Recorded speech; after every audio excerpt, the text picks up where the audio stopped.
It was snowing heavily, and the cold wind was biting. I found myself lying in a soft, red wedding bed, feeling terrible and dizzy. When I sat up, I realized I had no clothes on, not even an undergarment. Quickly, I grabbed the bedsheet to cover myself and tried to make sense of everything. An hour ago, my brakes failed, and I crashed into the sea. Somehow, I woke up in a body from over 2,000 years ago, in a dynasty called Dayu. This era was only mentioned in unofficial history, known for its prosperity, but also for its corrupt emperor who harmed loyal subjects. I ended up as Lin Shudong, the eldest daughter of the Lin family. Her life was tragic. Her mother passed away early, and she was bullied by her father's favored concubine. She eventually lived with her grandmother, who arranged her marriage to Duan Qingyang, the eldest grandson of a powerful noble family. But tonight, things went horribly wrong. Lin Shutong's younger half-sister and Duan Qingyang plotted to drug her and throw her into the room of Duan Yenzhou, a sickly young man, and Duan Qingyang's cousin. They wanted to switch brides. When Duan Yenzhou walked in, I was startled. He was pale but incredibly handsome, his red wedding robe making him look like a noble flame in the snowy night. My first thought was that my half-sister must be blind to give up someone like him. After a brief, tense exchange, I explained the plot against me. To my surprise, Duan Yenzhou remained calm and even offered me his robe to cover up. I saw something in him. His demeanor wasn't weak at all. In fact, I remembered from history that he would one day lead troops, return to the capital, and become emperor after surviving great hardships. Seeing this, I suggested we work together and accept the bride swap. He could marry me instead of my scheming sister. Surprisingly, he agreed, though he seemed hesitant about my sincerity, asking if I minded his frail health. I assured him I didn't. After all, I'd studied medicine and believed he might not be as weak as he seemed. Later, he left the room but returned quickly with a warmer attitude and even brought me a heating pouch. His kindness touched me, and I thought that being married to him might not be so bad. But then I remembered something chilling. According to history, this family would be exiled tomorrow, leading to a year of the harshest winter the kingdom had ever seen. As I held the heating pouch, I couldn't shake the cold creeping into my heart. We were running out of time. It all started when Duan Yenzhou, my sickly husband-to-be, saw my troubled face and misunderstood my silence. He thought I wanted to back out of the marriage and offered to clear my name by proving my innocence to his grandfather. He even coughed painfully while speaking, his thin frame and pale skin making him look so fragile that I couldn't help feeling concerned. I quickly reassured him I didn't want to back out and offered to check his pulse since I knew some medicine. He hesitated but eventually changed the subject, asking if I was hungry. I couldn't focus on food, though. Instead, I decided to warn him about the emperor's plan to raid their noble household the very next day and exile the entire family. Duan Yenzhou didn't doubt me. He admitted he had already sensed something was wrong, given the emperor's growing distrust of his family. He thanked me for telling him, then left quickly to make preparations, promising he wouldn't let me suffer with him. As he left, I stared out at the heavy snow, thinking about the coming disaster. This winter would be brutal, with the land frozen and food supplies scarce. If only I could stock up on essentials, I thought. Suddenly, my surroundings changed. The ancient bridal room disappeared, and I found myself in a modern shopping mall. It was enormous, brightly lit, and completely empty of people.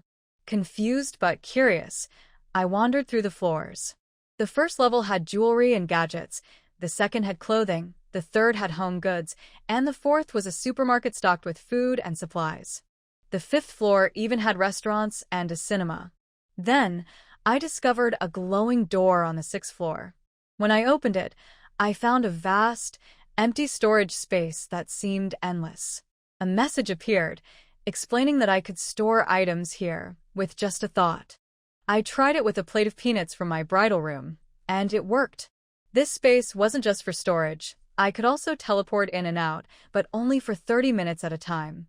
I was amazed by this new ability, especially when I noticed another floor under construction.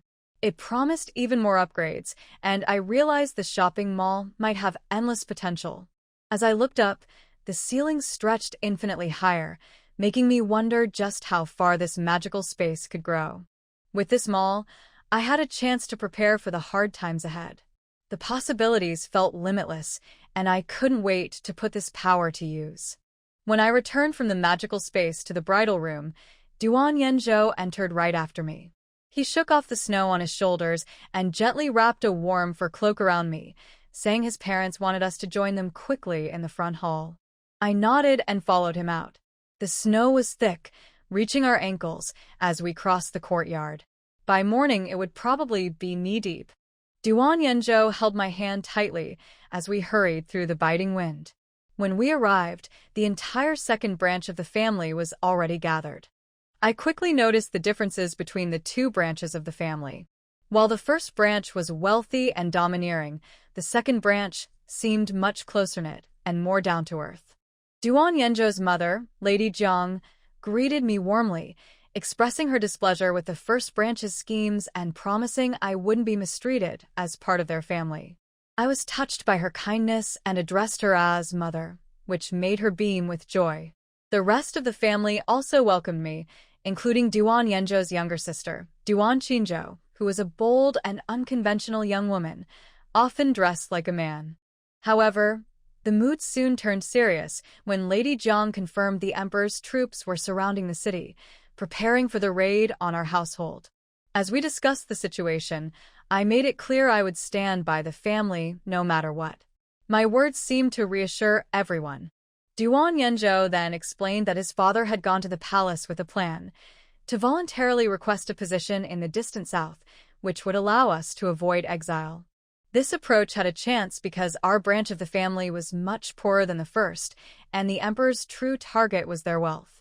When his father returned, his face was covered in snow, but his determination was clear. He ordered everyone to prepare for the journey, dismiss the servants, pack essentials, and secure sturdy carriages for the road ahead. The family moved with a calm efficiency that surprised me. Despite the crisis, they acted like seasoned strategists, ready to adapt and survive. As I packed alongside Duan Yenzhou, I felt a sense of admiration for this family. They weren't the weak and helpless people the rumors made them out to be. They were strong, resourceful, and united. This wasn't just a family in trouble, it was a group ready to fight for a new beginning. The night grew colder and quieter, with the joyous noise from the first branch's wedding still echoing faintly. Meanwhile, Duan Yenzhou and I were busy in the second branch, preparing for the looming crisis. We changed out of our wedding clothes and started inventorying the family's belongings. There wasn't much. A modest amount of silver, some gold from Lady Jiang's dowry, and various household items like fabric, jewelry, and paintings. As I looked at the limited wealth, I knew we couldn't leave much behind for the emperor to seize. I decided to trust Duan Yenzhou with my secret. I pulled out a small pouch, pretending it was a mystical Qianquan bag capable of storing everything. To my surprise, he believed me instantly, saying he trusted me completely because I was his wife. Using my real magical space, I started storing the valuables. Duan Yenzhou watched in amazement as everything disappeared before his eyes, but quickly adapted to the situation. He suggested we take everything from the entire second branch and then move on to the first branch. I agreed with a smile. Together, we worked through the night, storing every item from the second branch, from clothing to kitchenware. When I grew tired, Duan Yenzhou offered to carry me, his strength and health surprising me more and more. Eventually, I brought him into the magical space, explaining its abilities. He was quick to grasp the advantages and immediately suggested clearing out the wealthier first branch as well. We transported ourselves to the first branch, where the luxury was staggering compared to the modesty of the second branch. Without hesitation, I stored everything, even the jade flooring and gold-embellished plaques. When we overheard Duan Qingyang mocking us, calling us fools and predicting our doom, we decided to leave nothing for him or the emperor. Once the lights were out, we even took their clothes and left the newlyweds with nothing for the morning raid. Finally, we reached the treasury. It was filled with mountains of silver and gold, enough to understand why the emperor wanted this family exiled. Without wasting time, I stored it all. Just as we finished, a guard heard us. Before I could react, Duan Yanzhou took down the guard with the precise throw of a dagger. His calm and deadly efficiency made me realize he wasn't as weak as he seemed. As we returned to the magical space to regroup, a notification sounded. The 7th level of the space had just finished upgrading. It felt like the beginning of something much bigger, and I couldn't help but glance at Duan Yanzhou, realizing he might be a more capable partner than I had imagined. The 7th floor of my magical space had unlocked, revealing an enormous cold storage area with permanent preservation for food. It was perfect for the harsh winter ahead, ensuring we'd never go hungry.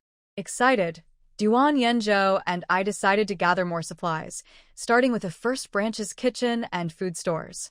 Their extravagance was shocking compared to the second branch. Delicacies like bird's nest soup, peeled chickens and ducks, and exotic fruits were everywhere.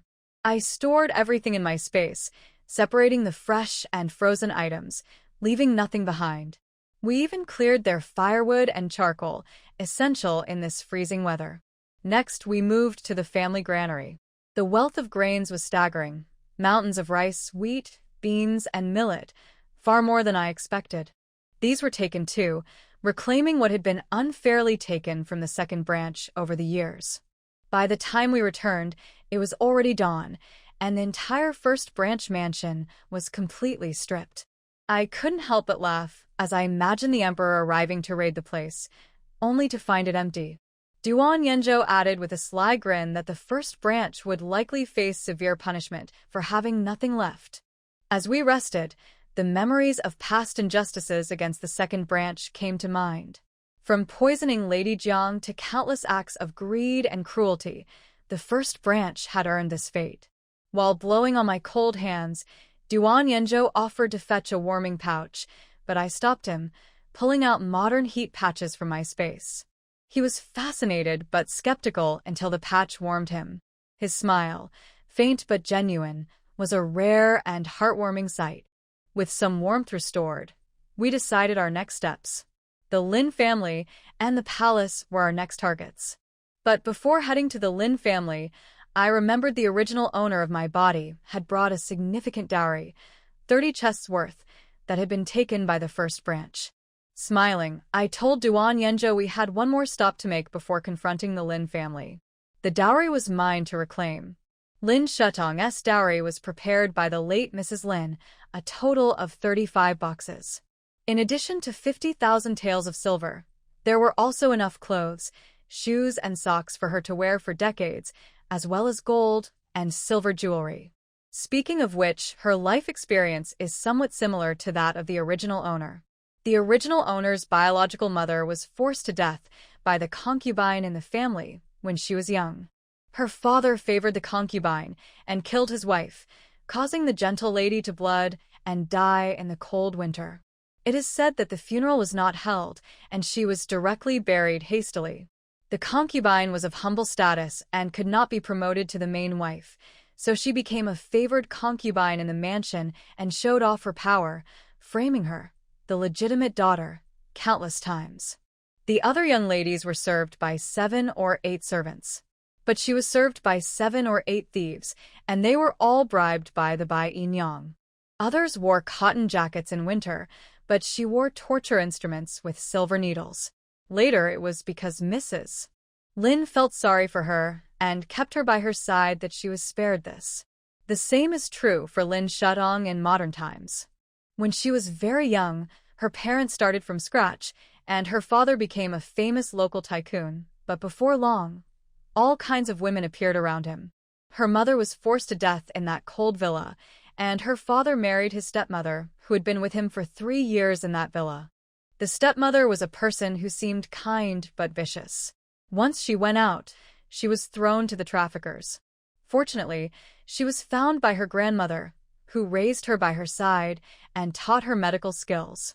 The fate of the two was so similar that Lin Shutong seemed to have merged with the original owner, and her heart also ached faintly. After she moved the dowry away, she immediately came to the Lin family from the space with Duan Yenzhou. The Lin family has been officials for generations, and their family background is no worse than that of Chongwu Mansion.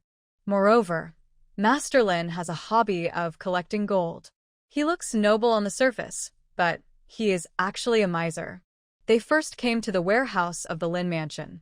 The lights in the warehouse are always burning, emitting a faint light. There was a glittering golden light, all of which were mountains of gold, and behind the mountains of gold, there were boxes that had not been opened. Lin Shadong opened the box, and it was full of gold ingots. She felt her eyes stung.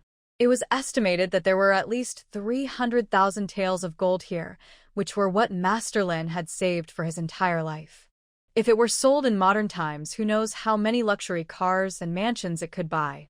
But now was not the time to appreciate it, so she quickly concentrated and collected Master Lin's treasures and put them all into the space. After the warehouse was moved, it was naturally the back kitchen and the granary. The people in the Lin Mansion were not as picky as those in the Chongwu Mansion, but there were still a lot of good things, and there were several large boxes of Ganoderma lucidum and ginseng. She moved them all into the space, not even leaving a grain of rice or a piece of charcoal for them. She was familiar with the Lin Mansion, and soon came to the front yard and looted all the jewelry, treasures, clothes, and quilts in the room. When she came to Master Lin's room, he was still awake and talking to Aunt Bai. "Master, are you really not sad about Wanwan and Shutong's marriage swap? If you are, I will let them swap back tomorrow." "No need to swap. How can Lin Shudong compare to our Wanwan? She is as rigid as her mother. It's useless even if she marries to the Duke's mansion. Our Wanwan is more sensible." "That's good. I feel relieved when Master says so. I don't know how long the sickly girl in the second house of the Duan family can live.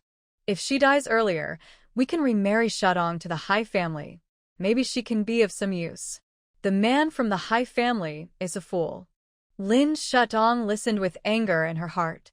Duan Yenzhou saw her expression. His eyes sank, staring at the two people in the room, and there seemed to be a piercing coldness on his body. Without waiting for him to do anything, Lin Shadong sprinkled medicine powder inside, and then pulled him back to the space together. Duan Yenzhou turned his head to look at her, frowning, eyes drooping, mist floating in his deep spring-like eyes. "If I die, will you remarry?" Lin Shadong felt uncomfortable listening to this, and smiled with a curved eyebrow. "Don't worry, you won't die as long as I'm here." Duan Yenzhou's eyebrows were soft, and his long eyelashes blinked. For a moment, he seemed to have lost his soul. After a moment, he tried to stay calm and asked in a deep voice, "Just now, what did you spill?" Lin Shadong smiled meaningfully. "It's a very strong aphrodisiac. In modern times, their Lin family is inseparable from medicine and poison.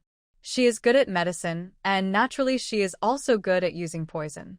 The high-strength aphrodisiac just now is estimated to keep her father and the aunt busy for a day and a night. It is enough to make his body fall apart. Look, as soon as the two of them left, the people in the room started to get busy, and even the clothes and bedding disappeared out of thin air, and they were completely unaware." Lin Shadong then went to the granary of the Lin family. The grain in it was no less than that of the Duke's mansion. No wonder they hit it off immediately. It turned out that they had similar tastes. When she left, she brought the guard dogs into the space. It was unfair to the dogs to let them guard the door. After moving to the Lin family, Lin Shadong and Duan Yenzhou went directly to the palace. The palace was heavily guarded inside and outside, especially the Heong Palace where the emperor lived. With just the two of them, even if they had peerless martial arts, it would be impossible to escape unscathed. Fortunately, there was space. As soon as the two came out, they arrived at the Heong Palace. The dog emperor was still sleeping soundly, and the little eunuch next to him was also dozing off with his eyes squinted. Lin Shadong and Duan Yenzhou didn't have to do anything. She stood quietly in the dark night, swept her eyes, closed her eyes, and concentrated, and she could collect everything she saw in front of her into the space. When the shirtless dog emperor turned over, they had already arrived at the queen's bedroom next door, and then the concubine's bedroom. This dog emperor, The treasury is so empty that he wants to confiscate the homes of ministers, but the palaces are extremely luxurious. Lin Shadong was not polite to him.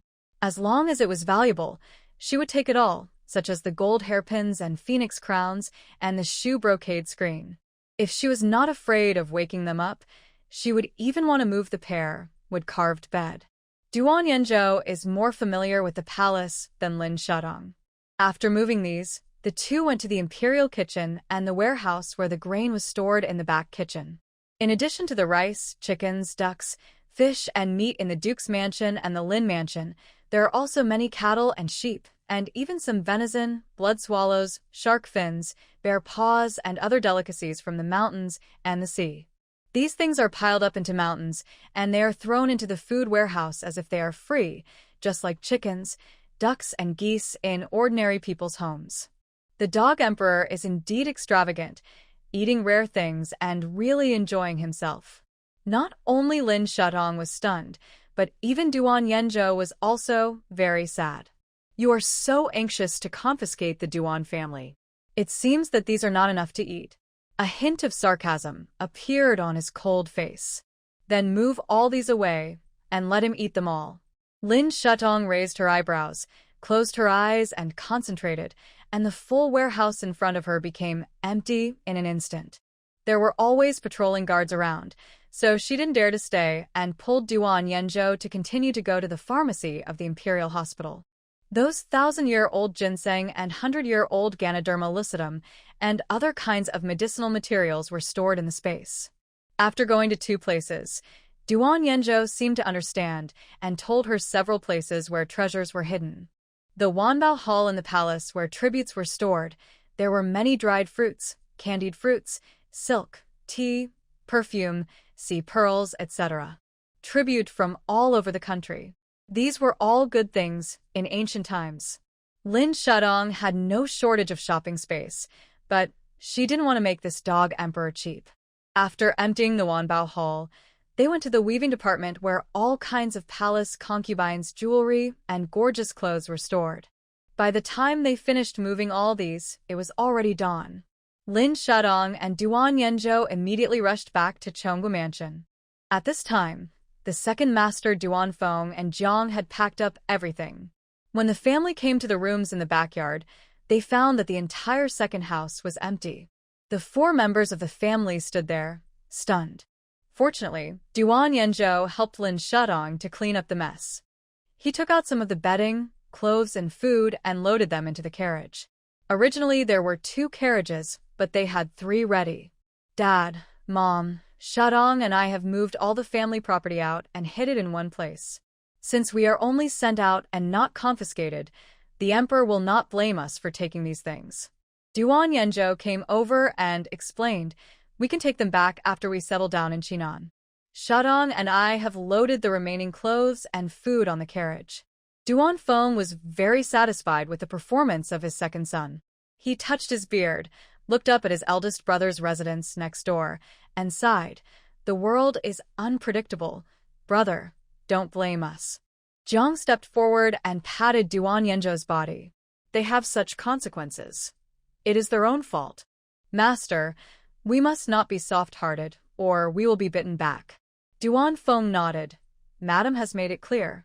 At present, we can only protect ourselves. Although the 2 families are related by blood, they have long accumulated deep grievances. The old duke has never regarded him as his own son. If they are unkind, then don't blame them for being unjust.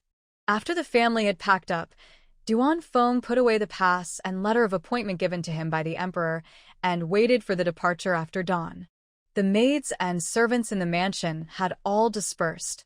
Only Adong, the servant who had served Duan Feng for many years, and Chuanxiang, Zhang's personal maid, were left.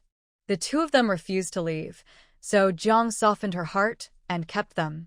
Others, like the housekeeper and the nanny who had been with her for many years, were married, so she released the indentures and gave them freedom.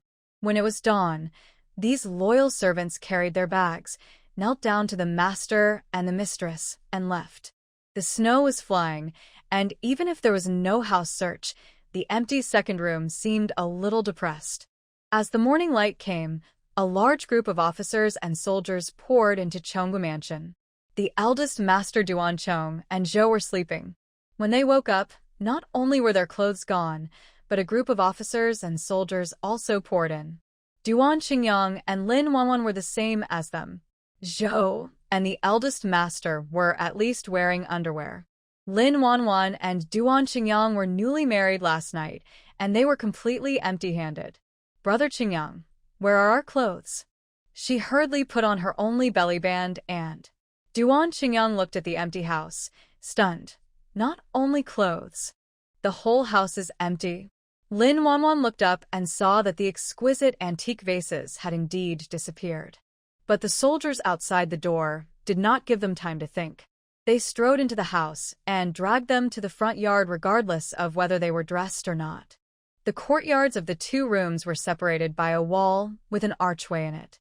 When Lin Shadong and Duan Yanzhou were about to get on the carriage to go out, they passed through the archway and saw the people from the eldest house next door kneeling in the snow in their underwear. Among them, Lin Wanwan's big red belly band was particularly eye-catching. The young lady who had just entered the room was standing in front of a group of foreign men with bare arms.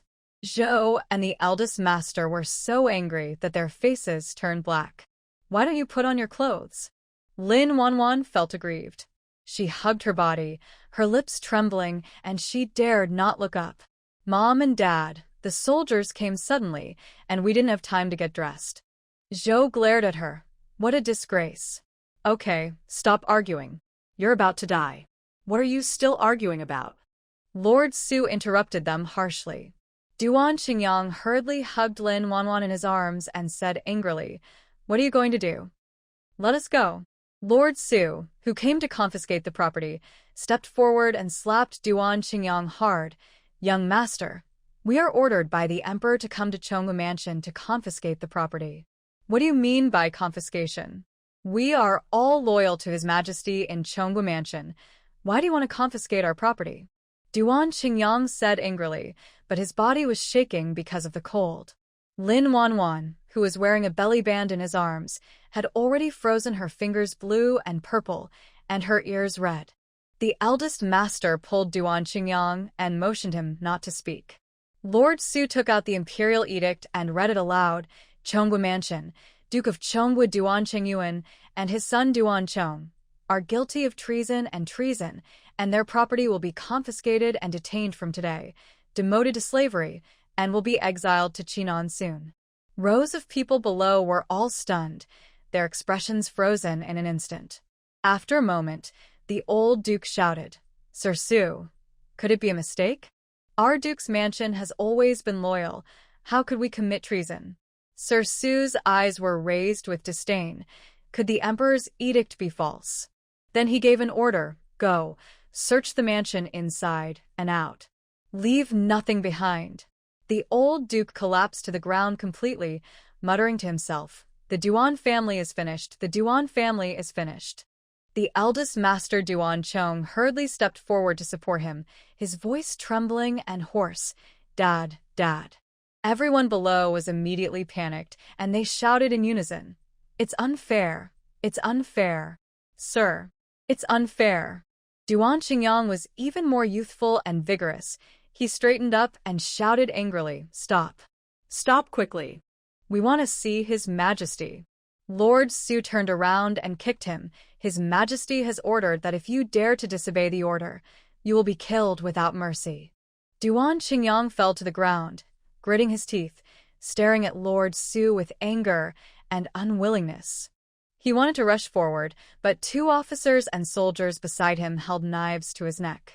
Lin Wanwan, who was beside him, looked at the scene in front of her, came back to her senses from the trance, hugged her body wearing only a belly band, and burst into tears. She tried every means to change the marriage, and now she is exiled after just getting married. The more she thought about it, the more uncomfortable she felt. When she raised her eyes, she happened to look at Lin Shadong outside the archway. Lin Shadong was wearing a goose yellow coat and standing in the snow with Duan Yanzhou, looking like a loving couple. At this time, Duan Qingyang also found them and hurriedly said, "Lord Su, Since it is Cheongbu Mansion that is confiscating the house, why not the second house next door? Lord Su glanced at Duan Yenzhou and the others. They are lucky.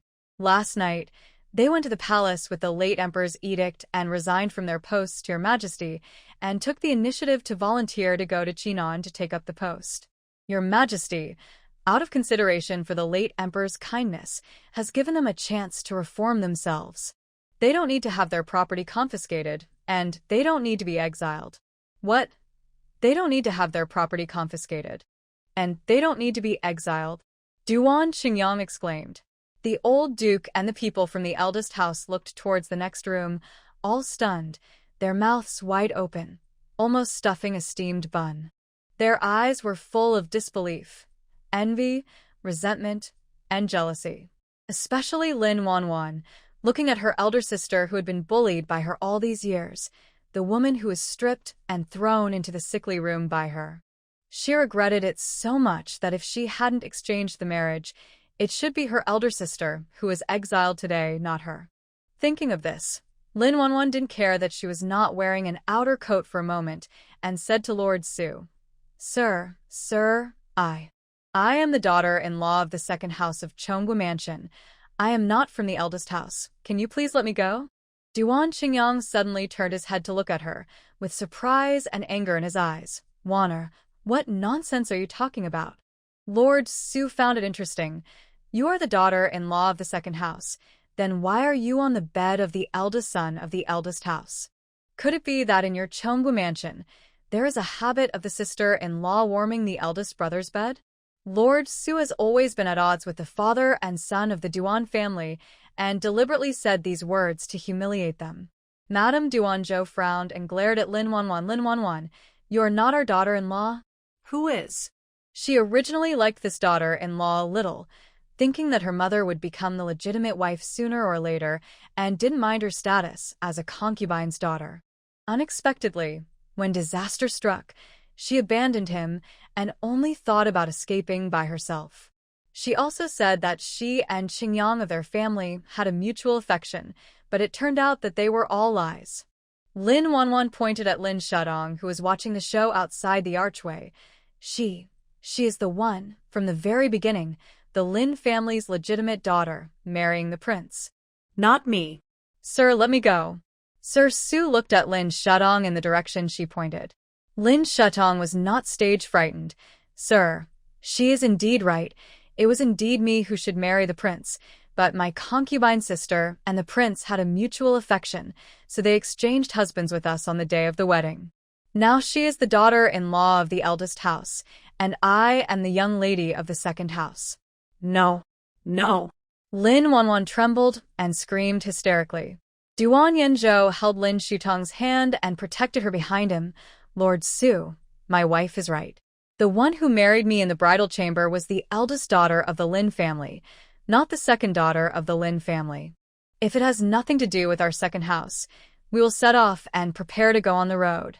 Although Lord Su and the second master were not close friends, the second master was kind and generous. So he did not want to make things difficult for their second house. Second master, it would be better for you to set off early in the morning to avoid encountering a heavy snowstorm. Thank you, Lord Su. Duan Yenzhou bowed deeply to him. Lin Wanwan was not convinced and shouted at him. Yenzhou, I am your wife. Yenzhou, we were engaged a long time ago. I was wrong. I shouldn't have changed my marriage. Just consider that we were engaged before. Forgive me once, and I will live a good life with you after I go back. Lin Shudong wanted to when he heard her words. If Lin Wanwan knew that the second house would be prosperous in the future with her help, she would hug her thighs and call her sister.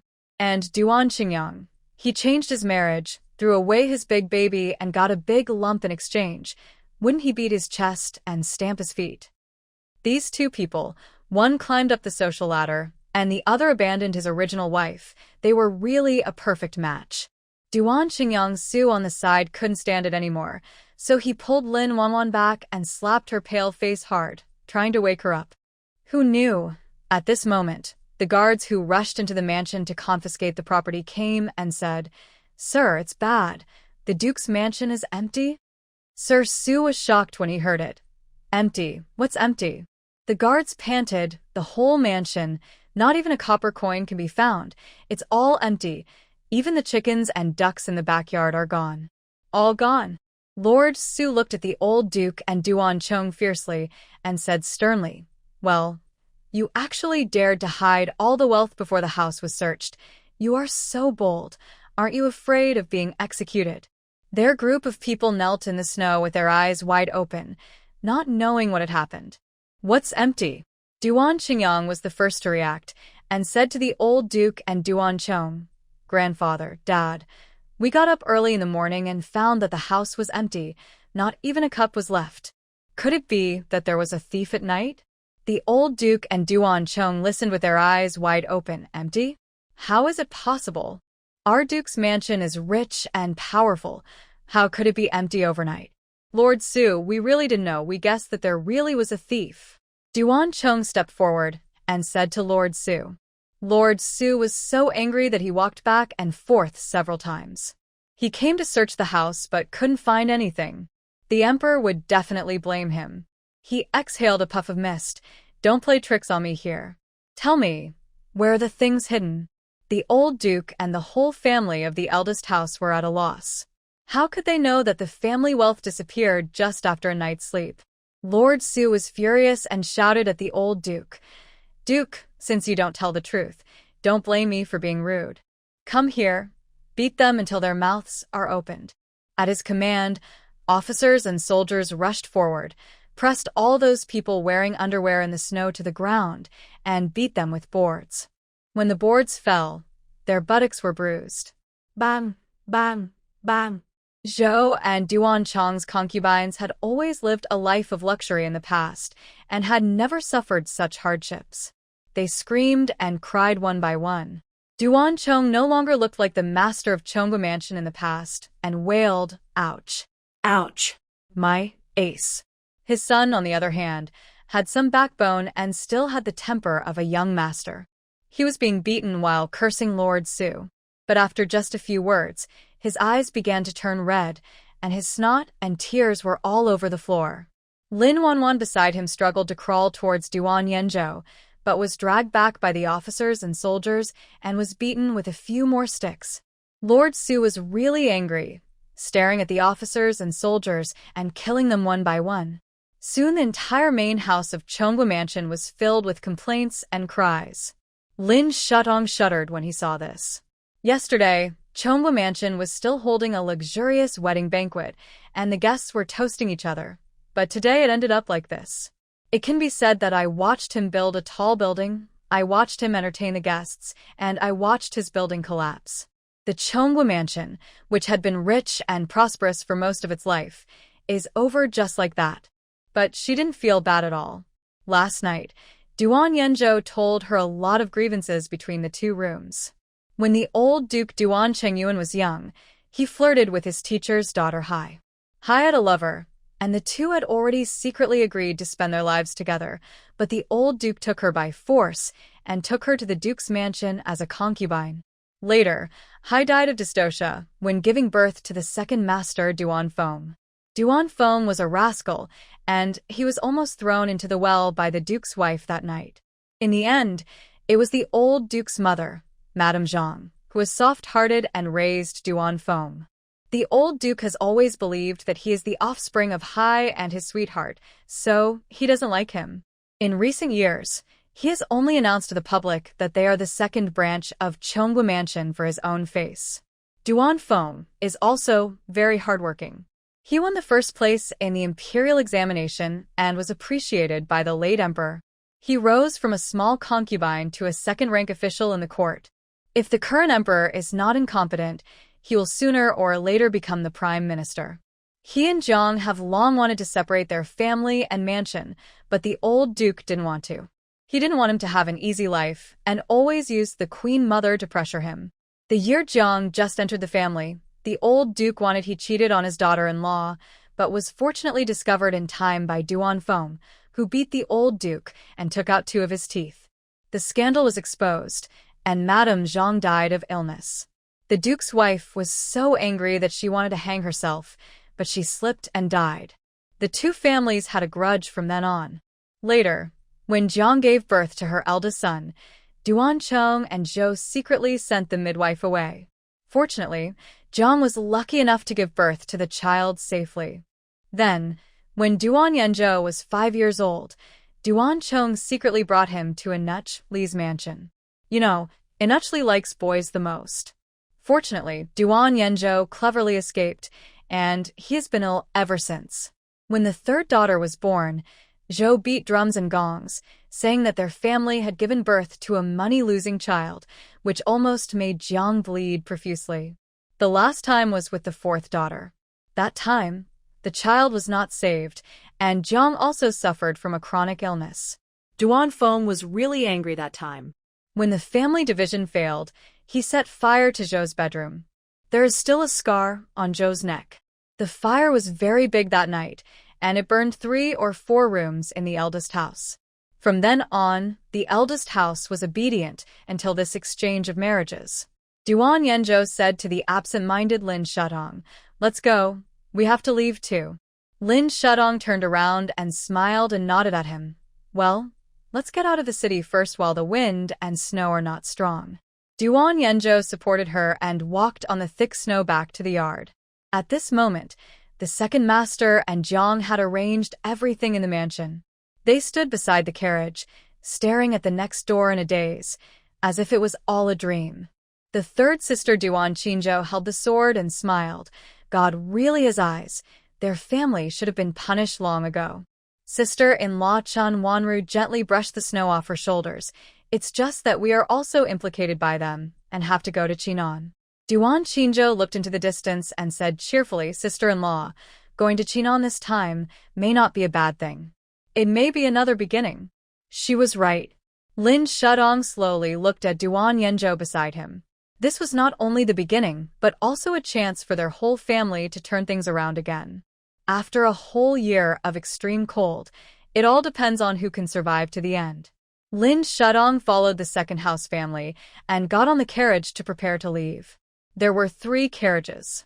She and Duan Yanzhou's third sister and eldest sister-in-law took one, and the second master, Jiang, the servant Adong, and the maid Chunxiang took one. The other carriage stored their luggage and food. Before leaving, Lin Shudong went to the clothing store in the mall space to get a thin down jacket liner and gave one to each of them. Let them wear it inside and then put on a simple coat. Not only can it not be seen, but it is also very warm. Adong and Chunxiang also had it, and they were curious for a long time before putting it on. The second master took the down jacket and looked at it again and again. "Shutong, what is this?" Lin Shudong smiled and said, "Dad, this is what Yanzhou and I bought at the tailor shop overnight. It's a windproof jacket. It's warm and light when you wear it." The second master pinched the jacket. "Yes, it's quite soft." But he turned around and handed the down jacket to Jiang. "Your mother wears it. I'm strong and not afraid of the cold." Lin Shudong replied, "Dad, Mom also has one. You wear it. It's windy and snowy on the road." The second master didn't listen and put the down jacket on Jiang. "Your mother is not in good health and can't stand the cold. Wear more." Jiang reached out and held Lin Shudong. "Shudong, are you cold?" Lin Shudong shook her head. "Mom, I'm not cold." After she finished speaking, she took out a stack of heat packs and gave several to each of them. "Dad and Mom, put this on your body. It's convenient and warm." They took it in their hands and looked at it curiously. Duan Yanzhou came over to teach them how to use it. After applying it, both of them felt warm and their cheeks were flushed. The second master and Jiang looked at each other and smiled gently. Unlike the eldest master next door who married 4 concubines, the second master had only one wife, Jiang, in his life. The two of them had always respected each other and loved each other very much. Soon the group was ready and waiting to set off. Adong and the third sister sat in front of the carriage, responsible for driving the carriage. Lin Shudong took out several plush hats that could wrap their faces tightly from the space and gave them one each. He specially selected a gray and simple style.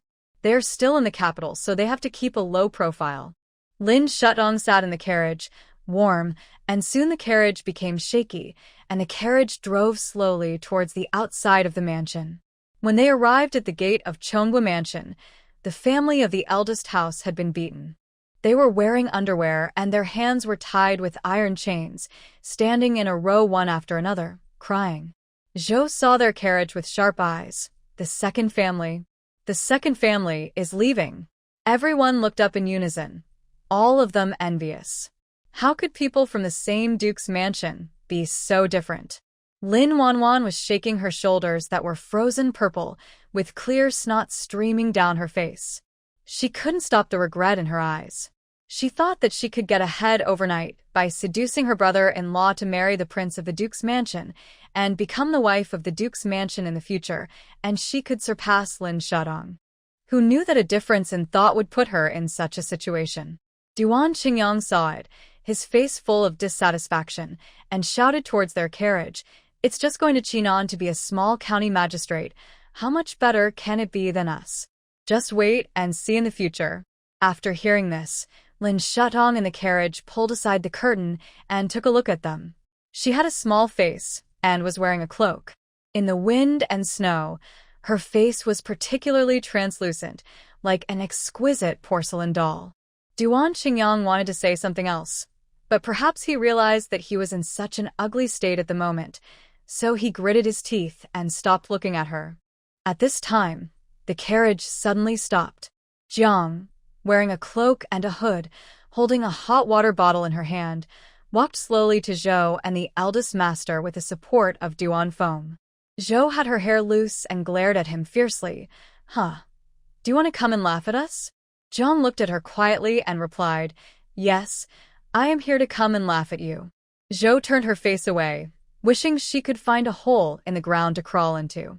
The two families had been fighting for so many years, and she never dreamed that it would be like this. The three daughters behind her said aggrievedly, "Second aunt, we are all family, please help us, or ask Lord Su to give us a piece of clothes to wear." It was snowing heavily, and their lips had turned purple from the cold. Zhou glanced at her three daughters and scolded, "Don't beg them. You spineless things." At this time, Jiang looked up and slapped Zhou's purple face. With a snap, Zhou turned her head and almost fell. She was stunned for a moment, staring at Jiang with a red and swollen face. "How dare you hit me? I'm your sister-in-law." Jiang sneered, "Sister-in-law? We don't have a sister-in-law like you. Although today is the day of separation, we are all going to Chinon, and it is inevitable that we will meet, so there is one thing we must make clear." The eldest master supported the old duke and took over the conversation. "What do you want to say?" Jiang took out a piece of paper from her arms and handed it to Duan Feng beside her. "Master, you say it." Duan Feng took it in his hand and read according to the paper. "I, Duan Feng, will sever the father-son relationship with Duan Chengyuan from today on. I will have no relationship with Chonghua Mansion in the future. Whether your Duan family lives or dies, it has nothing to do with us." The letter of severance had been prepared long ago, but it was just a little late. The old duke was so angry that he covered his chest, pointed at him with trembling hands and cursed, "You unfilial thing! I am your father." Duan Feng threw the letter of severance at them. "Dad? Don't you always think that I am not your flesh and blood? Then treat me as if I am not your son, and you are not my father." As he said this, he glanced coldly at the eldest master Duan Chong and Zhou. "You are not my eldest brother and eldest sister-in-law either."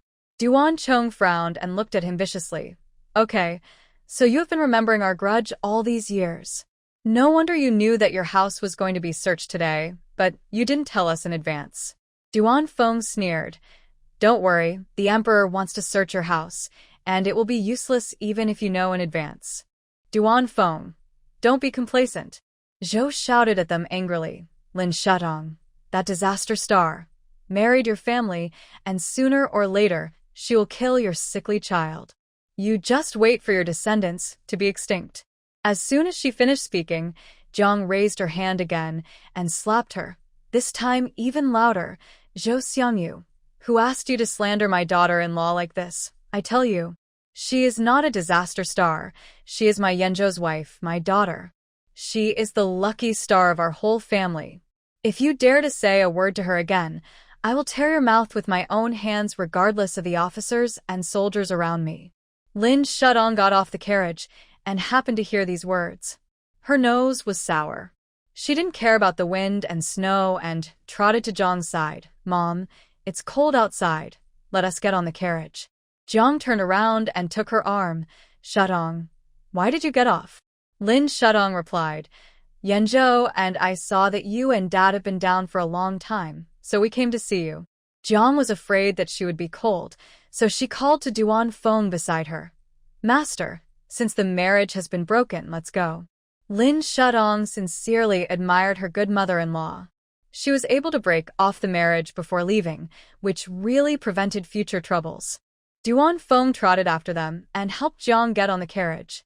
While supporting her, Lin Shudong felt her pulse for her. The pulse was weak, which was indeed a fundamental injury. Mom, I will ride in the same carriage with you. Jiang turned her head to look at Duan Yanzhou beside her. Since you are on your wedding night, it would be better for you to ride in the same carriage.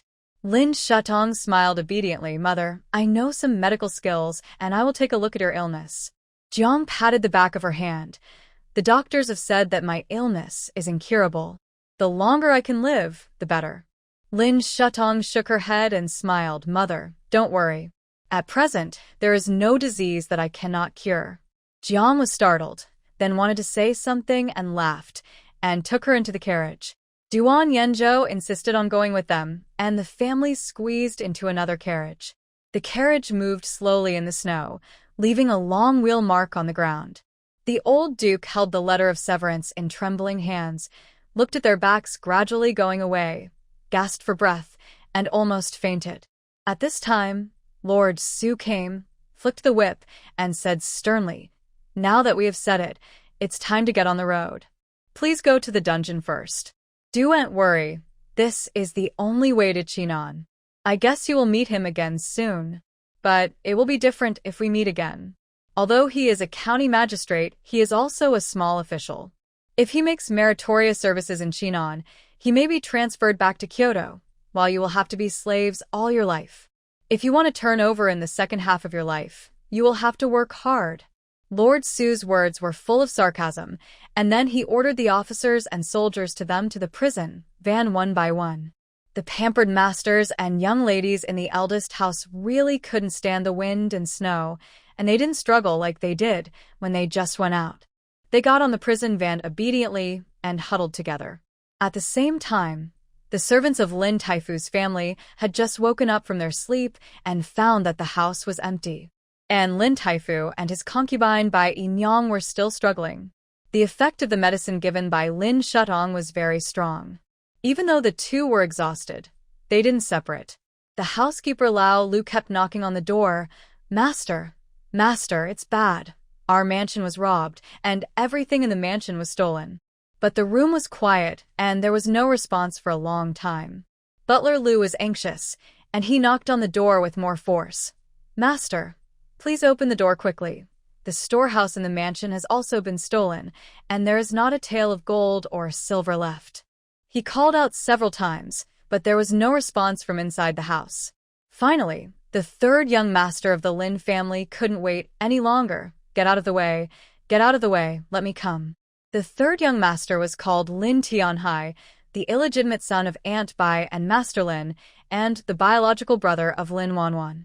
As he was the only son of the Lin family, he was spoiled beyond belief. He was a famous dandy in the capital.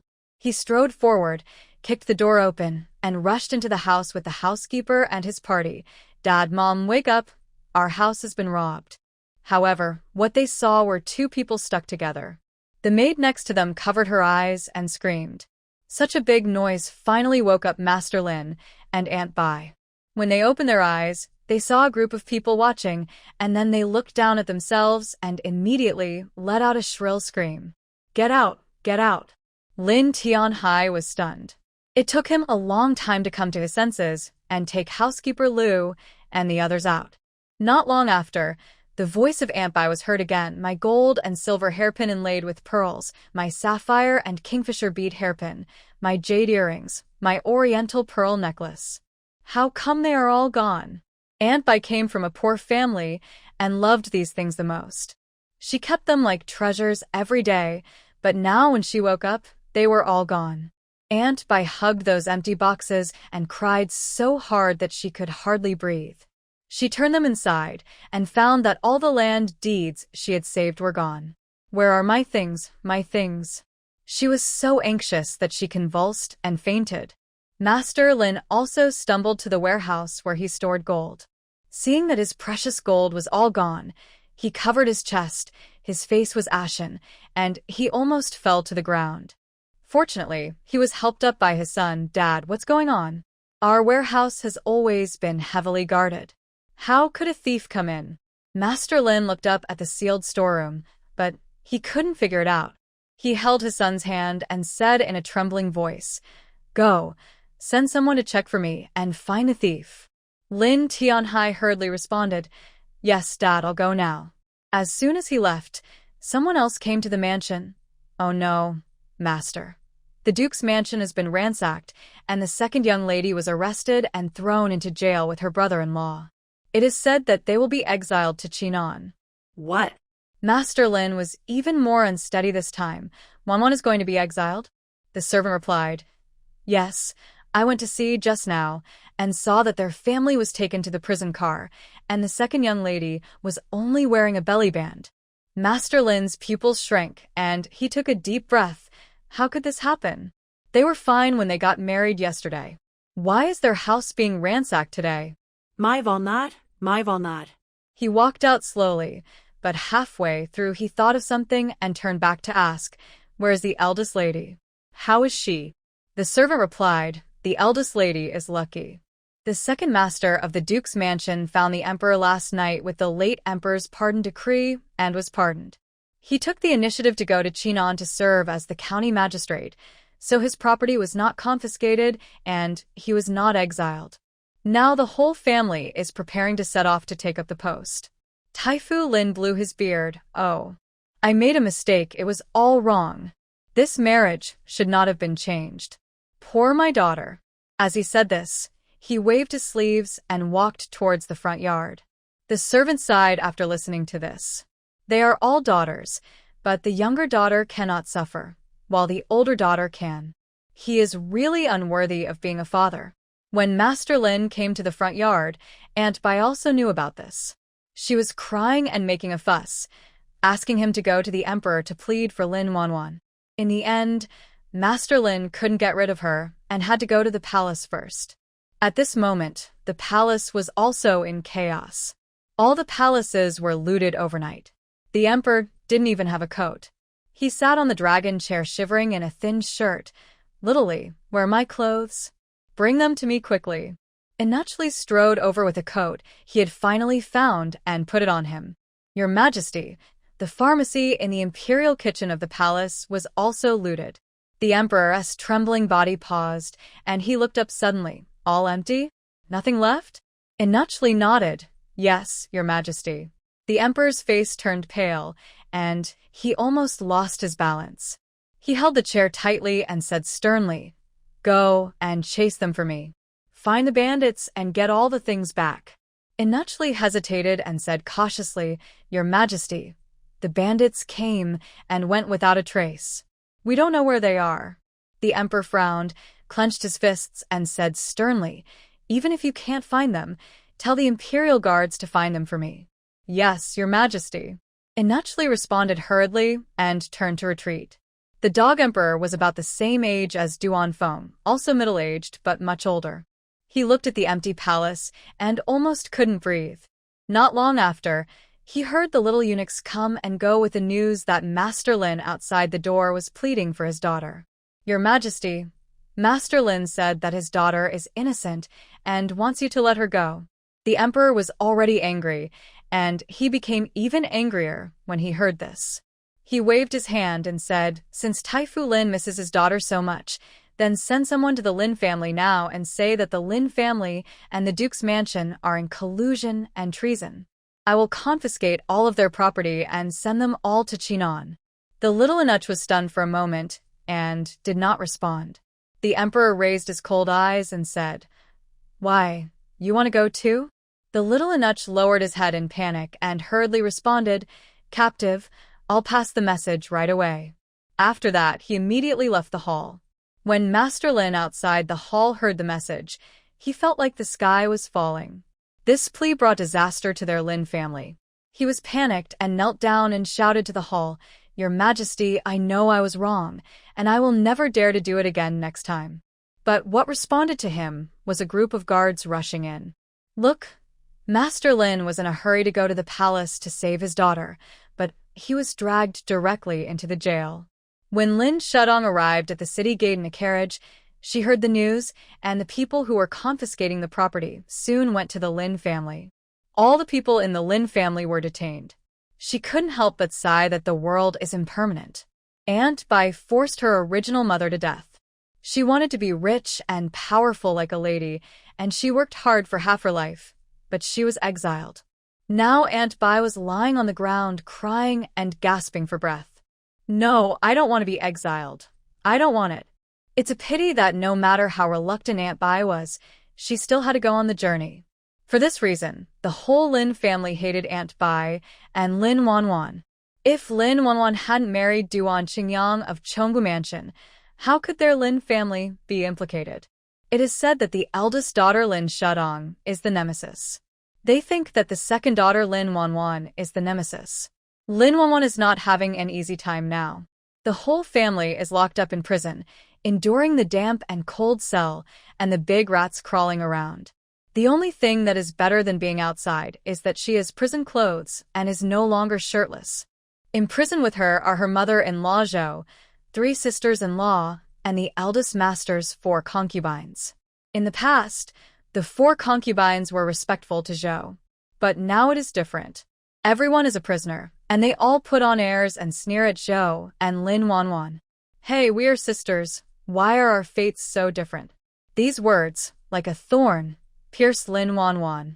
She was so angry that she strode forward and wrestled with the concubines. You concubines, how dare you frame me? Today, I will teach you a lesson on behalf of your mother-in-law. As soon as she said this, the concubine named Su stepped forward and slapped her.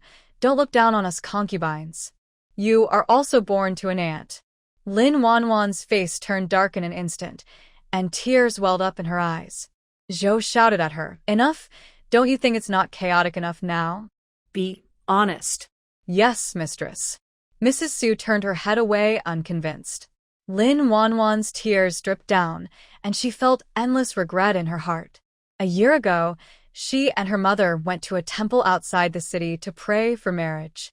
She drew a bad fortune and asked the master how to change her fate.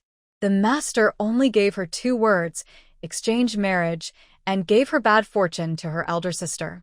But now she has exchanged marriages, and it is still like this. Lin Wanwan's eyes were red and swollen from crying. Unlike her, Lin Shutong was wearing a coat and sitting in the carriage to check the pulse of his mother-in-law Jiang. The second master, since they don't take concubines, there aren't many people in the mansion and there aren't many intrigues. Jiang is gentle, easygoing, and very protective. Zhou still remembers the words that slandered Lin Shutong just now. She looked at Lin Shutong, who was taking her pulse, with tenderness and pity in her eyes. Lin Shudong took her pulse several times from the mansion gate to the city gate and found that Jiang was just physically weak and didn't have any life-threatening illness. She felt something was wrong and looked at her tongue coating and under her tongue, and her expression gradually froze. "Mother, besides the usual shortness of breath and weakness, do you have any other discomfort?" Jiang thought for a while and replied, "Also, I have a poor appetite, I don't eat much, and I easily." After hearing this, Lin Shudong hurriedly took out a pack of silver needles from her. She pulled out a few of the thinnest ones and pierced Jiang's fingertips and wrists. "Mother, bear with it, it still hurts a little." Jiang smiled softly and said, "It's okay, Mother can bear it." Lin Shudong held the silver needle and continued to. Not long after, black blood slowly flowed out of Jiang's fingertips. Everyone was shocked, especially Duan Feng. "Shudong, what's going on?" Without waiting for Lin Shudong to answer, Duan Yanzhou on the side said coldly, "It's poisoning." Jiang's hand trembled, and she said in surprise, "Poisoning? How is it possible?" Lin Shudong slowly retracted the silver needle and replied, "Yanzhou is right. You are indeed poisoned, and the poisoning is very serious. Duan Feng hurriedly hugged Jiang into his arms. Then can this poison be cured? Lin Shudong followed her grandmother to learn Chinese medicine to identify and make poison since she was a child, and then learned Western medicine. Although there is no hospital inspection equipment at the moment, but based on her experience in making poison since she was a child, it is not difficult. She nodded. It can be cured, but it will take a longer time. Take medicine for a month. Everyone heaved a sigh of relief when they heard that the problem could be solved. Lin Shudong did not linger any longer and pulled Duan Yenzhou off the carriage. When they got on the carriage again, they found that their eldest sister-in-law and third sister, who were originally riding in the same carriage, had already sat in the carriage of Jiang and Duan Feng in front. They specially made room for the young couple, but it was also convenient for them to enter the space to get things. After Lin Shudong and Duan Yenzhou got on the carriage, she asked him to wait in the carriage and entered the space alone. She found the medicine from the pharmacy moved out of the palace, packed it up and took it out, and then handed it to Duan Yenzhou. Give this to mother every day, decoct it, and take it for a month, and the poison will be eliminated. Duan Yenzhou took it in his hand, raised his head, and his clear and handsome face was gentle. Shutong, fortunately you are here. Lin Shudong used to be a military doctor. Although she mainly treated the wounded on the battlefield, for her, curing diseases and saving lives was an instinct. She smiled and said, once we are out of the city, we can find a place to stay and decoct medicine for mother. It can be boiled for 10 days or half a month at a time. Seal it in a bag. When mother wants to eat it again, take it out and heat it in hot water. Fortunately, there are many sealed bags and sealers in her space shop. Sure enough, God is on her side, and she has everything she wants. Their carriage continued to move forward in the wind and snow. After leaving the capital, the group stopped at the gate of a small village outside the city. It will take at least a month to go south from here in the ice and snow, and it is necessary to feed the horses with more food and grass to facilitate the journey. In addition, the eldest sister-in-law Chen Wanru is pregnant, so she has to walk for a while and rest for a while. It is just in time to make a fire to boil medicine for Jiang. Lin Shudong took advantage of the time when Duan Yenzhou and the third sister went to boil medicine to sneak into the space. She was busy stocking up last night and had no time to carefully observe the shopping mall space. Lin Shudong went around every floor again and found something very strange. Although there was no one in the various catering shops on the 5th floor, but they were all steaming, as if you could take orders. She first came to a milk tea shop and took a look inside. There was no one at the operating counter or the cashier counter, but the order wall was lit. Lin Shudong was bold, reached out and gently touched the order wall, and then casually lit up a cup of grape duo. The order wall emitted a purple light. Not long after, a cup of milk tea automatically came out of the milk tea shop. Lin Shudong looked a little surprised. It turned out that although there was no one in these shops, you could still take orders. She was delighted and tentatively ordered another cup of lemon tea. Sure enough, soon the milk tea shop came out with another cup of lemon tea. She was not greedy, so she took the 2 cups of milk tea and left the space first. As soon as she came out, she ran into Duan Yenzhou, who suddenly came back. She was holding 2 cups of milk tea, and she was a little embarrassed for a moment, not knowing how to explain what this was. Yenzhou. This. Before she could finish, Duan Yenzhou smiled and took the lemon tea from her hand. Is this also something in your Qianquan bag? Lin Shudong nodded. Yes, you try it. After that, she took the straw and poked the grapes in her hand, like me. Duan Yenzhou looked at her seriously and then imitated her and poked into the milk tea without changing his expression. Then what? Lin Shudong looked up at him, and seeing that he learned well, she continued, then just it out directly. As she spoke, she bit the straw and took a sip, with juice on her red lips. Duan Yenzhou was watching seriously at first, but when he saw the red lips, his ears suddenly turned red unconsciously. He quickly turned sideways and faced her back. I know. When he spoke, his Adam's apple swallowed slightly, and the hand holding the lemon tea tightened a little, as if he was trying his best to keep himself calm. But soon, His cold face turned red again. Lin Shudong did not notice his abnormality, and seeing that he did not reply for a long time, she asked him, "Is it delicious?" Duan Yanzhou quickly came back to his senses and took a deep sip. This mouthful of sour lemon water almost choked him. Seeing him frowning and trying his best to endure the strange taste, Lin Shudong couldn't help laughing. Her eyes were big, and when she smiled, they were curved like the moon, bright and lively. Duan Yanzhou looked at her in a daze for a while. Lin Shudong took the lemon tea in his hand and said with a smile, "If you don't like it, I'll change it for you, just wait." After she finished speaking, she entered the space and went directly to the 5th floor. She ordered him a cup of milk tea and specially selected standard sugar. When she came out again, she found that Duan Yanzhou was no longer in the carriage. She put down the milk tea, thinking about the slightly red look on his ears just now, and couldn't help smiling again. Her husband looked cold, but it turned out that he was a person with a cold outside and a hot inside.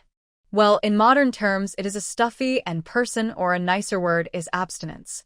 At this time, Duan Yanzhou was standing in the snow outside the carriage, blowing the wind and quickly cooling his originally hot cheeks.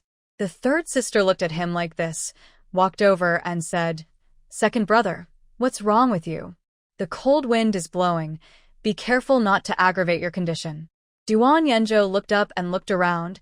Seeing that there was no one, he was too lazy to pretend, and asked her, "Qinzhou, are the medicines ready?" The third sister nodded. "It's ready. The horses are fed. Let's get ready to go." As she said this, she walked forward and hooked her second brother's neck and smiled softly. "Second brother, how are you getting along with your second sister-in-law?" Duan Yanzhou raised his hand and patted her forehead lightly. "Go, send the decocted medicine to mother." The third sister cried out in pain, but her eyes were full of smiles. She knew that her second brother was about to have his wish come true. The second brother had been a cold-tempered person since he was a child, and was cold to everyone. In the early years, there were maids who wanted to be his concubines, but they were all driven out by him. But when he saw the second sister-in-law, his face was gentle, as if the 1,000-year-old ice had melted. After Duan Qinzhou sent the decocted medicine to Jiang, she saw that not long after she drank the medicine, her face gradually became rosy. She was immediately happy. "Mother, do you feel better?" Jiang was stunned for a moment and smiled slowly. "It seems to be a little better." Duan Qinzhou's face was full of smiles. "Second sister-in-law's medicine is really good. I didn't expect it to work after taking it." Jiang nodded. "Yes, I didn't expect a bowl of medicine to work." "Mother." Duan Qinzhou lowered his voice and continued, "Do you know who poisoned you? Those people in the first room?" Jiang shook her head. "It's not them." Duan Qinzhou frowned slightly. "If not them, who could it be?" Jiang's eyes slowly sank. "If I'm not mistaken, it's your aunt." "My aunt?" "Mother, aren't you the only daughter of the Jiang family? Why do you have an aunt?" Duan Qinzhou asked. Jiang sighed and said, "She is our Jiang family's adopted daughter. In my early years, I was in poor health, and your grandparents wanted to accumulate virtue for me, so they adopted an orphan as their adopted daughter. It's a pity that your aunt is not grateful for the kindness of our Jiang family. When she came of age, she blamed your grandfather for not giving her the same dowry as me, and she held a grudge against us. She stole the relics left to me by your grandmother, took away part of my dowry, left the Jiang family, and has not been in contact with us for many years. I don't know where she went, but since she learned that your father was promoted some time ago, she suddenly appeared and brought me blood swallows. I guess there must be something wrong with the blood swallow, because since that day, my condition has obviously worsened. I didn't expect that she would hate me so much." Duan Qinzhou was deeply moved after hearing this. Jiang continued, "What a coincidence. We will continue on the road today, and we estimate that we can reach Wanhe County, where your aunt is, before dark. Your uncle is the county magistrate of Wanhe County." Duan Qinzhou frowned. "Mother, why don't we take a detour?" Jiang pondered. Now the wind and snow are strong, and the detour may be too difficult. It is better for us to settle down in the county, first to feed the horses, and secondly, I have to go and get your grandmother's relics back. At the same time, in another carriage, Lin Shudong also listened to Duan Yanzhou's guess. Just like what Jiang said, the person who poisoned was most likely their aunt. The aunt took the Jiang family's surname Jiang, and her name was Jiang Yan. She was originally an orphan who was cruelly abandoned by her parents. It was the Jiang family that gave her the position of the second lady. Unfortunately, they raised an ungrateful person. Lin Shutong's eyes lit up. No need to take a detour. Didn't you say that your uncle is the county magistrate of Wanhe County? Why don't we go and ask for some money and stock up some things? Duan Yanzhou was stunned, looked at her and nodded, okay. After appearing at the village gate, they continued on their way and arrived at Wanhe County before dark. Duan Feng had a pass in his hand, with which he could stay in the post stations in various counties. However, they did not stay in the post station, but went to the residence of the county magistrate, Lord Yang. Lin Shudong and Duan Yanzhou went there to beg for money, and they had to take away his grandmother's relics and his mother's dowry. Duan Qinzhou went there for revenge, and they didn't know how long it would take them to come back, so they naturally couldn't miss this opportunity. When the carriage stopped at the door, the servant at the door glanced at them coldly. Who did this rascal come from? How dare he park the carriage in front of our master's door? Wanhe County is not far from the capital, and it is on the official road, so it is naturally prosperous. However, although it is rich, the people do not live well. When Lin Shudong pulled open the curtain of the carriage, she found that the people passing by were barefoot in the snow and ice, and the servants in the mansion often took advantage of their power. She couldn't help but sigh. At this time, Duan Yanzhou said, I heard that this uncle loves money very much. I guess there are a lot of good things in the mansion. Lin Shutong curved her eyebrows in tacit understanding. It seems that I have to stock up more things today. At the same time, Mrs. Yang Jiangyan in the mansion was so frightened when she heard that her sister was coming. They didn't know that Chongwu Mansion was confiscated.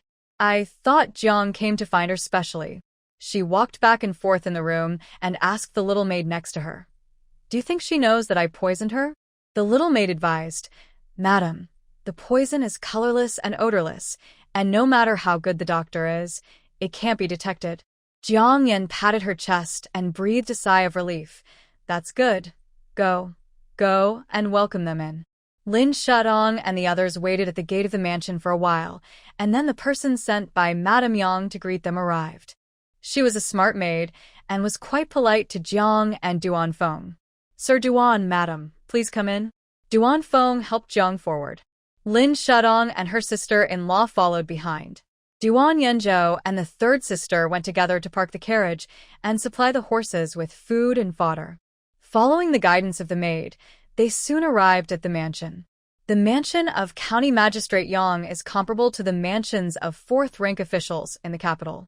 Inside are rockery and green stones, pavilions and waterside pavilions. Even the door curtains of the mansion are woven with fine green bamboo. Lin Shudong helped her sister-in-law and slowly walked into the front room, where a burst of hot air rushed towards her.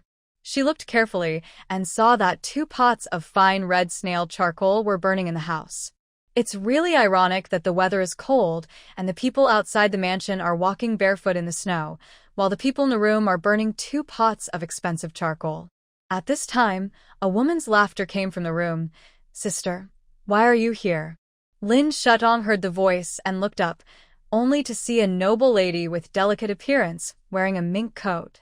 It seemed that this was her good aunt, a wife of a county magistrate, but dressed like a lady of imperial edict in the court, which showed the luxury of the Yang family. Jiang did not greet her much and said bluntly, Our family is going to Chinan to take up a post, so we passed by here and came to show Madame Yang something. Madame Yang saw her say this, and a trace of guilt appeared on her face. Sister, you and I are sisters. Why should we be so unfamiliar? Jiang did not answer, and directly took out a blood swallow. Madame Yang's face changed drastically, staring at the blood swallow. Sister, what is this? Jiang said slowly, Don't you remember the thing you gave me that year? Jiang Yan, although you and I are not blood relatives, we grew up together after all, and you want to murder me like this. This is certainly not the bloodbird's nest that Jiang gave me back then. It has been eaten up after several years. Lin Shudong took it from the space, and it is estimated that it is stored in the Duke's mansion. Madame Yang's expression became panicked, and she quickly winked at the maids behind her, asking them to leave. When there were no outsiders around, Madame Yang took out a handkerchief and wiped her tears. "Sister, when I heard that you had a miscarriage, I selected the best bird's nest. How could it be intended to murder you? I know you've always blamed me for taking away your dowry and your wife's belongings, but there's no need for you to frame me like this," she cried and said, pretending that Jiang was bullying her. Duan Feng on the side slammed the table angrily. "Madame Yang, you are so cruel that you actually tried to murder Pinger from such a distance. If we had found out in time, Pinger would have died long ago." The second master rarely got angry, but today he really couldn't bear it. Madame Yang continued to cry, and she would never admit it today. While they were confronting each other, Lin Shudong secretly put something in Madame Yang's cup. After Madame Yang finished crying, she picked up the teacup and took a sip of tea.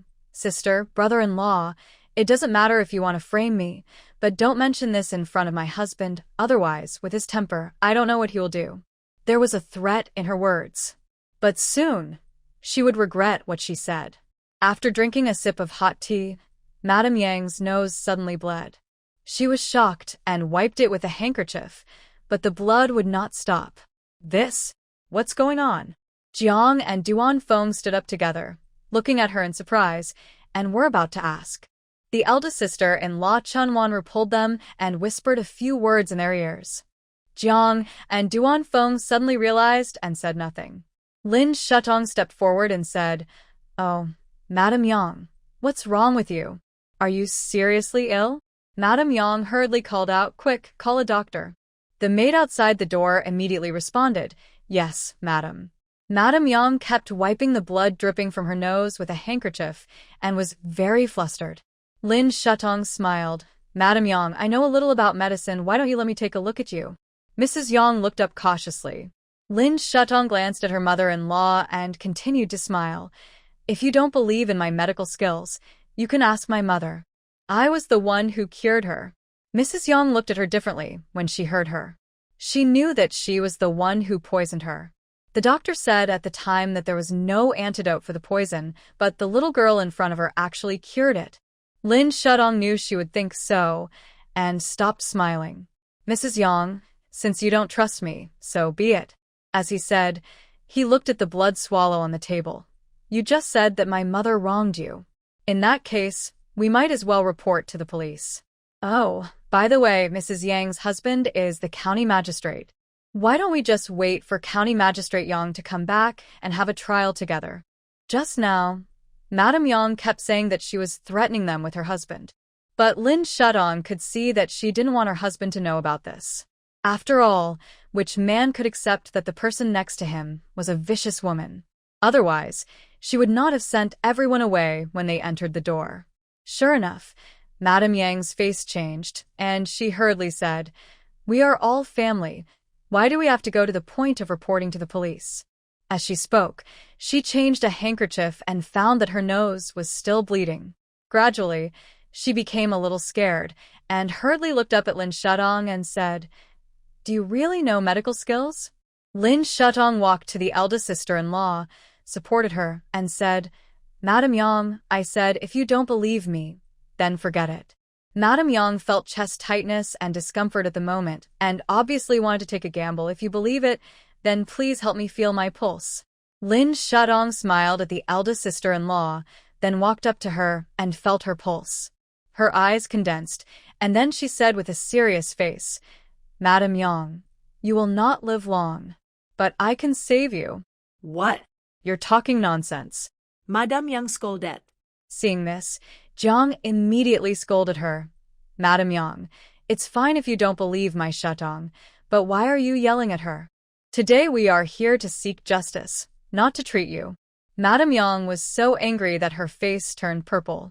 At this time, the doctor happened to come. Madame Yang seemed to have seen a life-saving straw, and immediately asked him to take her pulse. The poison she was poisoned with was not light, and ordinary doctors naturally couldn't see it. They only knew that her pulse was strange, and her condition was serious. Madam, you won't live long. After hearing this, Madame Yang felt like the sky was falling, her feet were shaking, and she almost couldn't stand still. What? Not long to live. Doctor. Do you have a way to treat it? The doctor sighed and shook his head. Sister-in-law Chen Wanru said slowly on the side. Madame Yang, you can see that the doctor and my sister-in-law said the same thing. If you don't believe her, there is no need to turn the tables. As she spoke, she turned to Jiang. Mother, since she doesn't admit it, let's leave first and go directly to the county government office to report to the authorities and let County Magistrate Yang come to judge in person.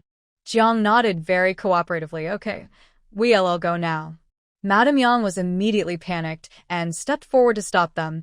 Sister, we are all family, so let's talk it out nicely. After she finished speaking, she signaled a maid to take the doctor away first, and then continued. The poison you were poisoned really has nothing to do with me. Zhang's eyes turned cold. You still say it has nothing to do with you. Since I entered the door, I have never said that I was poisoned. How do you know I was poisoned? Madame Yang's mind was a little confused. Zhang snorted coldly and continued. You are confessing. Madame Yang came back to her senses slightly. Sister, I was just guessing. She looked at Lin Shudong. You said you could save me just now, is that true? Lin Shudong nodded. That's right. Of course, she can cure the poison she gave me. Madame Yang walked up to her and said, You are my sister's second daughter-in-law, right? I didn't expect that you have learned such good medical skills at such a young age. Please treat me for the sake of being your aunt. Lin Shudong raised his eyebrows and said, Madame Yang didn't seem to believe me just now. Yes, how could I not believe you? Mrs. Yang stepped forward and took her hand, looking completely different.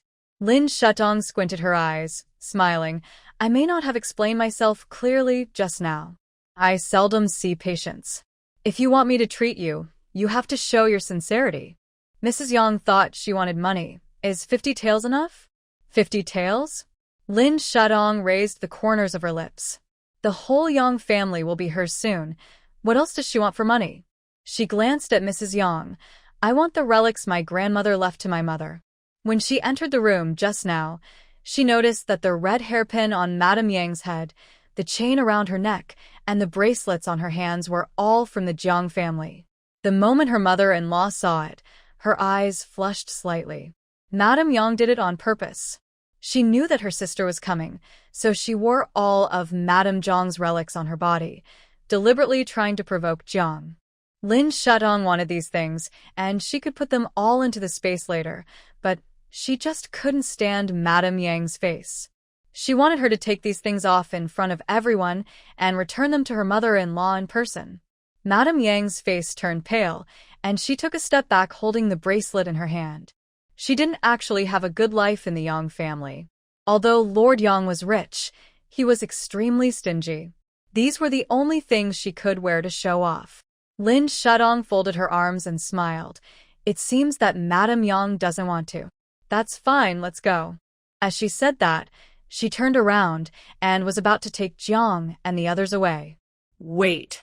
Mrs. Yang gritted her teeth and called out to them, I'll give it, I'll give it, I'll give it now.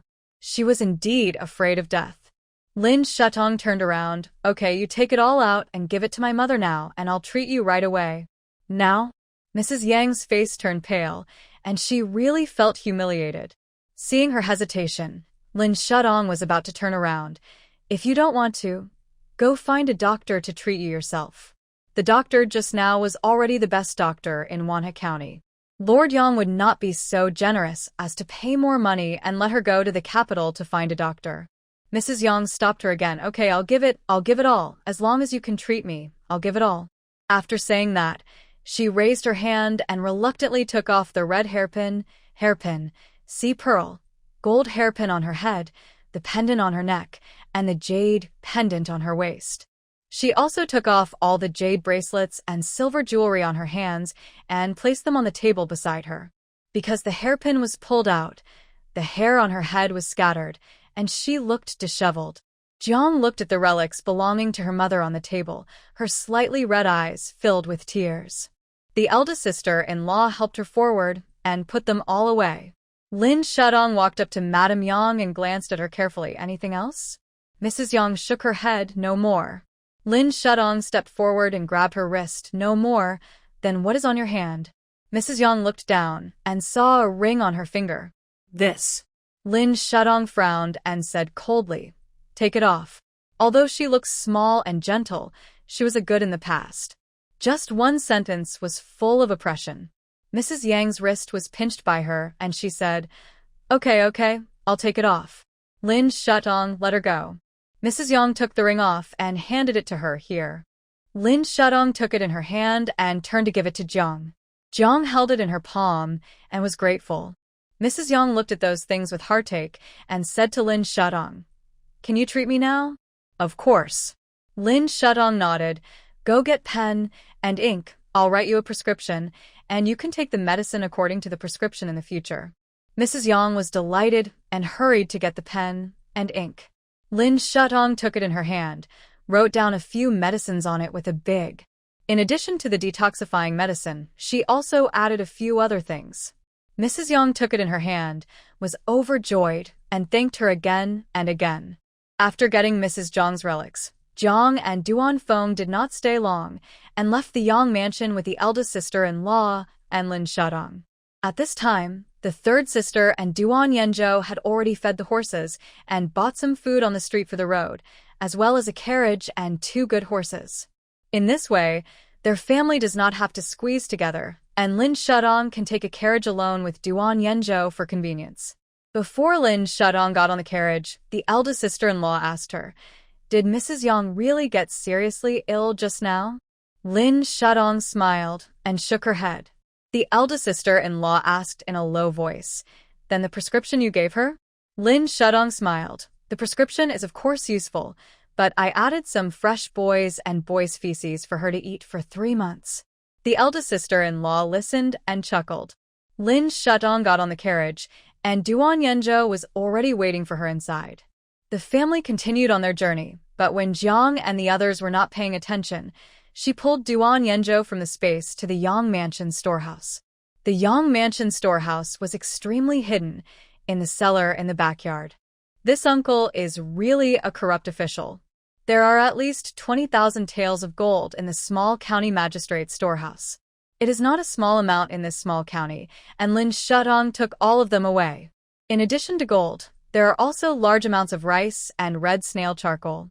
It's really luxurious. She didn't leave any behind and took them all away. Before leaving, she went to the kitchen and the backyard. With the teleportation function of the space, they can store everything they see into the space as long as they go in and out quickly. Look, Madame Yang just took the servants to buy medicine, and the mansion was empty. When Lin Shudong came out of the space, she found that Duan Yenzhou was holding a booklet in his hand. She asked, what is this? Duan Yenzhou lowered his head and looked at it carefully, turned a page, and said, this is the account book of embezzlement and bribery of County Magistrate Yang. I took it out when I was in the warehouse just now. Lin Shudong really wanted to give him a thumbs up. At this time, Duan Yenzhou took out another thing from his arms. He handed it to her.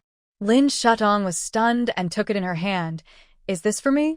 Duan Yenzhou nodded, turned his head slightly, as if intentionally covering the slightly red tips of his ears, and said seriously, well, I bought it for you when I bought a carriage at the market just now.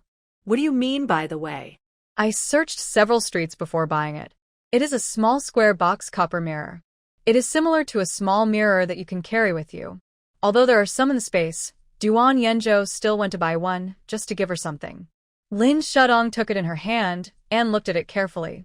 It was a pure silver carving with a copper mirror inlaid inside. It was very beautiful, and the workmanship was exquisite and compact. It was usually carried with her and could be taken out and used at any time. She smiled and said, thank you, husband. When Duan Yenzhou heard the word husband, his eyes trembled. This time it was not the tips of his ears that turned red, but his neck.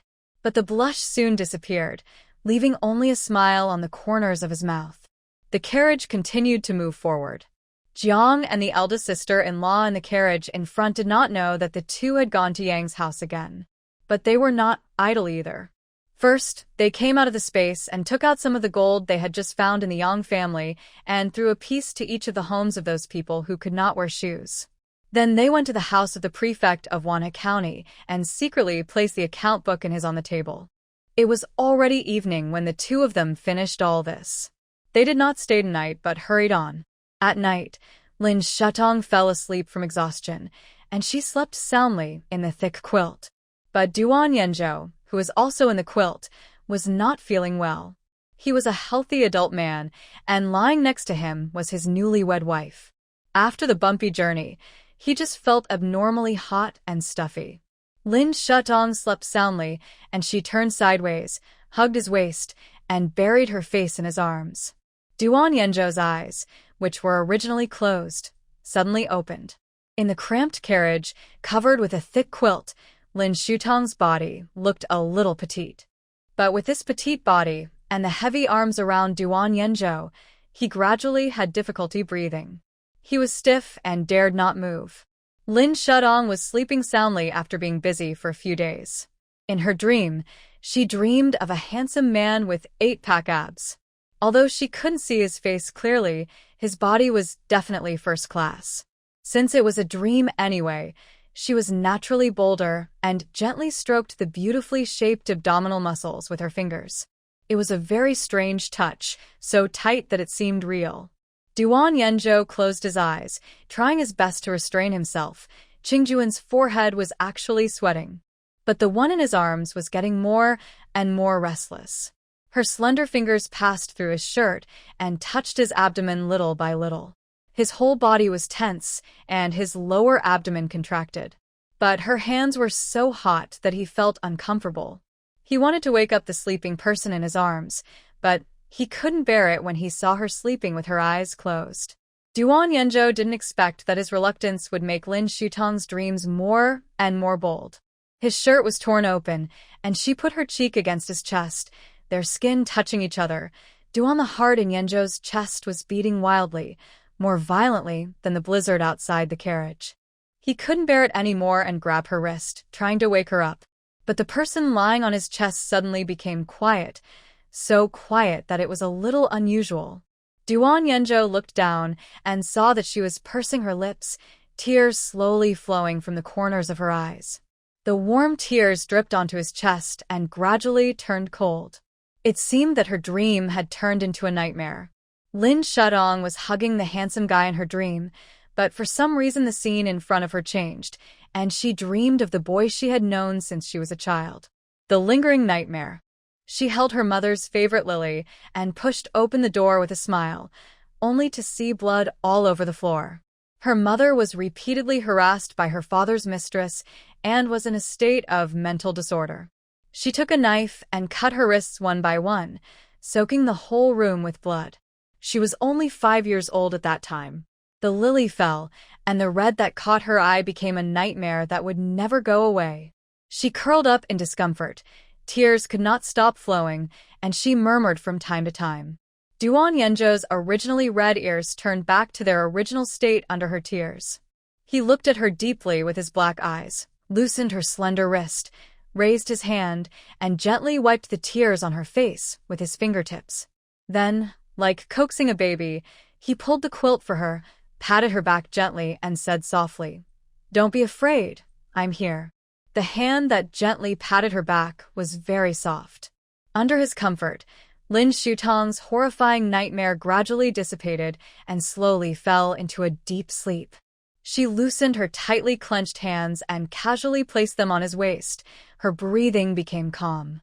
Duan Yanzhou looked at her like this and breathed a sigh of relief.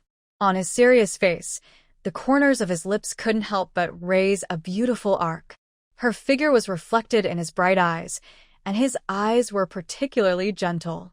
The carriage continued to move forward. The snow was blowing hard and the wind was cold, but the small carriage was warm and comfortable. Their family had just set out on the road when County Magistrate Yang happened to return to the mansion.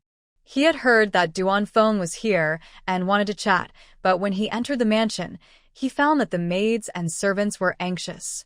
He stroked his beard, frowned, and scolded. "What are you doing? What happened in the mansion?" The servant stammered and stepped forward and said, "Master, it's bad. Just now, all the money in our mansion disappeared, and even the roast chicken that was just made in the kitchen disappeared." Now the roast chicken was being gnawed by the third sister, Duan Qingzhou. Lin Shudong gave them 3 or 4 before falling asleep. What? There was a thief in the house? Mr. Yang was shocked and rushed into the mansion. As expected, everything was empty. He cried out inwardly that something was wrong and ran quickly to the cellar. He saw that all the gold bricks stored in the cellar were gone. It was deserted and only a crushed toad was left. He staggered and almost lost his balance. He held onto the wall and asked the servant behind him, "Who's been here today?" The servant replied, "Lord Duan and Mrs. Duan from the capital were here today, but they left early in the morning. They were seated in 4 carriages, and it didn't look like they took the things." That's right. With so many things in the mansion, including the gold, at least 7 or 8 carriages are needed. Where's the madam? Where did the madam go? Mr. Yang asked angrily. The servant lowered his head and replied, "The madam went to the pharmacy today, and she'll be back soon." Mrs. Yang took the prescription given by Lin Shudong and went to buy the medicine. However, the boys and boys' feces were really hard to find, so she returned home after dark. As soon as she stepped into the door, she saw her husband scolding someone. "Master, what's wrong with you?" However, before she finished her words, County Magistrate Yang raised his hand and slapped her hard. She turned her head sideways and felt dizzy for a moment. She looked up in disbelief and said, You dare to hit me?" County Magistrate Yang pointed at her angrily and shouted, "Tell me, did you take all the money in the mansion?" Mrs. Yang was confused. What money? What happened? The little maid next to her answered tremblingly, "Madam, the mansion has been emptied. Even your favorite white fox coat is gone." Mrs. Yang suddenly felt a headache and almost thought she had heard wrong. She strode towards her room. Not only the jacket, but also the rouge and powder were not left. She sat on the ground and almost cried. County Magistrate Yang caught up with her and shouted at her, "Tell me quickly, did you take it?" Mrs. Yang was already angry, and she became even angrier when she heard this. She glared at him. "I took it? Which of your things didn't come from my dowry? Back then, I brought out 50,000 taels of silver from the Jiang mansion to help you buy an official position and a mansion. All these years, I have been using my dowry to pay for my food and clothing. Why would I steal things from my own home?" County Magistrate Yang was speechless for a moment. He sighed and almost cried. He stomped his feet twice. Where did these things go? This is the hard work of half our lives. He still had the nerve to say that it was the result of his half-life's hard work and that his family wealth came from Madame Yang stealing Zhang's dowry. The treasury was even more of the people's blood and sweat. The couple enjoyed themselves to their heart's content with other people's things. Madame Yang burst into tears. "It's gone. It's all gone. Even my most beloved bracelet is gone." Not only was the bracelet gone, but what was worse was the charcoal fire. It was snowing heavily, and it was night. She pulled at her clothes and shivered with cold. County Magistrate Yang stamped his feet and said sternly, "No, we can't let the thieves get away with it like this. I'm going to report to the authorities." Madame Yang stopped him. "You are an official. Why are you reporting to the authorities?" County Magistrate Yang raised his hand. "I'm going to report to the prefect. I don't believe that we can't find those thieves." After he said that, he strode towards the front yard, but just as he reached the door, a group of officers and soldiers rushed in. That's right, before he could go find the prefect came.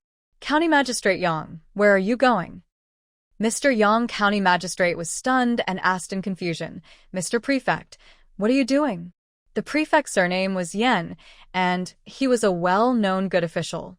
He was usually incorruptible, and he disliked officials like Mr. Yang, County Magistrate, the most. When he saw the account book and the amounts on it, he was furious and immediately brought people to the Yang mansion. Madame Yang had not been a wife for a few years and was about to lose her job. "Mr. Yang, County Magistrate, you have embezzled and accepted bribes to enrich yourself and robbed the people's hard-earned money. You are also suspected of buying and selling officials. Today I will take you to trial. Come here. Take him away quickly. Mr. Yang was dumbfounded. He just went out for a trip today. How could he be in trouble? Madame Yang was even more dumbfounded. When the Jiang family came, she was forced to return the relics and became seriously ill. Now, the family has collapsed. Mr. Yang was taken away, leaving Madame Yang alone. The mansion was about to be confiscated, the servants were about to be dispersed, and Madame Yang had nowhere to go. It seemed that she had become an orphan before the Jiang family adopted her. The next morning, the carriage that had been driving all night stopped at an inn. Lin Shutong woke up slowly in the warm quilt, and when she opened her eyes, she saw the same abdominal muscles as in the dream. She thought she was still dreaming, so she reached out and pinched it. The touch was very real, some firm and some soft. Especially when the hand moved upwards, she could pinch something granular. She was about to pinch it with her fingernails, but who knew that a big hand suddenly reached out and grabbed her wrist. Don't touch. Duan Yenzhou's slightly hoarse voice came from above her head, and Lin Shutong was petrified on the spot. It was not a dream. She stiffened her neck and slowly raised her head to look at him, only to see that his cold face was covered with blush, and several black bars appeared on his forehead. Only then did she realize that she was sleeping in his arms. At this moment, she felt as if an electric current passed through her brain, and she couldn't help but say, I will be responsible for you. Before she finished speaking, she immediately regretted it. What responsibility or not, he is the husband she married in a grand sedan chair, and it seems that it is nothing to just move. Without waiting for Duan Yenzhou to reply, she lowered her head and pulled his clothes on seriously. It's cold. Don't catch a cold. After saying that, she withdrew her hand as if nothing had happened and prepared to get up. But perhaps her waist was sore from sleeping last night. When she got up, her bones creaked and she fell heavily into the carriage. Duan Yenzhou quickly stepped forward and hugged her in his arms. Are you okay? Lin Shutong stood up, pressed her swollen lower back and legs, and shook her head. It's okay. I guess it's because the carriage is too small, and my legs and waist are numb from sleeping. Duan Yenzhou helped her sit down. After some time, we'll be fine when we get to Chinan. Duan Feng is going to be the county magistrate this time, so naturally he has a mansion. Although it will be a little austere, it is better than sleeping in a carriage. Lin Shutong nodded, feeling embarrassed to look at him. But when she woke up, she found something was wrong. If Duan Yenzhou was really sick all year round, how could he have such a good figure? She secretly glanced at him again. Although his gray-blue gown was not as good-looking as the wedding dress on his wedding night, he was still elegant and noble. He just looked a little thinner, which really showed his talent. Not only the good figure hidden under the clothes, but also his skills. At this moment, the voice of the space system suddenly rang in her ears. With a beep, the 8th level space upgrade is complete. Lin Shutong was immediately happy. She almost forgot about the space upgrade. Isn't today exactly the 3rd day? She swept away the embarrassment just now and said to Duan Yenzhou, Yenzhou, you wait for me here. I'll be back soon. Duan Yenzhou quickly picked up her coat and wanted to follow, but when she turned around, Lin Shutong disappeared. At this time, the room temperature in the space was maintained at 25 degrees. Even if Lin Shutong didn't wear a coat, she was not cold. Lin Shutong came to the space and took the elevator to the 8th floor. At this time, the door on the 8th floor that was originally closed was opened a little. She slowly walked forward and pushed the door open and saw an endless warehouse. The warehouse was full of rows of neatly arranged shelves. Compared with other floors, this floor was cold. She walked slowly inside and saw rows of neatly arranged shelves. The shelves were filled with all kinds of hot weapons. Among them were all kinds of firearms, large and small, probably placed in dozens of rows. At a glance, there were submachine guns, small pistols, rifles, etc., countless, dazzling. Lin Shutong became inexplicably excited, picked up a pistol and took it apart, and it was indeed real. She calmed down and continued to walk inside. On the shelves, there were not only firearms, but also various shells and grenades. There were many kinds of grenades, such as smoke bombs and grenades, which were the most basic. Going further in, there were even mine bombs that she didn't recognize. She used to be a military doctor. Although she was mainly responsible for curing illnesses and saving lives, she had also used a lot of these things. Especially firearms, she was very proficient in them and even had a 100% accuracy. This hot weapons warehouse was really too big, as if there was no end. However, no matter how big it was, there were no heavy weapons. It seemed that this space still needed to be upgraded. However, these were enough for now. She took a pistol and stuffed it in her arms and came out of the space. As soon as she came out of the space, she heard someone talking outside the carriage. Second sister-in-law, come out and take a look. Lin Shudong discovered that Duan Yenjo was no longer in the carriage, so she immediately put on her coat, cloak, and got out of the carriage. Third sister, what's wrong? Duan Qinzhou pointed to the official road not far in front of him. Look, who are those? Lin Shutong looked up and saw that it was the eldest family's family sitting in a prison cart heading this way. They were all going to Chinan, so it was not unusual to run into each other on the official road. She found it interesting. Look, the masters, ladies, and young men of Chongwu Mansion, who used to have their eyes on their foreheads, were all wearing dirty prison uniforms, shivering in the prison cart that was leaking air from all sides. This is Exiled. How interesting. Aunt Sue, the concubine of the eldest family member Duan Chong, happened to see them, sat up and pointed in Lin Shutong's direction. Look, isn't that the second master's family? Zhou and the eldest master looked up immediately when they heard it. Aunt Sue sighed and said, people's fate is different. They ride in horse-drawn carriages and we ride in prison carts. Tell me, how can they be so lucky? Zhou and the eldest master's faces turned green and black. With their hair loose, they no longer looked as noble as before and looked miserable. Aunt Sue did not forget to give them acupuncture. Tell me, is the eldest daughter of the Lin family a lucky star? Look, the second house is different as soon as she enters the house. Zhou wanted to blood after listening to this. The original intention of exchanging marriages was to use Lin Shutong's life to kill that sickly woman. In the end, they couldn't even confiscate the family's property. They were really lucky. The two of them looked more and more ugly. They turned their heads away, not wanting the second house to see their miserable appearance.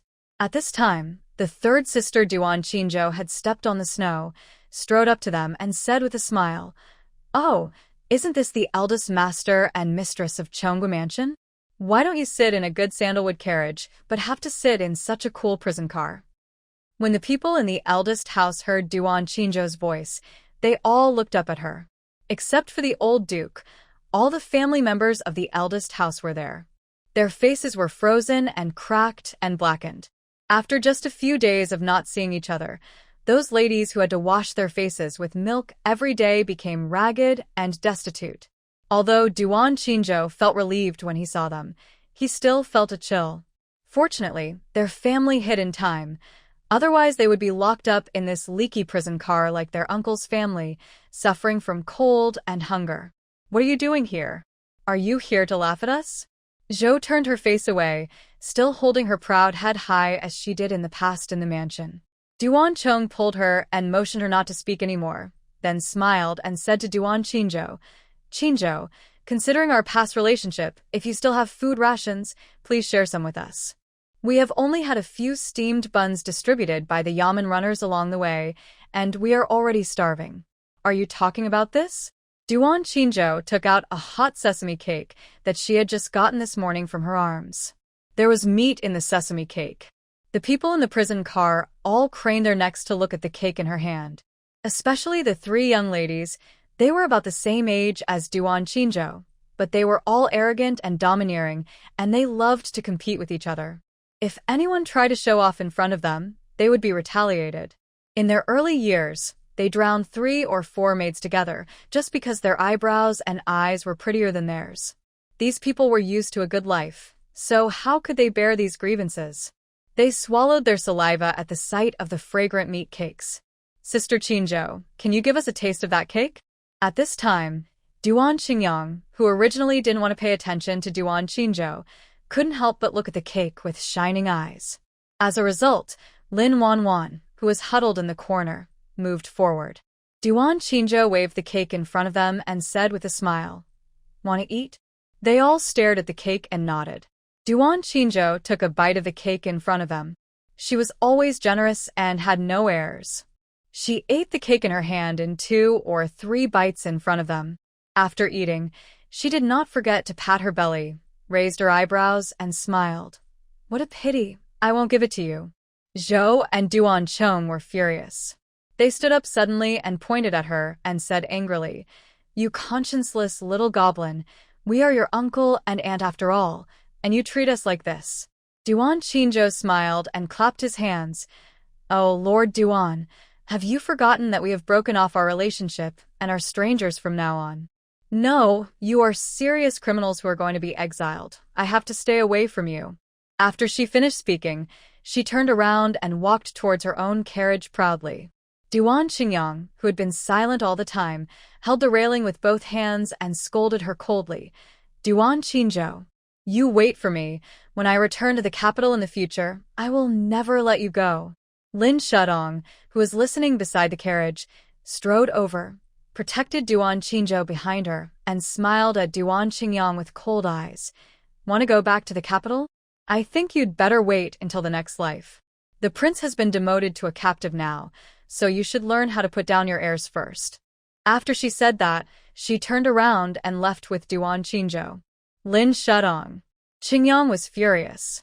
He raised his hand and smashed the railing of the prison car. He used to be full of vigor and vitality. He was well-known among the nobles. He liked to torture those talented people whose background was slightly worse than his. He always disliked Lin Shudong, just because she wrote better poems than him in the past, so he held a grudge against her. Marrying Lin Wanwan was actually just to disgust her. Who knew that overnight, he would become the laughingstock? Duan Qingyang now wanted to find a hole in the ground to crawl into, angry and anxious. Lin Wanwan on the side saw his appearance and stepped forward to stretch out her hand to comfort him. "Husband." Unexpectedly, she was pushed away by Duan Qingyang with a look of disgust. "Get out of here. You jinx." Lin Wanwan fell backwards and almost fell on Zhou. Zhou rolled her eyes at her. "Get out." Lin Wanwan hurriedly stepped back, feeling very aggrieved. Now that her family was in trouble and Duan Qingyang and Zhou's true colors were revealed, there was nothing she could do no matter how much she regretted it, because she had tried every means to marry into this family. Lin Shudong looked back, and before getting on the horse, she said to the officers who were resting on the side, "My lords, your prisoners are too noisy. Can you let them be quiet?" The officers looked up in the direction of the prison van, frowned. "I'll go and take a look." They strode forward and flicked their whips twice, which made the family of the eldest house behave themselves. However, their road to exile had just begun, and the hard days were still to come. Seeing that they had become obedient, Lin Shudong got on Zhang's carriage with confidence. Zhang took the medicine for 2 days as prescribed by her doctor, and her complexion improved a lot. She pulled Lin Shudong and said with a smile, "It's really a narrow road for enemies. I didn't expect to meet them on the road again." Lin Shudong replied with a smile, "We are all going to Chinon, so it is inevitable to meet them. Just think of them as seeing a few familiar dogs on the roadside." Zhang was amused by her words and pulled her, saying softly, "Yes, you are right. Just think of them as a few familiar dogs." After she finished speaking, she glanced outside the carriage. "Is Yanzhou treating you well?" Lin Shudong hesitated for a moment and replied seriously, "My husband treats me very well." Zhang breathed a sigh of relief. "That's good. If he does anything bad in the future, you must tell Mother. Mother will protect you." As she spoke, she tightened her hand around hers a little, with great sincerity. Lin Shutong's heart warmed, and he smiled and nodded. "Thank you, Mother." They stopped at the entrance of the post station for an hour or 2, but did not stay overnight. The post station here was rather shabby, and when the wind blew, it was equally cold inside and outside the house, not as warm as in the carriage. Going up and down was a waste of time. After they fed the horses, they continued on their way. The people in the eldest house were gnawing on steamed buns that were as hard as stones, and when they looked up, they found that they had left. Gone? Are they really just leaving like that, leaving us alone?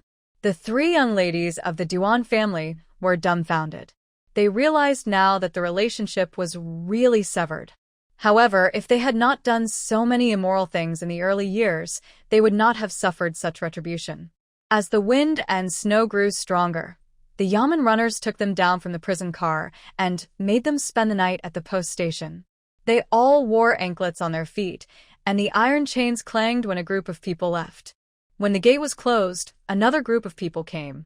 Like them, they were also exiled, the whole family of the Lin family. Master Lin brought 7 or 8 concubines and a little son. When the two families met, they were like enemies. Especially Aunt Bai. She cursed at Zhou and Duan Chong with her hair loose. It's all because of you Chongba mansion that our Lin family was also confiscated. Zhou was so angry that she dragged Lin Wanwan to her side, dragging her with the iron chains clanging. If it weren't for your Jinx daughter marrying into our family, would our Chongba mansion have suffered such bad luck? Mrs. Bai felt very distressed when she saw her daughter. If you don't want her, just give her back to us. Master Lin behind her pulled her. What nonsense are you talking about? We are in exile now, and the whole family can't even get enough to eat. If you let her come back, we will starve to death. Mrs. Bai was furious. Mr. Lin, you say you can't support her? Then your concubines can support her. Master Lin really couldn't bear to part with his beautiful concubines. There were 5 of them in total. If he didn't take them with him, they would have to be sent to serve as official prostitutes. He glared at Aunt Bai. Don't keep saying that they are concubines, aren't you one too? Aunt Bai had been spoiled by him for so many years that she forgot her own identity. She even forgot how he had forced Madame Lin to death. People's true colors will be revealed once they are in trouble. The more he spoiled her in the past, the more he hates her now. The cold wind was howling outside. The walls of the post station were leaking, and there was not even a charcoal fire in the room. Soon the two families didn't even have the energy to quarrel, and they huddled together and shivered to keep warm. At the same time, Lin Shudong and his men had driven a carriage to a small county called Luyang County. This county is much larger than Wanha County, which they passed yesterday. However, they did not plan to spend the night here, and decided to gallop a little further. Who knew that as soon as they passed the county gate, they were stopped by an old man. Don't go, don't go. The carriage stopped. Duan Yenzhou stuck his head out and asked, what happened ahead? The old man sighed and said, we can't go this way. Bandits are often seen on the road, and they specifically prey on young women. If you go there, you may die. Bandits? They are so bold that they dare to rob people on the official road. This road is the only way to go south. If you don't take it, you can only cross the mountains. It's so cold now, and if you climb a mountain, the horse will probably freeze to death. She pulled Duan Yenzhou's clothes. Should we continue on our way, or go to the city to rest first? Duan Yenzhou thought for a while and said, let's stay in the city first, and then explore the way tomorrow morning. Lin Shutong nodded. Seeing her assent, Duan Yenzhou got off the carriage to inform his father and mother. His sister-in-law and third sister agreed, and the family decided to go into the city first. The city is much more prosperous than Wanha County, but it is only the eve of the disaster. The wind and snow are getting worse day by day. In a few days, water will freeze into ice, and it will become extremely cold. The crops and chickens and ducks will all die. Lin Shutong leaned against the side of the carriage, touching the small pistol in her hand. She felt itchy and wanted to find a place to try it out. Duan Yenzhou was sharp-eyed and accidentally saw what she was holding and asked, what is this? Lin Shutong took the little thing out of her arms and didn't mind sharing it with him. But he didn't know how to explain it for a while, so he said, this is a weapon like your swords, but don't underestimate it because it's small. It's extremely powerful. Duan Yenzhou looked at it seriously, thought for a moment, and nodded, as if he understood. Lin Shutong asked in confusion, do you really understand? Duan Yenzhou replied seriously, it just looks strange, but if Madam says it is a weapon, then it is a weapon. He said Madam very naturally, so naturally that Lin Shutong almost didn't notice it. When he noticed it, a shrill scream came from outside the carriage.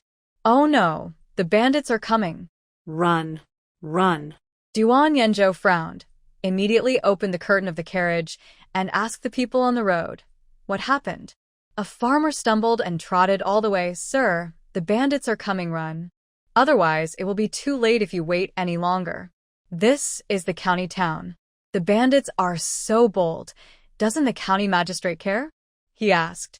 The farmer looked behind him and sighed. The officials and bandits are colluding. The county magistrate and the bandits are in the same group. Lin Shudong was shocked when she heard this. She didn't expect that in broad daylight there would be collusion between officials and bandits. At this moment, a long arrow flew over. The farmer was so scared that he ran away. Duan Yanzhou reacted very quickly. He took Lin Shudong as hand and protected her in his arms and called to Duan Qinzhou in front. "Third sister, there are bandits. Hurry up and drive the carriage to the inn in front immediately." Duan Qinzhou replied, "Yes, second brother." Then the carriage ran quickly and stopped in front of an inn. Duan Yanzhou hurriedly settled the family and hid the carriage by the way. Lin Shudong was surprised at his speed, and even more surprised at his agile skills. Is that a sick person? He can obviously carry a sack in one hand and run another 30 miles. Duan Yanzhou found a shovel and locked the doors and windows of the inn. The inn was not big, and there were many vendors passing by. The waiter hid under the cabinet and trembled. Bandits rarely come to the city on weekdays. Why did they suddenly come down today? Lin Shudong could guess the reason. It had snowed for many days in a row, and the weather was obviously abnormal. There were always some smart people who noticed the abnormality and stockpiled more things. Now that the officials and bandits were colluding, they might treat the people of the entire city as piglets. Since ancient times, there have been riots when there were natural disasters. Lin Shudong was not surprised. She squeezed the small pistol in her hand. It seemed a little small, so she had to get a bigger one. While Duan Yanzhou was comforting her sister-in-law and the others, she immediately concentrated and took out a rifle from the space and placed it behind a row of cabinets in the inn. Soon, torches were lit outside the window, and bursts of horse hooves were heard. Duan Yanzhou immediately came behind Lin Shudong and protected her. "You stay here for a while. Don't come out." Lin Shudong looked up at him. "Yanzhou, how is your body?" Before she could finish, Duan Yanzhou turned around and took out a long sword in his hand. Lin Shudong recognized the sword. It was brought out from the Duke's mansion when they left, and it looked like a top-grade sword. Sure enough, her husband had hidden his skills. Following a commotion outside the house, two tall figures came to the outside of the inn and suddenly kicked the door open. "There are still people here. Come and grab them. Keep the men as pork and take the women away to have children." When Lin Shudong heard the voice, his eyes fixed, and he quickly gripped the rifle and pulled the trigger at the foreheads of the two men. Bang! 2 shots. The bullets flew out, and before the two men could react, they went straight through their eyebrows. They fell to the ground with a clang, and blood was spilling. Duan Yanzhou was holding a long sword and was shocked by the scene in front of him. He turned his head to look at Lin Shudong, who was concentrating on holding the gun, with deep eyes, with a little surprise and admiration. Then several more bandits rushed over 1, 2, and 3. Lin Shudong pulled the trigger and swept towards them. Her marksmanship was excellent, and she hit them accurately with every shot, and the bullets banged. Seeing the bandits fall to the ground, she raised the corners of her lips and showed a carefree smile. Duan Yanzhou glanced at that smile, and his eyes deepened a little, as if something had hit his chest. Lin Shudong loaded the bullet and said to him seriously, "Yanzhou, leave these people at the door to me. You just protect your parents and sisters-in-law." Duan Yanzhou did not hesitate and cooperated very well, holding the sword to Jiang and Duan Feng's sister-in-law to the second floor of the inn. The third sister also took out a long whip from her waist and stood guard at the entrance of the corridor. The bandits outside the door saw their companions falling to the ground one by one, and they were all shocked. What's going on? Why did they all fall? There must be someone inside who can use hidden weapons. Let's go in and kill them to avenge our brothers. After they finished speaking, they rushed in with big knives. Lin Shudong rarely saw so many targets, and he was a little excited for a while, aiming at their heads one by one. The bullets came at them like meteors in a place they could not see and went straight through their foreheads. Blood splattered, and soon the people who came in fell again. The bandits who had not had time to enter the door were startled again and hurriedly retreated out. What a powerful hidden weapon. Second commander, there should be a master in the inn. Let's go call the first commander first. Then there was a roar. What master? I have never seen one whose hidden weapon can defeat my sword. Get out of the way, let me in, I must cut the corpse into pieces today. As soon as the voice fell, a big man with a beard strode in with a sword over 1 meter long. He was strong, and it seemed that the whole floor was shaking when he stepped into the door. Lin Shutong looked at his fat head and big ears, and almost vomited. The big-bellied bandit was sharp-eyed and spotted Lin Shutong behind the cabinet. He smiled with his eyes wide open. What kind of expert is this? She's just a little beauty. Little beauty, just surrender.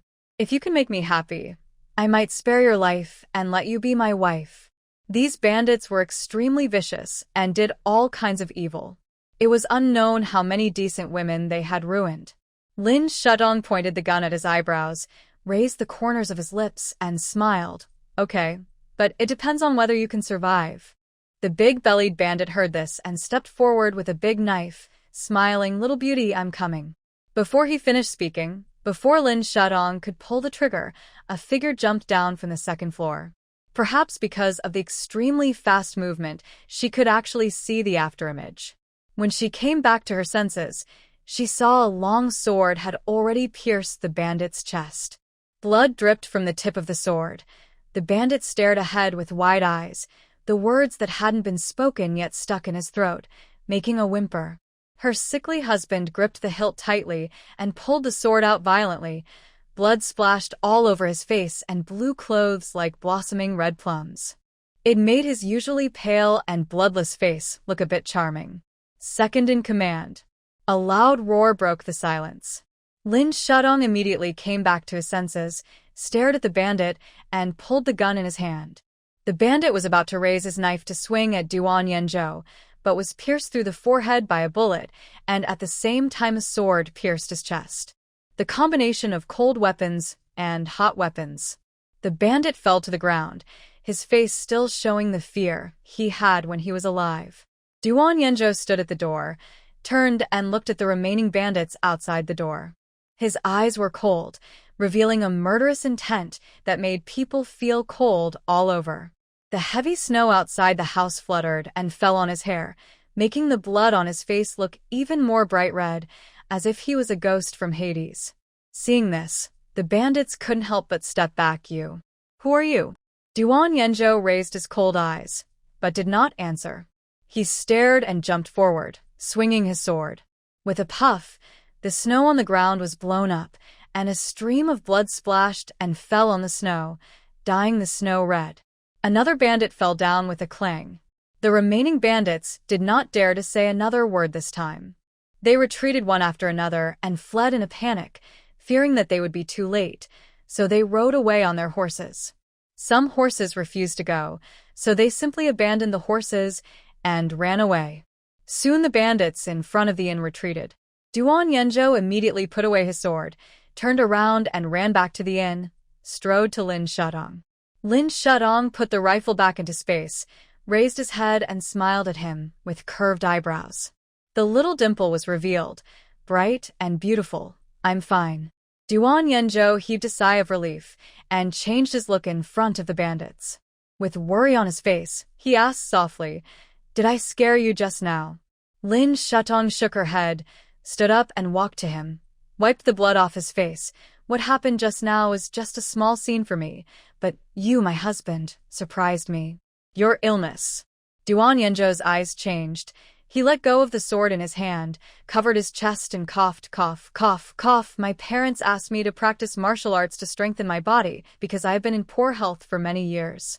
Lin Shutong was amused by his poor acting skills, and it seemed that he did not intend to pretend anymore. She picked up the sword and placed it in his palm. In that case, when we get to Chinon, my husband must let me take your pulse carefully. As she spoke, her fingertips accidentally brushed across his wrist. Duan Yenzhou's Adam's apple moved slightly. He clenched the sword and replied softly, "Then I would rather obey your command." Lin Shudong smiled at each other, raised his head, and looked towards the second floor. "How are my sister-in-law and parents? Are they scared?" Duan Yenjo replied, "My parents are fine, but my sister-in-law probably left too fast just now and had a miscarriage." When Lin Shudong heard this, he said seriously, "I'll go and see." After she finished speaking, she strode forward and ran upstairs. Second sister-in-law. The third sister followed her upstairs. The two pushed open the door of the inn, only to see the sister-in-law lying on the bed with her hands on her stomach, her face not very good. Zhang's face was full of anxiety. "Shudong, you are here. Come and see Wanru. She just had a sudden abdominal pain." Lin Shudong stepped forward quickly, came to the bed, and felt the pulse of the sister-in-law. Duan Qingzhou squatted aside, his face full of worry. "Second sister-in-law, is my sister-in-law okay?" Lin Shudong slowly withdrew his hand. "My sister-in-law is fine. She was probably frightened just now. It's probably just that you're too nervous and it caused the contractions. It's not a big problem." As she said that, she took out a silver needle and gave her acupuncture. Soon the sister-in-law's complexion eased. She slightly loosened her hand covering her lower abdomen, sat up and said, "Shudong, my stomach doesn't seem to hurt anymore." Lin Shudong took back the needle and smiled. "That's good, sister-in-law. You should have a good rest first. I'll go and boil some pregnancy-protecting medicine for you later." The sister-in-law nodded gratefully. "Thank you very much, Shudong." Jiang and Duan Feng on the side also breathed a sigh of relief. "Shudong, what was that noise downstairs just now?" Jiang asked puzzledly. Lin Shudong smiled. "It was a hidden weapon. Don't worry, those bandits have been driven away by Yenzhou. It is estimated that they will not come again for a while." Jiang was relieved. When she looked down, she found that Lin Shutong's hands were slightly red from the cold. She hurriedly pulled her to sit next to the charcoal fire. "Come and warm them up. Be careful not to freeze your hands." Lin Shudong was so focused on dealing with the bandits that she didn't realize her hands had already turned red. She sat down, moved closer to the charcoal fire, and her body quickly warmed up. It was getting late now, and the family had to sleep here first. Lin Shudong happened to borrow the stove in the back kitchen to boil medicine for her sister-in-law. After the medicine was boiled, Lin Shudong returned to the room and saw Duan Yenzhou with a worried look on his face. She walked over and asked, "Are you worried that the bandits will come again?" Duan Yenzhou nodded. "The bandit who died in the inn today should have been just a subordinate." Lin Shudong had an idea. "Instead of waiting for them here, why don't we take the initiative to attack, so as not to scare my sister-in-law and my parents again?" Duan Yenzhou concentrated and hesitated. He didn't want Lin Shudong to take risks again. Unexpectedly, before he could answer, he was pulled into space by Lin Shudong. When they came out again, they had arrived at the residence of the magistrate of Luyang County. The magistrate's surname was Pan, and he had only been the magistrate here for 3 years. However, in these 3 years, bandits were rampant, and the people were miserable. The emperor was also incompetent, and the people above could not be controlled, let alone the people below. If you want to really eradicate the bandits, you have to take down this cancer first. As soon as the two arrived outside the study of Magistrate Pan, they heard someone talking inside. "Have you figured out who killed my second-in-command in the inn today?" Lin Shudong pricked up his ears and listened. It was the bandits. They were so bold that they colluded openly in the mansion. County Magistrate Pan smiled and said, "I figured it out. It's the Duan family in the capital. I've seen Duan Feng a few times in the capital before. He's just a rascal. I've disliked him for a long time. I might as well kill his whole family. By the way, leave his daughter-in-law and daughter to you, the boss. I'll invite them to my house tomorrow and drug them." You can do whatever you want with them then. The bandits' expression eased. "That's about right. Our second master died in their hands today. I heard that they're good at martial arts. You keep a close eye on them." County Magistrate Pan laughed repeatedly. Okay, I'll keep a close eye on them." Lin Shudong, who was outside the study, heard it clearly. "They still want a drug? Then let's see whose drug is more poisonous." She took out poison powder from her arms and sprinkled it into the window, then pulled Duan Yenjo into the space. Duan Yenjo asked her, "What did you sprinkle just now?" Lin Shutong smiled secretly. "It's the same medicine that was sprinkled in my aunt's room that day." Duan Yenjo was stunned. "Extremely strong aphrodisiac?" Lin Shutong smiled and nodded. "These two people have killed so many decent women. A small punishment should not be too much. Since they like to collude so much, let them love each other more." Soon the voices of two people were heard in the room.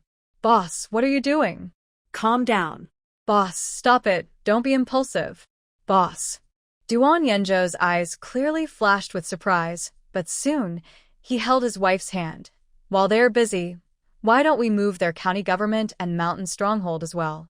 Lin Shutong's eyebrows curved, very much in agreement. He didn't expect that he had such a tacit understanding. Luyang County is much richer than Wanha County they passed by before, and County Magistrate Pan must have several times more wealth than County Magistrate Yang. As expected, when they arrived at the warehouse, there was a lot of gold and silver piled up inside. When the extremely cold weather came in a few days, gold and silver would be the most useless things, but for the people now, they were good things. They moved them all away, and then went to the granary and the kitchen. There was not much rice in the granary, but there were a lot of good things in the kitchen, especially charcoal. A lot of charcoal almost piled up into mountains. When Lin Shutong saw it, she was a little suspicious. Did Magistrate Pan also notice the abnormal weather, so he stockpiled so much charcoal? For them, this is really the best thing. With a year of extremely cold weather, it is estimated that a lot of charcoal will be burned. She didn't hesitate and put it all into the space. After the county government office was emptied, Lin Shutong and Duan Yenjo returned to the study and found that the two people inside were fighting fiercely. The effect of the medicine is strong, but people can't stand it. Soon the two of them ran out of strength. Lin Shutong put another handful of smoke in it, made sure that everyone inside fell down, and prepared to push the door in. Duan Yenjo hurriedly stopped her. "I'll go." Lin Shutong immediately understood what he meant and estimated that the scene in the room was not good. Duan Yenjo was afraid of dirtying her eyes. She nodded, took out a rope and a sack from the space, and handed them to him. "These two people are also a disaster if they stay here. It is better to pack them together and send them to the prefect to save trouble in the future." Okay. Duan Yenjo took it in his hand, walked into the house swiftly, and soon carried out a large sack. The bandits and Magistrate Pan were inseparable inside, and a sack was just right. Lin Shutong brought the sack with him to the space with Duan Yenjo. Fortunately, this place is not far from the prefect's residence. After teleporting out of the space, it is directly to the prefect's house. Duan Yenjo carried the sack out, threw it into the yard, and two people rolled out. When Lin Shutong left, he left a small charge to prevent the prefect from being confused. Soon, the two people alarmed the people in the prefect's house. Before they came, Lin Shutong and Duan Yenjo left immediately. The night is still long, and they still have a lot of things to do. The two returned to the inn first, and after seeing that there were no bandits ambushing around the inn, they entered the space and came to the bandits' lair. Their lair is on the top of the mountain. The road here is rugged, and it is very difficult for ordinary people to come up. A group of them went down today, and not many have returned so far. At this moment, these mountain bandits don't know that their boss has been kidnapped, and they're still waiting for the boss to take them down the mountain again. Lin Shutong didn't hesitate and directly put drugs in their wine. A large dose of drugs can deal with a cow. These people are very careful. Just in case, she also put drugs in the water. Duan Yenjo guarded for her. As long as someone came, they would immediately enter the space. After 2 or 3 times, all the bandits in the village lay down. She and Duan Yenjo hurried to the backyard of the village. They found that there were not many other things in the village, but there were many young and beautiful women. They are treating women as a business. Lin Shutong was very angry and hurried up to release them all.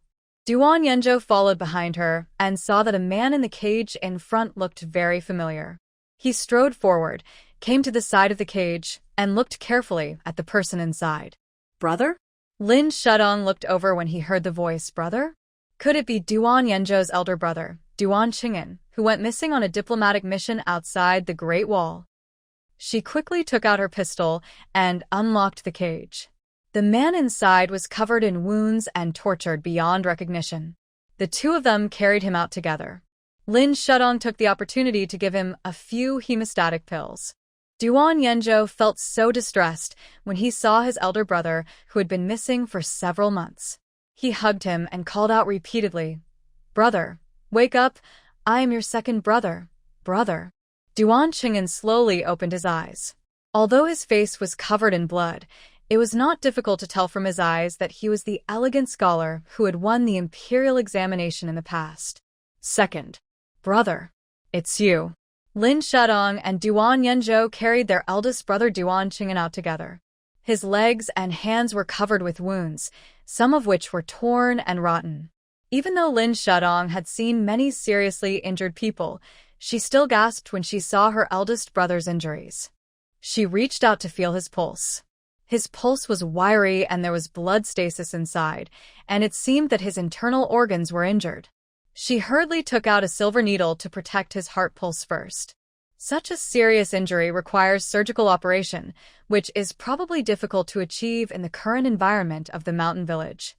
Duan Yanzhou saw that she was frowning and guessed that his eldest brother was seriously injured, so he asked her, "How is his injury, brother?" Lin Shudong gave Duan Qing'an acupuncture skillfully. "Don't worry. I'm here. I will definitely save his life." At this moment, Duan Qing'an opened his eyes slightly, a little unconscious, but his hands were tightly holding Duan Yanzhou. "Second brother, Your sister-in-law?" Duan Yanzhou held his hand tightly. "Sister-in-law, and the children are fine. They are all waiting for you to return safely, brother. Who is it? Who conspired with the bandits to lock you up here?" Duan Qing'an is an official appointed by the court. It is impossible for the bandits to lock him up here and torture him just for money. Duan Qing'an was breathing weakly and replied with difficulty, "King He." When Duan Yanzhou heard these two words, his face sank instantly, and hatred appeared in his eyes. "It's him." Lin Shudong also heard it clearly. From the original owner's memory, Prince He was the emperor's younger brother. Now that the emperor had no children, he was the most likely to inherit the throne. He actually tried every means to target the eldest son of the second house of Chongwu Mansion. It seems that there is something she doesn't know. However, his life is almost over. The extreme cold is coming, and the world is in chaos. Even the emperor was overthrown, let alone him, a little Prince He. Lin Shudong took back the needle and said to Duan Yanzhou, "Yanzhou, brother is seriously injured and should not stay here for a long time. Let's go back to the inn first." Duan Yanzhou nodded. "Let's go." Lin Shudong stood up and looked at the fallen bandits in the mountain village. "What about these people?" Duan Yanzhou picked up the torch beside him and looked ahead coldly. "These people have killed countless people and harmed thousands of women. It would be a disaster if they were kept alive." After he finished speaking, he kicked over the wine jar in front of him and then threw the torch up. The raging fire burned and surrounded the bandits. Lin Shudong turned and looked at the backyard. The women imprisoned here had already fled down the mountain, leaving only cattle, sheep, horses, and food. Although there was not much food, the cattle, sheep, and horses were kept in 7 or 8 sheep pens and stables. There were more than 10 boxes of gold in the inner room of the bandit leader. It would be a pity to burn them. She concentrated and put them all into the space.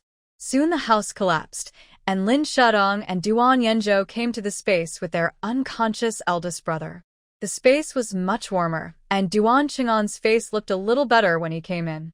Lin Shudong was about to take them back to the inn, but at this time there was a beep from the space.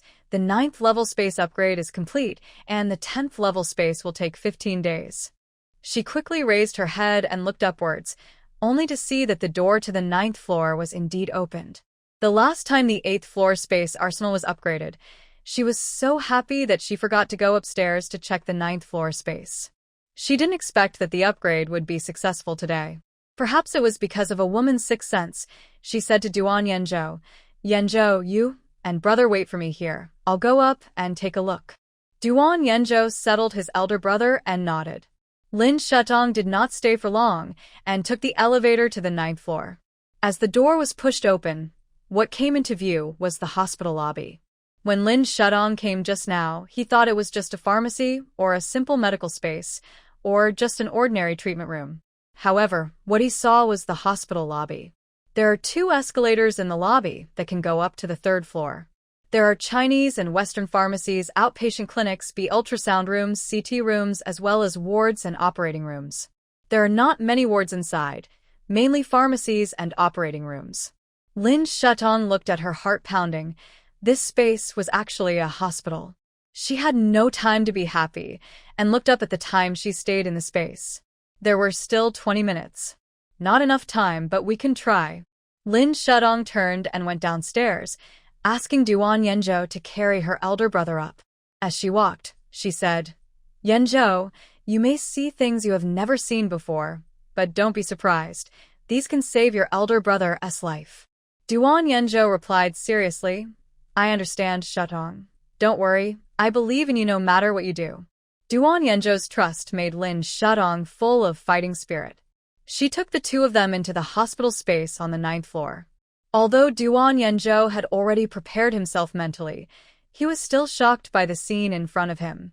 He remained calm and helped Lin Shutong put Duan Qing'an on the operating table. Now time is limited. Lin Shutong had to save his life first, disinfecting and cleaning the bleeding wound and suturing it quickly. In the past on the battlefield, such operations were performed every day, and there were many broken arms and legs. After she sutured it, she immediately took the potion, medicine bottle, syringe, and some surgical instruments, and went to the inn with them. You can only stay in the space for half an hour at a time. If you exceed the time limit, you can only wait 3 hours before entering the space again. Duan Qing'an's injury can't wait, so Lin Shutong had to bring the equipment and put the operating room in the inn. "Yanzhou, go find an empty room quickly." She gave the instructions while hanging the medicine on Duan Qing'an. "Okay." Duan Yanzhou jumped up to the 2nd floor, found an empty room, and took them upstairs. Lin Shutong closed the door and asked Duan Yanzhou to wait outside.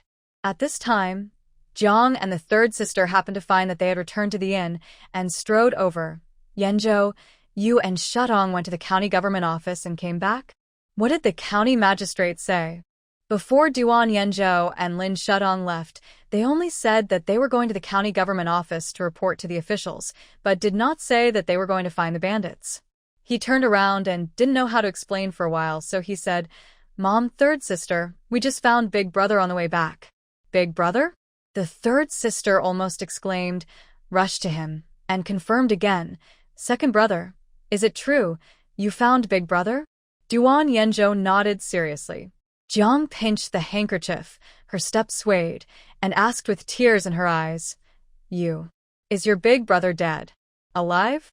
Duan Yanzhou stepped forward to support her. "He is alive, but just suffered some injuries. Shutong is treating him." Jiang supported Duan Yanzhou's arm, very excited. "Qing'an, he is finally back." When the eldest brother disappeared earlier, it was said that he was killed by bandits outside the Great Wall and would never come back. But Jiang and Duan Feng did not believe it, so even though he had been missing for several months, they did not set up a mourning hall for him. Instead, those people in the eldest house gloated over Duan Qing'an's misfortune and took the initiative to set up a cenotaph for Duan Qing'an. The 3rd sister, Duan Qingzhou, demolished the cenotaph that night. At this moment, the eldest sister-in-law and Duan Feng in the room also heard the sound. The eldest sister-in-law did not care about her body and walked over to hold the wall and said, "Qing'an, he is really back?" The 3rd sister wiped the tears from her face, strode up to her, supported her, and smiled. "Yes, sister-in-law, eldest brother is back." The eldest sister-in-law took the 3rd sister's hand, looked up at the closed door in front of her. Tears welled up like a spring, and she was so happy that she couldn't speak. Lin Shutong cleaned and sealed Duan Qing'an's wound inside, and it was estimated that it took a total of 2 hours. Their family waited outside the door from dusk to dawn. Finally, Lin Shutong pushed open the door and walked out. She had been busy for nearly a whole night, her legs and feet were weak, and she almost fell down as soon as she took a step. Duan Yanzhou hurried forward and hugged her in his arms. Lin Shutong's had hit his strong chest, and the whole person woke up. She rubbed her eyes and said, "Yanzhou, eldest brother is fine now. Rest for a while, and you will recover." The third sister and parents who were around him breathed a sigh of relief. Duan Yanzhou hugged her tightly and said, "You must be sleepy. I'll take you to the room to rest for a while." Lin Shutong was really sleepy, so she followed him to the guest room next door without any hesitation. Before leaving, she told her third sister to tell her immediately if her eldest brother woke up. The third sister nodded obediently and wanted to say a few more words, but was pulled back by Jiang. The two looked at each other and smiled wickedly.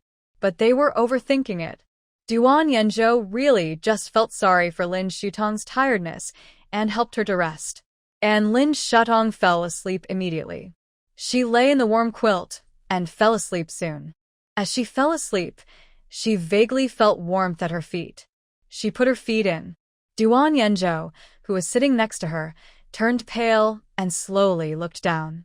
He saw the white ankles under her buttocks and the red warmth behind her ears. Duan Yanzhou sat there and didn't dare to move, for fear that if he moved, the person in front of him would not sleep well. He sat there quietly for a while, until Lin Shutong turned over and retracted his feet. Then he breathed a sigh of relief and got up to leave. Before leaving, he did not forget to add charcoal fire in the room. As noon approached, the prefect brought a lot of officers and soldiers to the county government office in the city. The mountain bandits and Magistrate Pan, who were entangled with each other last night, gave the prefect a big scare. The two of them were bare-chested in the snow, looking at each other, and both of them were dizzy. Until the officers and soldiers arrested them, they didn't know what had happened. Until Prefect Yan, after showing their charges, they realized that they were in trouble. These two people were also related to Duan Qing'an's imprisonment, and their deaths were not unjust. After the prefect detained them, he immediately went to the county government to search their homes. However, when they arrived, the county government was empty. No one knows where the family property of County Magistrate Pan has gone. But from now on, there will be no more bandits coming to Luyang County.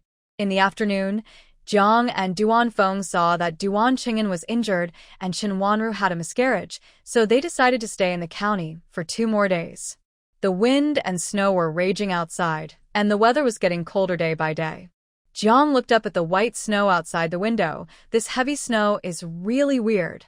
It usually snows for 3 or 4 days at most, but this time it has snowed for more than 10 days. "Master, do you think there will be a disaster?" Duan Feng frowned slightly. Then he sighed.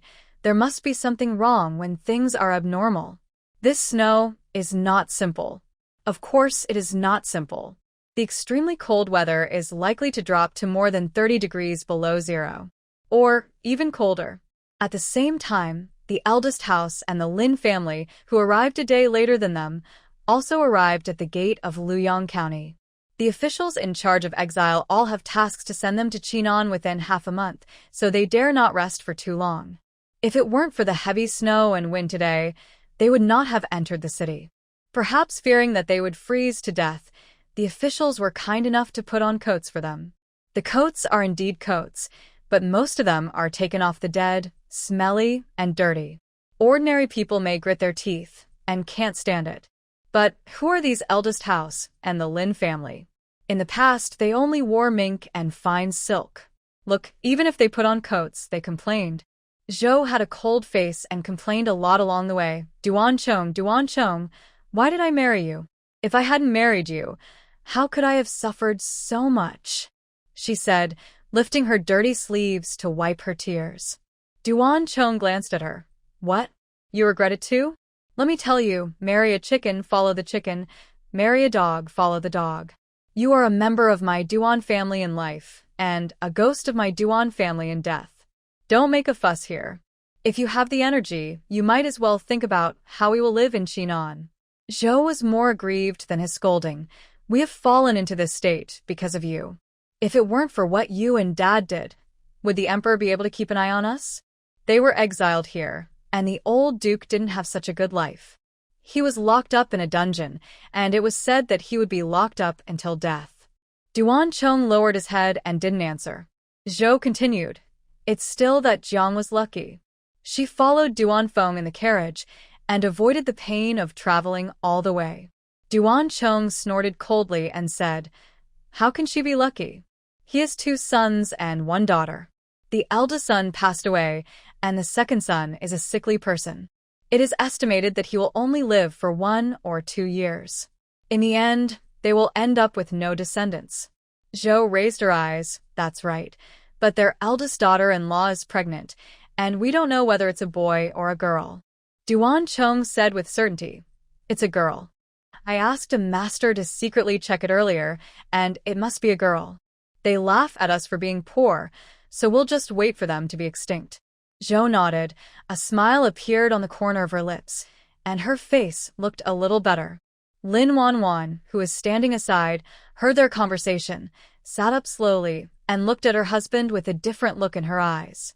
A few days ago, she was still thinking that if she married Duan Yenzhou, she wouldn't have to suffer. But now that she thinks about it carefully, the second house and the family are also going to Chinon.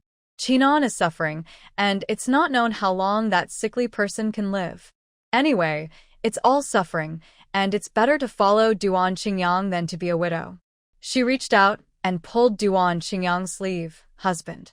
Duan Qingyang glared at her with disgust, turned his body aside, and ignored her. Lin Wanwan did not lose heart and leaned against him. It was cold now, so they could keep warm by leaning against each other. Duan Qingyang did not push her away again. When they entered the city, it was already night. The officials were not so kind as to let them sleep in the inn this time. They directly covered the prisoner car with a layer of windproof cloth and made them all sleep inside the prisoner car. The officials happened to rest in the inn where Lin Shudong and his friends were. The next morning, after Lin Shudong woke up, she immediately went to Duan Qingyang's room. She breathed a sigh of relief when she saw that his condition had improved. Although Duan Qingyang was seriously injured this time, he had a good physique and a strong foundation, so he recovered quickly. When she was stitching his wound, she found that he was also a martial artist. Everyone in this family had practiced martial arts. Her sickly husband was also a master. It was obvious that the second house was deliberately hiding their edge. They seemed to be hiding from someone. Lin Shudong was wondering when she suddenly heard the laughter of her second sister-in-law. Look, isn't that your aunt? Lin Shudong looked up and found that the disheveled woman in the prison car outside the door was none other than her concubine Bai. She left in a hurry last time and had no time to take revenge, but now she has come to the door herself. The cold wind was howling, and Lin Shudong, wearing a coat and a white rabbit fur cloak, stepped on the snow and came to the outside of the prison car. The concubine Bai in the prison car was still sleeping, half closed her eyes, and looked at Lin Shudong, who was walking towards her, and was suddenly startled. You? Why are you here? Lin Shudong walked slowly to her, raised his eyebrows and smiled. Aunt, I should be the one asking this question. Shouldn't you be in the Taifu mansion? Why are you sitting in this prison car, blowing the cold wind and drinking the snow? Concubine Bai sat up straight, held the railing and said to her fiercely, You little goblin, it's all because of you. If it weren't for you, how could our Lin family and Wana suffer such a disaster? Lin Shudong knew from the original owner's memory that the Bai concubine was best at turning the tables. She relied on her favor to trap the original owner's mother. She was pregnant and bullied the house. She had a stomachache, but she falsely accused Mrs. Lin of poisoning. Master Lin was anxious and beat Mrs. Lin many times. Mrs. Lin and Master Lin were young couples. They grew up together for many years, but in the end they couldn't beat the beauty of the concubine. Mrs. Lin was strong-willed and wanted a divorce with her daughter, but in return she was imprisoned by Master Lin. Years of torture made her unbearable and humiliated. In the end, she wore Lin Shudong hanged herself in the room in her wedding dress. The original owner was still young at the time, and when she opened the door, she saw her mother's hanging feet. Lin Shudong had a similar experience to the original owner. She empathized with the aunt and Master Lin, and hated them. Her eyes turned cold, and she stretched out her hand through the railing to strangle Aunt Bai's neck. Although Lin Shutong's face was small and pitiful, she seemed to be a different person when she started to fight. Especially those sharp eyes, which were chilling and cold. Before Aunt Bai could react to what was going on, her neck was strangled, her face was blue and purple, her breathing was not smooth, and she struggled desperately. You. What are you going to do? Lin Shutong raised the corners of his lips and laughed coldly. What am I going to do? Of course I'm going to kill you, Aunt Bai. How have you treated me all these years? And how have you hurt my mother? Have you forgotten everything? Aunt Bai bent her fingers, her face flushed, and she kicked the prison car, trying to alarm the officials. Lin Shutong glanced at the officials in the distance ahead and smiled again. Aunt Bai, do you think this official will care about you, a concubine? When officials were exiled, concubines were supposed to be sent to serve as official prostitutes. Human life is like an ant. It is common for something to happen on the road, or even to lose one's life. Aunt Bai's tears overflowed, and she reached out to grab Master Lin. At this moment, Master Lin also heard the sound and woke up from his sleep. He looked at the scene in front of him and said in surprise, "You rebellious girl, what do you want to do?" Lin Shutong increased the force of pinching Aunt Bai and glanced at Master Lin with contempt. "Father, didn't you see that I was avenging my mother?" "Oh, no, it should be avenging myself." Aunt Bai colluded with Lin Wanwan and Zhou, drugged the original owner, and put her in Duan Yanzhou's bedroom. However, the original owner died of an overdose. None of them is not a murderer. Master Lin shouted angrily, "Rebellious girl, let go of Rower, quickly." Rower called out very intimately. Lin Shutong suddenly thought of a more interesting way to play. She slowly let go of Aunt Bai, and when she raised her hand, she put the powder between her nose. Aunt Bai covered her neck and gasped for breath, and inhaled all the medicine. This medicine will not kill people immediately, but it can make people age rapidly until they die. As her beauty fades and her love fades, she should also experience the feeling of being despised. When Master Lin saw that she let go, he immediately hugged Aunt Bai in his arms. "Rower, are you okay?" Aunt Bai shook her head and cried, "Master, I'm fine." Lin Shutong watched them like this and felt her heart churning and extremely nauseous. She raised the corners of her lips and smiled at Taifu Lin. "Father, there is something you don't know, right? Your beautiful concubine has cheated on you and given you a great treasure." As she spoke, she pointed to the third young master Lin Tianhai inside. Lin Tianhai had been hungry for several days and was dizzy inside. Taifu Lin looked at Lin Tianhai and immediately said angrily, "Rebellious girl, stop talking nonsense. Tianhai is my son." Lin Shutong learned from the original owner's memory that one night he saw Aunt Bai having a secret meeting with someone, and that Lin Tianhai was her borrowed seed, and was later doted on by Taifu Lin. "Lin Yuanzhong, look carefully. How does he look like you?" Lin Shutong raised his voice with sarcasm in his tone. Taifu Lin looked at Lin Tianhai again, and the nose and eyes were indeed not similar, and he couldn't help but doubt in his heart. Many times, as long as the seeds of doubt are planted, he has to believe it even if he doesn't want to. At this time, the maid next to Aunt Bai suddenly rushed forward and said, "Miss, you have such a cruel heart that you actually wronged our aunt. Don't forget, if it weren't for our aunt taking care of you since childhood, you wouldn't be alive now." Lin Shutong just thought it was ridiculous. She, the eldest daughter of the Lin family, still needed a concubine to take care of her. She remembered this servant very clearly. She hid needles in the original owner's clothes and put sand and stones in her food. When she first had her period, she took out her blood-red clothes and hung them at the door to humiliate her. What's more, she pushed the original owner's personal maid into the river and drowned her. Over the years, she did everything that Aunt Bai asked her to do, and did not allow her to do. At this moment, she still thought that Lin Shutong in front of her was the eldest daughter who had endured humiliation in the past, and she was still arrogant and domineering. "You are the one who killed the lady and brought disaster to our Lin family. You are a disaster star that shall be struck by lightning." A hint of coldness flashed across Lin Shutong's eyes. He took out the small pistol from his arms and raised it against the maid's brow with an expressionless face. The maid didn't know how dangerous this strange thing in front of her was and continued to provoke. If it weren't for you, your mother wouldn't have died. Bang! Lin Shadong pulled the trigger without hesitation. She hated people saying that she killed her mother the most. The bullet passed through the maid's brow. The noisy voice stopped abruptly. The maid opened her mouth wide, stared at the front with her eyes, and slowly fell to the ground. Aunt Bai and Master Lin were buzzing with their ears, due to the gunshot. They didn't know what had happened. They only saw blood flowing on the ground, and were shocked. At this time, the officials also came over after hearing the sound. Who is there? Who is it? Lin Shadong immediately put away the pistol in his hand and turned to leave. Unexpectedly, when he turned around, he bumped into someone's arms. Duan Yenjo protected her in his arms, covered her with a cloak, and said to the officers, "It seems that there were bandits passing by just now." Bandits? The officers hurriedly looked up at the roof. Where are the bandits? Duan Yenjo said slowly. 2 officers. You don't know that there have always been bandits in Luoyang County.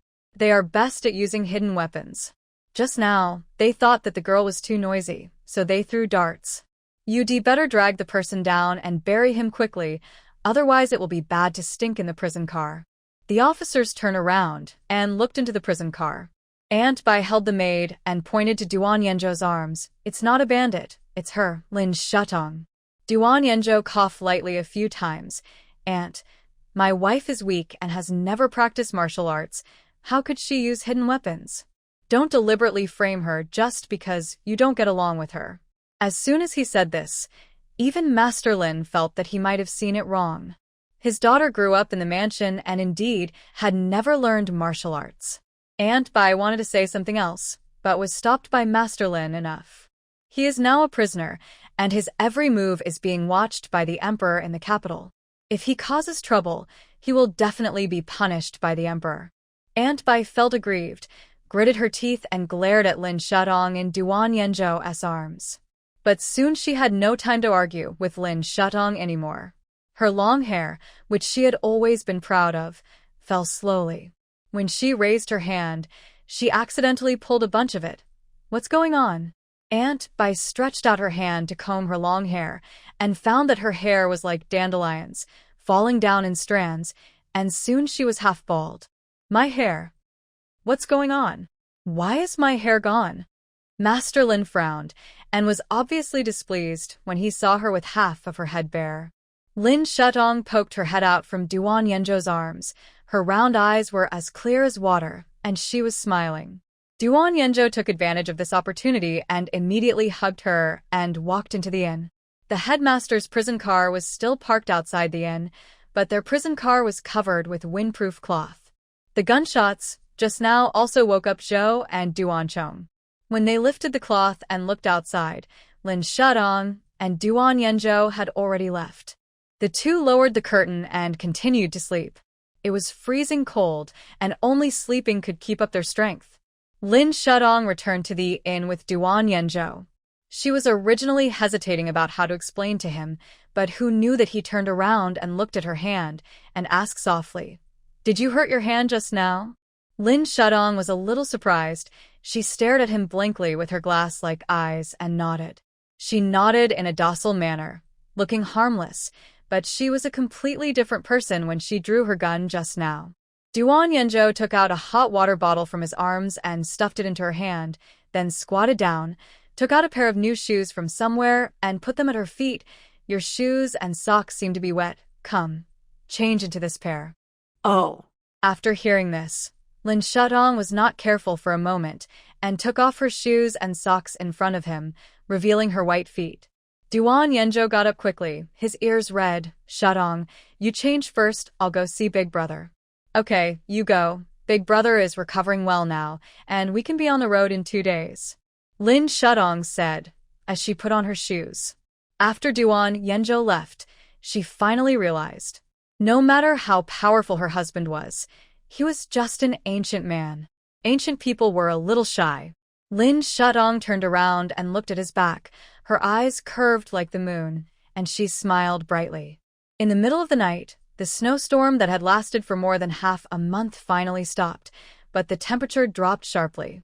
Lin Shudong still felt cold even with 2 layers of quilts covering her. She quickly took 3 or 4 hot water bottles and a thick duvet from the space. It was much warmer now. Duan Yenjo slept on the bed opposite her, also covered with 2 layers of quilts, and the window next to the bed was still leaking some air. Lin Shudong hesitated for a moment, poked her head out and called to him. Yenjo, are you cold? Duan Yenjo closed his eyes and did not answer. Lin Shudong came out of the quilt, slowly came to his side, and pushed him. If you are cold, sleep in the same quilt with me. It's warm here. Duan Yenjo turned his back to her and replied, I'm not cold. You go to sleep. It's drafty here. How can you not be cold? Come quickly, I'm cold standing here. Lin Shudong said with a sound of chattering teeth. Duan Yenjo opened his eyes, feeling a little distressed, and turned to look at her. He saw Lin Shudong standing beside him in thin clothes. Without much hesitation, he immediately got off the bed, picked her up horizontally, and walked towards her quilt. Lin Shudong felt dizzy, and when she came to her senses, she was already in the quilt. Duan Yenjo covered her with the quilt and turned to leave. Lin Shudong pulled him. It's drafty over there, and you are weak. It's warmer here. After she finished speaking, she wondered if she was too proactive and continued, Anyway, we are husband and wife. We were together in the carriage. Duan Yenjo turned his back to her, his heart beating very fast, and his deep eyes were faintly filled with turbidity.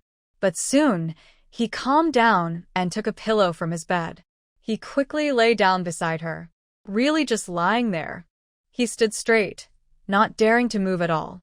Seeing that he had already laid down and did not move, Lin Shudong continued to sleep. The quilt with several hot water bottles was indeed warm. Duan Yenjo even felt a little hot and could hardly sleep all night, but he was afraid of disturbing the people next to him, so he just lay straight all night. The temperature changed greatly that night, and it was very obvious in the early morning of the next day, as if you could be frozen into ice cubes just by walking on the road. The ministers in the capital also noticed something strange. After the emperor's palace was emptied, the best silk quilts were gone, so he had to find a few large quilts. The good charcoal fire in the palace was gone, so he had to go to the minister's house to search for it. But those were enough for the entire palace. The hall was spacious, and the 2 charcoal basins were useless. Look, during the morning court, the emperor was shaking on the dragon chair, and the ministers were shaking underneath. Your Majesty, Your Majesty, the snow has stopped, but it's getting colder. A lot of the land has been frozen. Yes. The chickens and ducks in my mansion have all frozen to death, one after another. Your Majesty, I think there will be a disaster. What can we do? The emperor, wrapped in a quilt on the dragon throne, sneezed and said, Disaster? What kind of disaster? Isn't it just that this winter is a little colder than usual? Nothing. What you have to do now is to help me find the thief, he said, pulling the quilt around him again. Find all my money back for me. The thief didn't even leave him a coat or a mink cloak. He could only ask the eunuchs to go outside the palace to ask for it. But the things outside the palace are not as good as those in his palace. The more he thought about it, the angrier he got. However, they didn't realize that the real disaster was about to come. The cold wind raged outside the palace again, and the heavy snow fell slowly. Once this heavy snow is over, the entire land will be frozen, and the extreme cold will come. Lin Shudong and Duan Yenjo rested in the inn for 2 days, and the prisoner carriage of the eldest son and the Lin family also stayed outside for 2 days. The wind and snow have been getting stronger these days, and even the officials can't stand it. They were afraid that the 2 adults would freeze to death before they arrived in Chinon, so they arranged them in the firewood room of the inn. The firewood room was drafty on all sides, only slightly better than the prisoner carriage. On the 3rd day, the eldest brother felt a little better, and they packed their luggage and prepared to move on. The family loaded all the bedding, coats, and food back into the carriage. While they were packing their luggage, the eldest son also got on the prisoner carriage. When Zhou saw the gray mink coat that Jiang was wearing, she was so jealous that her eyes almost popped out. She couldn't help but poke Duan Chong beside her. Look, how warm it would be if you wore that coat. Duan Chong shrank his body, raised his eyes and glanced at it nonchalantly. It's just a mink coat. What's so special about it? Zhou sighed and rolled his eyes at Lin Wanwan. Unlucky star. Lin Wanwan bit her lower lip, feeling very aggrieved. Tears were about to fall again. Zhou glared at her again. Cry, cry. You only know how to cry. She scolded her daughter-in-law, obviously forgetting that she was also a daughter-in-law. She even forgot that this daughter-in-law was obtained by her own request. As Jiang and Duan Feng got on the carriage, the third sister and the eldest sister-in-law followed behind them, supporting the eldest brother. Because of the strong wind and snow, Duan Qing'an only showed half of his face when he wore a hat. But Zhou still recognized that half of the face. She was shocked and sat up straight. She looked at Duan Qing'an again and again with her eyes and exclaimed, Master, Master, look, the eldest son of the second house is back. Duan Chong, who originally didn't want to pay attention to her, sat up suddenly and asked Zhou, You said Duan Qing'an is back? Where is he? Zhou pointed at Duan Qing'an, who was about to get on the carriage. At the same time, other people were awakened, and the whole family looked in the direction she pointed. When they saw Duan Qing'an, they all looked like they had seen a ghost. Wasn't he dead? How come he is back again? Zhou was surprised. Others followed suit. Yes, Duan Qing'an from the second house died a long time ago. Is this a resurrection from the dead? Duan Chong looked at his nephew, who came back alive, but he was not happy. His beard was sticking up, his brows were twisted into a ball. Anger and unwillingness surged in his heart, and he was so angry that he gasped, Duan Qing'an is not dead. The second family is so lucky. There was sourness in his words. When Lin Shudong followed Duan Yenzhou out, she happened to hear his words and smiled at them. Don't worry, my eldest brother is blessed with a long life, so nothing will happen. But you should worry about yourselves and whether you can walk to Chinon alive. After she finished speaking, her eyes swept across the people in the prison car. It was cold and food was scarce, and there were hard days. Lin Shudong did not stay for long. She walked forward to get on the carriage. As soon as she stepped on it, she heard someone shouting behind her. Shudong, wait a minute. Lin Shudong looked back and saw that it was Duan Qingyang. He has lost a lot of weight, his eye sockets are sunken, and his dark circles are very deep. It seems that he has suffered a lot. Shudong, wait a minute, after all, you are my wife, haven't we sworn to heaven and earth? You can't go with them. Lin Shudong almost burst out laughing when he heard this. He was the one who despised the original owner at the beginning, and now he is the one who begs her to come back. He thought he was making a wish, and he could get whatever he wanted. Without waiting for Lin Shudong to speak, Duan Yenzhou said to Duan Qingyang with a cold face, My lord, you must look carefully. This is my wife who was welcomed into the house in a sedan chair carried by 8 people, and we drank wedding wine and had the wedding night together. Don't recognize the wrong person. After he finished speaking, he hugged Lin Shudong and got into the carriage. Duan Qingyang was so angry at his words that his face turned green. He shouted at Duan Yenzhou, Bridal chamber? Can you, a sickly person, do it? Are you a useless person, pretending here? Lin Shudong frowned when he heard it, got off the carriage and came to him. Do you really want to know? Duan Qingyang was a little stunned. He didn't expect Lin Shudong to come back again. Lin Shudong raised the corners of his lips and smiled at him softly. Since you want to know so much, then I will tell you. My husband is a little weak, but he has an hour. What about you? How long is it? As she said, her eyes fell on Lin Wanwan and she mocked. Isn't even a quarter of an hour enough? Lin Wanwan seemed to be told the truth by her, and she blurted out, Nonsense. The more angry and embarrassed she is, the more she wants to cover up. Lin Shudong looked as if he understood, raised his eyebrows and shook his head. Oh, my dear sister, you have such a hard life. After saying that, he threw out the things in his hand and turned to leave. Lin Wanwan was instantly petrified, her teeth chattering. Duan Qingyang on the side was so angry that he was gasping for breath, and he took big gulps of the medicine powder that Lin Shudong had sprinkled when he left. Lin Shudong, you. Not long after, he was speechless. Woo. Woo. Woo. Woo. Lin Shudong looked back, smiled, and got into the carriage. Duan Yenzhou leaned over to look at Duan Qingyang, who was whimpering, and asked, Shudong, what's he doing? Lin Shudong sat down and wiped his hands. His mouth is too foul. I gave him some medicine, so he can't speak for 10 days or half a month. After hearing this, Duan Yenzhou looked back at Lin Shudong with a doting smile, then got into the carriage and lowered the curtain. The carriage moved slowly forward. In order to prevent slipping, they tied chains on the wheels before setting off. Fortunately, the ground is not frozen yet and is covered with thick snow. Although the horses are moving slower, they are still stable. As soon as they left, the eldest house and the Lin family followed. However, the prison car is no match for the carriage. Lin Shudong quickly left them far behind. In the afternoon, they had already left the city and headed towards Chinan. The carriage was shaking on the road, and Lin Shudong was a little drowsy again.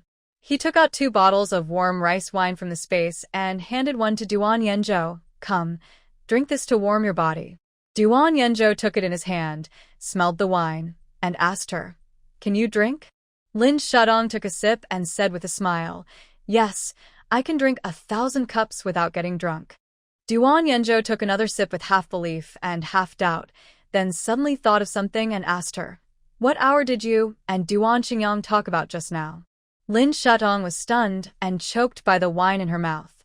She started coughing violently, cough, cough, cough. Duan Yenzhou quickly reached out and patted her face. What's wrong with you? Lin Shudong raised her slightly red cheeks and said with some embarrassment, we estimate to leave an hour earlier than them. Duan Yenzhou was half believing and half doubting, so he used the handkerchief to wipe the wine stains from the corners of her lips. While wiping, his fingertips accidentally touched her warm lips. The 2 of them froze for a moment and no one moved. They could only hear each other's heartbeats. Thump, thump.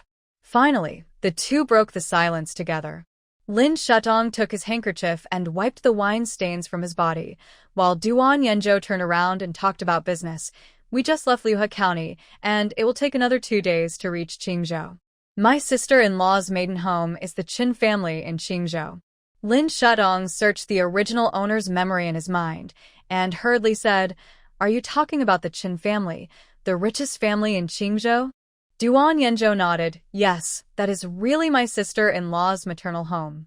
Lin Shudong had never expected that the eldest sister-in-law's family background was so rich. Duan Yenzhou continued, It's just that the eldest sister-in-law is not favored in the Qin mansion. Mr. Qin and his wife gave birth to 4 daughters in a row in their early years. The eldest sister-in-law was the 4th child. Mr. Qin was unhappy, and he took in 7 or 8 concubines in succession, hoping to have a son. Later, a concubine named Zhang successfully gave birth to a son, so he divorced his wife and hastily married off all 4 daughters. The marriage arranged for the eldest sister-in-law is an old man in his 50s, just to get a piece of land. The eldest sister-in-law was so angry that she left home and came to the capital, where she met my eldest brother. Lin Shudong listened carefully, as if she had listened to a storybook about favoring a concubine and destroying the wife. Unexpectedly, the fate of the eldest sister-in-law was so miserable. She said, Sister-in-law, are you going back to the Qin family this time? Duan Yenzhou said slowly, Since she is passing by, she must go there because her mother's huge dowry is still in the Qin family. Mr. Qin was an extremely cruel man. Madame Qin was originally the only daughter of a wealthy businessman. She married into the Qin family with a huge dowry and helped Mr. Qin make his fortune. But who would have thought that he would divorce her and drive her out of the house?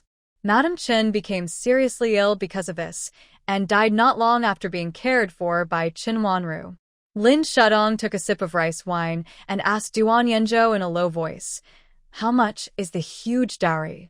Duan Yenzhou stretched out 3 fingers. Lin Shudong calculated in her mind, 30,000 taels of gold? Duan Yenzhou shook his head. Lin Shudong thought about it, and that was right. The Chongwu mansion had 50,000 taels of gold. The dowry that could be considered a huge amount must be more than this number. She said, 300,000 taels? Duan Yenzhou shook his head again. Lin Shudong was a little unsure this time. 30 million taels of gold? Duan Yanzhou replied, "It is 30 million taels of silver, and there are also 500,000 taels of gold." After hearing this, Lin Shutong couldn't help but sigh at what it meant to be the richest man. It seemed that Mr. Chen was not a capable man. He just married a woman and became the richest man relying on the dowry.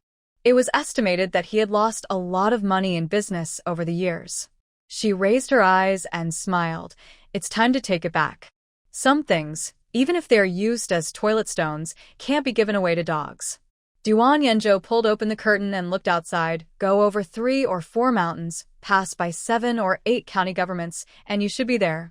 When you reach Qingzhou, it means you have arrived in the south, and it is only 10 days away from Chinan. After Lin Shutong finished the rice wine in her hand, she felt vaguely dizzy and her body was very hot. She untied the cloak on her body and pulled the collar. Duan Yanzhou was startled and hurriedly put the cloak on her. It's cold now. Be careful not to catch a cold. Lin Shutong was so dizzy that she could hardly hear what he was saying. She just kept pulling at the cloak he had put on again. Duan Yanzhou saw her flushed cheeks and immediately realized something. Shutong, you look drunk. Lin Shutong squinted her eyes, leaned her head on his shoulder, and waved her hands. I'm not drunk. I can usually drink a bottle of white wine. How could I get drunk after drinking some rice wine?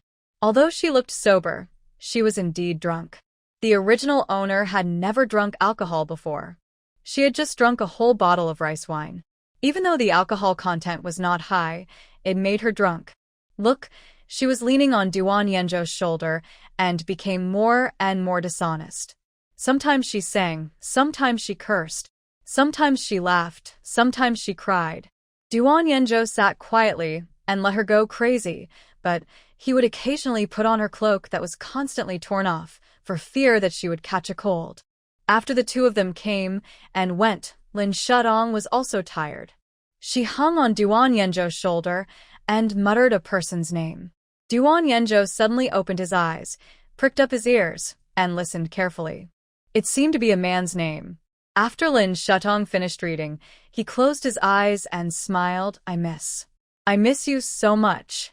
Duan Yanzhou's face sank instantly, colder than the ice outside the carriage. Shutong. Who is he? Lin Shutong was drunk and confused now. When she heard the question, she answered without thinking, my husband. Duan Yanzhou was a little confused. What? Lin Shutong continued. Oh, you don't know what husband means. Husband means husband. Husband. Duan Yanzhou's face became darker, and his dark eyes seemed to be able to eat people. In fact, what Lin Shutong just said was just a game character. Lin Shutong continued to hang on his shoulders, muttering the man's name, laughing as he spoke. Duan Yanzhou sat quietly. His face was dark, but he did not forget to let Lin Shutong pull his cloak. No matter how unhappy or sad he was, the top priority was not to let her freeze. Lin Shutong, as alcohol had not dissipated. After nagging for a while, he suddenly held Duan Yanzhou's cheeks with both hands, opened his moist and blurred eyes, and looked at him. Those eyes were like peach blossoms in spring, very seductive. Duan Yanzhou opened his eyes wide and stared at her in a daze, his body stiff, with blue veins protruding on his neck, as if he was enduring. This time, his ears were not only red, but also his cheeks and neck. Lin Shutong stared at him in a daze for a while, and smiled with a slight smile on his lips. I had a dream again, and this time I dreamed of you, my husband. After saying that, she pressed her lips gently against Duan Yanzhou's thin lips, without warning. Their warm lips touched each other. Duan Yanzhou's pupils trembled, his breathing became short, and all the blood in his body rushed to his brain, and his heart in his chest beat like crazy. Seeing that he was about to give up, Lin Shutong suddenly withdrew the kiss, half closed her eyes and looked at him and murmured, You said, you can't really last an hour, right? Duan Yanzhou seemed to suddenly understand the meaning of these words, and his face changed again. But soon, he suddenly calmed down, slowly stretched out his hand and gently held her hot cheek, and said in a deep voice, Shutong. Lin Shutong responded softly, Well. Duan Yanzhou's voice was hoarse, revealing a strength that was not usually seen. Who am I? Lin Shudong said slowly, Duan Yanzhou. Duan Yanzhou gently rubbed her cheek with his fingertips, looked at her deeply with his passionate eyes, and said word by word, Yes, it's me, Shutong. I am your husband. After that, he kissed her rosy lips, with a strong possessiveness, rolling over her lips little by little, trying to sweep away the name she just uttered, leaving only himself. Snow was flying everywhere, and the carriage was moving slowly in the vast snowfield. Lin Shudong vaguely felt the tenderness of his lips, and opened her eyes slightly, just in time to see Duan Yanzhou's long eyelashes drooping with his eyes closed. His warm breath blew on her face and behind her ears, bringing a tingling sensation. She was probably really drunk, and she slowly raised her hand and gently placed it on his back, responding to his kiss. The man who was hugging her waist suddenly stopped, but soon immediately clasped her hand again and deepened the kiss.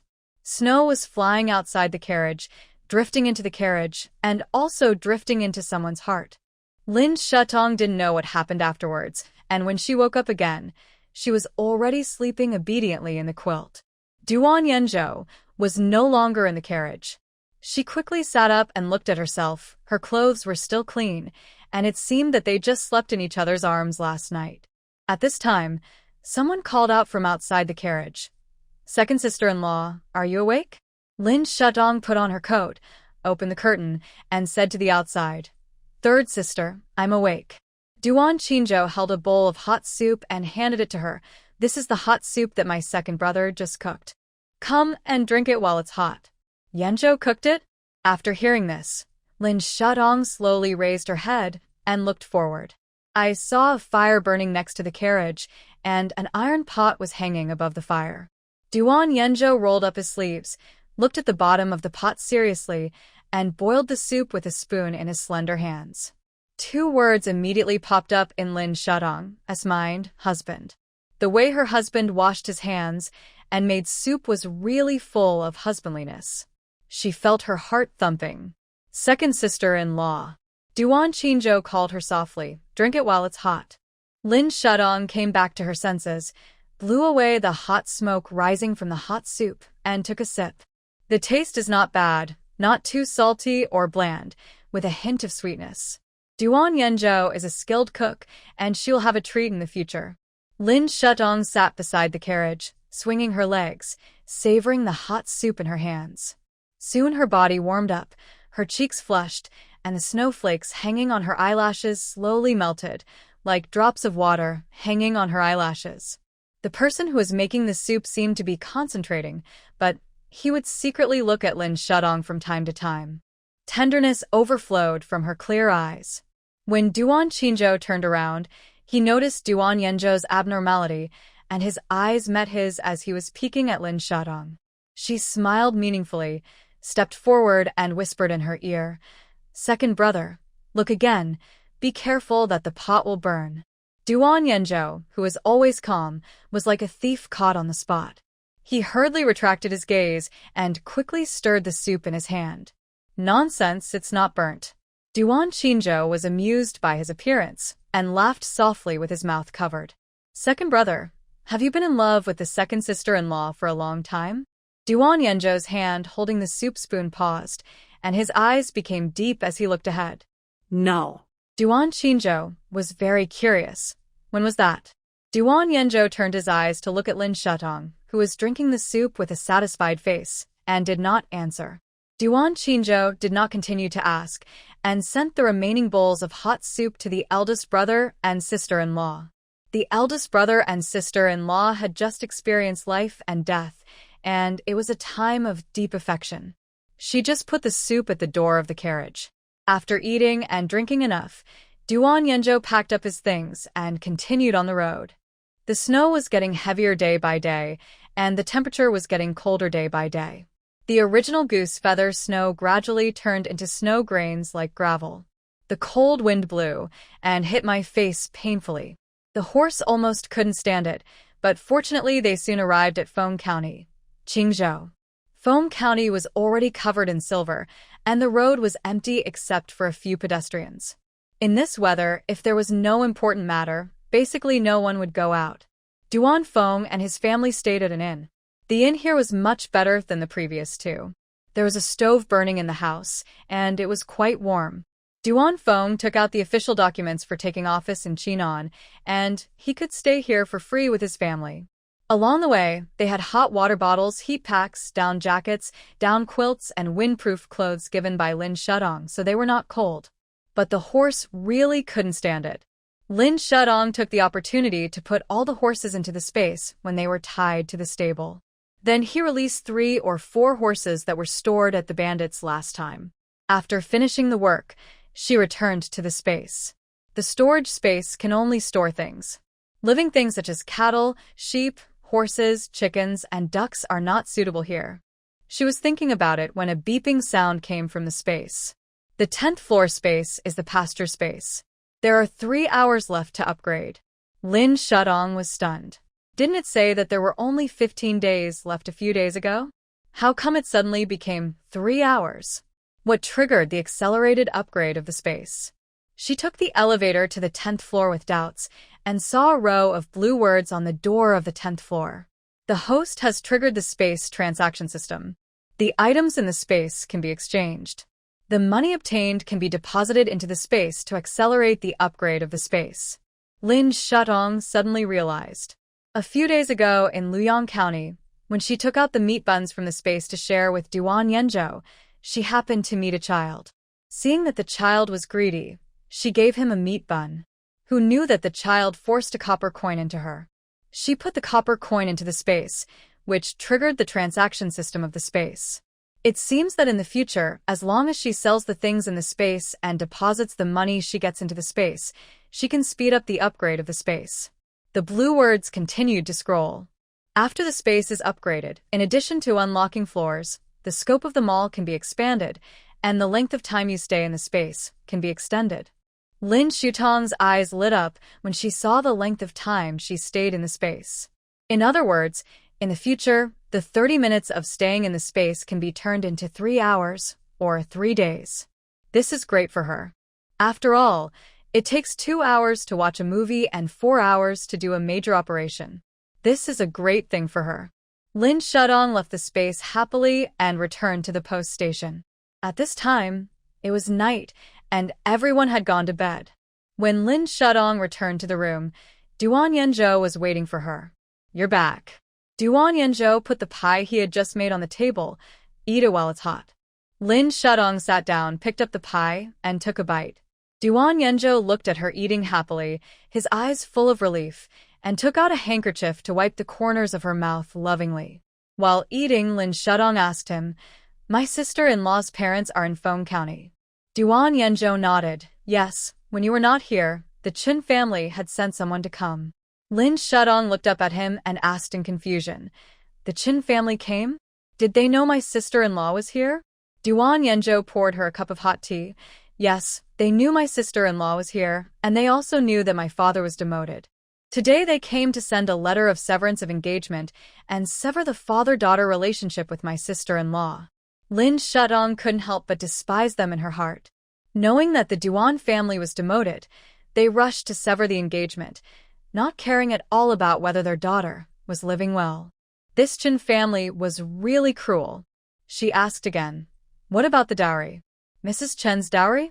Duan Yenzhou said slowly, "They are so anxious to sever the engagement. Isn't it just to occupy the money left by Mrs. Chen? With a letter of severance of engagement, the Chen family's things naturally have nothing to do with my sister-in-law." "How is my sister-in-law?" Lin Shudong asked seriously. Duan Yenzhou replied, "My parents didn't let my sister-in-law see the Chen family, for fear that she would have a miscarriage." Lin Shudong drank the water in the cup in one gulp, stood up and said, "Yenzhou, since it is my sister-in-law's things, we have to take them back." Duan Yenzhou raised his head and agreed very much. "That's what I meant." Lin Shudong happened to be full, so he pulled him to the space. This time it was not so troublesome. They came out of the space and stood on a high building not far from the Qin Mansion, overlooking the entire Qin Mansion. Duan Yenzhou took out the map of the Qin Mansion drawn by his sister-in-law yesterday from his arms, and then pointed to a warehouse on the southwest side of the Qin Mansion. "That's where Mrs. Chen's dowry is stored." Mr. Chun is dealt with these things every day, and he is reluctant to even store them in the bank. Lin Shudong looked at the warehouse, then closed her eyes and concentrated. When she opened her eyes again, the entire warehouse was already in the space. That's right, she directly moved the warehouse into the space with its doors and windows. Fortunately, the space can accommodate it. Duan Yenjo looked at the map again and pointed to the north. That's the granary. Seeing that the snow was not dissipating, the Chin family looted a lot of food from the nearby people. I guess the whole building is. It was a 3-story building full of food. You can see how much food there is. Lin Shutong's eyes fixed, and the building was moved directly into the space. Then Duan Yenjo hugged Lin Shudong and jumped to the other corner of the tall building, and they saw a pasture below. There are a lot of cattle and sheep raised here, estimated to be dozens of times more than the bandits. The cattle and sheep huddled together in the snow. If the heavy snow continued to fall, these cattle and sheep would not survive. Lin Shudong did not hesitate and concentrated and put all the cattle and sheep into the space. Duan Yenjo pulled her hood up for her. It's cold at night. Shall we go back quickly? Lin Shudong saw that it was almost done, so she didn't stay long and quickly returned to the space with him. The warm wind blew in the space, and Lin Shudong felt much more comfortable. She and Duan Yenjo came to the storage space on the 6th floor and saw the Chin family warehouse and the granary. Lin Shudong pushed open the door of the warehouse and saw that it was full of boxes of gold and silver, and some of the boxes had big red wedding characters on them. She couldn't help but feel a little ironic when she saw it. Mrs. Chen's dowry was really a lot, and there were still a lot left after so many years. The big red wedding characters were still there, but the former newlyweds had changed their hearts. Lin Shudong slowly walked to a box and opened it, only to see all kinds of pearl hairpins and jewelry inside. She saw a top-quality emerald jade bracelet at a glance. Presumably, this should be what Mrs. Chun used to carry with her. Fortunately, Master Chun was stingy and was reluctant to share these things with his concubines, so he hid them all in this warehouse. Otherwise, they might not be able to get them. Lin Shudong carefully wrapped the bracelet with a handkerchief. Sister-in-law must miss mother too. I'll give this to her. She should be very happy. Duan Yenjo looked back at her, and seeing her eyes deepened, he felt a little distressed. She must be missing her mother too. He stepped forward, held her hand, and said, "Okay, we'll take it to sister-in-law." Lin Shudong smiled and nodded. Except for the bracelet, these all belong to sister-in-law. When she arrives in Chinon, she will give all the rest to sister-in-law. For sister-in-law, these are not just money, but thoughts of her mother. Lin Shudong came out of the warehouse and came to the granary. The granary was full, and she took some out and threw it under the city tower. There were many passers-by and refugees on the city tower. These were originally looted from them, and it was right to return them to them. After finishing these things, Lin Shudong looked at the cattle and sheep and had a headache again. Just at this time, a voice came from the space again. "Host, the upgrade of the 10th level space is complete." Lin Shudong raised her eyes lit up, and before Duan Yenjo could react, she quickly took the elevator to the door of the 10th floor. The door was open, and she slowly stretched out her hand to push it open. What she saw inside the door was a vast grassland. There was also a winding stream in the grassland. She took a step and walked into the air, and a breeze with the scent of green grass blew on her face. The sky was blue, and the warm sun shone on her body, fresh and comfortable. This is a really good place. Lin Shudong looked back at the door and saw that it was written, "Pasture Space." Many times she really felt that the space seemed to know what she was thinking. Every upgrade of the space was very timely. Duan Yenjo followed her, walked in slowly, looked up and saw the endless green grassland in front of him, and was stunned for a while. "Where is this?" Lin Shudong bent her moon-like eyes and smiled at him. "We can raise the cattle, sheep, chickens, ducks, horses, and dogs we moved in here." Duan Yenjo took 2 more steps forward and came to the stream. "This water?" Lin Shudong looked down and saw that the water of the stream was blue, a little different from ordinary stream water. She scooped it up and took a sip. The water was sweet. But soon, she felt something strange. Her originally tired body instantly became much more energetic. She was slightly startled, and then immediately scooped up another spoonful and sprinkled it on the grass. The green grass on the ground was visibly growing upward. Lin Shatong gradually had the answer in her heart. This was the spiritual spring water often mentioned in novels. The spiritual spring water can cure diseases, make plants and animals grow rapidly, and has the effect of recovery. Duan Yanzhou asked her, "Shutong, are you okay?" Lin Shutong came back to her senses and smiled at him. "I'm fine, Yanzhou. We can farm here and raise cattle and sheep." Although Duan Yanzhou was very puzzled every time he saw these things he had never seen before, he always believed in one thing. As long as the lady said it, it was right. He nodded. "In this way, we can put cattle, sheep, and horses here." Lin Shutong narrowed his eyes. "That's right." She turned around, closed her eyes, and concentrated. All the living things stored in the storage space were moved to the pasture space. Some cattle and sheep were frozen and exhausted and were struggling to survive. Lin Shutong hurriedly scooped up spiritual spring water for them. After drinking the water, they were all full of energy. She got up and fed some of the horses that had been traveling these days. The tired horses soon wagged their tails and came back to life. Lin Shutong wiped the sweat from her forehead and returned to the post station with Duan Yanzhou. It was still late at night. In the Chun mansion, Master Chun had not slept yet. He asked the servant who went to deliver the severance letter today, "You said you didn't see the fourth lady?" The servant replied, "Yes, Master, the Duan family doesn't want us to see her." Master Chun snorted coldly. "I think they are just reluctant to part with the money of our mansion. If I didn't see her today, I'll go again tomorrow. I must make them sign the severance letter." The servant lowered his head and hurriedly responded, "Yes, Master." Master Chun waved his hand and asked him to leave with a look of disgust. As the servant left, another servant rushed in again. "Master, it's bad. Our warehouse is gone." "Warehouse? What warehouse is gone?" Master Chun was confused. The servant's legs were shaking and he stuttered, "Master. Master, it's the warehouse where you store money." Master Chun frowned. "What nonsense are you talking about? Where is such a big warehouse?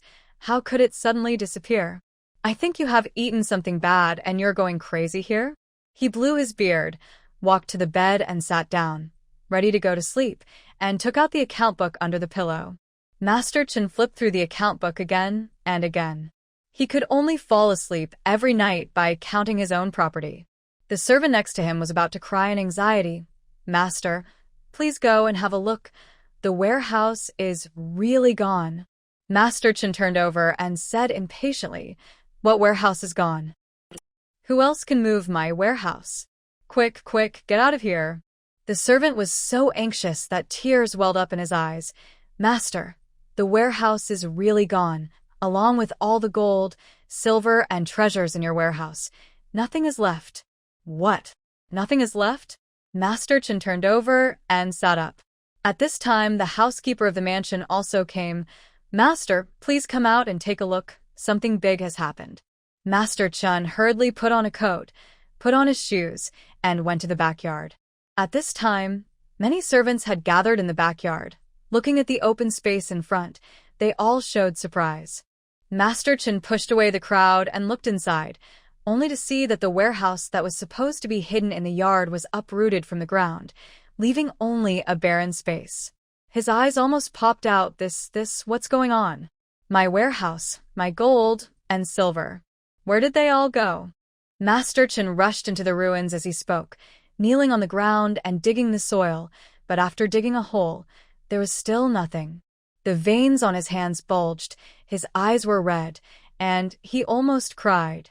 The servants and maids on the side whispered to each other, "Not only the storehouse, but also the whole granary is gone. That's a whole building. Could it be that God couldn't stand it, so he sent people to take away the master's things? That must be the case.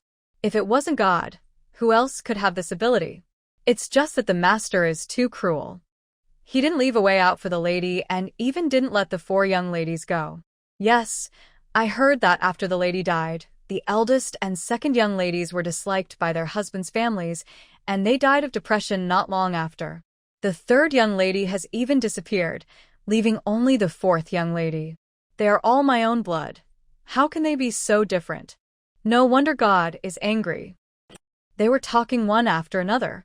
Master Chen turned around and shouted at them. Shut up, say another word, or I'll sell you out. The servants and maids lowered their heads. No one dared to say anything. Soon another servant came to report.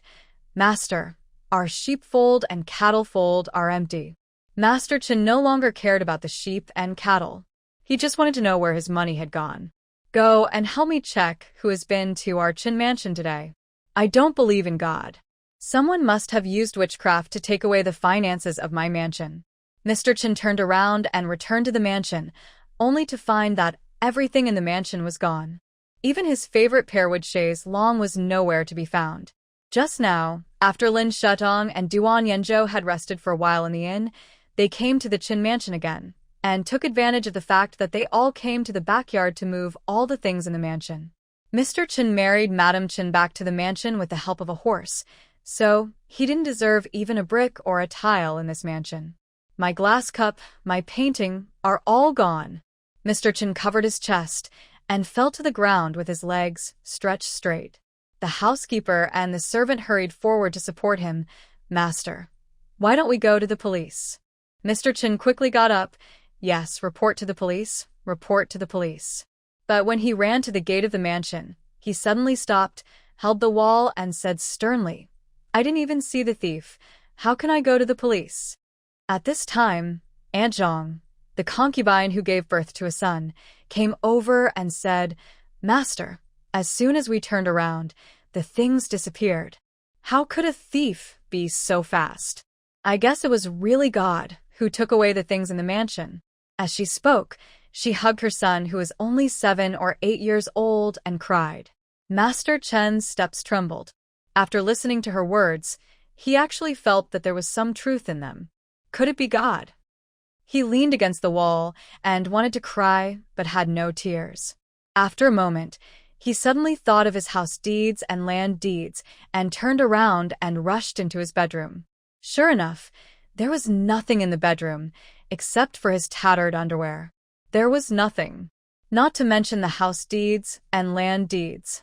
Master Chen couldn't bear it anymore, and he kicked his feet again and fell to the ground. This time he was really fainted. He didn't wake up until the next morning. When he woke up, he found that all the servants and maids in the mansion were gone.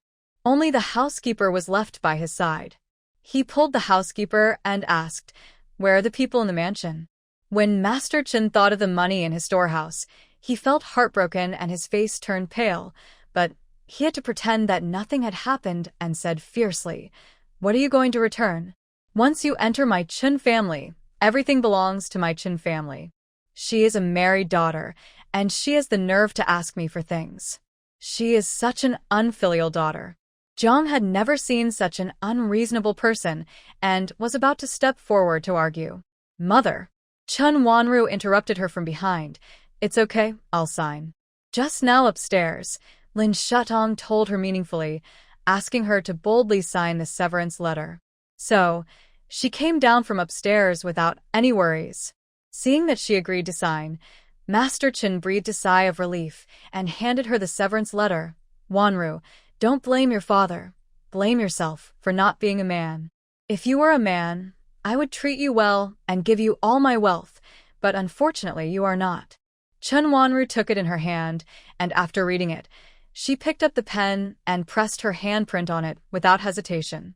Master Chen, from today on you are no longer my father, and I am no longer your daughter. From now on, we will go our separate ways and keep out of each other's way. Mr. Chen quickly responded, Okay, I wish you were so straightforward earlier. Chen Wanru also breathed a sigh of relief at this time, as if she had taken off the shackles on her body and felt relaxed. Mr. Chen took the letter of severance and turned to leave. Chen Wanru stepped forward and called him. Wait a minute. Mr. Chen stopped. What? Do you regret it? Chen Wanru strode forward and looked at the jade ring on his hand. This seems to be my mother's. Mr. Chen's eyes turned cold. You said you don't want my things. Look, you want a ring. If it were in the past, Mr. Chin would definitely look down on this ring, but now he doesn't have much money left, and this ring is estimated to be worth a lot of silver. Chun Wanru didn't be polite to him this time, and stepped forward to grab it. Although she is usually weak, she actually has some skills. She grabbed Mr. Chen's wrist and twisted it hard. Mr. Chen trembled with pain. You? What are you going to do? Chun Wanru said coldly. Give me back the ring. Master Chen snorted coldly and said, wishful thinking. Chun Wanru then increased the strength of pinching his wrist. Master Chen trembled with pain. Let go. Let go quickly. Chun Wanru not only did not let go, but also increased the strength. Give it to me or not. The pain this time was several times more than before. Master Chen could not bear it. He slowly collapsed on the ground and struggled. Give it to me. I'll give it to you now. After hearing this, Chun Wanru slowly let him go. Unexpectedly, the moment she let go, Master Chen ran away. Just as he was about to leave the door of the post station, a long sword flew over and landed at his feet, blocking his way. Master Chen was startled and turned his head to look behind him. Duan Qing'an dragged his injured foot and strode to Chun Wanru's side. He picked up the sword on the ground and pointed it at Master Chen's throat. Give it to me. Mr. Chen was frightened to death. I'll give it to you. I'll give it to you. He took off the ring obediently and handed it to Chun Wanru. Chun Wanru took it in her hand and was extremely careful. Her eyes were moist as she looked at the ring that was lost and found. Mr. Chen took advantage of this opportunity to leave quickly. Lin Shudong was watching from upstairs, with a smile on her face. Her sister-in-law finally rose. We can continue our journey tomorrow morning. Duan Yanzhou came to her side and said. Lin Shudong asked him, how long will it take us to get to Chinan? Duan Yanzhou raised his head and looked into the distance. Soon. We will be there in less than 10 days. Lin Shudong followed his gaze, full of expectations. That would be the place where they would make a comeback. At the same time, Mr. Qin, who returned to the Qin mansion, found that there were fewer people in the mansion as soon as he entered the door. He asked the housekeeper, did someone leave again? After he finished speaking, he wanted to call Aunt Zhang, but the housekeeper said, Master, Aunt Zhang left with the young master early this morning. She left with my son? Master Qin was shocked and rushed to the mansion. Sure enough, there was nothing left in the mansion. His good aunt took her son and took away his last money. Where are they? Where are they? Master Qin roared loudly in the empty house. The housekeeper bent over and walked to his side and said, Master, when Aunt Zhang left, she was followed by a man who seemed to be the second son of the family next door. What? Master Qin roared loudly and was so angry that he almost couldn't stand still. She actually followed someone else behind my back. Seeing him like this, the housekeeper simply finished his words. Not only that, I also heard the young master calling her dad. Mr. Chen's face turned green, his eyes widened, and his eyeballs almost fell out. You mean, my son called someone else dad? The housekeeper nodded. Yes, master, I heard it with my own ears. In fact, Aunt Zhang and the second young master of the family had an affair for a long time, but the two of them coveted the huge wealth of the Qin family, so they let their son call him dad. Now that the huge wealth of the Qin family has disappeared, they naturally will not stay in the mansion. Mr. Qin suddenly spit out a mouthful of blood and fainted on the ground. It was snowing heavily, and the Qin mansion was windy on all sides, leaving only a desolate scene. In the post station, after Lin Shudong packed up all the things he had moved, he and Duan Yanzhou took their family to continue moving forward. But just as they went out, they ran into Mr. Chen, who came in a hurry. While trotting, he called to them, Wanru. Wanru, I am Daddy. Wanru. Lin Shudong heard the voice, pulled open the curtain of the carriage and looked back, and said with a smile, Look, when you have nothing, you will know how to regret it. Duan Yanzhou came behind her and followed her gaze. How shameless. Lin Shudong said slowly, Human hearts are like this. Do you think he really loves his daughter? It's just that there is no one around him now, and he still wants to rely on his daughter for old age. Yanzhou, has the concubine Zhang been sent away? Duan Yanzhou replied, Sent to the outside of the city. She saw her lover and walked towards him without looking back. Lin Shutong slowly lowered the curtain and smiled at him, then let Adong drive the car faster. Don't let him catch up. Since he wants to break off the engagement, then break off to the end.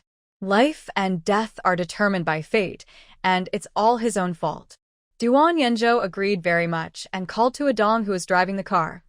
Hurry up, don't get chased by the people behind.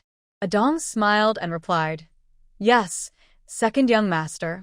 Adong and Chuanxiang are the only servants who came out of the Duan mansion with them. They have become a family along the way. On weekdays, they eat and dress together with Lin Shutong and his family. Most of the servants in the eldest house were dispersed, and only a few evil servants were exiled with them. They are now shivering in the prison car. Adong and Chuanxiang put on the windproof clothes and hats given by Lin Shutong early. They are two mountaineering-grade clothes.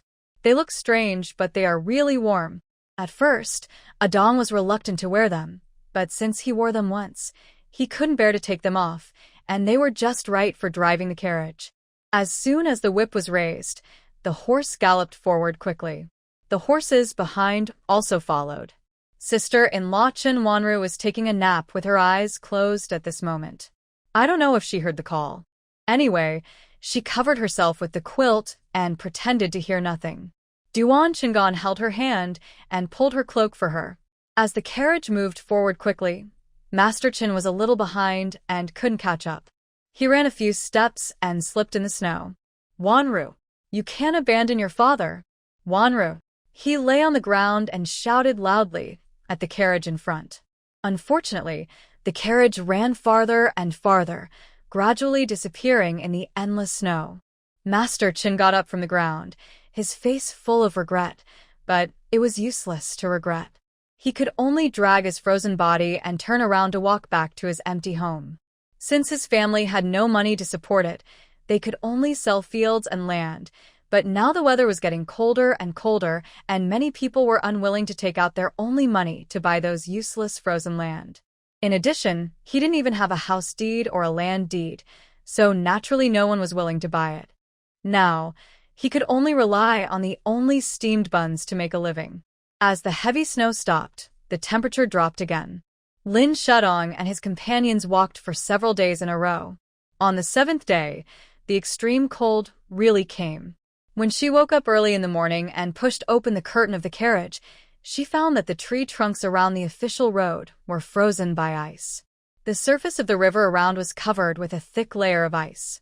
Looking around, it was all covered with silver, and it was all ice sculptures emitting a cold and cold light. Lin Shutong only opened and felt the biting cold wind. She quickly lowered the curtain and came to the space. The space mall is very large. She found a tin-foil insulation blanket in an outdoor goods store, and then found a portable electric blanket in a home store. The portable electric blanket can be charged with a power bank. She then went to the mobile phone store and found several power banks. Just in case, she specially tried the power bank on the socket in the mall. After finding that it could be charged, she took the things out without delay. Duan Yanzhou saw the various strange things she took out and asked, "What are these?" Lin Shutong handed him the thermal blanket first. "Yanzhou, give these to your parents and your eldest brother and sister-in-law first, and use this to surround the carriage." Then, she took out the electric blanket and the power bank, put this under the quilt. After she finished speaking, she simply taught Duan Yanzhou how to use it. Fortunately, he was smart and learned it quickly, and left the carriage with the things. In extremely cold weather, these were simply not enough outdoors. After thinking about it, Lin Shutong came to the space again and found a portable heater in the electrical appliance store. She picked it up and took a closer look. It was somewhat similar to the stove she usually used at home, but it did not use electricity, but burned a small can of gas. This is a good thing. Lin Shutong was delighted and took out 3. One was given to each of their carriages. Duan Feng looked at the small square thing with an iron net and asked in confusion, "What is this?" Lin Shutong smiled. "Dad, this is something we found from the Chen family. I heard it is a heater. Try it."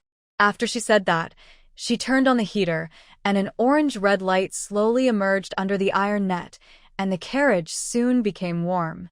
Duan Feng stretched out his hand to get warm and was quite shocked and said, I didn't expect there would be such a good thing in the world.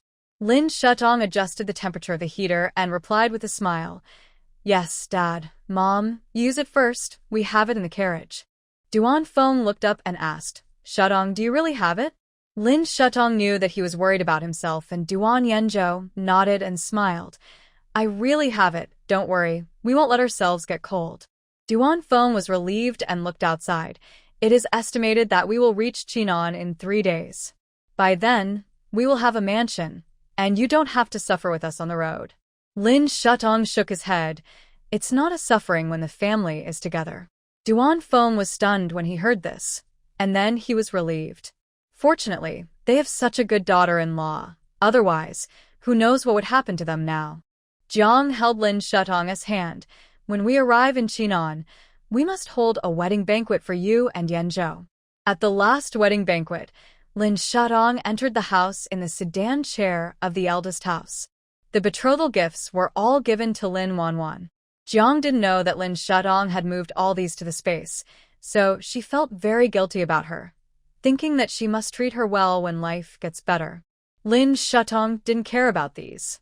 Compared with the wedding banquet, she cared more about how to lead this family to rise again. At present, the ice disaster is raging, and there must be great unrest in the court.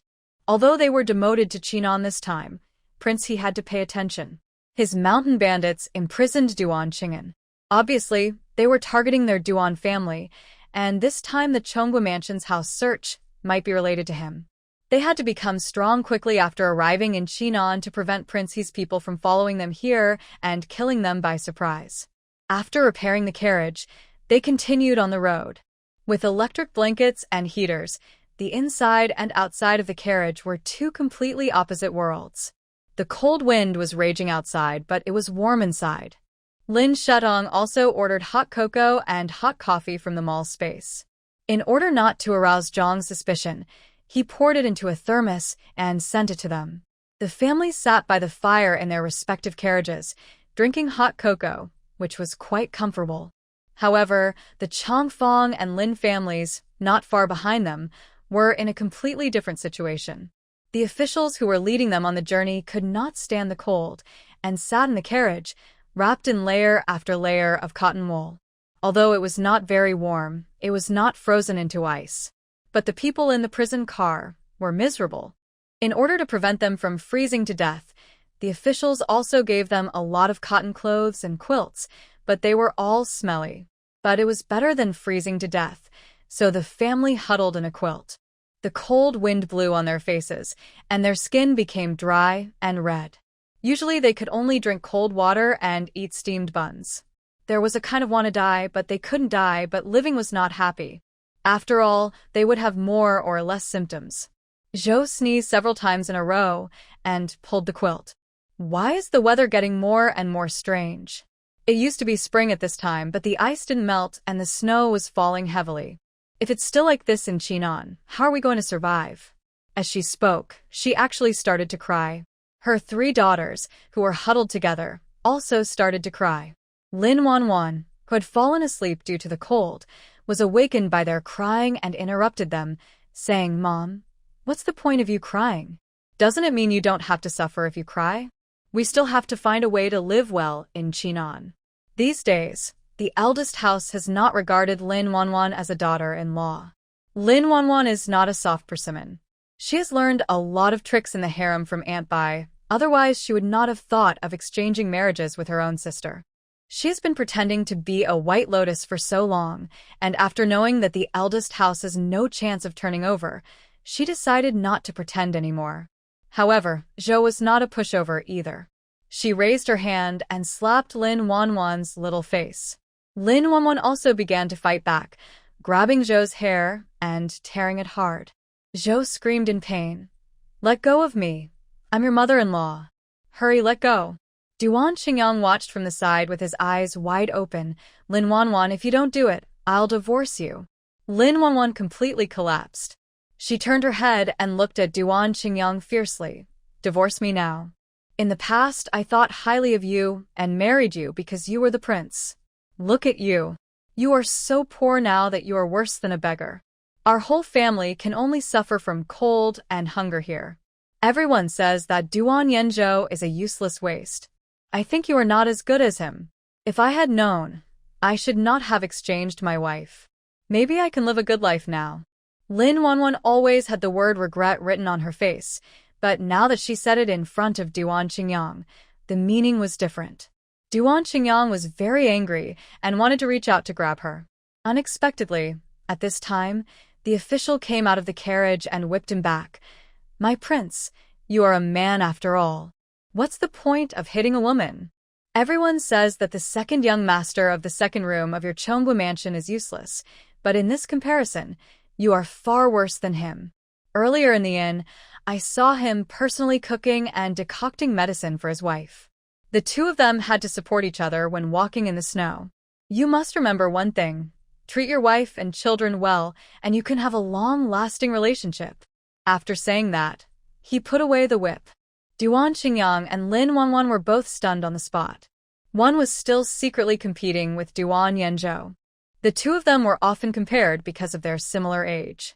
But Duan Yanzhou was handsome and had been praised since he was a child. When he stood next to him, he would be outdone no matter what he did.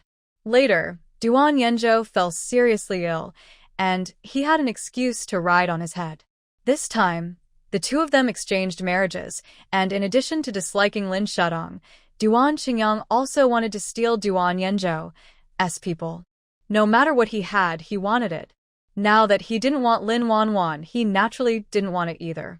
And Lin Wanwan's heart was bleeding at this moment.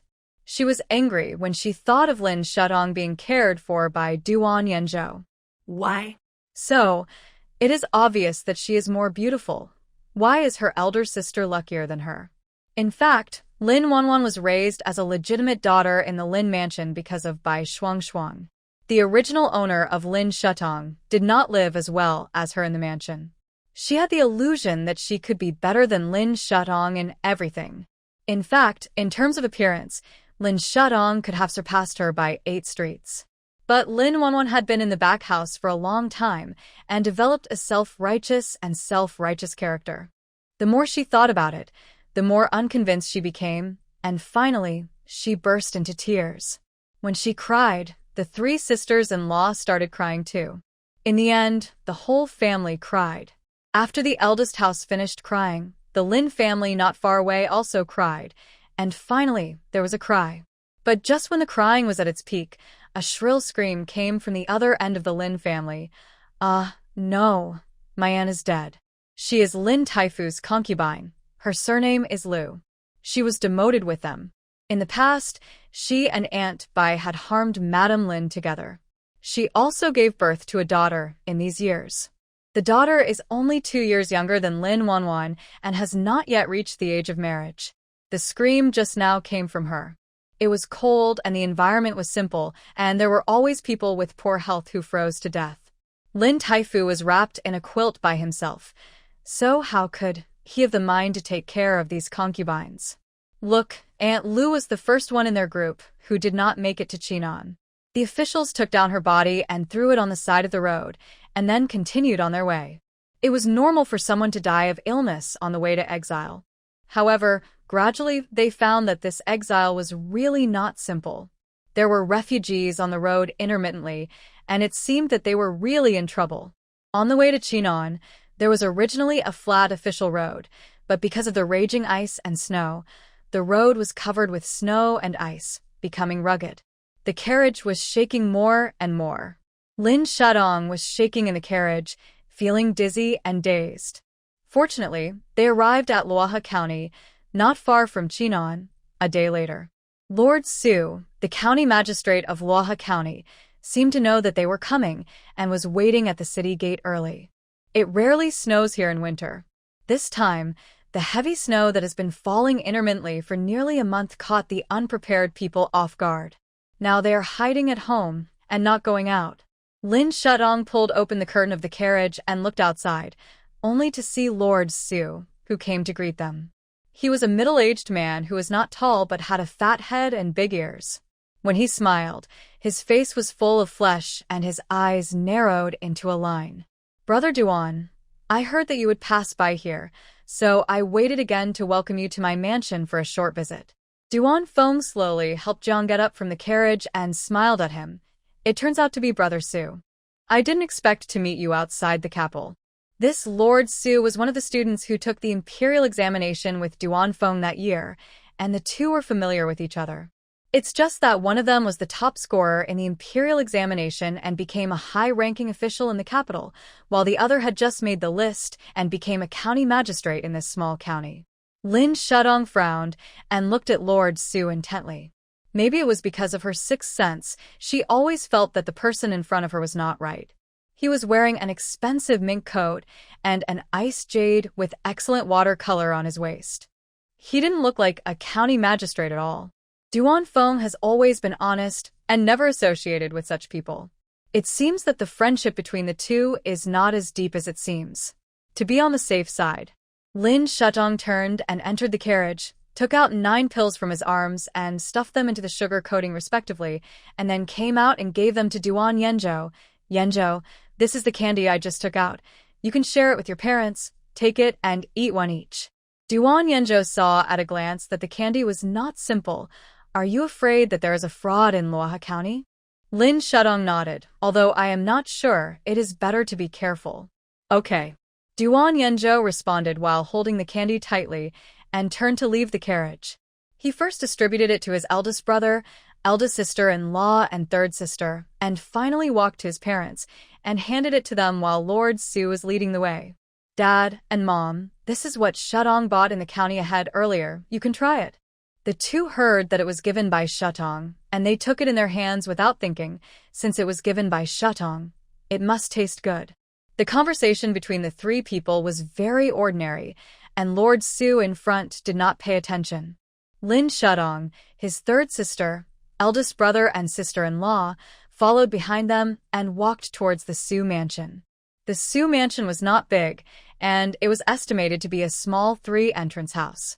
As soon as you enter the gate, you will see the main hall.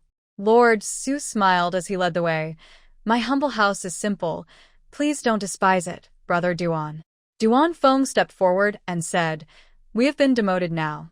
We no longer have the glory of the capital city in the past. How can we still despise you, Brother Su? Lord Su smiled with his eyes narrowed. Brother Duan is polite. Although you have been demoted this time, the Emperor has specially spared your life. If the situation eases in the future, the Emperor may call you back to the capital again. The eldest branch of Chonggu Mansion was confiscated and exiled to slavery, but the second branch was safe and sound.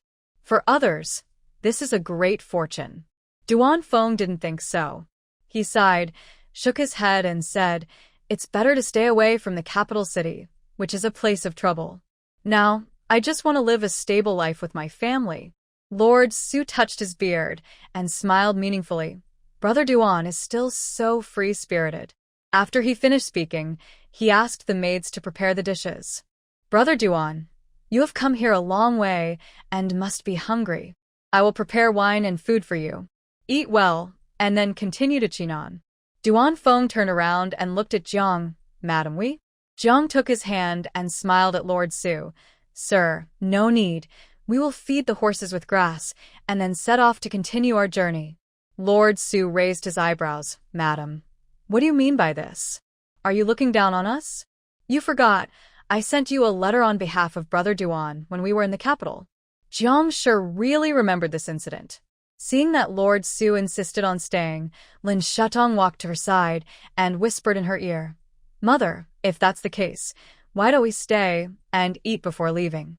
Jiang sure frowned, but Lin Shutong whispered, Don't worry, just eat today. Seeing her daughter-in-law say this, Jiang sure looked up at Lord Su and smiled. Thank you very much, Lord. Lord Su saw that they were willing to stay, and his face was full. Suddenly, she was full of smiles. Okay, come, Brother Duan. Madam, take a seat quickly. After he finished speaking, he did not forget to invite the younger generation such as Lin Shudong to take a seat. Soon the maids served all the dishes. Lord Su was indeed generous. In addition to the best daughter's red wine, there was also a table full of exquisite delicacies. Many times, the more exquisite things are, the more likely they are to be poisonous. Lin Shadong picked up the chopsticks to pick up the meatballs, sniffed lightly, raised the corners of her lips, and ate them in one bite. When the people around saw her eat, they also started to eat. From Duan Yenzhou to Jiang and Duan Erlaoi, they all had an inexplicable trust in Lin Shadong. Along the way, they saw how this daughter-in-law took care of them. So some things, no need to say more, just a glance can see. Next, as long as Lin Shadong eats something, they will follow. Not to mention, after running around for more than half a month, it is rare to be able to eat this table of hot dishes. Lord Su's smile deepened when he saw them finish their meal, and he looked towards the door. He himself did not eat a single bite of the food, but kept drinking from his glass. After Lin Shadong had eaten and drunk his fill, he took out a small medicine bottle from his, and a fragrance slowly wafted out of the bottle. It was a faint sweet orange scent. When Lord Su smelled it, he sniffed it gently. "What is this?" "This is the incense we brought from the capital, Lord Su. Would you like to smell it?" Lin Shadong slowly stood up, took the medicine bottle and walked around the room, letting the fragrance gradually dissipate. Lord Su took another deep breath and smiled. There are still many good things in the capital. This is the first time I've seen an incense like this. Not to mention that it was his first time, it was also the first time for everyone else present. After Lin Shadong walked around the room, she sat back down, then held her head and said, "What's wrong?" "I feel dizzy." The third sister beside her hurriedly asked her, "Second sister-in-law, what's wrong with you?" Lin Shadong scratched her palm. Duan Qingzhou immediately understood what she meant and covered her head. "What's wrong?" "I feel dizzy too." After she finished speaking, she lay on the table and closed her eyes. To make it more realistic, she even broke 2 bowls and chopsticks. Jiang was startled and stood up. "Qingzhou?" At this time, Lin Shadong also closed her eyes and slowly fell on the table. Then the eldest brother, the eldest sister-in-law, and Duan Yenzhou all fell down. Jiang and Duan Erlaoi panicked. What's going on?" Lord Su stood up and said with a smile, "Madam, Brother Duan, don't blame me. If you want to blame someone, blame you for offending someone. I am also taking money from others and helping them to get rid of disasters." Duan Erlaoi glared at him and said, "Who is it? Who sent you to rob me on the road?" Lord Su walked to his side, raised his hand and patted him on the shoulder gently. "Brother Duan, think carefully. Who else did you offend in the court?" Duan Erlaoi took carefully. He rarely made enemies with people in the court. Not only that, he was kind to people and handled things smoothly, so he made many confidants. This time he was demoted, and many ministers in the court spoke for him, who would specifically attack them in Luohe County, not far from Chinon. He was just thinking, who knew that Lord Su would be so proud that he revealed himself. "Brother Duan, for the sake of our friendship in the past, I will remind you. Think about who it could be." Back then, the old duke took possession of a beautiful concubine, and the concubine became pregnant and gave birth to a full-term child 7 months later. Yes, that child is you. The old duke raised you as a rascal, but he always had doubts about your background. Over the years, he has been making you the second wife of the Duan mansion for the sake of face, but he has tortured you many times behind the scenes. Over the years, he has accumulated all his anger and unwillingness on you, but unfortunately, he doesn't know that the concubine he took possession of was actually the confidant of the late emperor. "Brother Duan, do you understand now?" Lord Su raised his voice with a smile in his tone. I don't know if Duan Feng understood, but Lin Shadong did. Duan Yenzhou's father, that is, her father-in-law, is actually the illegitimate son of the previous emperor. In fact, he is the younger brother of the Dog Emperor and the older brother of Prince He. If the Dog Emperor has no children, according to the order of succession to the throne, her father-in-law should be first and Prince He should be last. It seems that Prince He sent the bandits to imprison Duan Qing'an for this reason. He wanted to keep Duan Qing'an in his hands as an important handle. But he didn't expect that they would seize the old houses of those bandits on the way to Chinon and rescue Duan Qing'an. Today's events must have been arranged by Prince He. The death of his Duan Feng family aroused the emperor's suspicion, so he specially chose Luoha County, which is far away from the capital. However, he still underestimated their family. Lin Shudong slowly raised her head, clapped her hands, and said, "Master Su, you have a really good plan. You actually thought of drugging us." When Master Su heard her voice, the smile on his face froze instantly, and he turned back to look at her. You? Didn't you faint just now?" Lin Shutong blew the broken hair on her forehead and smiled with squinted eyes. "Yes, I fainted. I ate too much and felt dizzy." At this time, Duan Qinzhou, who was lying on the table, also slowly raised his head and pinched his neck. The eldest brother and sister-in-law also stood up together, and they both looked very good. Duan Yenzhou also sat up straight and cast his eyes on Master Su. "Shutong, what's wrong with you?" Jiang was shocked again when she looked at them, but soon realized that this was a play performed by Shutong and others in order to trick Master Su into saying something. Their family had never thought that they had such an identity. Lin Shutong smiled at the two of them. "Dad, Mom, don't worry, we're fine." The second Master Duan was also stunned, but when he saw that his family was fine, he breathed a sigh of relief, pulled Jiang to protect her behind him, and said angrily to Lord Su, "So, it was Prince He who sent you here?" Lord Su no longer had the mind to reply to him. He looked at the Duan family who were gradually waking up and instantly panicked and took a step back. Didn't you just take the drug I gave you?" Lin Shudong smiled and raised her eyebrows at the leftover dishes on the table beside her. "It's just a small drug. Earlier, I gave everyone an antidote pill in advance. Not to mention that you gave us a drug. Even if it was poison, it would be useless to us." Lord Su looked at her in disbelief, dumbfounded. "How is it possible? How did you know that I would drug you?" Lin Shudong looked at the jade pendant on his waist. "Your jade pendant is extremely valuable. Was it given to you by the one in the capital?" Lord Su looked down and suddenly realized, "I didn't expect you to be so knowledgeable." Lin Shudong loved jade, so she did some research. Before she left, she emptied the palace and had seen similar good things. Naturally, she could tell at a glance. Lin Shudong walked up to him slowly. "I can also guess that, besides you, there will be a group of assassins coming today. You are responsible for giving the drugs, and they are responsible for the execution. In this way, you can report that Lord Duan was killed by bandits on the road." Lord Su was stunned. How did you know?" Lin Shutong glanced around. "There is not even a maid waiting in front. How can you handle it alone? And since we entered the door, you have been looking at the door from time to time, as if waiting for someone."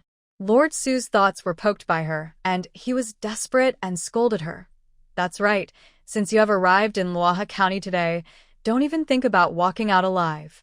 Lin Shutong curled his lips and smiled. "Oh, really? I'm sorry to disappoint you." At this time, Lord Su suddenly felt dizzy, covered his nauseous chest, and squatted down in pain. Lin Shutong bent down and smiled at him. "It seems that Lord Su's medicine has taken effect." Lord Su looked up suddenly. What did you say?" Lin Shutong said slowly, "You put drugs in my food, so I naturally added some more things to your room." She slowly took out the small medicine bottle. In fact, it was not some aromatherapy but poison. They had all taken antidote pills just now, so the poison was ineffective on them. But for Lord Su, the toxicity was doubled after drinking. He fell to the ground, holding his abdomen, his forehead veins bulging, and roared, You actually poisoned me. Be careful. I will behead you all in public." Lin Shudong walked to his side, stepped on his chest, and said in a cold voice, "Behead us? Lord Su, you may not have the chance in this life." Lord Su suddenly spat out a mouthful of black blood. His eyes gradually turned dizzy. He suddenly fell to the ground and fainted. Lin Shudong and the others pretended to faint just now, but Lord Su was pretending to faint this time. Jiang replied to her seriously, "Shudong, what should we do next?" Lin Shudong glanced at the mansion and replied, "Dad and Mom, you should sneak out of the mansion from the backyard first and leave in the carriage. Yenzhou, and I will stay to clean up the mess." Jiang was not in a position to be shy now, so she quickly agreed. "Okay, Shudong, you should be careful too." "Yeah." Lin Shudong nodded. Escorted by her third sister and eldest brother, Jiang left from the back door with her eldest sister-in-law and the second master. After they left, Duan Yanzhou looked at Lord Su on the ground. Is he dead? Lin Shutong said slowly. Of course he's not dead. We just entered the Su mansion in front of everyone. If he is poisoned to death here by me now, we will definitely have evidence, and King He will use this to punish us. Duan Yanzhou looked up at the door, so you have to wait for the assassins to come and let them do it. That's right. Lin Shutong responded with a smile. Yanzhou, come and help. Duan Yanzhou did not hesitate. He stepped forward immediately. The two of them carried Lord Su to the table, covered him with Duan Yanzhou's cloak, and blocked his face. After everything was done, Lin Shutong went to the backyard of the Su mansion. Although his house is not big, there are many things, including various jades. Lin Shutong had no time to appreciate them, and hurriedly swept away the wealth that Lord Su had accumulated through corruption over the years. After they left, sure enough, a group of assassins rushed to the front yard. They strode into the Su mansion and shot an arrow at Lord Su, who was wearing Duan Yanzhou's robe in the house without saying a word. The arrow pierced his right shoulder. He was awakened by the pain and let out a sharp scream. The assassin then realized that he had made a mistake. He pulled away the cloak on him and shouted angrily, "Why is it you?" Lord Su fell to the ground, holding the wound pierced by the long arrow, trembling with pain. They ran away. They ran away. The black-clothed assassin raised his foot and kicked him. Useless thing. You can't even keep an eye on one person. Lord Su's right shoulder was injured, and the kick made the injury worse. He gritted his teeth and begged for mercy. Sir. They were too cautious and found the medicine I put in. You. Just consider that we have no merit but have worked hard, and forgive me. This time. The assassin had his face covered, revealing only a pair of gloomy eyes. He lowered his eyes and looked at him coldly, saying indifferently, His Royal Highness Prince, he said that he doesn't need useless people here. Lord Su widened his eyes and looked at the newcomer in horror. No. No. Please give me another chance. However, the assassin did not listen to his plea for mercy and drew the sword at his waist. The blade flashed with a cold light, and with a click, blood splashed, and Lord Su shut his mouth completely.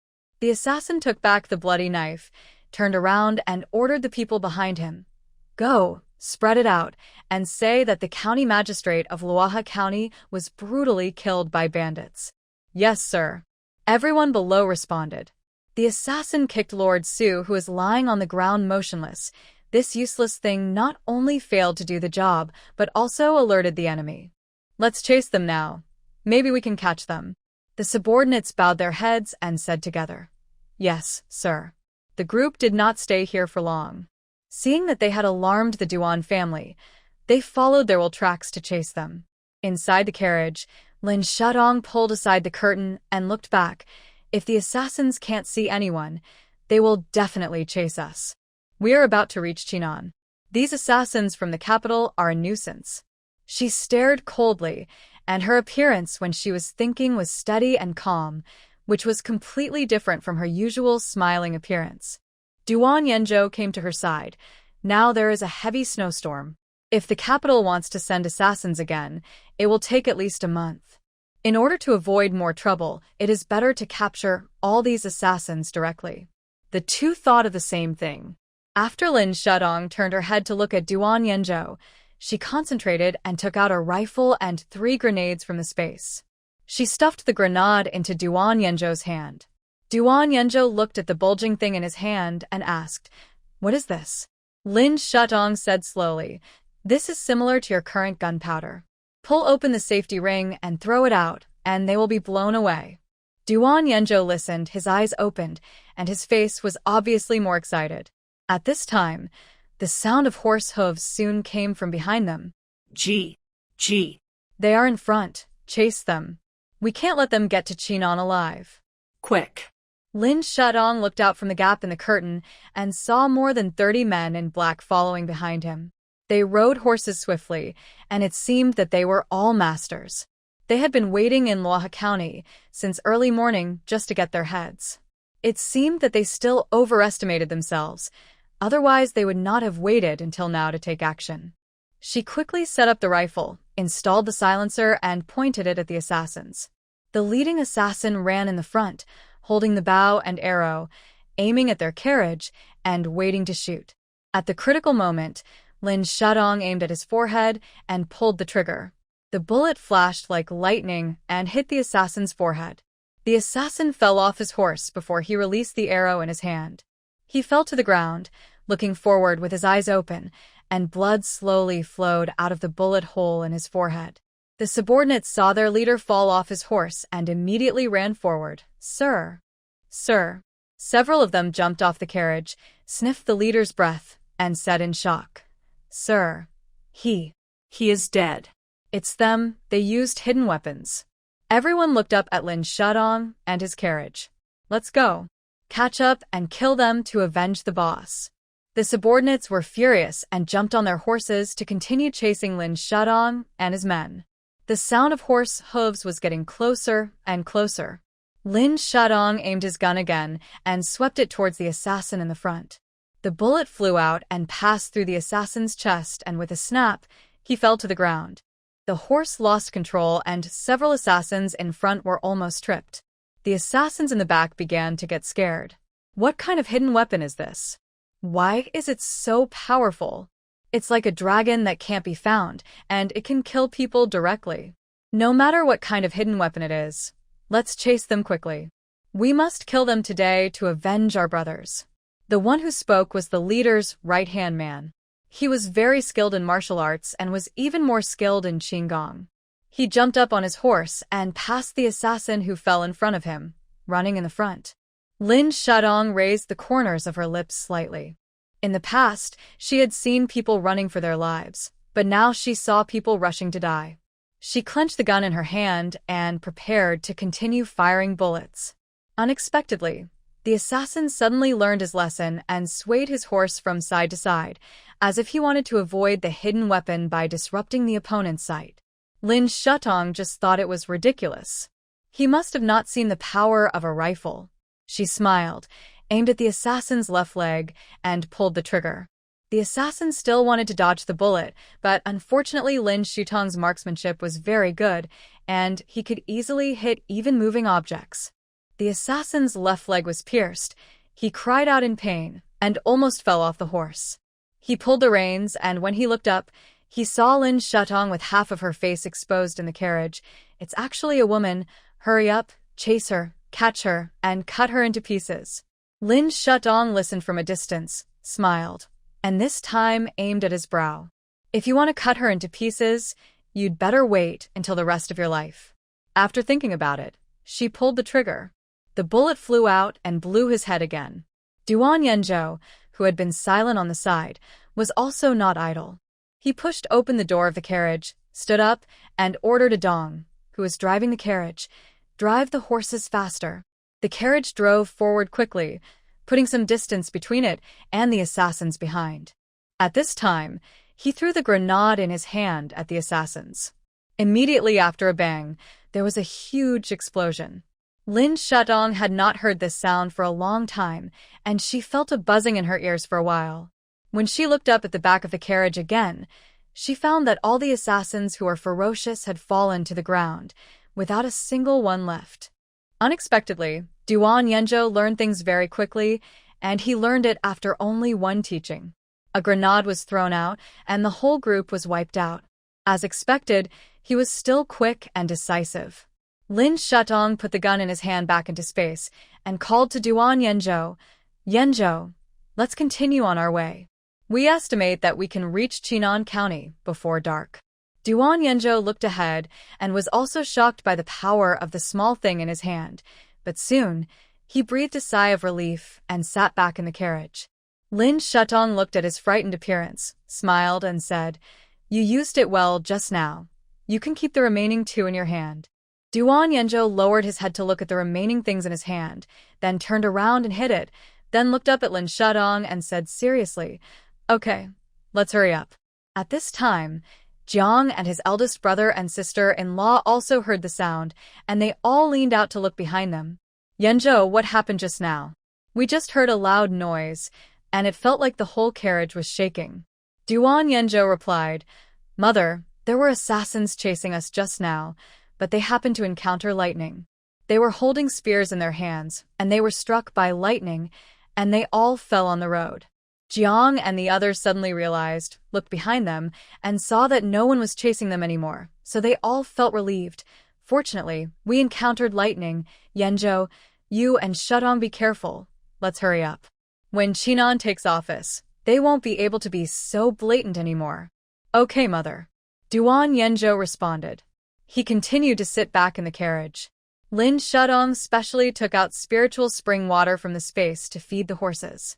After the horses drank the spiritual spring water, they were full of energy and ran a lot faster. As the carriage moved forward quickly, they arrived at the gate of Qinan County before dark. Qinan is located in the south, surrounded by high mountains. Before the extreme cold came, there was often miasma here. Now, it is snowing heavily, and the green mountains in the past have turned into icebergs. Lin Shutong opened the curtain and looked out, and what he saw was a glacier. The rivers are frozen, and the glaciers are continuous, which is extremely shocking. Shutong, we are here. The carriage stopped slowly, and Zhang's voice came from outside. Lin Shutong got off the carriage with Duan Yanzhou. The group came to the gate of the county government office of Qinan County. Duan Feng knocked on the door of the county government office, and soon a yamen runner came out. The yamen runner was wearing a thick coat, shrinking his neck, and pushed the door open impatiently and said, Who? Duan Feng took out the document of taking office, stepped forward and said seriously, We are the county magistrate who came from the capital to take office. When the yamen runner heard that he was from the capital, he quickly looked at Duan Feng, then turned and called inside, Sir, there is a county magistrate here, who is said to be from the capital. Soon a cough was heard from inside. Cough, cough, from the capital? The yamen runner replied, To answer your question, sir, yes. After a while, a skinny white-haired old man slowly pushed open the door. When he saw Duan Feng, his eyes showed surprise. Your Majesty. Duan Feng was stunned and said to him, Sir, you have recognized the wrong person. I am the newly appointed Duan. The white-haired old man rubbed his eyes and slowly calmed down. It turns out to be County Magistrate Duan. Please come in, please come in. This old man is the magistrate of Qinan County. His surname is Yen. He was also a high-ranking official in the capital in the past. However, no one knows what he did wrong to be demoted here. He has been the magistrate here for more than 10 years. Under the influence of the miasma here, his body has long been ruined. Now, when the cold winter comes, his symptoms have worsened, and he looks like a living dead. Lin Shudong and Duan Yanzhou followed behind them and slowly walked towards the county government office. The county government office is in a dilapidated state, with wind and rain leaking on all sides. It is much worse than the houses of ordinary people. No wonder others say that this is a poor place. Lin Shudong raised his head and glanced around. If they want to live here, they have to rebuild it. County Magistrate Yen said to them as he walked, You have also been demoted here because of your crimes, right? This place is not comparable to the capital. It has always been a barren land. Although there are many mountains, you can't get in. There are many mountains and little land, and the grain harvest is not good. This year we have encountered a once-in-a-century ice disaster, which is even more miserable. The emperor demoted you to this place because he didn't want you to live. He coughed violently and pointed to a dilapidated house next to the county government office. That's the county magistrate's mansion. There are 5 rooms in total, which should be enough for your family to live in. It's just that it's freezing cold, and we don't have any extra bedding. Jiang looked up in the direction he pointed and sighed, County Magistrate Yen, we brought some bedding from the capital, but you must be very ill.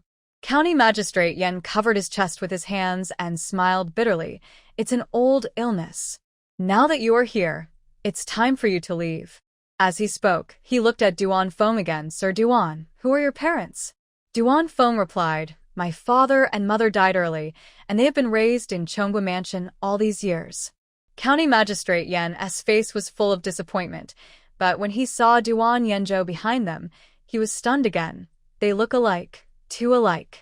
Lin Shudong listened and turned her head to look at Duan Yanzhou. Who does he look like? She was just wondering. The eldest brother at the side stood up and said, Lord Yan, was he the former emperor's companion in the past? And the mentor of the current emperor? Grand Tutor Yan? County Magistrate Yan was slightly startled and looked up at him. I didn't expect that someone still knows me now. Duan Qing'an had been an official in the court for some time, so naturally he had heard about Lord Yan's past. Duan Feng also remembered it. At this time it turned out to be Grand Tutor Yan. County Magistrate Yan waved his hands and said, he is no longer a Grand Tutor, but a small county magistrate now. After he finished speaking, he coughed violently again, and this time he coughed up blood. Duan Feng hurriedly went up to support him. Lord Yan, have you seen a doctor for this illness? County Magistrate Yan smiled bitterly and said, it's hard to even get a meal in this place. Where can we find a doctor? But it's okay. At my age, I should live to the end. After he finished speaking, he pulled Duan Feng and the others into the house. Lin Shudong was surprised to find that there was not even a charcoal fire in the house. She hurriedly asked Duan Yanzhou to get some charcoal. Duan Yanzhou moved quickly. He took the charcoal and put it in a copper basin and lit it. The originally chilly room soon became warm. County Magistrate Yan's complexion gradually improved a lot. He looked at the burning charcoal fire, and tears actually flowed from his eyes. The yamen runners on the side came forward and were very happy to see the charcoal fire. Sir, look, it's warmer. It's finally warm. Lin Shudong looked at them and couldn't help feeling a little sad. She raised her head and looked around and finally understood why the emperor would let them here so easily. It seemed that he had anticipated the hardships here. But it's okay, she's here. Isn't it just reconstruction? Then do it quickly. The emperor wants them to fend for themselves here, so she will turn this place into a second capital. After they stayed in the county government for a while, they came to the county magistrate's mansion next door. A small courtyard, 5 dilapidated houses. Lin Shudong first took out the waterproof cloth from the space and patched up the places that needed to be patched. Then, while Jiang and the others were not there, she took out all the beds, wardrobes, tables, chairs, bronze mirrors, etc. that had been stored in the space earlier and arranged them. The beds were moved from the Duke's mansion and their original mansion. Some were slept in by Zhou, and some were in Lin Shutong's own room. There were also wardrobes which were moved from the palace. Tables, chairs, bronze mirrors, and so on were moved from my uncle's mansion on the road. When Jiang and the others came in, the originally empty house suddenly became full. Why do these things in this room look so familiar? Jiang was stunned when she saw the familiar tables and chairs. Lin Shutong quickly changed the subject and said, Dad, Mom, the furniture in this mansion usually looks similar, so it looks familiar.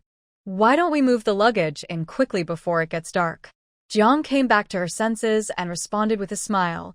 Yes, let's move the luggage in first. This time they brought a whole carriage of luggage. In addition to the leftover dry food, there were a lot of bedding and clothes. In addition to the bedding brought from the mansion, there were several silk quilts that Lin Shudong took out from the space, which were lighter and softer than ordinary quilts. While everyone was moving things, Lin Shudong came to the back kitchen.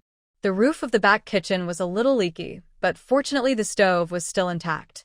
She immediately took out the kitchen utensils moved from the Duke's mansion from the space, as well as grain, oil, eggs, duck eggs, and simple vegetables. She also released the big yellow dog. The big yellow dog is a well-behaved watchdog who can help them watch the door. They can't be too conspicuous when they first arrive, so she only took out the tip of the iceberg in the space. Shutong. Duan Yanzhou came from behind her. Lin Shudong looked back, only to see Duan Yanzhou striding over with something in his hand. What is this? Lin Shudong looked down and saw Duan Yanzhou holding a lump of black stuff in his hand. Duan Yanzhou broke it open, and a burst of hot steam came out. She took a closer look and found that it was a roasted sweet potato. Where did this come from? Duan Yanzhou looked towards the next door. It was just sent by County Magistrate Yan. They saw that we had traveled through mountains and rivers and the journey was difficult, so they specially sent roasted sweet potatoes to fill our stomachs first. Lin Shudong took it in her hand, smelled it. It was very fragrant and not poisonous, and then she tasted it. It was sweet. County Magistrate Yen has nothing to eat himself, but he still thinks about us. He is a good person, she said, looking at the food on the table. In the evening, when you make food, send him a portion. Okay. Duan Yenjo nodded, then looked up at the dilapidated roof. My brother and I will repair this house tomorrow. I just looked around, and there are few people here. There are occasional civilians living here. Let's go and borrow some wood. It's freezing cold now, and the wood is covered with ice and snow. If we want it, we can only go to the glacier to cut it. Even if we cut it, we may not be able to move it down. She was thinking about what to do, and she heard another dripping sound from the space. Host, the 11th floor space upgrade is complete. Lin Shudong listened and calculated the time. Today was the day when the 11th floor space upgrade was completed. She hurriedly put down the roasted sweet potato in her hand and smiled at Duan Yenjo. Let's go. Let's go into the space and take a look. Maybe there will be another surprise. Many times, Lin Shutong felt that she was the biological daughter of the space system, as if it was afraid that she would suffer. Every time she wanted something, it would appear in time. Lin Shutong took Duan Yenjo to take the elevator and went directly to the 11th floor. The door of the 11th floor was closed, but a line of words appeared on the door. The 11th floor space upgrade is complete, and the 12th floor space will take another 30 days. She trotted forward, ready to push the door open, only to see a bird suddenly fly out from the door. Duan Yenjo was behind her, and he quickly caught the bird, wondering, is there a bird in this door? Lin Shutong's eyes lit up, and she had guessed what was in the space. She pushed the door open with force, and what came into view was a dense jungle. It was like being in the mountains, and when she looked up, she saw dense trees that blocked out the sky. Here is a mountain forest, Lin Shudong murmured, and walked slowly inside. Duan Yenjo followed behind her, staring and looking around carefully. Fortunately, it doesn't seem dangerous here. Lin Shudong passed through a forest and saw the blue sky. She continued to walk forward and found that there was a cliff in front of her, and looking down the cliff, there were endless mountains. There are mountains all over here. Lin Shut-an couldn't help but sigh. If it were any other time, these mountains and forests would not be anything rare.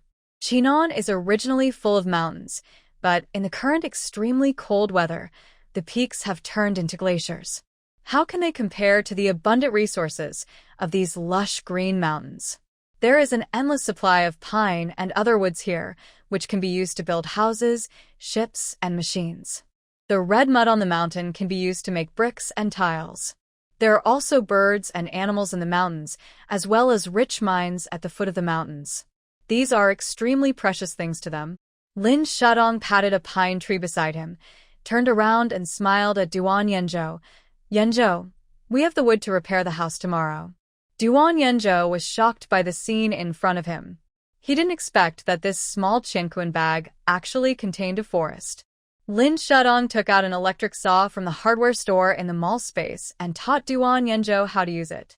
The two of them quickly cut down 7 or 8 pieces of wood and took them out of the space together. When they came out, there was a commotion in the yard of County Magistrate Yen. Lin Shudong and Duan Yenjo came to the yard and stood on tiptoe to look outside the next door. They saw a fat man in a jacket who was bringing 3 or 4 servants to demolish the house.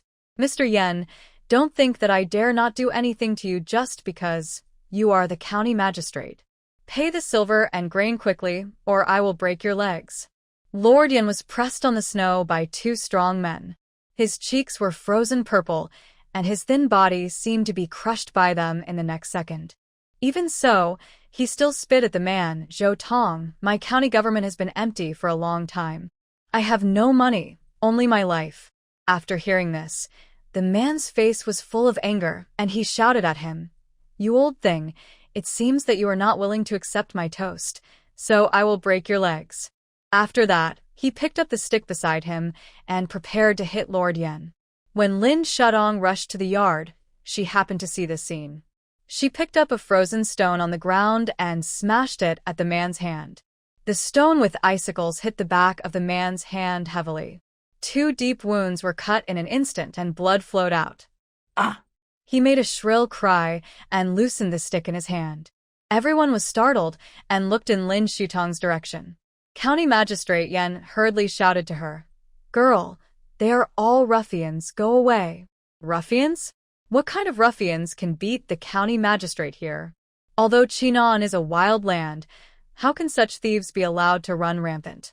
Since Lin Shutong and his men want to settle down here, they can't let them do whatever they want. Besides, she ate a roasted sweet potato from Lord Yen today. She had to repay the favor.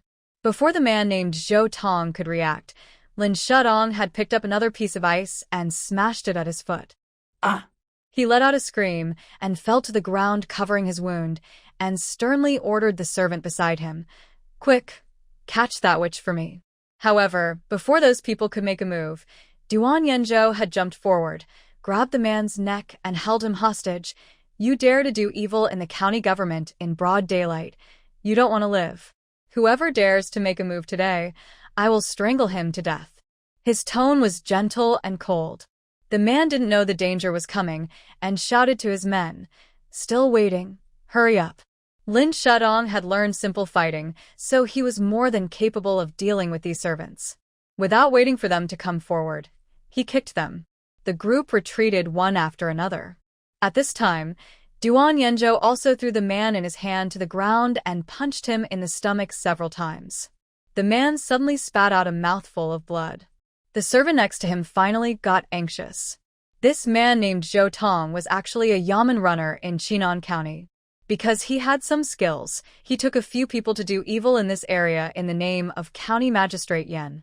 What kind of murder, what kind of arson, what kind of robbery of property, almost all kinds of evil.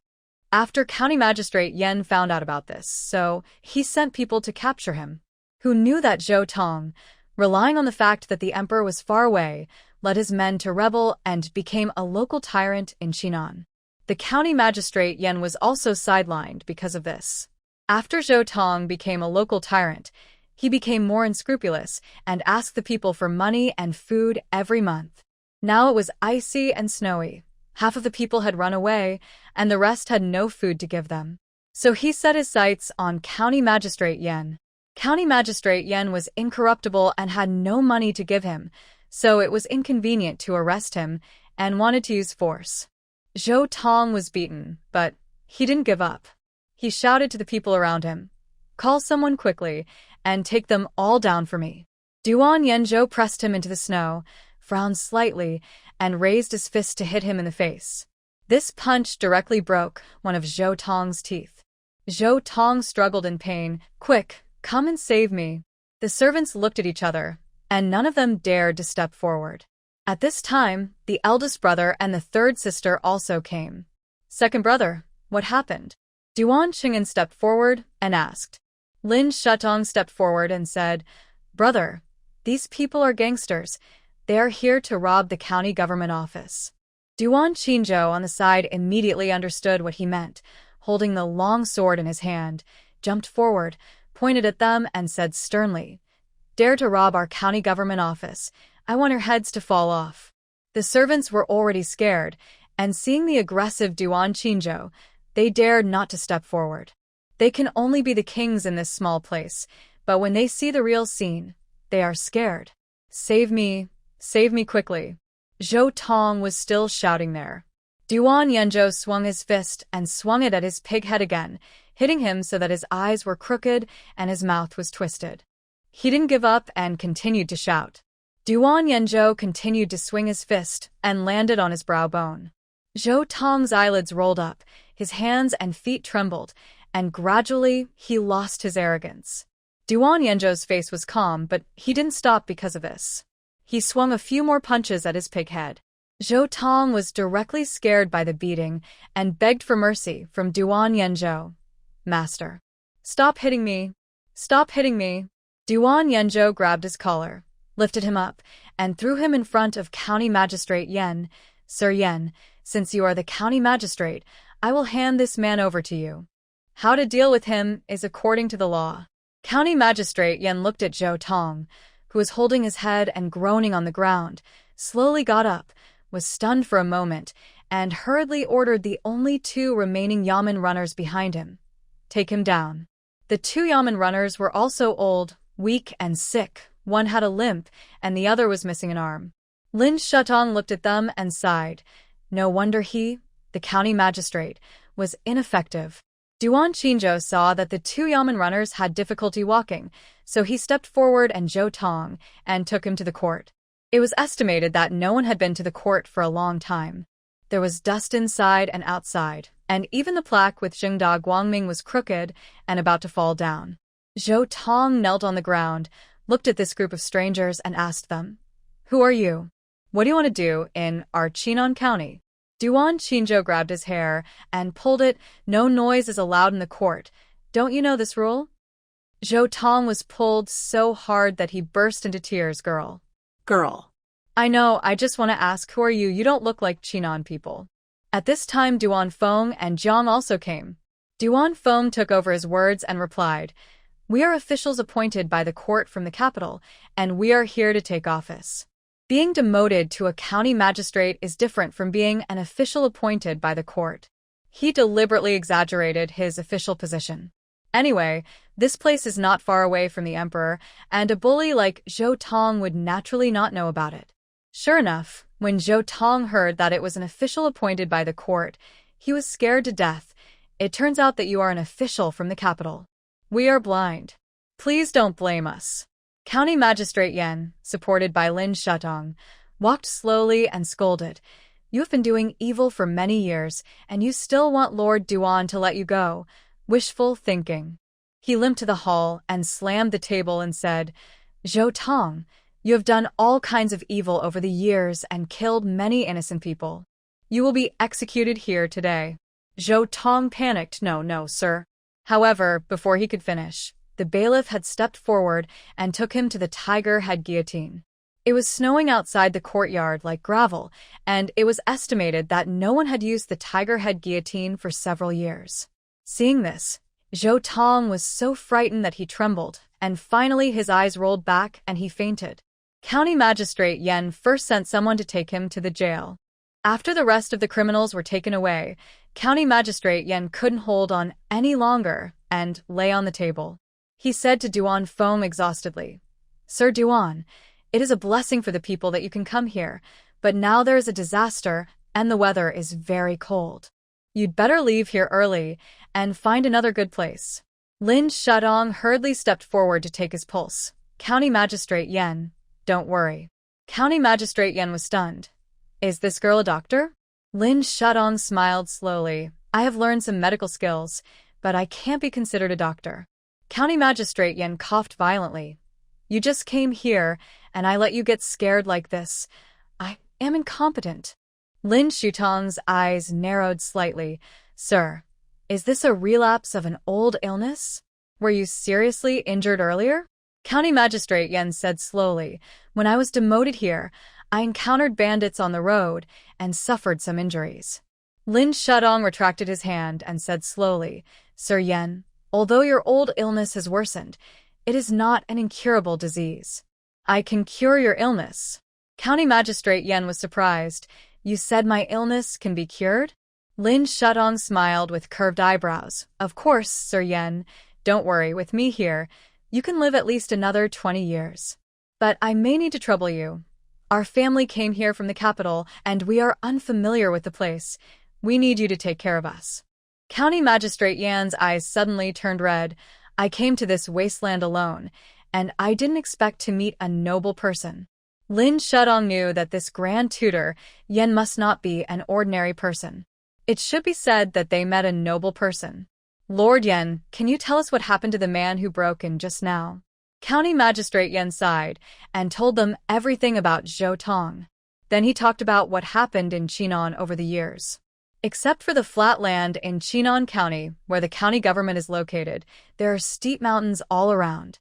Most of the people live around the county government, but it is not suitable for growing rice fields. So they all rely on the mountains and make a living by hunting, which is self-sufficient. Since the heavy snow came, hunting is naturally no longer possible.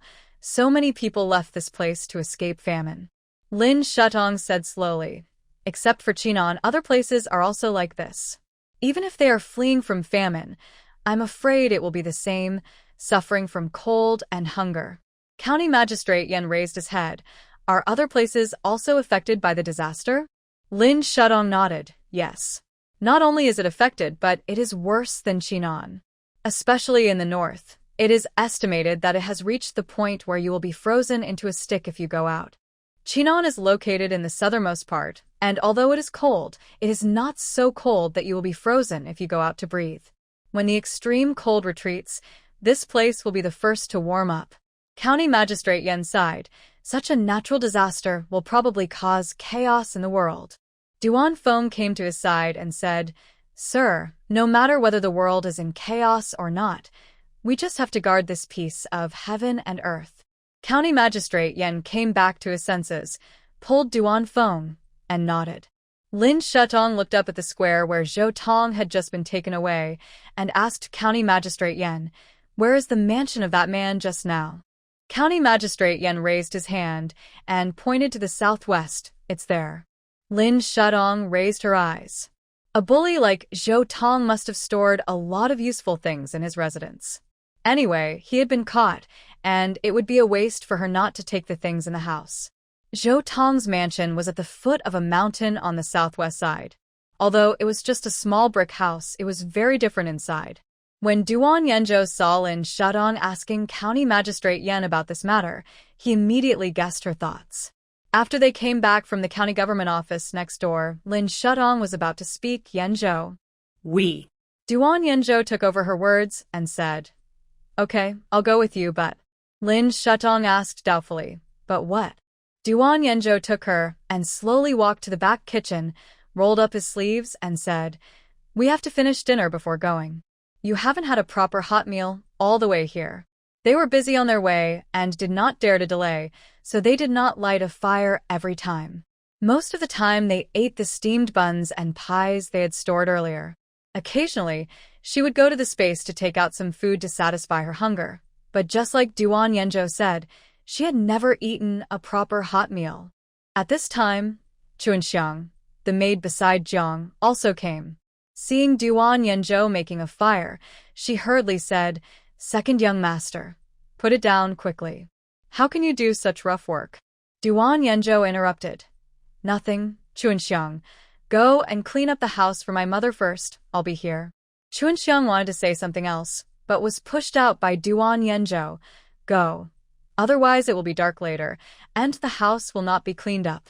Chuanxiang couldn't persuade him, so she turned and left the kitchen. Duan Yanzhou came back to the stove, cooked the rice first, looked up at Lin Shudong and asked, Shudong, what do you want to eat? Lin Shudong thought for a while, smiled. I want to eat roast chicken and braised pork. Duan Yanzhou replied, Okay, I'll do it right away. In fact, it was not that Lin Shutong wanted to eat. Everyone had been traveling for such a long time, and they had to supplement more protein, otherwise it would be easy to catch a cold in the cold weather. Lin Shudong looked at him puzzledly. Can you cook? Why don't I do it? As she spoke, she took out a chicken and a piece of pork belly from the space. The fresh keeping space was very powerful. These were stored in the palace. They were kept for a month and were still very fresh. It was better than the refrigeration and freezing of the refrigerator. Duan Yanzhou took the chicken and meat from her. Let me do it. You're tired too. Take a rest first, he said seriously, although he still had that slightly cold face, but there was tenderness between his brows. Duan Yanzhou looked noble, but he didn't have the airs of a young master from an aristocratic family. He was a good cook. He took the chicken, coated it with seasoning in 2 or 3 strokes, and put it on the stove beside him. Lin Shudong was a little surprised that this sickly second young master was not only a martial arts master, but also a good cook. She became more and more curious about him. She thought he could only cook porridge and soup, but he looked very skilled in cooking. Duan Yanzhou seemed to see her doubts and said truthfully, In the early years, my health was not good, so my parents sent me to Zhoushan to let my master treat me. My master has a weird temper. He doesn't like money, but he loves to eat.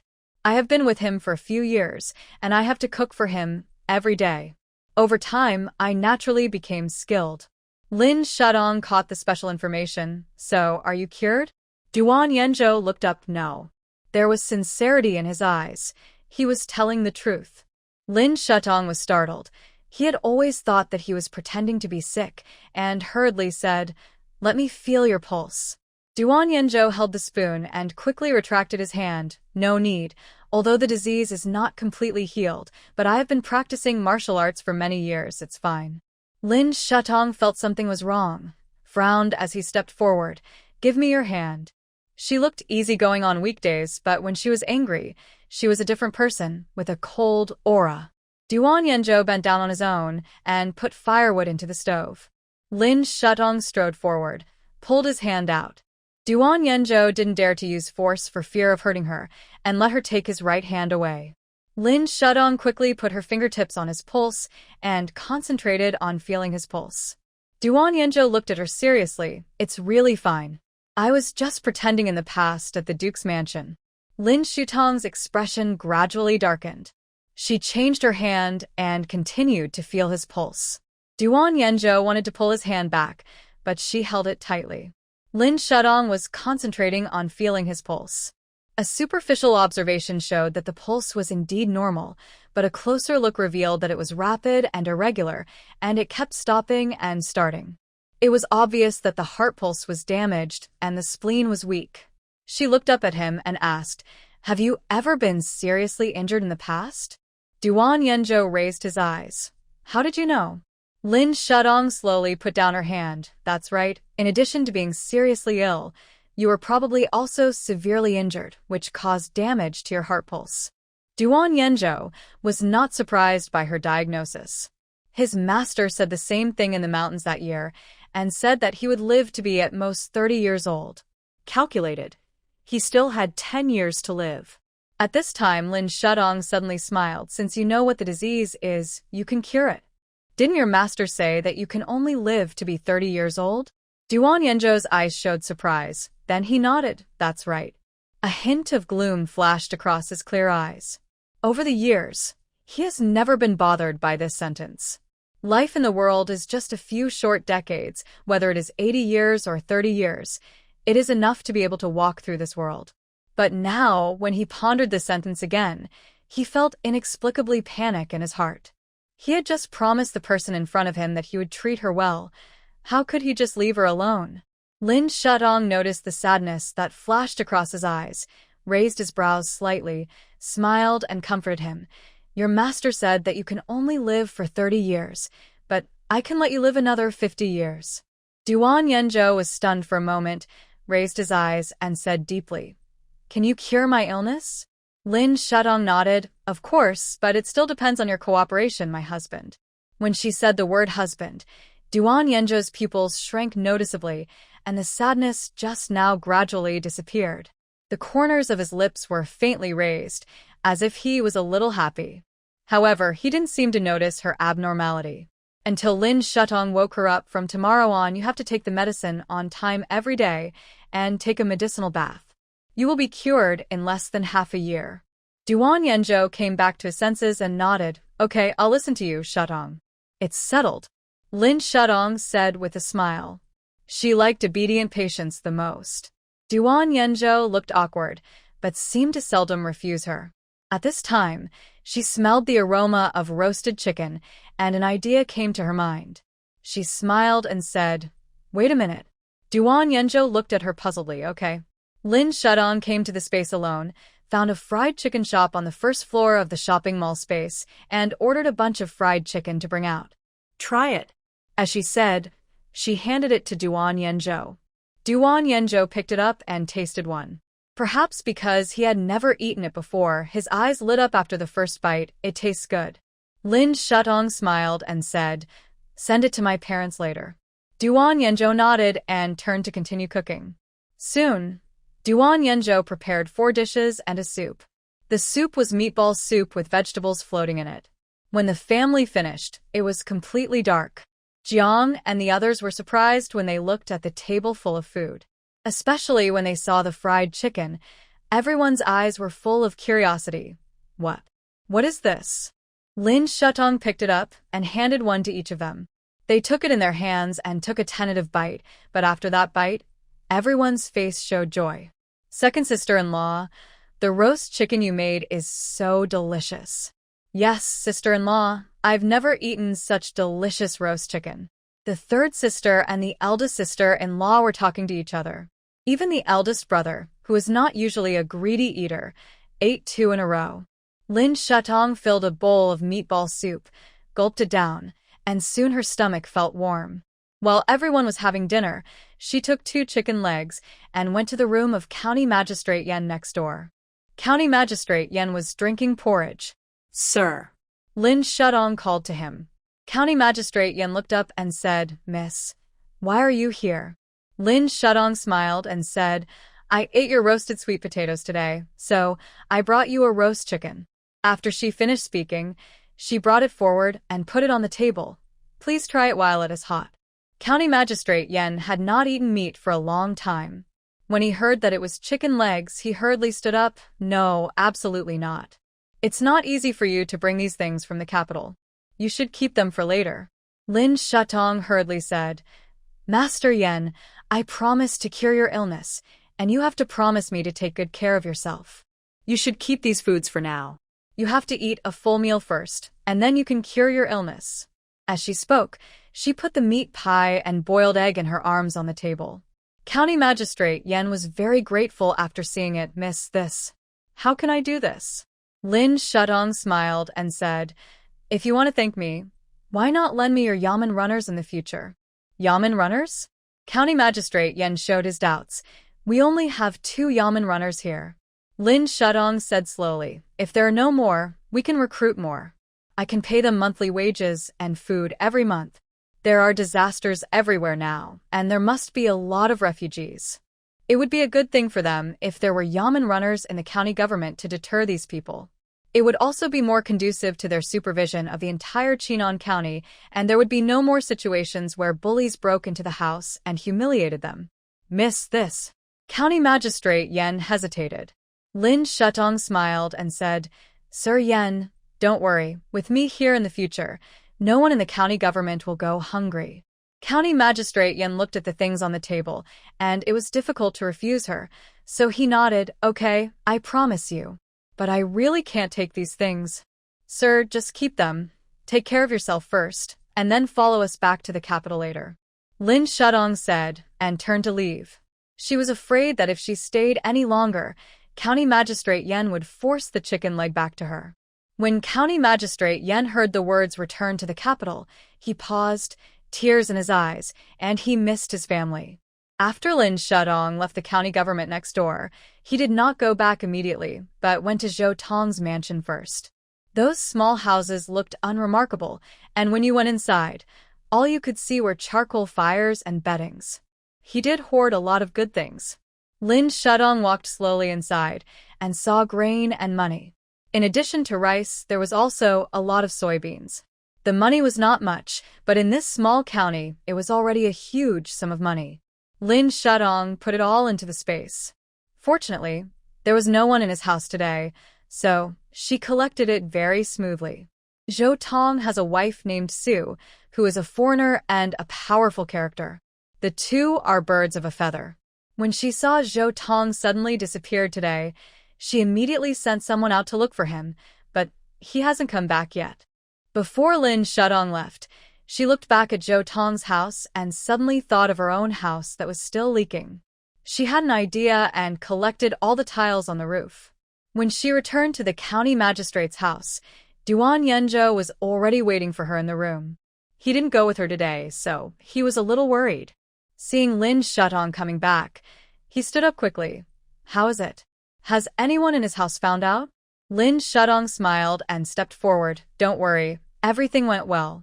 After she said that, she took out a tile. Look at this. Duan Yenzhou looked up, saw the tiles, and asked, Are these from the Zhou family? Lin Shatong narrowed his eyes and smiled. Yes, these tiles should be enough for us to fix the leaky roof. Duan Yenzhou took it in his hand. Okay, I'll call my eldest brother to come and fix it now. But what if my eldest brother asks? Lin Shatong asked puzzledly. Duan Yenzhou looked at the back of the house. Just say that there are vacant tiles in the backyard. Lin Shudong thought this was a good excuse, and then took out 2 bags of soybeans from the space. By the way, tell them that these were also found in this abandoned house. Soybeans can be used to grind tofu, and soy milk can be used to make bean skin and dried tofu, which is a good thing. Duan Yenjo looked at the 2 bags of soybeans. Okay, I'll go tell my eldest brother and them right away. He moved very quickly and soon called Duan Qing'an and the 3rd sister. The 3 brothers, plus the 2nd master. The 4 of them quickly patched up the roof of the house. Not only that, they also wrapped the walls with the thermal blankets that Lin Shudong had given them in the carriage earlier. After the roof was laid, the windows were repaired, and the charcoal fire was lit. The house soon became warm. Lin Shudong looked at his bedroom, thought about it, and then took out a mattress and pillow from the shopping mall space. When all these were done, a warm and soft bed was born. She lay on the bed, feeling rare and relaxed. However, life was not easy over there in the Zhou family. When Mrs. Zhou returned home, not to mention money and food, even the roof of her house was gone. She stood at the door and cried loudly, "Where's my bed? Where are the chairs? Where are the curtains? Even the tiles, how come they are all gone? Who is it? Who did it? When I catch you, I will make sure you die a miserable death." Ah, My silver, my roof. There are not many people living nearby, and even if there were, they would not come out when they heard the crying. They have been bullied by this family in the past. It can only be said that they deserved it.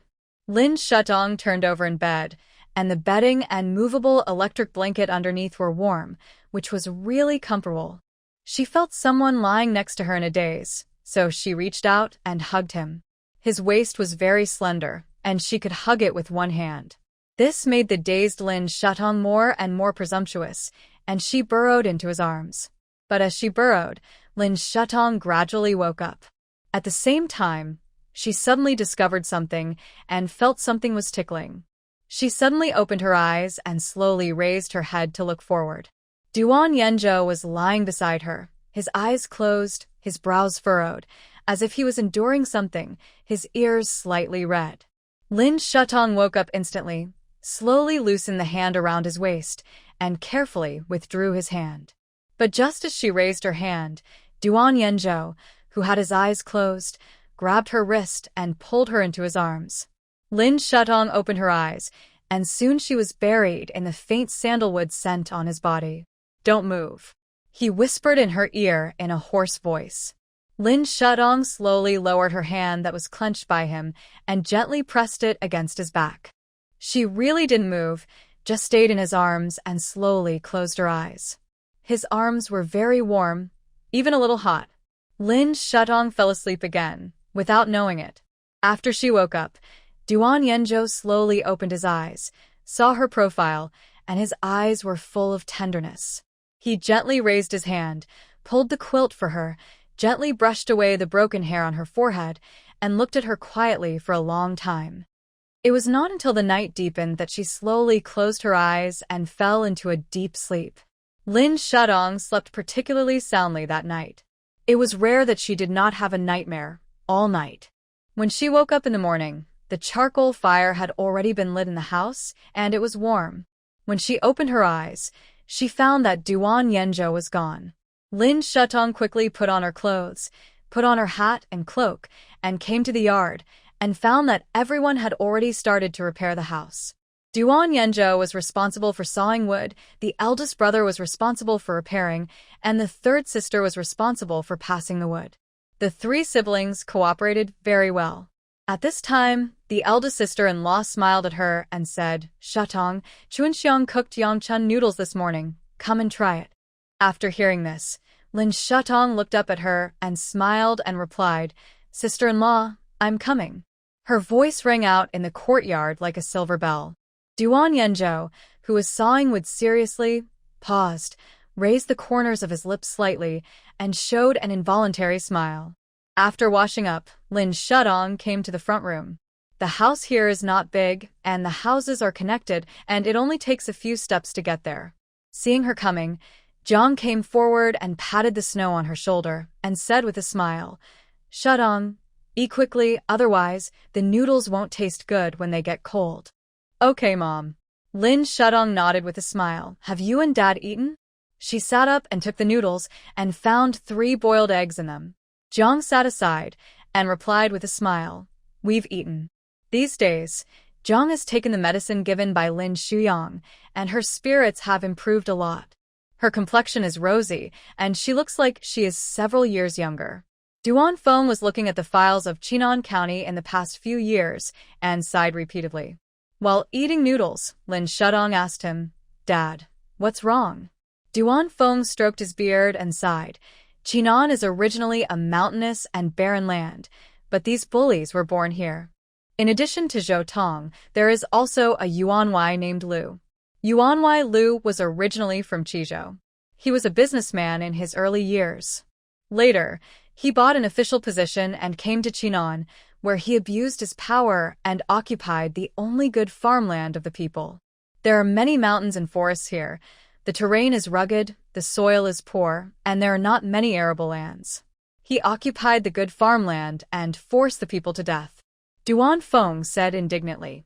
It must be admitted that he is indeed a good official who is dedicated to serving the people. He put down the file, pressed his brow, and was full of worry. Lin Shudong drank the last bowl of noodle soup and comforted him. Dad, since we are here, we will definitely be able to guard this place well. Duan Feng was very pleased to hear his daughter-in-law say this. They were discussing Mr. Lu here, and Mr. Lu was also talking about them. Did you see clearly, are they really from the capital? I saw it clearly. The one who came yesterday seemed to be surnamed Duan, the newly appointed county magistrate. Mr. Lu took a puff of his pipe. What county magistrate? He's just a criminal exiled from the capital. It looks like he took office, but he was just demoted. Did you see clearly, there are 3 beauties in the entourage? The servant smiled and nodded repeatedly. Yes, there really are. I saw it clearly, but sir, there was a strange thing yesterday. Zhou Tong took people to ask for things from County Magistrate Yan, and who knew he hasn't come out yet. His house was robbed last night. Mr. Lu blew a puff of smoke. He didn't come back. He has been a local emperor here for many years, bullying and robbing a lot of good things from me. He should have been deposed long ago. You, tonight, send someone to capture the 3 beauties for me. I haven't had meat in this remote place for a long time. This place is already poor, many people have left their homes, and the rest have long been abused by these bullies.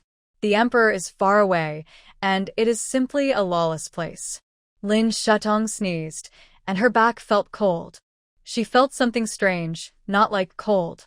She stretched out her hand to warm the fire, and found a few pots of flowers in the house that had been withered for who knows how long. She suddenly had an idea, and took out the spiritual spring water from the space and poured it into these flower pots. Soon, those flowers that had withered for several years grew green leaves under the severe cold. Looking at the slowly extending green branches, she suddenly had a bold idea to build a greenhouse behind the house and grow vegetables with spiritual spring water. In this way, even if the vegetables in the space are eaten up, they can still have a constant supply of fresh vegetables to eat. Lin Shudong was delighted and did it right away. She found things from the space to build a greenhouse, but the weather was too cold. She was busy for a short while before she couldn't stand it and turned back to the house. As soon as Duan Yenzhou entered the door, he saw Lin Shudong warming her fingers by the fire. He strode forward and held her cold hands, blowing them again and again. His past rationality could not stop his current worries. Shudong, where have you been? He asked. Lin Shudong's eyebrows were curved, and her dimples were revealed. She told her that she wanted to use the spiritual spring water to grow vegetables. Duan Yenzhou saw that her hands were getting warm and replied seriously, I'll plant it. Tell me how to build a greenhouse and I'll help you. Lin Shudong almost thought she had heard it wrong. The second young master of the Duke's mansion wanted to learn to grow vegetables. Since he was so studious, she didn't mind having one more student. Okay, I'll teach you later, but can you teach me Qinggong? She had learned Sonda and fighting. On the battlefield, she was a good military doctor and an all-round warrior. But she really didn't know this ancient Qinggong. She really liked flying over eaves and walls and stepping on snow without leaving any traces. Duan Yenzhou didn't answer. It's not that he didn't want to teach, but he was afraid that she would suffer. Seeing that he didn't answer, Lin Shudong took his arm for the first time and looked at him with her round eyes like a kitten. Don't worry, even if you can't teach well, I won't blame you. Her eyes were like glass beads, shining brightly. Duan Yenjo looked at her, his eyes slightly absent-minded, as if something was slowly melting. Well. Okay, I'll teach you. Great. Lin Shudong was so happy that she jumped up and pecked him lightly on the side of his face. Duan Yenjo froze in place for a moment, his eyes fixed, and his cold and handsome face turned red in an instant.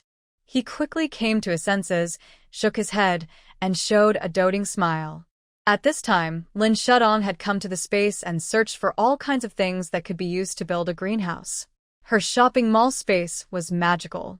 She actually found a hardware store and a seed store. The seed store had all kinds of seeds of fruits and vegetables. Many of them were not available in ancient times. If she could grow them, maybe she could use them to make money after the extreme cold was over. Lin Shudong had already begun planning her own plan to make a fortune. After taking out the seeds, Duan Yenjo helped her build the greenhouse, and when night fell, she finally saw the prototype.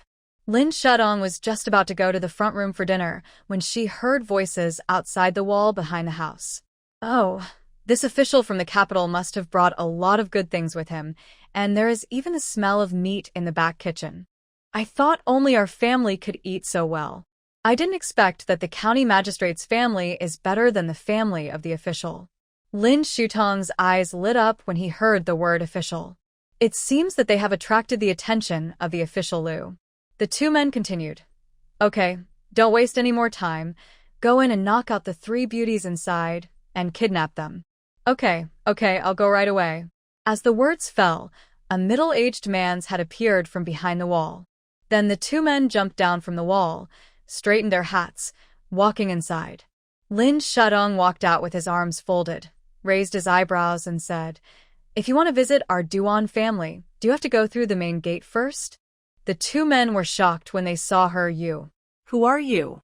Lin Shudong raised the corners of his lips slightly, pressed down his eyebrows, and looked at the two of them sharply. You come to my county magistrate's mansion and ask who I am? At this time, a servant recognized her. Oh, isn't this the beauty who came with the newly appointed county magistrate? Brother, this little beauty is really beautiful. The official must like her. He rubbed his hands obscenely. Quick, let us catch her. Okay. The two walked forward together. Lin Shudong showed a cold smile. It was the first time she saw someone coming to die in person.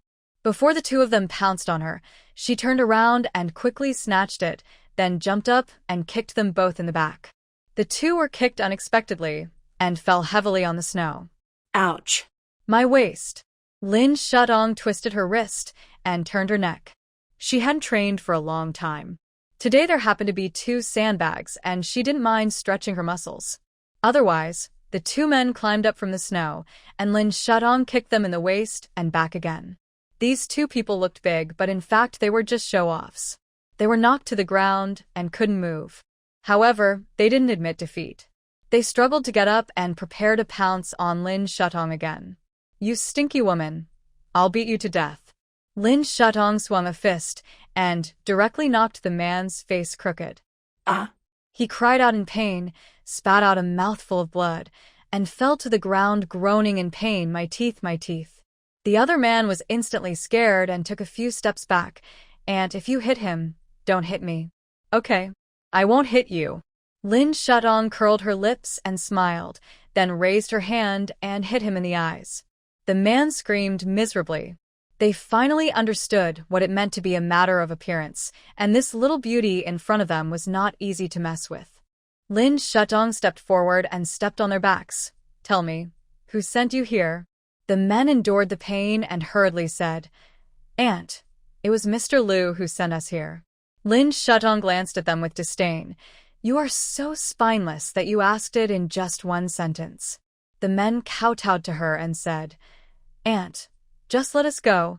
We are also doing things for the master. Doing things? Since you are so loyal to the master, I will grant you your wish. After she finished speaking, She raised her hand and chopped at the back of their necks. The two closed their eyes and fainted. She took out a sack and put the two in it, then came to the space and went directly to Mr. Lu's bedroom. Fortunately, she was careful today and asked about the mansion of the county magistrate. After throwing the two servants on the bed, she turned around and took a walk around the room while Mr. Lu was not here yet. This old thing enjoys much more than Zhou Tonghui, and there are many porcelains in the room. It is really ironic that in poor places the people have no rice to cook, but he has a lot of expensive things here. Expensive, but inedible dead things. Lin Shudong was not interested in these things, but she didn't want to let Mr. Lu get away with it, so she put everything she saw into the space. Soon, footsteps were heard outside the door. She entered the space and left the place in a flash, and finally went to the backyard of the mansion. There are stables, woodsheds, and granaries in the backyard. The high mountain, under the snow pile, is firewood. Lin Shutong's eyes condensed, and the backyard that was originally full of things instantly turned into a wasteland. At the same time, Mr. Lu also stumbled into the house. He looked at the sack on the bed and was immediately happy. "Oh, you're doing it so early today, and the beauty is here." He slowly stepped forward and patted the sack. There's quite a lot of meat. The person in the sack gradually woke up and was about to struggle when he heard it, but his hands and feet were tied by Lin Shudong, and even his mouth was sealed. Woo woo woo woo. When Mr. Lu heard the voice, he paused, and after a moment's silence, he smiled and said, "My beauty, you have caught a cold, and even your voice has become hoarse." After he finished speaking, he raised his hand and slapped the sack twice in one direction. The two people in the sack struggled desperately. Woo woo. Mr. Lu became more and more excited as he listened. He quickly took off his clothes and anxiously untied the sack. When he untied it, it was terrible. The bruised and swollen servant inside scared Mr. Lu so much that he took several steps back. Why? Why are you here? The two servants felt very aggrieved, with tears on their faces. Woo woo. Their mouths were still sealed, and they could not utter a word. Mr. Lu shuddered with his bare chest, not knowing whether it was from fear or the cold wind. He was about to go forward to continue questioning, but when he looked up, he found that all the porcelain in his house was gone. These were all his treasures, which he brought all the way from Chizhou. Where are my porcelain? Where is my 8-treasured jade urn? Where did it go? He did not care that he had not put on his clothes yet and searched around the house. Not to mention the porcelain. Even his wardrobe was gone. Who is it? Who took my treasures? Mr. Lu was furious and roared loudly, his eyes almost filled with tears. My azure glaze, my bell-shaped urn, how come they are all gone? Mr. Lu searched the house like crazy. Who is so bold as to steal my things? He shouted loudly. His eyes fell on the two servants on the bed. The two servants were in tears and rolled off the bed. Woo, woo. Mr. Lu strode forward and took out the things stuffed in their mouths. Tell me, who sent you here today? The two servants wanted to speak, but found that they still couldn't speak, so they could only continue to whimper. Mr. Lu was furious, raised his hand and slapped them each. Tell me quickly, who sent you here? The two servants were stunned, and they were stunned for a long time before pointing to the county government office. Mr. Lu was smart enough to guess it immediately. It was the county magistrate brought from the capital, right? The two servants nodded heavily. Mr. Lu slapped his thigh and shouted angrily, "Okay, they actually sneaked into our Lu family. Go, take people to the county government office." As he said this, he put on his clothes and turned to leave. Unexpectedly, just as he stepped out of the door, two servants came hurriedly towards him. "Sir, it's bad. Just now, the granary, stable, and woodshed in our mansion are gone." Mr. Lu staggered and almost lost his balance. He grabbed one of the servants and spit at him. "What do you mean the granary is gone? Can anyone move my mountain of granary?" But. "Sir, it's really gone." The servant closed his eyes and said loudly. Mr. Lu threw him heavily to the ground, turned around and strode towards the backyard. Sure enough, the granary he had stored for a long time was gone, along with every brick and tile. He was so angry that he gasped for breath. Before he could come to his senses, the servant brought even more terrible news. The gold bricks he hid in the cracks of the wall were also gone. Speaking of gold bricks, Lin Shudong did not find them when he left, so he wanted to take down some tiles and blue bricks and take them away. Unexpectedly, there were gold bricks inside. Mr. Liu lost these things, and most of his life had been in vain. He collapsed on the ground and muttered to himself, "It was done by that family in the capital. It must be them." The servant next to him said, "Mister, there are so many grains in the granary, and more than a dozen people may not be able to move them all in a whole day. How could that family move the grain and gold bricks away without anyone noticing in such a short time?" After hearing this, Mr. Liu felt that it was right and frowned, but who could this thief be? The servant thought for a while and said, "Sir, do you think it could be the madam?" When Mr. Liu was still a poor scholar, he had a married couple.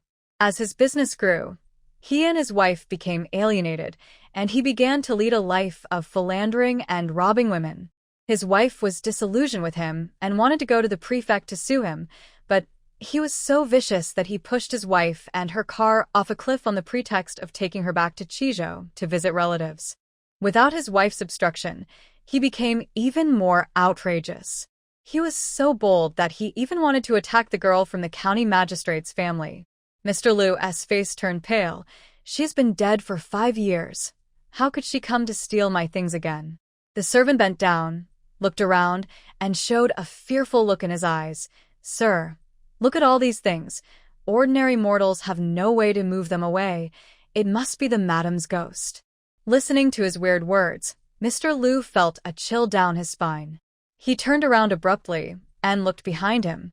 Seeing no one, he said tremblingly, "Nonsense. How could there be ghosts in this world?" The servant looked up and became more and more excited. "Sir, if you say it's not a ghost, then who could it be?" Mr. Liu couldn't explain it either and ordered the servants around him. "Look again, look. I don't believe it's really her." He exhaled deeply as he spoke, even though he said that his eyes were always looking around from time to time. As the saying goes, if you don't do anything wrong, you don't have to be afraid of ghosts knocking on the door. Mr. Liu has done too many bad things, let alone ghosts knocking on the door. Even a pair of shoes can scare him to death. At the gate of the county government not far from the Mr. Yuan's mansion, Lin Shudong had just returned. When passing by the dilapidated door of the house, he found a woman wearing a fluffy hat wandering around stealthily. Lin Shudong's eyes fixed, and he slowly walked to the door. In the cold wind, the woman's cheeks were red and cracked due to the cold. Lin Shudong recognized her at a glance. It was Chuanxiang, Zhang's dowry maid. Chuanxiang came to the Duan mansion with Zhang at the age of 12 and has been in the Duan family for more than 10 years. Lin Shudong noticed her abnormality and slowly stepped forward and said, "Sister Chuanxiang, where do you want to go so late?"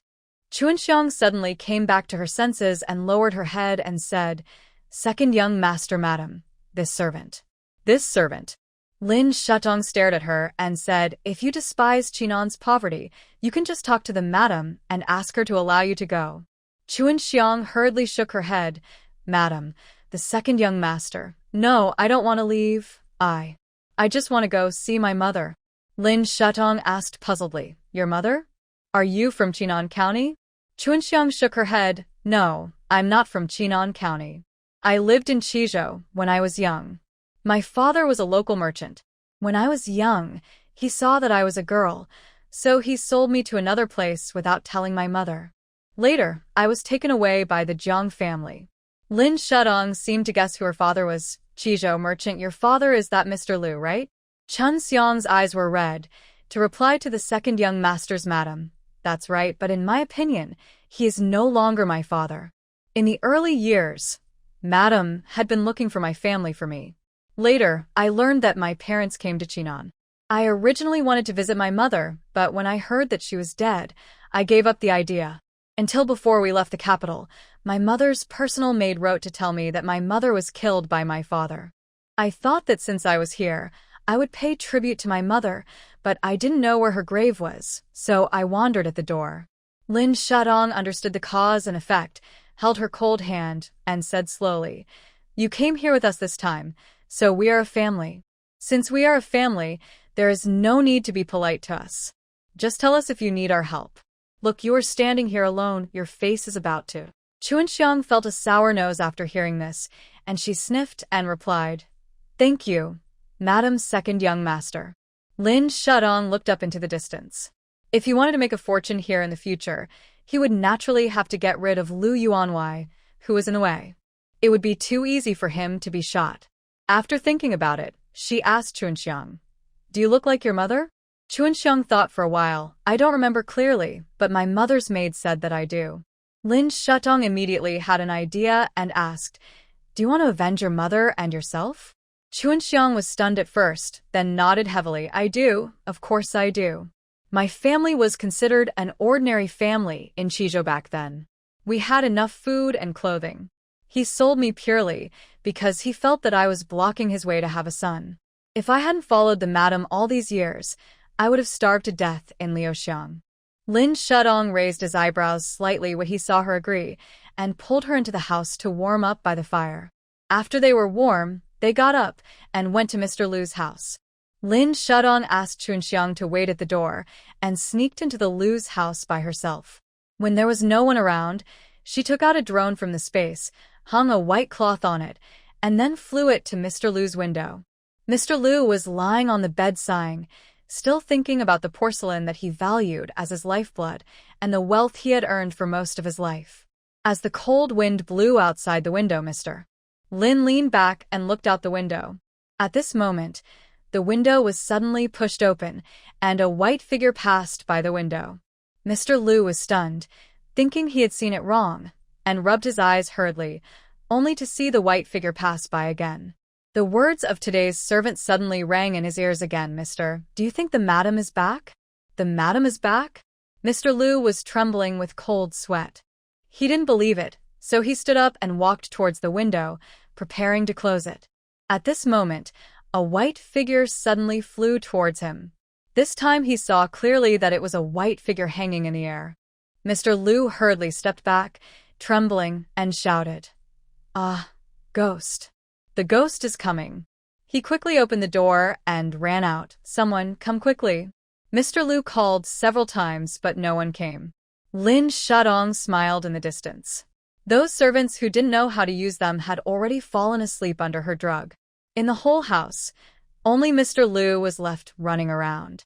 "Ghost! Help! Help!" He ran quickly all the way, but was soon caught up by the drone. Madam, I know I was wrong. Don't follow me. I will burn whatever you want for you tomorrow. Just let me go." Mr. Lu was running and shouting loudly. He accidentally tripped over a stone and fell. His whole face hit the snow, and his cheeks were frozen purple. The drone continued to fly over, and the white cloth looked like a woman's skirt in the night wind. Mr. Lu climbed up from the snow and continued to run forward. This time he did not rush into the house, but rushed directly to the gate of the mansion. As the gate of the mansion was opened, Chuanxiang stood in front of the door, lowering her eyes and looking coldly at Mr. Lu, who was running in panic. When Mr. Lu saw her familiar face, he stopped abruptly, and his face turned pale instantly. Chuanxiang raised the corner of her lips and said slowly, "Master, I'm back. Why don't you open the door for me?" Mr. Lu widened his eyes, covered his chest, and backed away. "Husband. Madam. Is it you?" Chuanxiang lowered her voice and smiled. "Master, if it's not me, who else could it be?" Mr. Lu shook his head and said, "Impossible. You fell off the cliff a long time ago. How could you come back alive?" Chuanxiang raised her eyes and cast a cold look at him. "Master, I came back alive while sleeping?" Mr. Lu's breath was choked.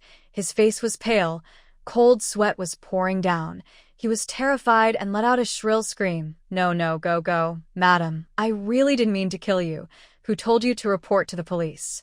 "If you went to report to the police, would I still be able to live?" Chuanxiang stepped on the skateboard shoes that Lin Shudong gave her and slowly moved forward. Under her long skirt, it seemed as if she had no legs. Mr. Lu's pupils shrank violently in extreme fear.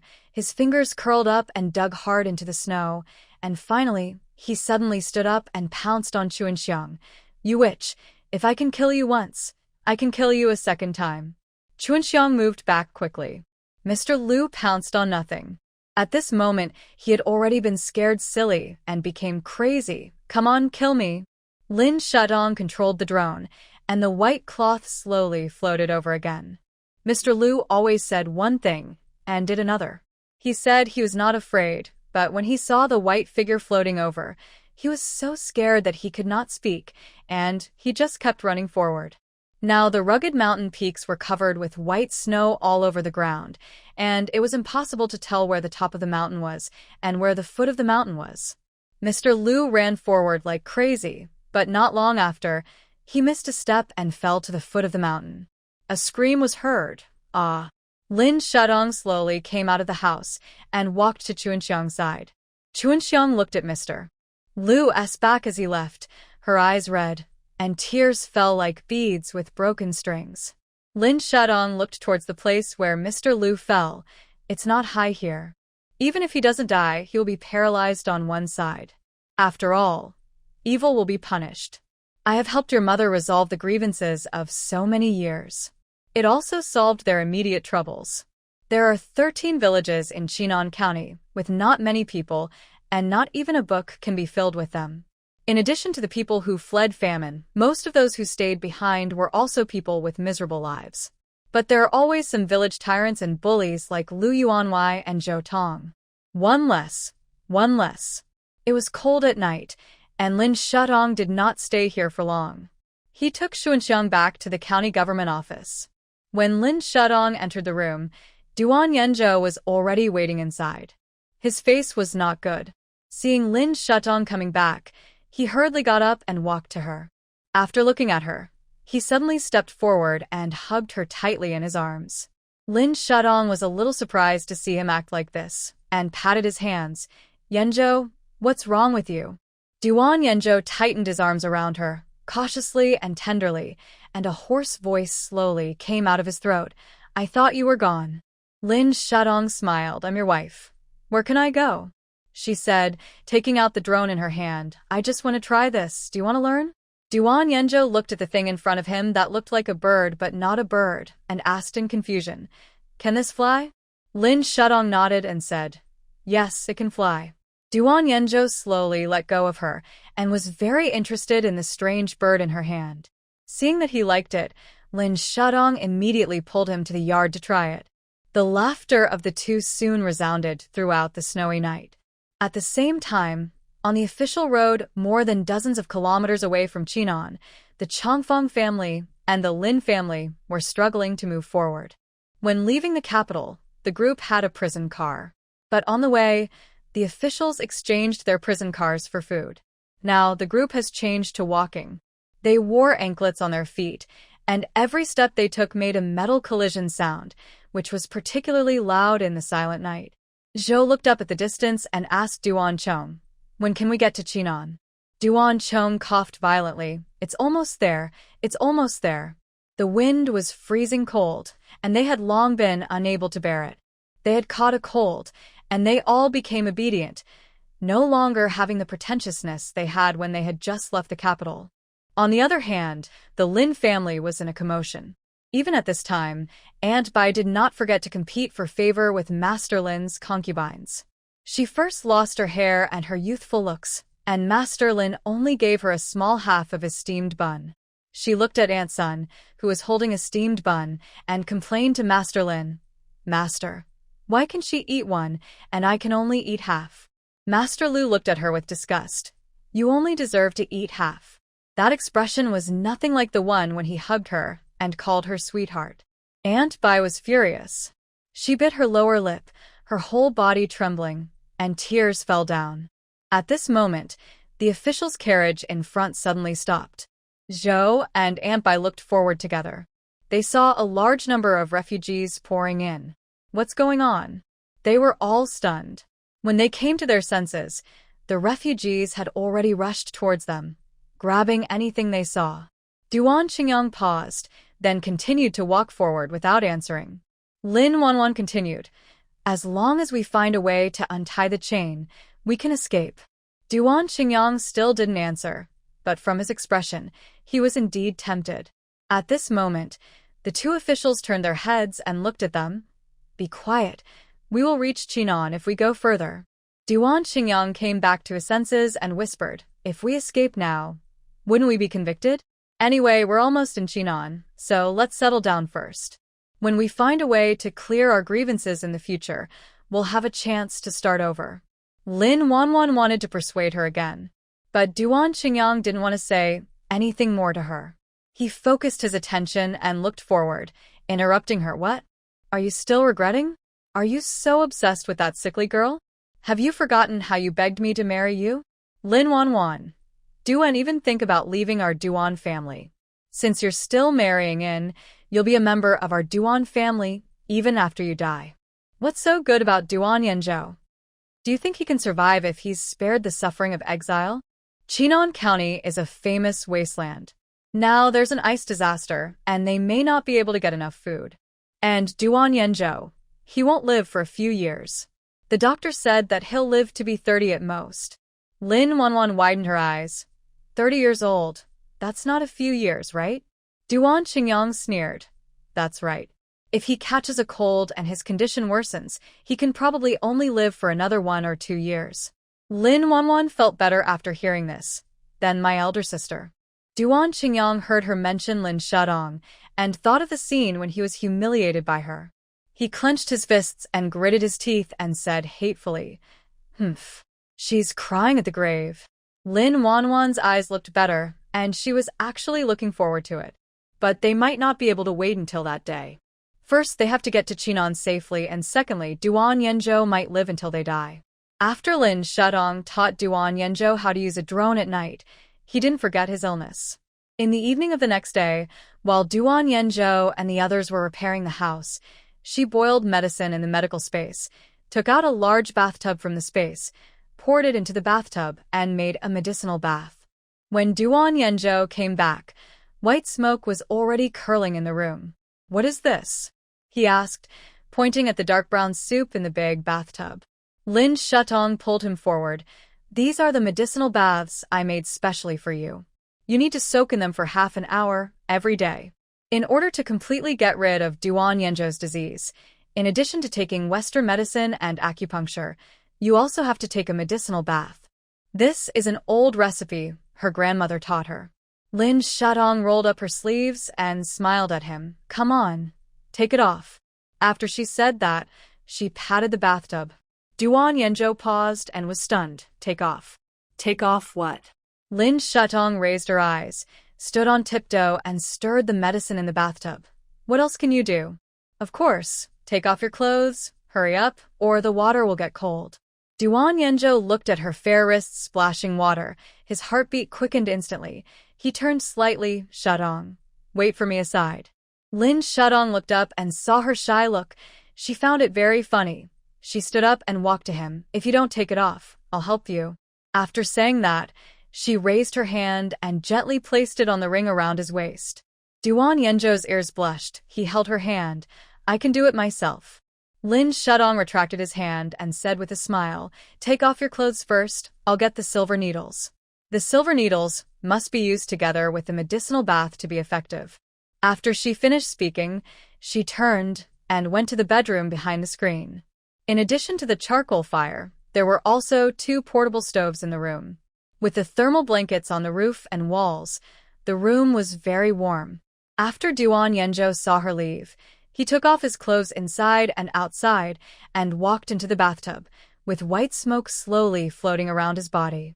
When Lin Shutong came with the silver needle, she saw his back half hidden in the water. His skin was very white and looked a little sick at first glance, but if you look closely, you will find that the muscles are clearly defined. It is conceivable how he used this originally weak body to his body has trained martial arts. Fortunately, he has been training for a long time over the years, otherwise he would not live to be 30 years old, just like what the master said. Lin Shutong came behind him and gently put her fingers on his shoulders. The warm fingertips felt hot through the skin. Duan Yenzhou, who had closed his eyes, suddenly opened his eyes. After a moment, he slowly closed his eyelashes again. He clenched his hands into fists under the water, trying his best to control the desire that kept coming in his heart, until the blue veins protruded through the skin that was as thin as a cicada's wing. Lin Shudong took out the silver needle and slowly pierced his neck. How does it feel? Duan Yanfo replied softly, no discomfort. His voice was slightly hoarse. Lin Shudong did not notice it, and continued to move the silver needle down, extending it all the way to his chest.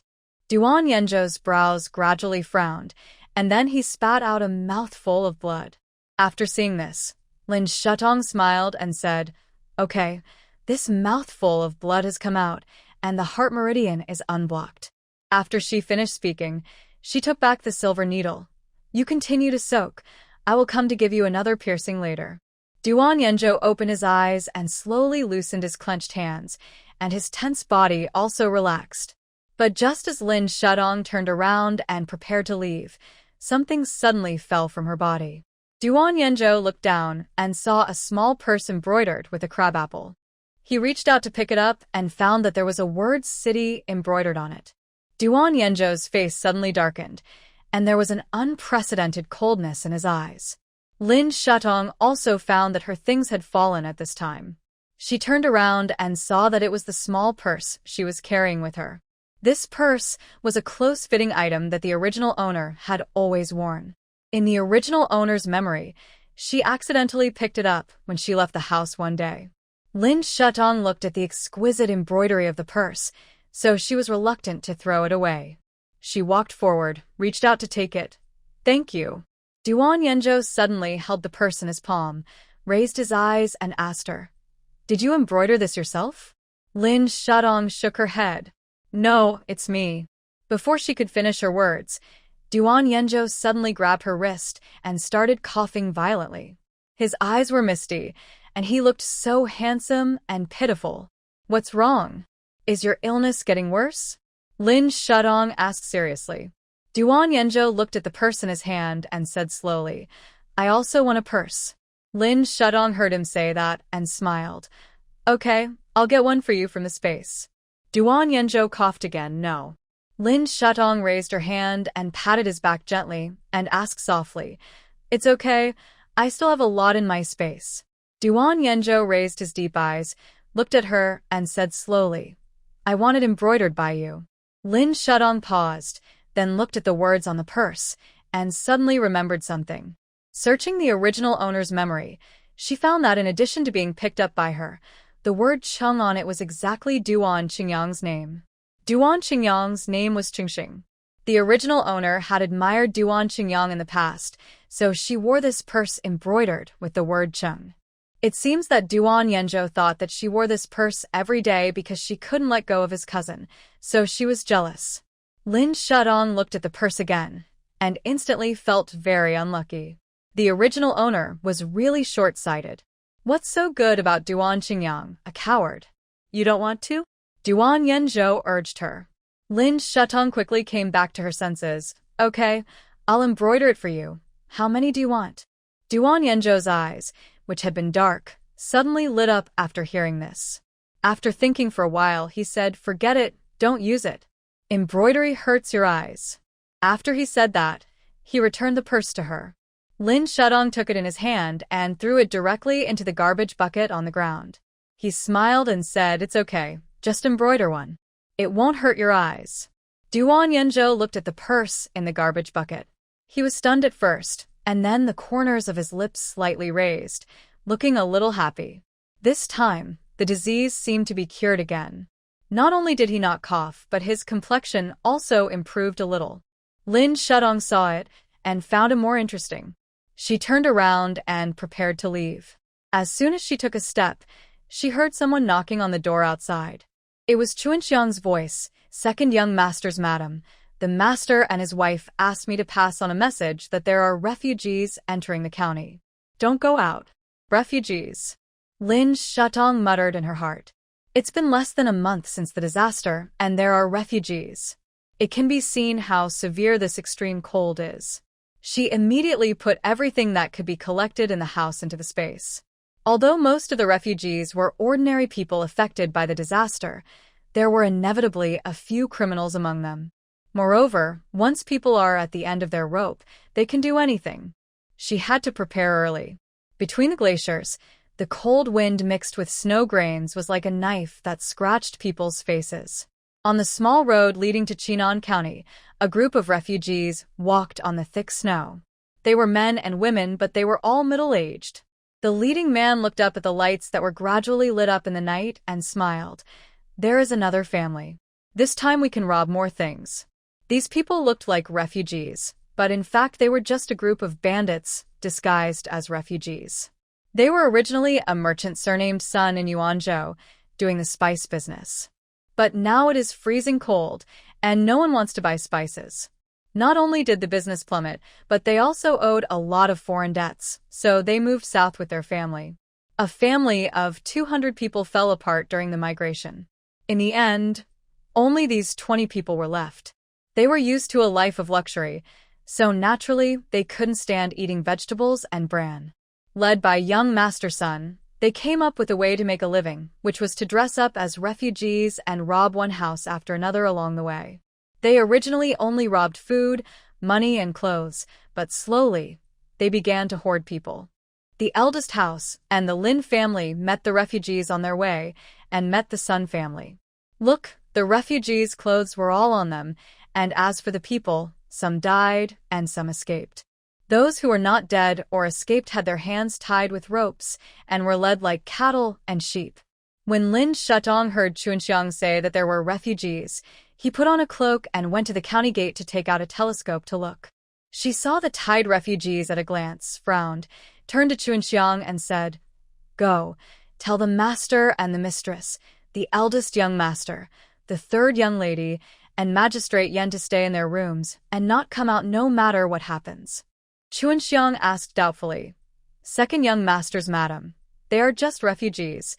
Can't we just give them some food to send them away?" Lin Shutong turned around and said seriously, "What did the madam tell you just now?" Chunxiang was stunned for a moment and replied, "Tell the second young master and the second young master's madam not to go out." Lin Shutong asked again, "Did the madam tell you why you can't go out?" Chunxiang nodded, "I'm afraid there are bandits among the refugees." Lin Shutong glanced at the people approaching in the distance and said in a deep voice, "What if I say that these refugees are all bandits? No. Or bandits who are more brutal than bandits." Chunxiang was startled. Her almond eyes widened with fear. Lin Shutong told her, "Go quickly." Chunxiang nodded hurriedly, without saying anything more, turned around and walked towards the house to inform everyone about the matter. Lin Shutong first took out the mine from the space and buried it at the gate of the county government office. Then he returned to the bedroom. Duan Yenzhou had already put on his clothes, and seeing her serious expression, he asked, "Is there something wrong with these refugees?" Lin Shutong nodded, "Yes, they are not ordinary refugees." Duan Yenzhou turned to get his sword and prepared to go out. "I'll go and see." Lin Shutong stopped him. "No need to look. They are leading human lambs, and they are not here just for money." Duan Yenzhou paused. Lin Shutong continued, "Yenzhou, you, my third sister, and I can fight them, but my eldest brother has not recovered yet, and my eldest sister is pregnant with a child, so we can't be frightened. I have a way, and I need your help." "What way?" Duan Yenzhou asked. Lin Shutong looked around. "We repaired this house with great difficulty, so we naturally cannot let them destroy it. I will now put the entire county magistrate's mansion, as well as the county magistrate's mansion next door, into the ranch on the 10th floor of the space. You need to help me calm my parents and tell them to close the doors and windows and not to notice anything unusual. They can stay in the space for half an hour. During this time, I will get rid of those fake refugees." Duan Yenzhou's eyes sank after hearing this. "It's too dangerous here. You come with us into the space." Lin Shutong smiled at him and said, "These people will definitely not leave easily when they come. We must get rid of them. Otherwise, when the time comes, they haven't left yet, and we will come out." "Okay, but wait for me. I will stay here with you after I arrange for my mother." Duan Yenzhou replied seriously. After he finished speaking, he turned and left the bedroom and went to Jiang and his eldest brother's room. After seeing him leave, Lin Shutong came to the gate of the county government office. Without waiting for Duan Yenjo to come out, he looked at the house in front of him and meditated silently. As she thought of it in her mind, the entire county government house was received into the pasture space. Duan Yenjo felt something strange as soon as he came to Zhang's bedroom. He hurriedly pulled down the curtain, blocked the window, and told them, "Dad and Mom, you stay here. No one should come out." Zhang was worried. Aren't they ordinary refugees? Duan Yenjo didn't answer, but comforted her. "Mom, you rest here for a while. Shatong and I will drive them out." After he finished speaking, he left the door and saw a green meadow. Duan Yenjo frowned. It seemed that Shatong was afraid that he would be in danger. After seeing him enter the house, he immediately sent him in. He didn't stay for long, and went to the bedrooms of County Magistrate Yen and his eldest brother respectively, pulled the curtains to block the windows, and settled them down, and finally went to the bedroom of his third sister. At the same time, the Sun family had arrived at the gate of the county government. The second son of the Sun family looked up at the lonely door frame of the county government office hanging in the empty space and asked the eldest son of the Sun family, "Brother, wasn't there a light on just now? How come it has turned into a door frame now?" The eldest son of the Sun family took 2 steps forward with concentration and found that the door with the plaque of the county government office was actually a wasteland. Not to mention the light, there was not even a shabby house. What's going on? The other 2 brothers behind him were also stunned. In the early years, the Sun family made a living by robbing escorts, and later they changed to business, but everyone in their family practiced martial arts.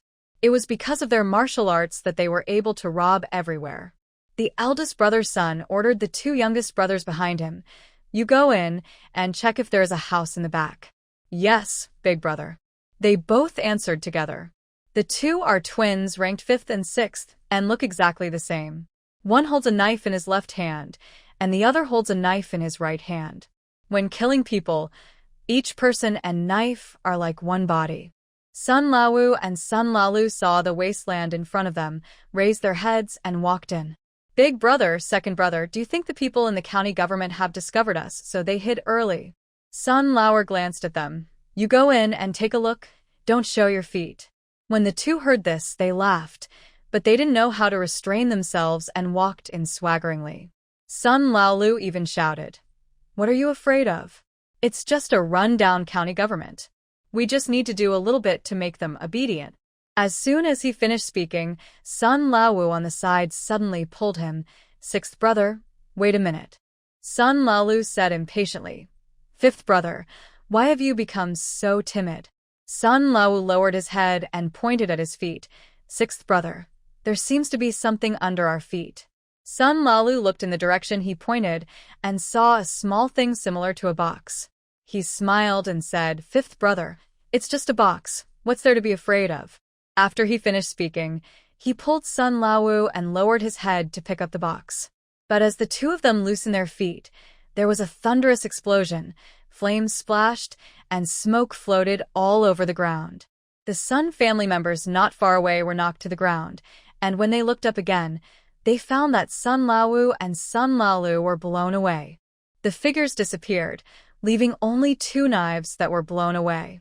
Sun Lauda got up from the ground and looked at everything in front of him in horror.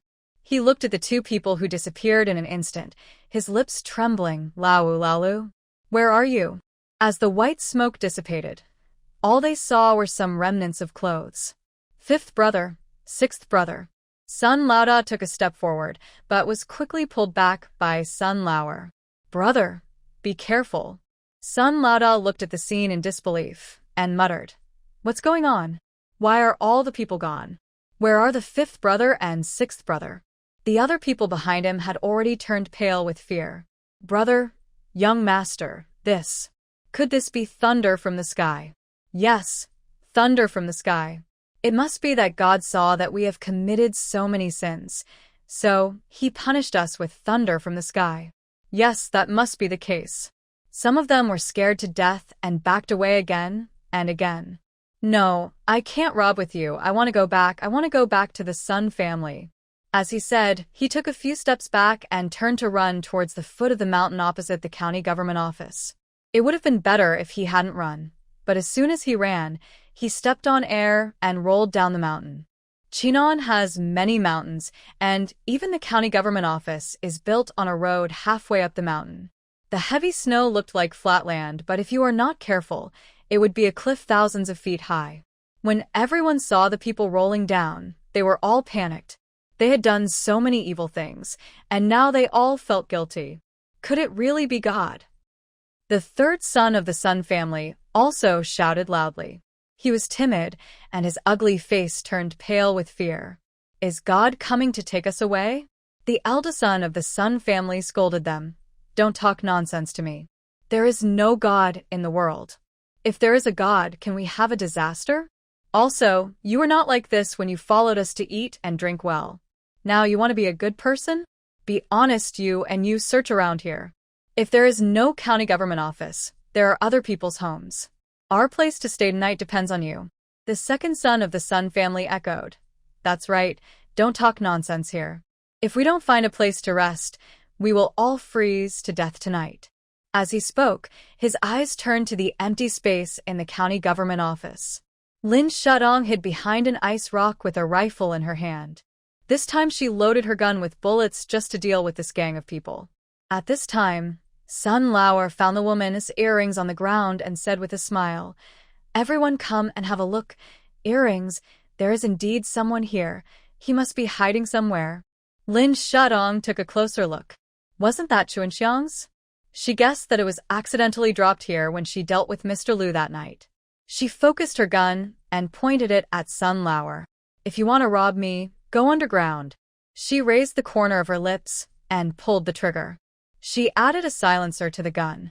The bullet was like a meteor in the night, flying quickly and quietly.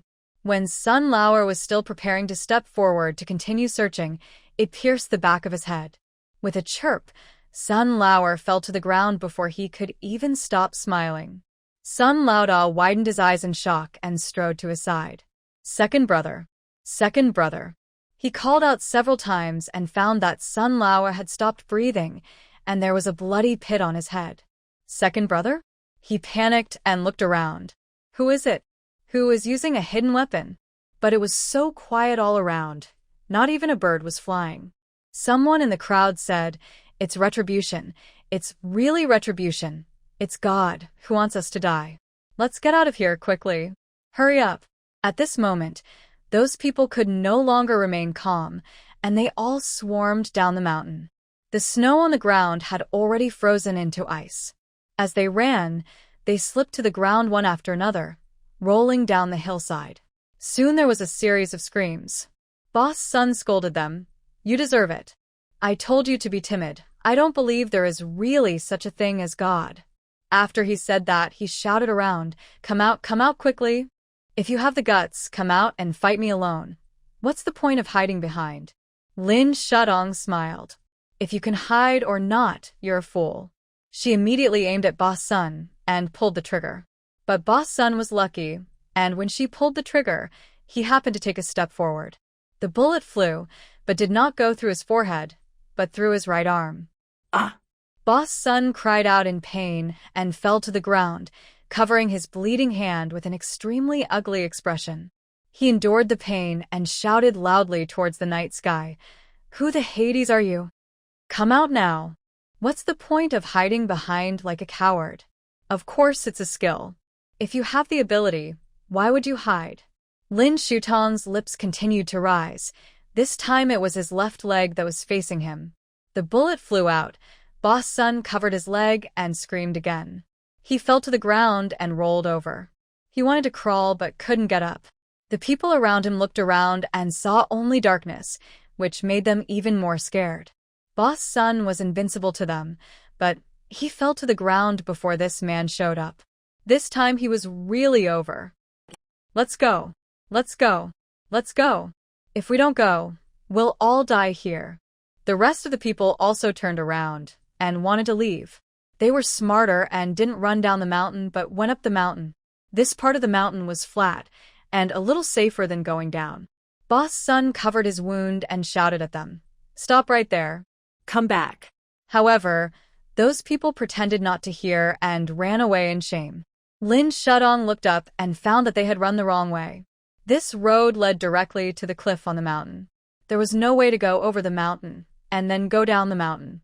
In this cold night, it was estimated that it was more dangerous than good.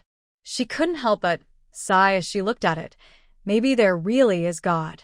When she raised her gun and prepared to continue aiming at Boss Sun, the two refugees they had suddenly struggled to get up from the ground, picked up the stones on the ground and threw them at Boss Sunday. Before Boss Sun had time to resist, he was hit on the head by a stone and fainted. The two refugees probably wanted to avenge their families, so they grabbed Boss Sun's ankles and dragged him down the mountain. Seeing this, Lin Shutong breathed a sigh of relief. It seemed that she didn't have to do the rest herself. At the same time, in the ranch space, the third sister Duan Qinzhou seemed to have discovered something different. The second brother always forbade her to look out the window. She took advantage of Duan Yanzhou's absence to sneak under the window and carefully open the curtain. Duan Qinzhou opened the curtain and looked out the window, only to see an endless grassland. She opened her eyes wide and stood there in shock. At this moment, the door was pushed open. Third sister. Duan Qinzhou hurriedly turned around and saw that it was the second sister-in-law. Second sister-in-law. Look out the window, quickly. Lin Shutong walked up to her and said with a smile, "What's going on outside the window?" Duan Qinzhou took her hand and walked to the window and pointed out, "I just saw a large grassland. Take a look." Lin Shutong smiled and said, "Grassland? Really? Let me see." She looked in the direction Duan Qinzhou pointed, then raised her lips and smiled. "Third sister, where's the grassland here? Isn't this our yard?" Duan Qinzhou looked up and looked out the window, only to see that the green grassland that she had seen before had turned into a small yard covered with thick snow. She rubbed her eyes and continued to look out the window. It was still the desolate courtyard at night. "What's going on?" "I saw it clearly just now." Lin Shutong comforted her with a smile. "Third sister, you probably are too tired and your eyes are blurry. Those fake refugees just took a detour. Nothing will happen tonight. You should have a good rest." Duan Qinzhou looked out the window again and began to doubt whether she had seen it wrong, but fortunately, she did not forget the business. Second sister-in-law, did the fake refugees really leave? Lin Shutong nodded. "Well, I guess they thought our courtyard was shabby, so they went somewhere else." Duan Qinzhou was relieved. "Just now I said I wanted to deal with those fake refugees, but my second brother kept pulling me away. I don't know where he is now. Your second brother should have gone to find me." Seeing that she did not ask about the grassland again, Lin Shutong breathed a sigh of relief. Fortunately, she had released the county government house in time. Otherwise, she really didn't know how to explain it for a while. However, fortunately, there was no danger tonight, and these brutal fake refugees did not disturb everyone. It is estimated that Duan Yanzhou has already gone to the gate of the mansion to deal with the corpses and bloodstains. Duan Qinzhou saw that it was getting late outside the window and did not hold her anymore. "Then second sister-in-law, you should go back and rest early." Lin Shutong smiled and nodded, "Yeah." Then he looked around her bedroom. "Is it still cold?" Duan Qinzhou shook his head. "It's not cold anymore." According to the second sister-in-law's method, the room is now extra warm. Lin Shutong also put a portable heater in her room. The stove needs to change the gas tank every once in a while, so he took a look when he left. "If it's cold, tell the second sister-in-law. She still has charcoal." Duan Qinzhou nodded. "I know. Second sister-in-law, you should go back soon. Otherwise the second brother will be worried if he can't find you," she said, and sent Lin Shutong to the door. Lin Shutong put on her hood and turned away, heading for her bedroom. When she entered the room, Duan Yanzhou had finished his work and returned, having changed his clothes. Lin Shutong asked him, "Are you all clean?" Duan Yanzhou stood up and walked to her. Seeing that she was not injured, his tense heart relaxed, and he slowly asked, "Why didn't you wait for me to come out just now?" Lin Shutong knew he would ask this. Her eyebrows curved, revealing a small dimple. "Isn't it because you need to comfort the third sister and the others? Otherwise, what would happen if they discovered my secret?" Duan Yanzhou looked at her deeply. "No matter what happens in the future, we will face it together as a couple, and you don't have to bear it alone." Today, those bandits were so brutal, and if they accidentally hurt you, what should we do? He said, frowning slightly, and he was really worried about her. Especially when he was cleaning the blood on the ground just now, his heart was beating so hard, for fear that she would be hurt too. Lin Shudong looked into his eyes and replied with a smile, Yanzhou, don't worry, I will not be without measure. Before I decided to take action, I had already thought about how to protect myself. Duan Yanzhou gradually calmed down at this time. He lowered his eyes slightly, turned around and took out a basket of hot buns from the table and handed them to her. Shutong, you must be hungry. These are the buns I just heated up. Lin Shudong looked down and saw that they did not look like the buns in her space.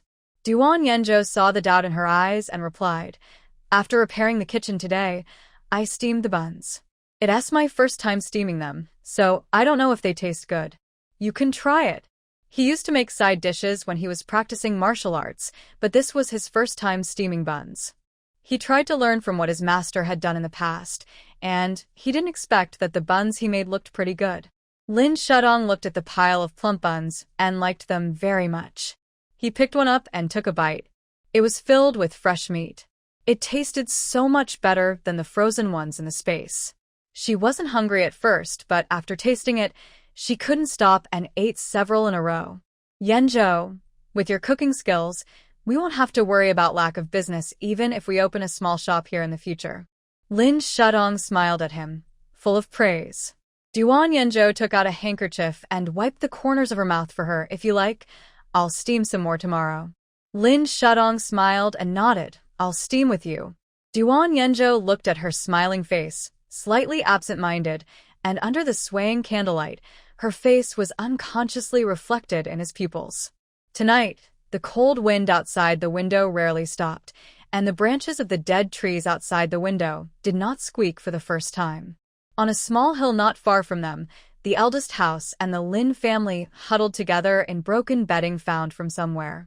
The officials were robbed of their carriages, and they found some dead branches from all around, burned a pile of fire on the ground, and shivered beside them. When will we arrive in Chinon County? One of the officers asked with a trembling voice, his lips frozen purple. The officer beside him, who had his face buried in his coat, said with a trembling voice, It's almost there, just a little longer, and it will be almost there. It's really unlucky.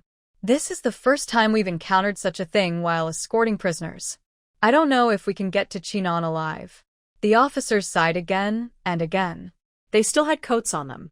The coats of the people from the Chongfang and Lin families were stripped by the refugees, and now they can only rely on this pile of fire to keep warm. If they are lucky, they can survive this night, but if they are unlucky, they will probably freeze to death here. Life and death show people's hearts. The Chongfang family gathered together, and Duan Chong ignored the others and squeezed in alone. The deeper he went, the warmer he got. The crowd squeezed and finally squeezed out a little maid. This was the personal maid of Duan Chong's concubine. The concubine's surname was Wan, and she was one of the concubines who were exiled with him. She gave birth to a daughter in her early years and was quite favored in Chongwu Mansion. Having lived on Zhou for all these years, she was in trouble now, so naturally she was not as respectful as before. Lianer, where did you take my Lianer? Antoine shouted loudly, waking up the group of people who were originally drowsy. Zhou shrank back inside and said impatiently, It's just a little girl. If she's gone, she's gone. Antoine dragged the iron chain on her feet, groped around, and found the maid who was frozen to death outside the crowd. She picked her up and cried anxiously, Lianer, wake up, Lianer. Her crying made Duan Chong angry. She's just a maid, so she's dead. Stop making noise. Get out of here if you make noise again. Antoine trembled, closed her mouth, looked at the maid who was breathing weakly in her arms, and tears couldn't stop falling. She dragged the maid towards the official. Fortunately, these officials were not cruel people. They looked up and sighed, carried the maid to the fire, and added some dead branches. The maid's complexion gradually improved a little. Antoine breathed a sigh of relief, holding Lianer's gradually warming hand, and tears fell like rain. She was originally favored in Chongwu Mansion, But today's incident made her see the true face of this family. Selfish and self-interested, they regarded human life as worthless. Aunt One looked at Zhou and Duan Chong again with fierce eyes, full of hatred. Zhou and Duan Chong continued to squeeze into the crowd. Their hair was messy and their skin was cracked. Even though they were so miserable, they still had a domineering aura. Aunt One retracted her gaze, buried her hatred in her heart, and secretly made up her mind to make them look good. The wind and snow stopped that night, and the temperature eased a little. Otherwise, with just this little firewood and the broken bedding on their bodies, how could they survive? But they didn't die, but they were not much better. The first to show signs of trouble was Duan Qingyang, who was frozen to the point of peeing blood. He was led by the officers to the rear in the snow to take over. He did not notice anything unusual until he opened his eyes and saw the blood on the ground. He was horrified and shouted loudly while putting on his pants. "Ah, What? what's going on? How can there be blood?" This young master has had a doctor by his side since he was a child, and he has been well-fed and well-dressed, so he has never seen blood in. An official came over, took a look, and said with a smile, "Hey, young master, are you a girl? Why are you having?" Duan Qingyang's face turned black. The official pulled him back and threw him into the crowd, and laughed at Duan Chong and Zhou. "The son you have raised for so many years is now a woman. And he is having?" Everyone looked at Duan Qingyang in unison. Duan Qingyang felt as if the sky had fallen, and tears welled up in his eyes. Duan Chong was also confused. What woman?" The official pointed to the back. "Young master is peeing blood." Duan Chong and Zhou's faces changed. A concubine named he in the crowd had seen this disease before, and hurriedly said, "That's not. The young master is peeing blood. The kidneys are frozen." Zhou and Duan Chong breathed a sigh of relief, but when they heard that it was the kidneys that were frozen, they asked Aunt He, "The kidneys are frozen. Can you still have children in the future?" Aunt He shook her head and sighed. "I don't know how to treat it, but it's hard to say." This time it was Zhou's world that fell. Lin Wanwan's world was even more broken. Duan Qingyang fainted with his eyes black. Qingyang. "Qingyang!" The group shouted loudly. But they were not much better. After Duan Chong finished shouting, he coughed violently, his cheeks were burning, and he had caught a cold. The 3 daughters of Zhou came up to have their periods, and they were so cold that they had unbearable abdominal pain. The other 4 concubines had stabbing pains in their knees and kept coughing. Only Lin Wanwan seemed to be normal, because she had been frozen all the way and became resistant to the cold. Of course, the cold air had already broken her body. After a long journey in the snow and ice, exile was only a slightly better punishment than beheading. The same was true for the Lin family, but it was not their young master who urinated blood, but Master Lin. He had been disdaining the old and ugly Aunt Bai all the way, but now it was Aunt Bai who disdained him.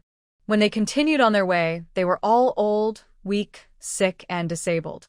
Inside the county yamen, Lin Shudong took out a lot of wood from the space. Several existing rooms in the front had been repaired, and they could build 2 more rooms in the back. This way, the family would have more space. The eldest brother and Duan Yenzhou moved very quickly, and the yamen runners next door also came to help. Lin Shudong and the 3rd sister also helped County Magistrate Yen to decorate the bedroom, adding 2 quilts and windproof thermal blankets. County Magistrate Yen was very grateful. "Thank you very much, both of you. If it weren't for you, I, an old man, would have starved to death or frozen to death here." Lin Shudong smiled and said, "Master Yen, just don't forget to recruit yamen runners for me." County Magistrate Yen stroked his beard and smiled and replied, "Don't worry, I'll remember it."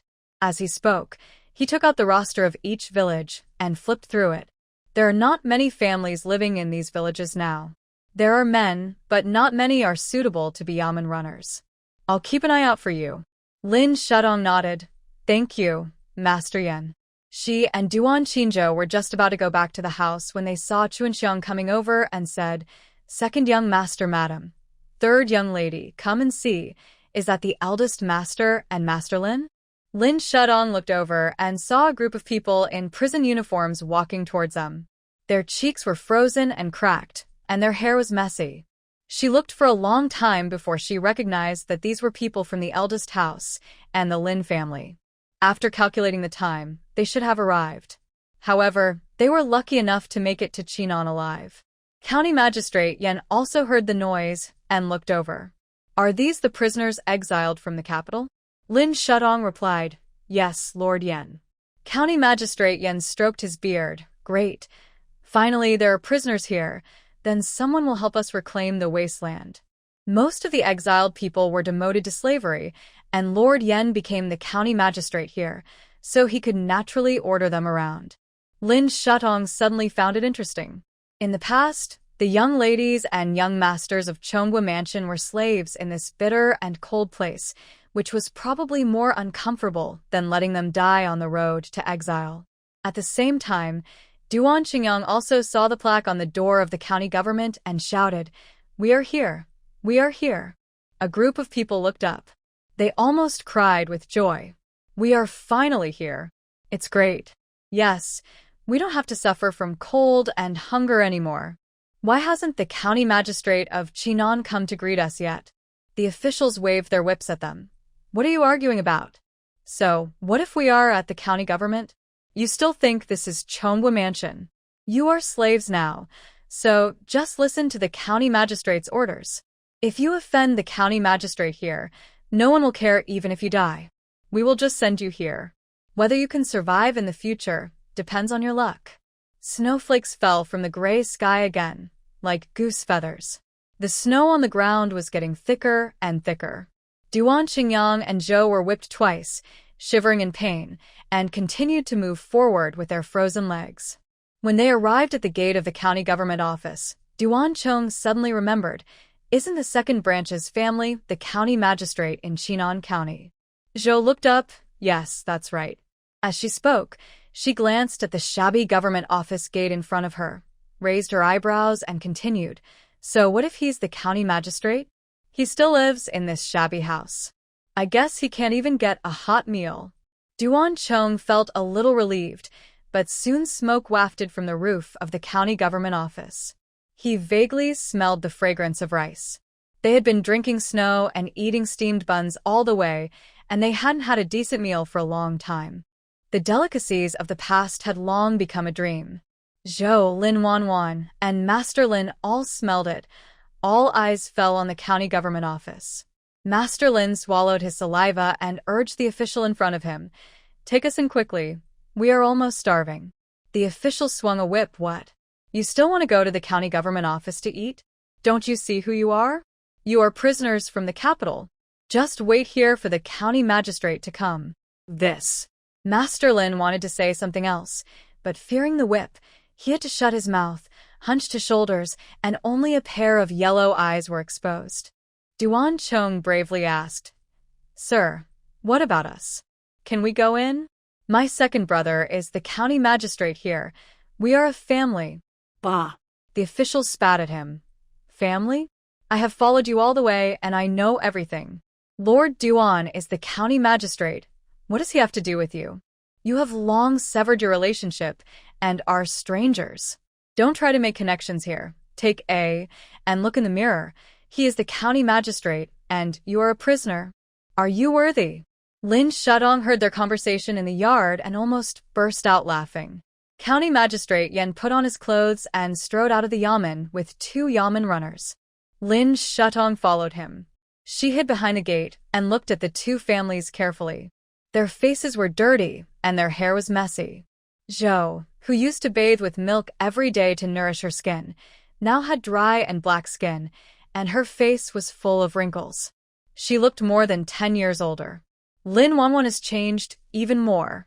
She used to be as delicate as a camellia, but now there are 2 patches of plateau red on her cheeks, cracked lips, sparse hair, and sunken cheeks.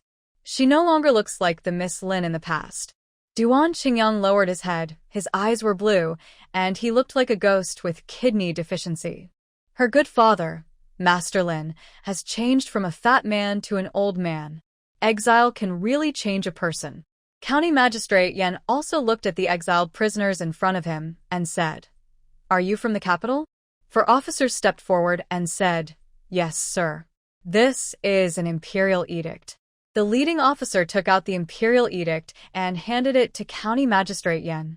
After reading it, County Magistrate Yen closed the imperial edict and said to the eldest son and his family, "You two used to be high officials in the capital, but you can only be slaves here in the future, so you don't have to use your past official positions to suppress me." He pointed to a thatched hut at the foot of the mountain on the right. "There is no extra place to live here, so you can live in the pigsty down below." The thatched hut was a pigsty used by a family downstairs to raise pigs. However, that family had moved away long ago, and the original house in the family was demolished, leaving only the thatched hut. What? "Let us live in a pigsty?" Zhou's eldest daughter Duan Yueme exclaimed. They originally thought that when they arrived at their destination, they would have a proper house to live in, but they didn't expect it to be a pigsty.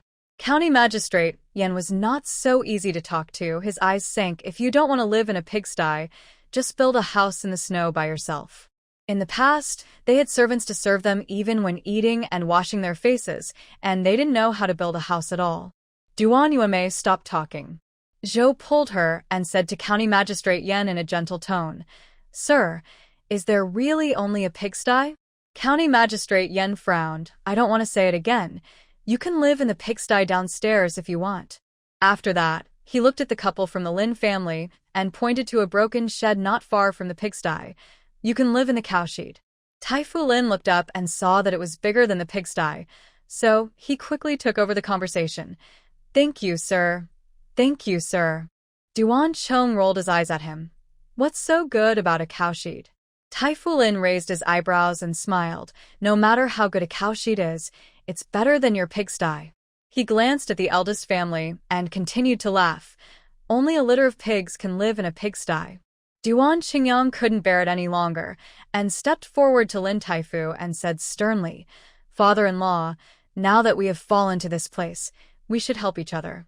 What you said just now was really hurtful." Lin Taifu also rolled his eyes at him. "You kidney deficiency rascal. Don't call me father-in-law. You didn't show this expression when you wanted to drive my daughter away. And don't try to be related to me blindly." As he said this, he saluted to County Magistrate Yen and said, "Thank you for arranging a place for our family to live. I will trouble you to take care of us in the future." His attitude was much better than that of the Duan family. The official didn't whip them again. "Well, you go over and pack your things and stay there first."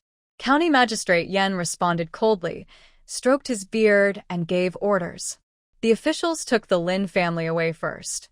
However, when they arrived at the cowshed, Master Lin realized that he had left too early. Half of the shed collapsed, and the other half had only a small window, but fortunately, it was not windy. But the bottom of the shed was full of cow dung. The family did not clean up the cow dung when they left, and when the weather got cold, they all froze in the shed. Master Lin was stunned. Aunt Bai and her good son Lin Tianhai were even more stunned. Ever since Master Lin became suspicious of Aunt Bai, he did not value this son as much as before. Lin Tianhai's treatment was much worse than Duan Qingyang. But he was young and in good health. He only lost a little weight along the way and was not sick. He looked at the cow dung in front of him and almost cried, "Mom, I don't want to live here. I want to go back to the capital." Master Lin raised his hand and slapped him. "Cry, cry. You only know how to cry. What kind of man is it? Isn't it cow dung? We will clean it up." Lin Tianhai didn't dare to cry anymore and nodded repeatedly. "Yes, Father, I know, I'll go now." Aunt Bai wiped her tears, but she could only clean up the cow dung with a shovel.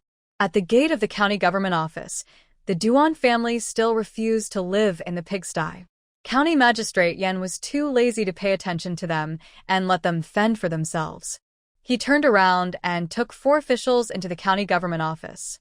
Duan Chong saw that they were about to leave and hurriedly called to County Magistrate Yen, "Sir, can you give us some food?" County Magistrate Yen paused and turned back and said, "Here, you can only find food by yourself. If you want to eat, grow it yourself." But Duan Chong took a step forward in a hurry, but the door of the county government office slammed shut. Lin Shudong continued to look at them through the door. Duan Chong and Zhou stood outside and sighed repeatedly. After all, they couldn't stand the wind and snow, so they had to take their family to the pigsty. There was still the smell of pig manure and the past pig food in the pigsty. Zhou vomited when she entered the door. No, I don't want to live here anymore. Duan Qingyang and Lin Wanwan covered their mouths and noses and were reluctant to enter the house. Instead, Aunt Sue and Aunt Wan entered the house first with their maids. They had suffered in the past, and it was a blessing to have a place to shelter from the wind and rain along the way, and they were not picky. The other two concubines also followed them into the house. They came in first and found a corner with straw. The group of people rested in the straw pile. When Zhou brought her 3 daughters into the house, they found that the only place with pig manure was where they could stay. She strode forward and wanted to drive away Aunt Sue and Aunt Wan. You witches, get out of here. Aunt Wan, who had been silent, suddenly stood up and slapped Zhou hard. It seemed that she had been waiting for this slap for a long time and used all her strength. With a snap, the sound echoed in this stinky pigsty. Zhou fell to the ground and covered her swollen face with her hands, looking at Aunt Wan in disbelief. You dare to hit me? Aunt Wan said bluntly. I'm hitting you. Do you think this is the Duke's mansion, and you are still the lady? We are all the same here, all criminal slaves. Today, we will sleep here. What else can you do to us? Shut up.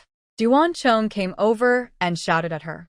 Zhou's 3 daughters also rushed forward to protect Zhou. Aunt Wan turned sideways and raised her hand to slap Duan Chong.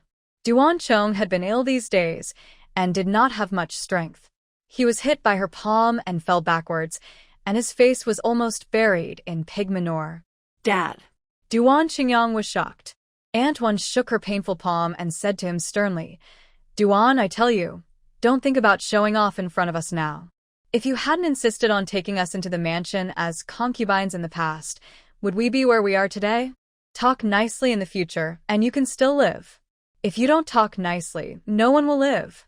After she said that, she turned around and sat back in her original place, huddled together with the other 3 concubines.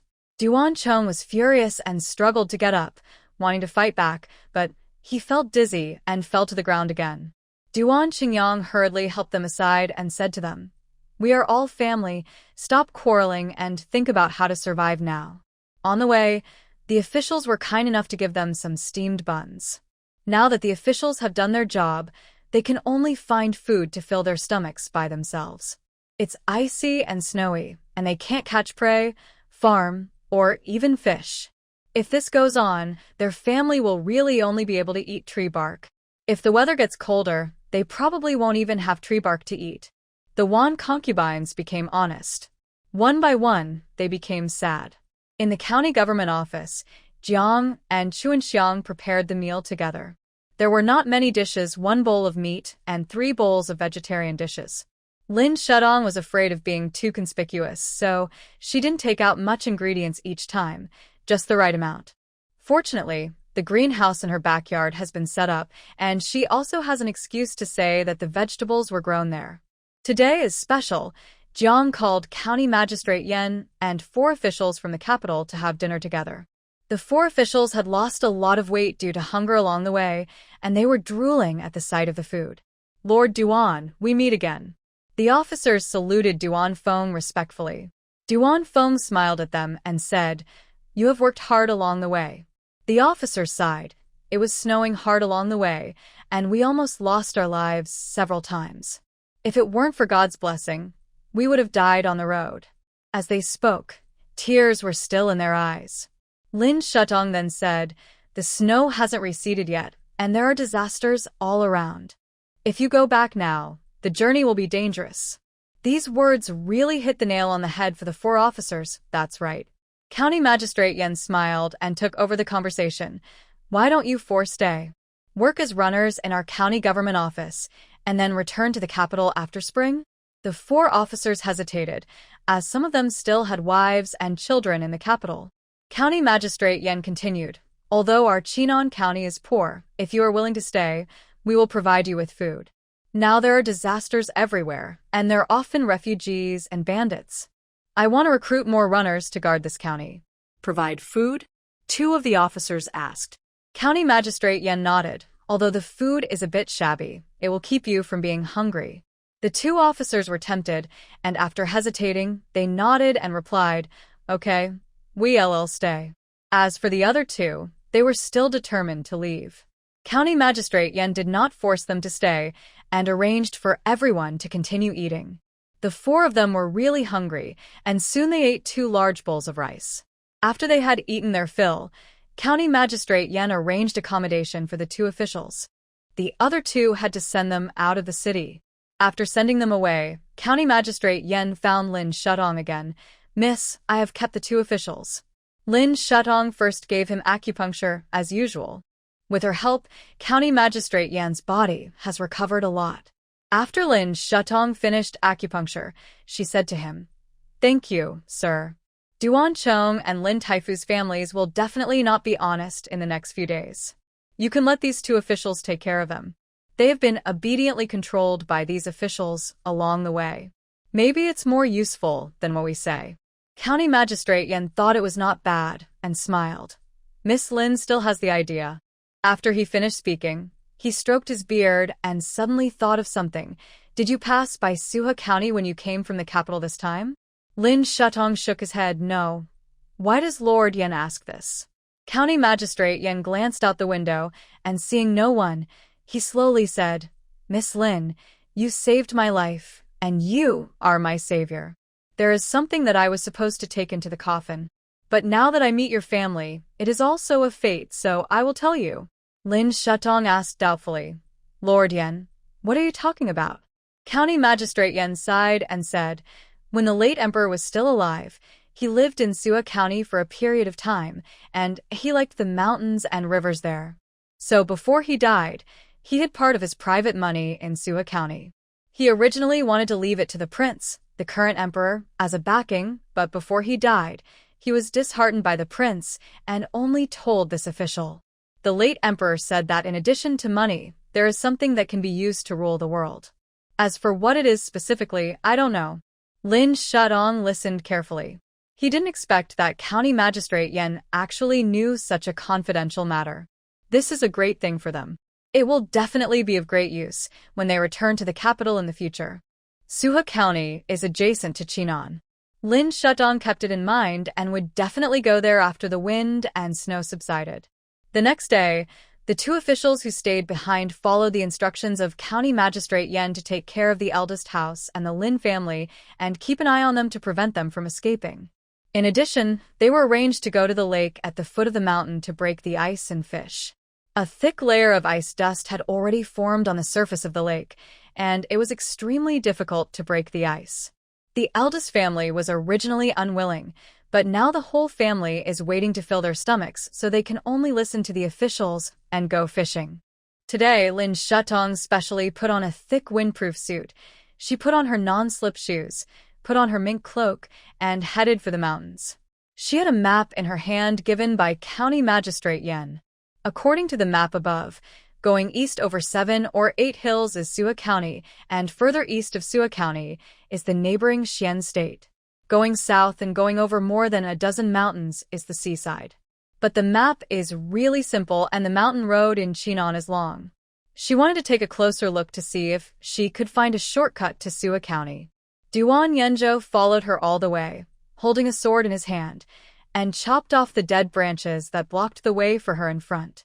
After going over a small hill, they saw several families. There was smoke coming out of the roofs, but the door was deserted. Lin Shutong looked at the county annals given by County Magistrate Yen in his hand and said, This should be Chuanha village. There are not many villages in Chinon County, scattered among the mountains.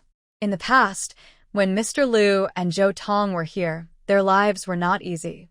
Lin Shutong turned around and was about to continue walking forward, but suddenly a woman's scream came from the small mud house with smoke coming out of it. Ah! Stop hitting me, don't. Lin Shutong turned around and looked in the direction of the village. At this moment, the door of the mud house was knocked open, and a woman with disheveled hair rushed out. The woman had a thin face, disheveled hair, and bruises on her face. Vetnersha. Duan Yanzhou's voice suddenly sounded in Lin Shutong's ears. Lin Shutong turned his head to look at him. Do you know this woman? Duan Yanzhou looked at the lady intently, frowning. She looks like my wet nurse, but my wet nurse died 10 years ago. How could she appear here? Lin Shutong looked in the direction he was looking in. Is it true? Just ask and you'll know. She took a step forward. At this moment, a tall and strong man suddenly rushed out of the house, strode forward, grabbed the woman on the ground, and slapped her already swollen face 3 or 4 times. The woman was beaten to a mouthful of blood, trembling and begging for mercy. Don't hit me anymore. I'll go find you something to eat. I'll go. The strong man spat at her. That's better. It would have been better if you were so obedient earlier. After that, he threw the woman to the ground. When the woman saw him let go, she turned around and was about to run. The strong man was startled, and while chasing after him, he shouted angrily, You dare to run? I'll beat you to death. Seeing this, Lin Shutong stepped forward quickly, protected the woman behind him. Stop. The moment the woman saw Lin Shutong, her eyes trembled and were filled with shock, miss. Before she finished her words, the sturdy man rushed forward and shouted at Lin Shutong ferociously. Where are you from, little girl? Get out of here, and don't disturb me from doing housework. After he said that, he rolled up his sleeves and was about to step forward. Duan Yanzhou jumped up and kicked the sturdy man in the chest. The sturdy man covered his chest and stepped back a few steps. Then he slipped on the ice and fell on his back. Ouch. How dare you hit me? I'm going to sue you to Mr. Liu. It's interesting that the place he went to file a complaint was not the county government, but the mansion of Mr. Liu. Lin Shutong laughed and said, Don't you know that Mr. Liu is crazy? Crazy? How is that possible? I saw him fined half a month ago. The sturdy man paused, but after thinking carefully, Mr. Liu looked up at her, and Duan Yanzhou again. You. Who are you? Lin Shutong replied, We are the newly appointed county magistrate. The Mr. Liu you mentioned has gone crazy and was captured by us. This is no longer the lawless place you think. Beating a woman is a felony. The sturdy man got up from the ground and immediately changed his face. Master, isn't this my family matter? This woman is disobedient. As a husband, I have to teach her a lesson. Lin Shutong looked at his face and felt disgusted. She said coldly, Who said this is a family matter? You beat people like this. If you go to the yamen, you will be punished with imprisonment and flogging. It would be better to be beheaded in public. After she finished speaking, she took the woman's hand behind her. Let's go. We will find the county magistrate to make the decision for you. The woman's eyes were on Lin Shutong's face, and her eyes were full of tears. Lin Shutong saw something was wrong and called out to her. Aunt? The woman quickly came back to her senses and said while crying, Miss, it's really miss. When Lin Shutong heard her call her like this, she asked puzzledly, Do you know me? The woman looked at her with tears in her eyes. Are you the eldest lady of Tutor Lin's family? Lin Shutong nodded. Yes, I am. The woman hurriedly said, It's really Mississippi. I didn't expect to see Miss again after more than 10 years. Lin Shutong became more and more confused as she listened, and guessed, Are you a member of the Lin family? The woman hurriedly shook her head. I'm not a member of the Lin family. I was a maid in Prime Minister Zhao's mansion in the early years. Prime Minister's mansion? Lin Shutong didn't expect that he could be related to the Prime Minister's mansion. The woman wiped the tears from her face and said, Miss, this is a long story. I have to tell you slowly and in detail. Lin Shutong looked up at the sturdy man in front of him and said to Duan Yanzhou, take them to the county government first, and we'll talk about it when we go back. Okay. Duan Yanzhou replied. The sturdy man wanted to escape at this time, but was kicked to the ground by Duan Yanzhou. His fists were hard when he beat women, but when it came to Duan Yanzhou, he didn't even have the ability to fight back. He was just a coward who only knew how to bully women. Lin Shutong took the woman to the county prime minister's mansion, poured her a cup of hot water, and applied ointment on the wound on her face. The woman's tears couldn't stop flowing again. Miss and Madam look so alike. Lin Shutong smiled and said, Are you talking about me and Madam Lin? The woman shook her head at this time. No, it's Madame Zhao of Prime Minister Zhao. Lin Shudong was confused. What is the relationship between me and Madame Zhao? The woman held the cup in her hand, shedding tears as she replied, Madame Zhao and Madame Lin were close friends in the early years, and they both got pregnant at the same time. But Prime Minister Zhao had an affair with Madame Zhao's younger sister and intended to marry Madame Zhao's younger sister into the mansion, so he did not hesitate to kill Madame Zhao. Madame Zhao was intercepted by an assassin on the way to the Lin mansion one day, which led to a premature birth. Before she died, she secretly handed you to Madame Lin. Madame Lin happened to give birth to a stillborn baby, so she treated you as her daughter. As Madame Zhao's personal servant, Prime Minister Zhao was afraid that I would reveal his assassination, so he sent assassins to hunt me down. I finally escaped to the deep mountains of Chinon, but was here by the man just now. I didn't expect to meet the young lady here again. As she spoke, she choked up several times. Lin Shutong quickly sorted out her words. In other words, the scumbag Lin Taifu was not her father, and her father was the even more powerful scumbag Prime Minister Zhao. Thinking of this, she asked the woman again, How did you recognize me? She didn't believe that there were really people in the world who looked exactly the same. If she really looked like Madame Zhao, how could the original owner, as a young lady of the Lin family, not be recognized by others for so many years? The woman raised her hand and slowly pointed to the hair behind Lin Shutong's ear. Miss, there is a rose-red birthmark here. Lin Shutong was stunned and hurried to the mirror to pull apart her hair and found that there was indeed a small birthmark. She had been busy on the road these days and didn't notice it. At this time, Duan Yanzhou came over and asked the woman, Mammy, do you know a wet nurse named Foam? The woman looked up at him when she heard it. Are you a member of the Duan family? Duan Yanzhou replied, Yes. The woman looked at Lin Shudong again and said with emotion, It's really fate. Your wet nurse surnamed Foam is my sister. She was the wet nurse of the second young master of the Duan family in the Duan mansion in the early years. When Madame Zhao was pregnant, she went to the Duan mansion with me. At that time, your mother even took my wife to say that she would arrange a marriage for you two in the future.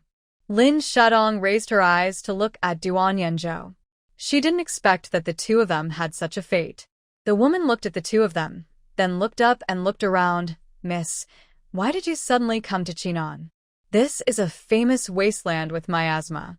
Lin Shudong told her about the exile. The woman's face was full of heartache, and she felt relieved at the same time. I didn't expect that Madame Lin had suffered so much grievances, and even the young lady has suffered for so many years. That Lin guy deserves it. Lin Shudong smiled and said, He is probably still chiseling ice on the glacier now. Madame Feng looked at her and Duan Yanzhou. Miss, you, and this young master of the Duan family? Lin Shudong smiled and glanced at Duan Yanzhou and replied, We are married. Madame Feng was immediately relieved. I didn't expect that the joke between the two ladies back then would really come true. You two are really destined to be together. After she said that, she glanced outside the door and whispered, Miss, if you want to leave here, just find me. Over the years, I have already figured out the mountain roads here. No matter where you want to go or what you want to find, I can take you there. Lin Shutong couldn't help feeling sad when she heard this. Madame Feng had been here for more than 10 years, and in order to escape, she even figured out the mountain roads.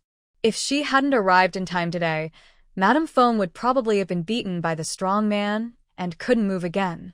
Madame Feng, you'll stay in the county government office in the future, and you don't have to go back, she said. Nanny Feng's nose was sore, and her eyes were stunned for a long time, as if she couldn't believe that she had finally gotten rid of that man.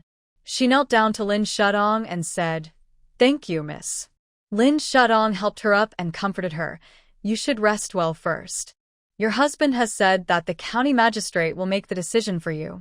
Nanny Feng nodded, and she asked Lin Shudong, Miss, how has Prime Minister Zhao been doing over the years? Lin Shudong thought carefully about the original owner's memory. She didn't know much about the Zhao family. She only knew that the Zhao family had been prosperous over the years. At this time, Duan Yanzhou replied, Prime Minister Zhao has been pregnant with 3 sons in these years, and is very favored by the Emperor and Prince He. Nanny Feng was so angry that her teeth itched. God is so unfair. Prime Minister Zhao and that woman have done so many evil things. How can they be safe and sound? Lin Shudong also felt a little regretful.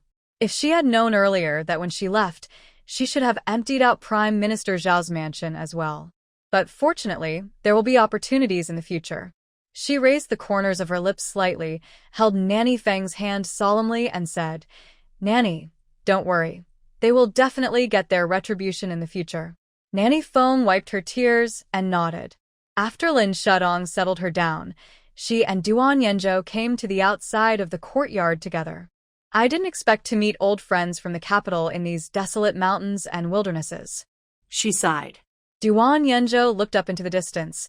I didn't expect that we had been engaged since we were young. So, from the beginning, it was me who had an engagement with you. Lin Shudong raised her eyes and smiled. It seems so. After going around in circles, it's still you and me. Duan Yanzhou slowly stretched out his hand and held her tightly. In the future, no one will let you suffer any more grievances. His palms were very warm, making her cold hands gradually become hot. Yeah. Lin Shudong nodded slightly in response, then raised his eyebrows and smiled. Did you hear what Nanny Feng said just now, that she had already figured out the mountain roads here? Duan Yanzhou replied, I heard it. Lin Shudong smiled and said, in this way, we will have a living map. There are many mountains here, and they have been frozen into glaciers by the heavy snow and extreme cold. If they are not careful, they will roll off the cliff like the previous bandits. If they want to make a fortune here, they must be familiar with the terrain. Many times, the seemingly rugged mountains can also become a natural barrier, preventing others from entering. In the future, they will occupy the land and rule the country, and those people will not be able to attack, which will be more conducive to their future crusade against the bad guys in the capital. Lin Shudong was full of fighting spirit, and his eyes followed and looked in the direction of the capital in the distance. Prime Minister Zhao? Prince He? 2 pieces of trash. Plus a dog emperor and 3 beasts. In the capital, the dog emperor, wrapped in a blanket, sneezed, and asked the young prince, who was adding hot tea to the side, Prince He, Duan Feng's family has been driven to Chinon. What else are you worried about? Prince He picked up the teacup and took a sip, his black eyes sharp and gloomy. My royal brother should have exiled them together at that time. The dog emperor sighed and said, I am also doing this because of the late emperor's decree. Prince He, don't worry, it's freezing cold. That family won't survive long in Chinon. Look, we have a hard time in the capital. The dog emperor sneezed again. He looked up at his empty palace and sighed. Send me some more charcoal. Prince He put down the teacup. My royal brother, don't worry, I will send someone to send it to you later. The dog emperor smiled when he heard it, and there was no longer the majesty of the emperor. Instead, Prince He's eyes became gloomy. The dog emperor was still smiling and said, I guess Duan Feng's family is gnawing on tree bark now. After he said that, he sneezed again. In the county government office of Chinon County, Lin Shudong and his friends were indeed eating, but they were not chewing tree bark, but eating hot pot.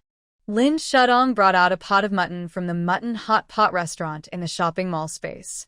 The family put the pot on the charcoal fire and ate while roasting. Second sister-in-law, you have great cooking skills. This mutton soup is so delicious. Duan Qingzhou drank the soup on the side and praised repeatedly. Lin Shudong didn't have such skills. It was all thanks to her good space. She picked up the spoon and scooped the mutton into Duan Qingzhou's bowl. If you like it, eat more. There is more in the kitchen. When she brought out the mutton hot pot, the third sister and the eldest brother and his wife were puzzled. Fortunately, Duan Yanzhou came forward to explain that they had caught a runaway goat when they went up the mountain today. The eldest brother and the others were skeptical, but they didn't ask any more questions. The family ate the hot pot, and their bodies were warm, as if they were not so cold. Outside the county government office, the eldest family had been chiseling ice for a whole day, but they didn't catch anything, and they were scolded by the officials. Now the family had to find a pile of dry tree bark and prepare to boil water to eat. When the family carried the tree bark and passed by the gate of the county government office, they smelled the fragrance of the mutton hot pot, and they all drooled. What is this? It smells so good, Zhou said with emotion. Aunt Wan glanced into the county government office. What else could it be? The second master and his family are eating good food. After saying this, Zhou's mouth was no longer just drooling. Tears were also flowing down. She was so greedy that she cried. Not only her, Lin Wanwan bit her lower lip. Tears also fell. The aroma of mutton hot pot wafted from the county government office. Zhou couldn't help it, so she climbed up the wall outside the county government office and looked inside. She saw the second family eating the delicious hot pot around the stove. The room was steaming, and everyone's face was flushed. Duan Feng picked up the meat for Jiang with chopsticks. Come, eat more. It's a blessing to be able to eat meat once in this weather, not to mention fresh mutton. The eldest brother served a bowl of soup to the eldest sister-in-law and held it carefully. Wan, come, drink it while it's hot. Chan Wanru took it in her hand, but did not forget to pick up some meat for Lin Shadong. Lin Shadong didn't eat much, and he was full after eating 2 bowls. Duan Yanzhou went to bring her hot tea, and she poured a cup of hot tea and drank it slowly. Zhou, who was on the outer wall of the courtyard, looked at the pieces of cooked mutton and couldn't stop swallowing. Duan Chong called from below. Have you seen enough? If you have, go back quickly. Zhou shed tears and pulled Duan Chong. Come and see. The second house is eating meat. When Duan Chong heard that there was meat, his eyes widened and he quickly climbed up. He saw the pot of soup in the house with hot smoke and swallowed his saliva. Then their 3 daughters also climbed up together. Soon a row of heads grew on the wall. Dad, Mom, it smells so good, I want to have a bite. As the eldest daughter spoke, saliva flowed from the corners of her mouth. The tears in her eyes fell as she did so. Hey, why are they all members of the Duan family, but have different fates? I want to eat meat, too. Lin Wanwan, who was below, looked at their disappointing appearances and sneered. Is Enta just eating meat? What's the big deal? In this icy and snowy weather, how long can they eat meat? After she finished speaking, she wiped the tears from her face, stomped her feet, and walked towards her own pigsty. Aunt Wan followed her and left. Duan Qingyang, who was at the back, looked at his spineless parents and urged them. Okay, Dad and Mom, let's go quickly, otherwise, when they find out, they will inevitably ridicule us. He said this, but he couldn't help swallowing his saliva. Duan Qinzhou, who was eating in the room, looked up and found a row of heads on the wall. Dad, Mom, look, isn't it the eldest family? Duan Feng and Jiang raised their eyes and looked outside the house. It's really them. Duan Qinzhou stood up and said, I'll go, and chased them away. Sister-in-law Chen Wanru stopped her. Forget it, if they want to watch, let them watch. Anyway, they can only watch and can't eat. Duan Qinzhou thought it was right and sat back. She picked up the bowl and ate from them, 1 piece of meat at a time. She ate a lot, and it was delicious. Zhou and the others watched intently, drooling and dripping from the corners of their mouths. Seeing this, Lin Shadong, who was already full, followed Duan Qinzhou's example and ate by the window with the bowl. Isn't it just a food show? She can do it too. The mutton was big, and there were white radishes in it. It was sweet and fragrant when she bit a piece of meat and a piece of radish. The 3 daughters of Duan Chong were so greedy that their stomachs growled. They were hungry to begin with, but they had been holding on until now. Seeing Lin Shadong and the others eating so deliciously, they became even hungrier. Mom, why don't we go and beg our second uncle? We are a family after all. When they calm down, maybe they can give us a piece of meat. Zhou rolled her eyes at them. Beg? Haven't we begged before? They are a family that holds grudges from the past and won't pay any attention to us. Do and be spineless. After they have eaten all the food they stored, I wonder if they can still be so carefree. After saying this, Zhou climbed down from the wall angrily. Maybe because she was too greedy and too angry, she accidentally stepped on empty air and fell to the ground. Ouch. Zhou felt her ace and cried out in pain. Her eldest daughter hurriedly climbed down and helped her mother up. Mom, are you okay? Zhou held her waist. You almost broke my bones. Let's go home. Her eldest daughter lowered her head. Mom, I don't want to go back to the pig pen. I want to go back to the capital. Seeing her daughter crying like a pear blossom in the rain, Zhou suddenly had an idea. Wei, why don't we find someone for you to marry here, so that you don't have to live in the open with us? Duan Yue used to be a lady from Chongwu Mansion, and all her spouses were sons of officials of the third rank or above in the capital. Now her mother asked her to find an ordinary farmer to marry in this desolate mountain and wilderness, but she was not willing to do that. Mom, I won't marry, even if I starve to death. Seeing that she was unwilling, Zhou didn't say anything more, helped her up, and prepared to leave. But Duan Chong at the side heard it to heart. They walked towards the pig pen with heavy steps, and just as they were about to leave, the gate of the county government suddenly opened. Zhou and Duan Chong stopped and looked back. They saw Duan Qingzhou holding a bowl in his hand, and the bowl was full of leftover sheep bones. Duan Yueme was delighted and excitedly took Zhou's hand and said with a smile, "Mom, look," I said, "second uncle and the others would never be so cruel. Look, they even brought us sheep bones." Zhou glanced at Duan Qingzhou's bowl. "It's just sheep bones. I thought it was something good." Although she said so, bones are also good things for those who haven't eaten meat for a long time. When she finished speaking, she swallowed her saliva behind Duan Qingzhou's back. Duan Qingzhou glanced at them and said sternly, "If you have nothing to do, don't stand at the door of our house blocking the way. Get out of the way." Zhou's face turned pale, and Duan Chong was also stunned. In front of all of them, Duan Qingzhou called out to the distance, "Xiao Huang." Xiao Huang. As her voice spread to the mountains and forests, a big yellow dog soon came running. This big yellow dog was released by Lin Shudong from the space yesterday in order to guard the house and prevent anyone from having bad intentions in their house. The big yellow dog was very big, and when it rushed over, it almost knocked Zhou and the others away. When Duan Chong followed Zhou to dodge, they fell together on the snow with a thick layer of ice. "My waist! My legs!" The two cried out in pain again. "I told you not to block the way, but you didn't listen." Duan Qingzhou touched the big yellow dog and fed it all the bones in the bowl. The big yellow dog wagged its tail happily and gnawed the bones. Zhou and Duan Yue were dumbfounded. "Duan Qingzhou, are you using this to feed the dog?" Duan Yue bit her lower lip, tears falling one by one. Duan Qingzhou spread his hands and said, "What else? You don't think these are for you, do you?" Zhou and Duan Chong's faces turned red instantly. What they were coveting just now was dog food. Duan Qingzhou laughed and said, "Master Duan and Madam Duan, when did you two fall to the point of even snatching dogs' things?" You know what?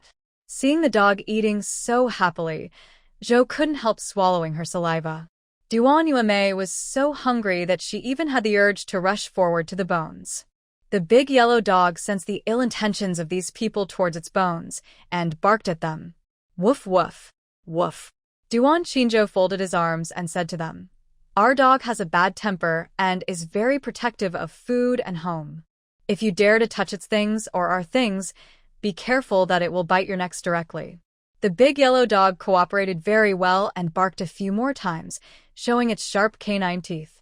Zhou and Duan Chong didn't believe it at first, until the big yellow dog pounced on them. They panicked and ran away, without caring about their daughters. "Dad, Mom." Duan Yueme was frightened and started crying. She shouted while chasing after them with her sisters. Duan Qingzhou saw them going away, clapped her hands, touched the big yellow dog's head. "Good job. I'll give you some more bones later." The big yellow dog wagged its tail happily and rubbed against her legs. Lin Shudong was watching from afar in the yard. When she saw that the eldest family had been driven away, she called out to Duan Qingzhou, "Third sister, it's cold outside. Come in and have some tea." Duan Qingzhou looked up and smiled and replied, "Okay, second sister-in-law." After she said that, she returned to the house with an empty bowl and a smile. The house was warm after they had just eaten hot pot, and Lin Shudong and Duan Qingzhou's cheeks were also red. However, the situation in the eldest house was not good. Although the leaks were repaired, the pigsty was still a pigsty after all, and it was not warm. But they couldn't freeze to death. Lin Wanwan came back early and boiled water to cook the bark and grass roots she found today. Soon the pot was black. Although it didn't taste good, it could fill her stomach after all. Lin Wanwan filled a bowl, held it in her hand, and didn't eat it for a long time. Aunt Wan grabbed it and said, "Miss Lin must have never suffered. You don't know that in years of famine, tree bark is a good thing." After she said that, she swallowed it in one gulp regardless of the black stuff in the bowl.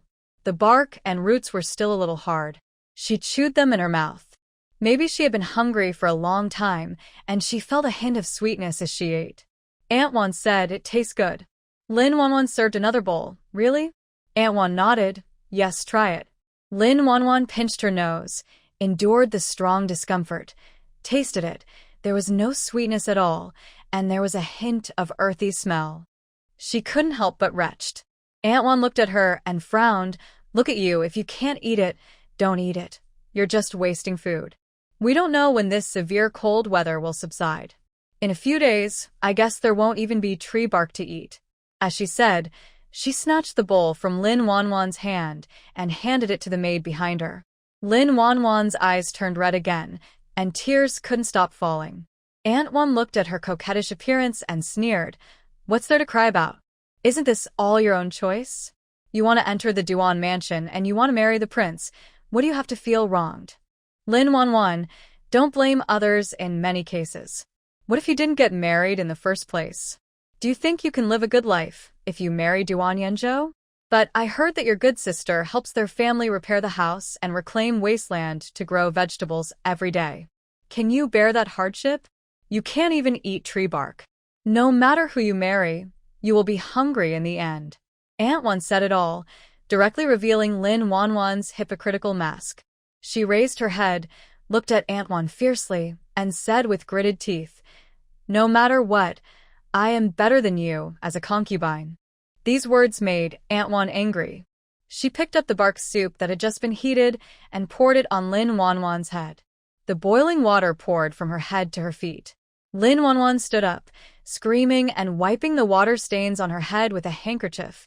"You are crazy." Aunt Wan threw the pot in her hand to the ground. "Yes, I am crazy, Lin Wanwan. You said I was a concubine, but you are worse than a concubine. After all, I also entered the Duan family with the documents to buy a concubine. What about you?" She was sitting in the sedan chair of the second room, but she was sitting on the couch of the first room. "It will be a huge joke if it gets out. When you were trying to the prince, did you learn the skills from the prostitutes in the brothel?" Aunt Wan's words were heartbreaking. At this time, Zhou and the others happened to come back. She and Duan Chong had been upset by Duan Qinzhou, and they were upset. When they came back, they saw them quarreling again, which made them even angrier. "Wan Xiangyu, if you quarrel again, get out." Duan Chong scolded her. Aunt Wan had been enduring them for a long time. She stood up and raised the corners of her lips and said, "Drive me away? Do you think I don't want to leave? If it weren't for those two officials, I would have escaped long ago. I will starve to death or freeze to death sooner or later if I follow you." Duan Chong raised his hand and slapped her in the face. "You are really rebellious. I should have taught you a lesson on the road last time." Aunt Wan was even more furious when he heard him talk about the last incident, and she spat out a mouthful of blood foam. "Why? Could it be that I was wrong? Your family, men and women, old and young, are all useless. You have been busy all day and can't even break the ice. It's okay if you don't have the ability, but you are still dreaming of being a young master or a young lady. Just face the reality. No one can go back to Chinon. You?" Duan Chong was so angry at her words that he covered his chest and almost lost his balance. Aunt Wan pulled her maid and was about to leave here angrily. As soon as she stepped out of the door, Zhou grabbed her hair and pulled her back. At this moment, two officials strode over. "What do you want to do?" One of the two officials was named Fong. He was in his 30s and still an old bachelor. He fell in love with Aunt Wan on the road. Otherwise, he would not stay here. He protected Aunt Wan behind him and swung the whip in his hand at the Duan family. "Behave yourself. If you make any more noise, you will all go to chop trees." Duan Chong and Zhou became obedient immediately after being whipped. Duan Qingyang, who had gone to collect firewood, also returned to the room at this time. "Sir, calm down. We were wrong just now. The two officials looked a little better. Aunt One stood behind them, secretly wiping her tears. The official surnamed Fong felt distressed and stopped pretending and said bluntly, Duan Chong, since you want to drive her away, she will follow me in the future. After he said that, he comforted Aunt One behind him. Don't worry, following me. Although you won't be rich, but here, you can have something to eat. Aunt One had suffered. She knew how important it was to have something to eat right now, and nodded without hesitation. Sir, I'll go with you. Everyone was shocked. They didn't expect it to be like this. Lin Wanwan stood up slowly. She looked at Aunt Wan, who was protected behind her, and then looked at the useless Duan Qingyang. She actually envied Aunt Wan. Duan Yuemei also felt envious. Not only them, but even Zhou cast her eyes on another official. The cold wind blew in the shabby pigsty. Seeing Aunt Wan as promise, the official surnamed Fong said to Duan Chong bluntly, I will take her away now, and she will have nothing to do with your Duan family in the future. After that, he took Aunt Wan and strode out. Duan Chong was a little confused and stepped forward with a sullen face to stop them. You are too lawless. You actually wanted my concubine away.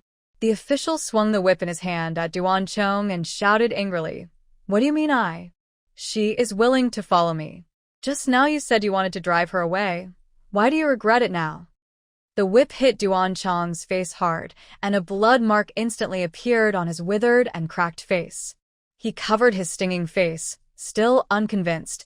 Even if I don't want her, it's not your turn. Let go. Zhou on the side had long disliked Aunt Wan. Seeing Duan Chong so concerned, she was furious and pulled him. If she wants to leave, let her go. What's the good of following an official? Is their salary enough for her to eat and drink? Although she said this, her eyes secretly looked at another official at the door from time to time. Duan Chong was furious. Her life or death has nothing to do with me. But if she runs away with another man, it's a disgrace to me. Even if she dies today, she has to die in our Duan family. Bah. Aunt Wan spat at him. I have tolerated you for a long time. Why don't you look in the mirror and see what you look like, you old thing? You are neither human nor ghost. You still want me to remain chaste for you, for the rest of my life. She still felt unsatisfied after she finished speaking, especially when she thought about how they didn't care about her life or death on the road. Her anger grew even more. She looked around, turned around and saw the club on the ground, picked it up and smashed it at Duan Chong. I told you not to curse me. I, Wan Xiangyu, just don't want to live with you anymore. The club hit Duan Chong's back hard. Duan Chong screamed in pain. You are rebelling against the heaven. How dare you lay hands on me? It was not the first time that Aunt Wan had rebelled. Not satisfied with one, she hit her twice more. Zhou felt distressed and stepped forward to stop her. Aunt Wan's third landed on Zhou's head. Zhou covered her head, shook it, and nearly fell down. Duan Qingyang stepped forward to support her with one hand and prepared to take the stick from Aunt Wan's hand with the other hand. The official next to Aunt Wan swung a whip, which landed heavily on the back of Duan Qingyang's hand. Duan Qingyang had to retract his hand. The official swung the whip at them several more times in a row. Behave yourself. Otherwise, even if your family dies here, the capital can't do anything. There was a disaster everywhere, and the roads were blocked. Even if they died, the news would not get out. Duan Qingyang quickly calmed down and comforted his parents. Okay, she's just a concubine. If she wants to leave, let her go. But Duan Chong's face looked ugly. He couldn't swallow this breath, but he had to swallow it. At this time, the officials took Aunt Wan and her maid Lianu away immediately. When Lin Shadong and Duan Qinzhou were tidying up the flower pots in the yard, they saw them taking Aunt Wan back to the house. County Magistrate Yen originally arranged for them to live with the Yamen runners, and the four of them were too crowded together, so he gave the two officials a small house next to the county government office. These two officials have a surname of Fong, and is called Fong Hanzhong, and a surname of Wu, and is called Wu Shanyong. Although the two have low official positions, they are not vicious and vicious people.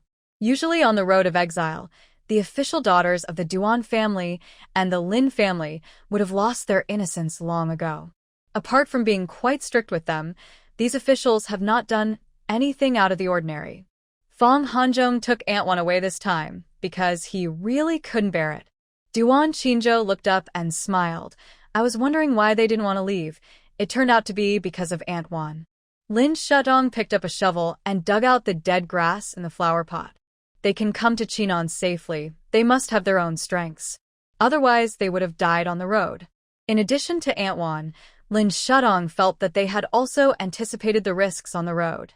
After she turned the soil in the flower pot, she took out the kettle and poured the spiritual spring water into it, then threw in a handful of coriander seeds, and then placed the flower pot in the house. The house was warm, and with the blessing of the spiritual spring water, it was estimated that a lot of coriander would grow soon. When eating mutton hot pot today, she always felt that something was missing. After thinking about it, she found that it was coriander, so she planted it immediately. There are 7 or 8 flower pots in the yard. She quickly renovated a few more and placed them all under the windowsill in the house. In addition to coriander, mint, chives, and cherry tomatoes were also planted. Strawberries. Just treat them as green plants. They are both beautiful and edible. After finishing the work, the official Fong Hanzhong brought Aunt Wan to the county government office. He found County Magistrate Yen. Duan Qingzhou took her to watch the fun. Fong Hanzhong took Aunt Wan to County Magistrate Yen and said, "Sir, I know that this is not right, but I just want to live a good life with her. Please allow me to marry Wan Xiangyu." County Magistrate Yen frowned and asked, "Do you know that she is a captive now?" Fong Hanzhong nodded. "I know, but I don't care. Sir, if you are worried about the rations for one more person, I will do more work." Aunt Wan beside him hurriedly said, "Sir, I can also work. I can weave cloth and make shoes. I know that there are no idle people in the county government, and I don't eat white rice." After she finished speaking, she kowtowed heavily to County Magistrate Yen. County Magistrate Yen stroked his beard, hesitated for a moment, and said, "Well, in that case, I agree. But I still want to remind you that prisoners are prisoners after all. Don't make trouble in front of me. Otherwise, I will never let you off easily." Fong Hanzhong was very grateful and pulled Aunt Wan to kowtow to him several times. "Thank you, sir." Aunt Wan was also very happy, and tears fell when she was happy. County Magistrate Yen asked them to go back to the house first. Aunt Wan moved into the small house next door. This small house has only 3 rooms. Aunt Wan and Fong Hanzhong live in one, another official lives in one, and the remaining one is empty. It's not as warm here as in the county government office, but it's better than the pig pen with charcoal burning. Lin Shudong looked up in the direction they left, and then an idea came to her mind and smiled at Duan Qingzhou. "Third sister, do you want to see a good show?" Duan Qingzhou nodded with a smile. Lin Shudong smiled at her and said, "Later, take the remaining mutton soup from the kitchen to the 2 officials." Duan Qingzhou asked in confusion, "Second sister-in-law, what are you doing?" Lin Shudong smiled meaningfully and said, "You'll know later." "Okay, second sister-in-law." Duan Qingzhou replied with a smile, turned around and did it, and soon brought a bowl of mutton soup to the 2 officials. Aunt Wan had been hungry for several days, and Fong Hanzhong took out the pie he had saved and gave it to her. "You eat first, and when it's evening, County Magistrate Yen will serve the meal." Aunt Wan took the pie and broke off a piece for Lianer first. The 2 of them cried as they looked at the pie in their hands. When Fong Hanzhong saw this, he quickly took out a handkerchief to wipe her tears. Eat. "It's freezing cold now, so we can't go hunting. When the snow stops, I'll go to the mountains to see if I can find hibernating prey." Aunt Wan cried even harder after hearing this. It had been a long time since anyone treated her so well. Fong Hanzhong was afraid that she would choke, so he turned around and poured her some water. At this time, Duan Qingzhou called out, "My 2 officials, my second sister-in-law said that you 2 have worked hard these days, so I specially sent you mutton soup." The 2 officials in the room were immediately delighted and hurried out to thank them. Second young master's wife is thoughtful. Duan Qingzhou glanced at their room and said, "My second sister-in-law also said that the weather is bad now, and you 2 are having a hard time. If you have any difficulties, just let me know." The 2 officials were grateful people. Just 2 sentences made them grateful. "Thank you. second young master's wife. Duan Qinzhou said nothing more, put down the bowl, and turned to leave. Fong Hanzhong picked up the mutton soup and divided a bowl for Wu Shanyong and Lianer. Then he gave the bowl in his hand to Aunt Wan. Aunt Wan held the hot soup in her hand, and tears kept falling like beads from a broken string. It was the first time she had eaten meat on this trip. It was mutton head soup. Just now, outside the county government office, she smelled the aroma of meat coming from the second room and thought she would never be able to eat it in her lifetime. Unexpectedly, she actually got to eat it. The mutton soup was indeed delicious. Aunt Wan held it in her hand, reluctant to drink it, and ate it intermittently. When she was halfway through, she found that Fong Hanzhong had not eaten yet, so she handed the bowl in her hand to him again. When the two were pushing and shoving, they were seen by Aunt Sue from the eldest room outside the window. She saw Aunt Wan being taken away, so she came to see her, but she didn't expect to see her drinking the delicious mutton soup. Aunt Sue was jealous and envious, and she was so greedy that she stomped her feet and returned to the pigsty. When Zhou saw her come back, she said coldly, "How is it? How is that little witch?" Mrs. Sue leaned against the wall and sighed. "Why are we all human beings but have such different fates? She eats meat, but we can only drink tree bark soup here." Zhou's ears pricked up. "What did you say? She has meat to eat?" Mrs. Sue nodded repeatedly and wiped her face, not knowing whether it was tears or saliva. "Yes, I saw her holding the soup in her hands and drinking it, eating meat with big mouthfuls." "Where did she get the broth?" Zhou stood up.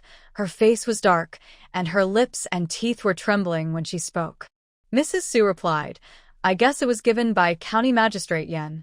Now the two officials are serving as yamen runners for County Magistrate Yen, so they will naturally provide them with food. This county government looks shabby, but the food is not less. Mrs. Wan is really lucky. She follows that official, so she doesn't have to worry about food, let alone work with us every day. After hearing this, Zhou felt inexplicably angry. What a useless thing. Duan Chong on the side also echoed, "Isn't it just a bowl of mutton soup? Compared with the bird's nest and sea cucumber we used to eat, it's just slop." His eldest daughter also echoed, "That's right." But Zhou couldn't stop the envy and jealousy in her eyes.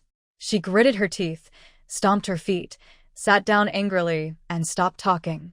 Lin Wanwan, who had been silent on the side, suddenly looked up at Aunt Sue and asked, "Are you sure you saw them eating meat?"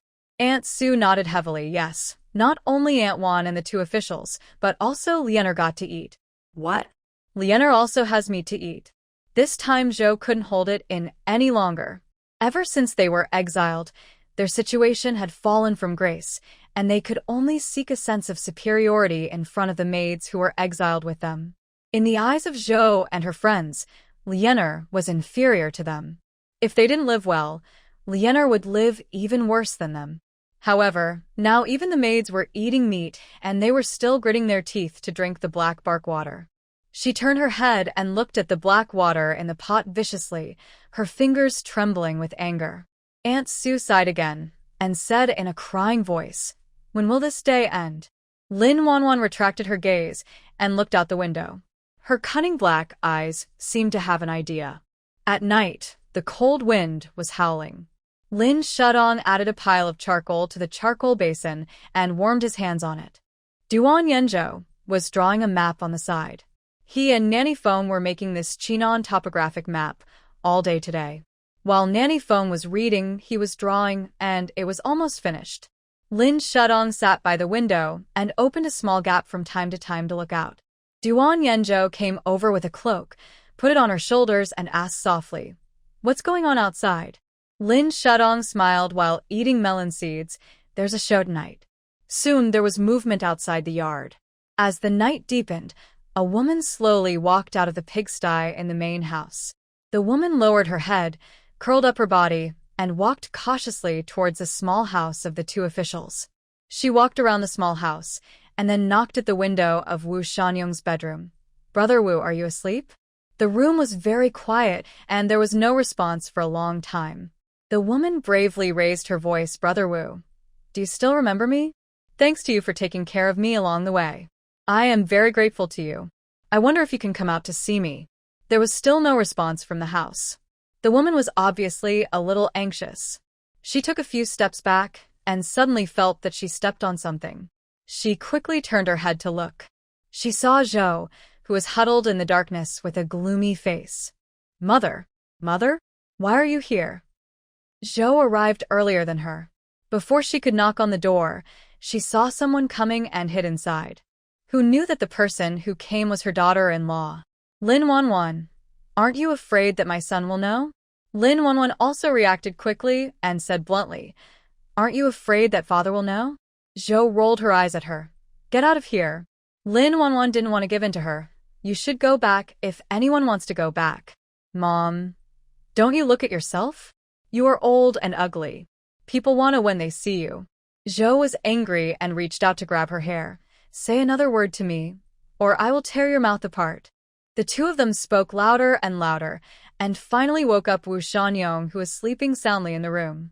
He pushed open the window and said sternly to the outside, what are you arguing about? Are you going to let people sleep? Zhou and Lin Wanwan froze in place. Wu Shuanyong looked at the two of them and said in surprise, why are you outside my window? At this time, he seemed to suddenly think of something and then said, are you the ones who said outside my window that they wanted to see me just now? Zhou and Lin Wanwan were stunned and didn't say anything. At this time, Duan Chong and Duan Qingyang, who found that the person beside them was missing, were coming here to look for people. Zhou and Lin Wanwan were questioned and didn't answer. Wu Shuanyong saw that the two of them were slow to speak and said impatiently, if you have nothing to do, go back. Otherwise, be careful that I will whip you with a whip. He had no sympathy for the two mothers-in-law in front of him. Zhou pulled Lin Wanwan behind him, took a step forward and said with a smile, Sir, look, we have known each other all the way. Just for the sake of our friendship along the way, can you give us some food? Wu Shuanyong rolled his eyes at them. No. What do you want to eat? Find a way to get it yourself. Don't bother me. As he said this, he was about to close the window. Zhou hurriedly stopped him, raised her eyebrows and flirted with him. Sir, don't be anxious. I won't eat your food for free. Look, you are not a child anymore. It's time to get married. Wu Shuanyong was stubborn and stupidly didn't understand the meaning of her words for a while. He glared at her and said, it's your turn to take care of my business. Get out. As he said this, he continued to close the window. Zhou stretched out her hand to stop him. Sir, look at me. Wu Shuanyong looked up at her, only to see that her hair was disheveled, her cheeks were dry, and she was still grinning. When Zhou was in Chonghua Mansion, she was still considered a graceful and elegant lady. But after all, she was worn out by the exiles, and now she doesn't look like a lady anymore, but like a woman in the market. Wu Shuanyong frowned, picked up the whip, and said to her sternly, what are you looking at? Do you want me to see how big your face is? Young master, I tell you, no matter how shameless you are, don't even think about begging for food from me. After saying that, he shut the window heavily. Zhou got anxious and scolded him. You ungrateful thing, it's your great blessing that I like you. You are showing off in front of me.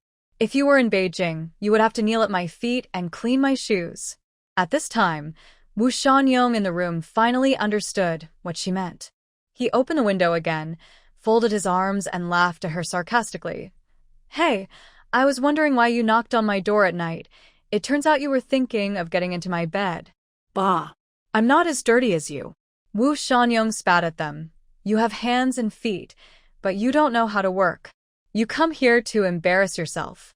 Madame Duan, does your master Duan know? His voice was very loud.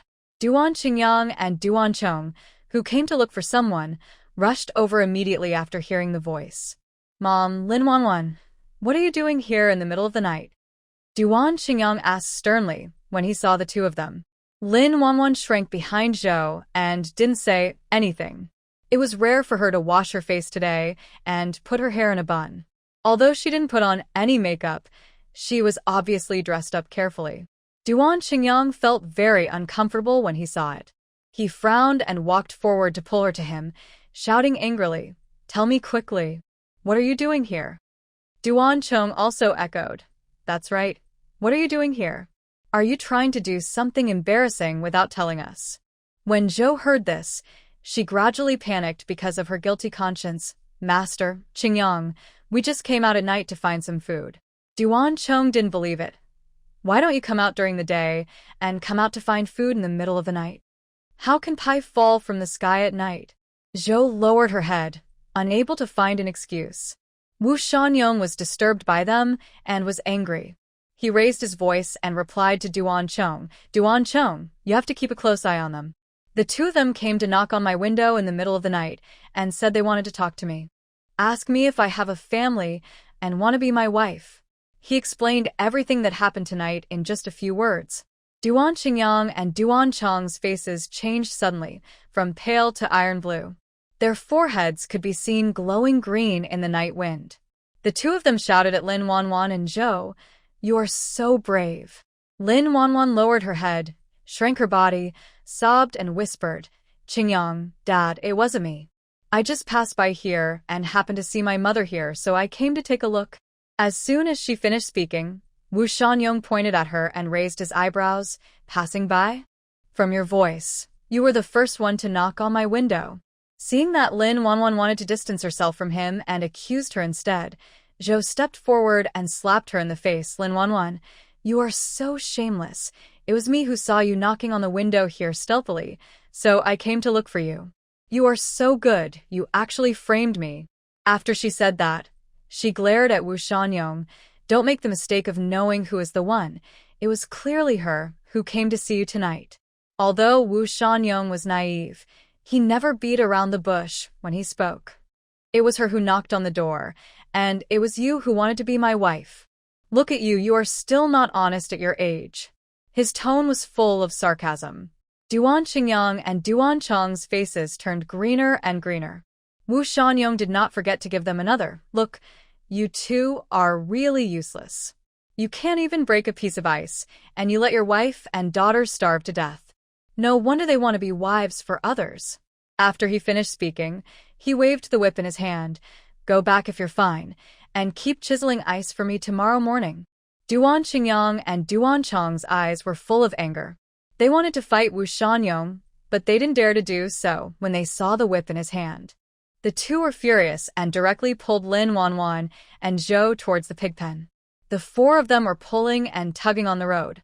Duan Qingyang was so angry that his hands were shaking, and he scolded Lin Wanwan with gritted teeth. "Lin Wanwan, I can understand that you regret not following Duan Yanzhou, but now you are trying to even a small official. Am I not even as good as a yamen runner?" Lin Wanwan's arm was pulled so hard that it hurt, and she struggled. "Qingyang, calm down, I really didn't." Zhou spat at her. "You still dare to say no? Look at how you are dressed up. Aren't you just trying to that yamen runner?" Just as she finished her words, Duan Chong slapped her in the face. She was knocked dizzy. Zhou covered her swollen face and looked at Duan Chong in disbelief. "You hit me." Duan Chong used to pretend when he was in Chongwu Mansion, but now his true colors have been revealed. He is a coward who only dares to fight with women. Zhou trembled, then burst into tears, her face full of grievances. In the past, she was the one who hit others. She didn't know how many times she had been beaten since she was exiled, and now even Duan Chong hit her. Duan Chong coughed and scolded. "You ruined the reputation of my Duan family. If I don't hit you, how can I praise you?"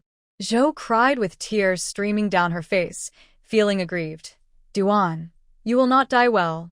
Well, now you dare to curse me." Duan Chong rolled up his sleeves and yelled at her. Their noise soon reached the county government office. Lin Shadong and Duan Qinzhou were lying at the door with melon seeds in their pockets, watching the fun. "Second sister-in-law, what are you eating?" Duan Qinzhou asked her in a low voice. Lin Shadong gave her a handful. "These are sunflower seeds, try them. People here eat more watermelon seeds than sunflower seeds." Duan Qinzhou imitated Lin Shadong and started to them as if he had seen something rare. The two of them were cracking them with relish. Zhou and Duan Chong outside the county government office were arguing fiercely. Zhou was beaten, and after crying, she no longer endured it as before. She raised her hand and slapped Duan Chong twice. Pa! The snowflakes on the treetops fell down. Duan Chong turned around twice on the spot, covering his face, and said angrily, "You shrew. You dare to hit me. I'm going to divorce you." Zhou clapped her hands. "Okay. Divorce. Divorce me now. It's just right for me to remarry." After she finished speaking, she turned and walked towards her own pigsty. Duan Chong was furious, and he chased after her, grabbing her hair and pulling it. Zhou screamed in pain. "Ah, Duan Chong, you beast, let go." Duan Chong was very strong, and just as he was about to walk towards the pigsty, he accidentally slipped on the ice and snow on the ground and fell heavily to the ground with Zhou's hair. Zhou covered her back and screamed again. Their voices were getting louder and louder, waking up everyone else in the pigsty, and they rubbed their eyes and looked at them. Duan Qingyang saw his parents fighting, buried his head, and didn't want to look at them anymore. He grabbed Lin Wanwan's hand and dragged her into the pigsty. Soon, Lin Wanwan's intermittent crying came from the pigsty. Duan Qinzhou shuddered. The family of the eldest house is really selfish and vicious. But they deserve it. They were exiled because of their corruption and injustice, and they were unkind and unjust to separate our family. Second sister-in-law, it's fortunate that it was you who married into our family, not that Lin Wanwan. Lin Shutong stood up, smiled, and touched the bun on her head. "I am also very glad that I married Yanzhou, not him." Duan Qingyang. Duan Qinzhou smiled at her and pulled Lin Shutong back to the house. This third sister looks like a man in normal times, but in fact she is as straightforward as a child. Lin Shutong and her get along very well. As soon as the two of them entered the house, the cold wind in the yard suddenly became stronger, blowing the windows and making clanging sounds. Lin Shutong looked intently, and after a moment, he said to Duan Qinzhou and Duan Yanzhou in the house, "I'm afraid there will be a blizzard tonight." "The blizzard is coming again." Duan Qinzhou stood up and said in surprise. Lin Shutong looked at the wind and snow outside the window and nodded. "Well, third sister, you go and tell big brother and sister-in-law as well as parents, County Magistrate Yen and Aunt Foam, and ask them to close the doors and windows tonight. Don't go out." Duan Qinzhou replied, "I know, second sister-in-law, I'll go now." She moved very quickly and rushed out of the room immediately, and did not forget to close the door when she left. Duan Yanzhou was not idle either. Without Lin Shutong's instructions, he turned around to add charcoal. After adding the charcoal, he picked up the hammer and looked at the room again and again. "Fortunately, my brother and I have reinforced the house today, and we can cope with tonight's snowstorm." "Well, okay, as long as we don't go out tonight, there will be no problem." Lin Shutong came over and found that his white hands were covered with large and small wounds at some point. She wondered, "Your hands?" Duan Yanzhou took his hand back and smiled. "It's nothing. When working during the day, you will get hurt." Lin Shutong took out the ointment from the space and handed it to him. "Apply it twice a day, otherwise you will get a scar." Duan Yanzhou didn't care about the injury on his hand, but when he saw the ointment given by Lin Shutong, he suddenly felt that the injury was worth it. He held the ointment tightly, lowered his head, and a gentleness flashed in his eyes. Lin Shutong reminded him, "Be sure to remember to apply the ointment." "Yes." Duan Yanzhou responded seriously and carefully put away the ointment. Lin Shutong walked to the table, looked at the map drawn by Duan Yanzhou on the table, and asked him, "Is there a small road to Sua County?" Duan Yanzhou came back to his senses and walked to her side. "Yes, but even if there is a path, it's not easy to go there in the snow and ice." After pondering, Lin Shutong said slowly, "We will make plans after the wind and snow stop. There are things left by the late emperor there. We must find them before Prince He and others." Duan Yanzhou responded softly, "Well, okay." The two of them had been busy for almost the entire day and were exhausted. These past few days, they basically fell asleep as soon as they lay down, which was quite harmonious. But as time went on, there were always some differences. For example, in the past, the two of them always sat back to back, but now, every time Lin Shutong wakes up, she finds herself in Duan Yanzhou's arms. It was not known whether she started it first or Duan Yanzhou. In Lin Shutong's opinion, it must have been himself. Tonight, she started to be dishonest again. She had seen too much excitement during the day and was particularly excited at night. When she was dreaming at night, she suddenly giggled. Duan Yenjo was awakened and was afraid that she would catch a cold, so he covered her with a quilt. The quilt had just been covered when Lin Shutong suddenly got into his arms. Duan Yenjo's body stiffened. Not only did he not dare to move, but even his breathing became cautious. Shutong? He called to her softly. Lin Shutong seemed to be having a sweet dream and felt a little noisy, talking in her sleep. Quiet. Quiet. After hearing this, Duan Yenjo really didn't say anything, but just hugged her gently. A blizzard hit outside the house, and the doors and windows were clanging. Duan Yenjo hurriedly hugged her, holding her tightly in his arms, and covered her ears. The wind was getting louder and louder, as if the whole house was about to be blown away. Fortunately, he specially reinforced the house today, and now it is safe except for the scary wind. Lin Shutong slept soundly in his arms, and soon calmed down and stopped talking in his sleep. They were relatively safe here, but the eldest house was not feeling well. Lin Wanwan cried and cried, and she was a little tired of crying. She slowly opened her eyes when she heard the wind, and then a strong cold wind blew. She was shivering with cold, and hurriedly called to Duan Qingyang beside her. "Oh no, the blizzard is coming, wake up." Duan Qingyang wrapped himself in a torn quilt and ignored her. But the wind and snow became more and more fierce. With a loud bang, a strong wind rushed in and directly blew over Duan Qingyang's quilt. Duan Qingyang was awakened by the cold. The others also climbed up. What's going on? Why are our quilts gone? The cold wind continued to, deforming their features one by one. Lin Wanwan exclaimed, "It's a blizzard. Let's find a place to hide." Those people didn't realize the danger was coming until they looked up at the roof of their own house and woke up instantly. Quick! "Look, the roof of our pigsty is gone."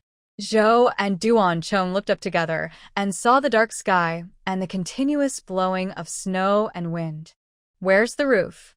Where is our roof?" Zhou shrank her body, tears streaming down her face, and shouted loudly at the dark sky. "Where's the roof?" The wind and snow howled, and the strong wind mixed with snow hit their faces, which was cold and painful. Lin Wanwan curled up and shouted at them, "Don't worry about the roof. Find a place to hide." After she said that, she hugged her body and rushed out of the pig pen. The blizzard was getting more and more violent, as if it was going to uproot the dead trees around. Zhou was blown to the ground by the wind, without paying attention. Duan Qingyang hurried forward to support her. "Mom, let's find a place to hide." Zhou got up, grabbed his hand, and cried, "Where can we hide now?" Duan Qingyang thought for a while, looked outside the house. "Cave. Let's find a cave to hide." Zhou nodded. Duan Chong followed closely behind them.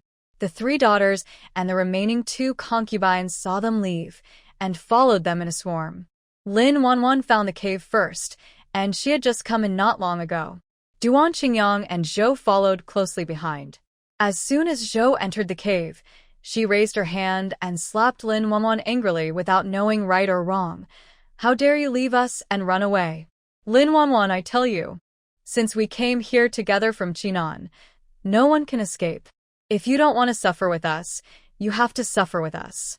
Lin Wanwan's little face was frozen purple and bruised after being slapped in the face, and her nose was bleeding.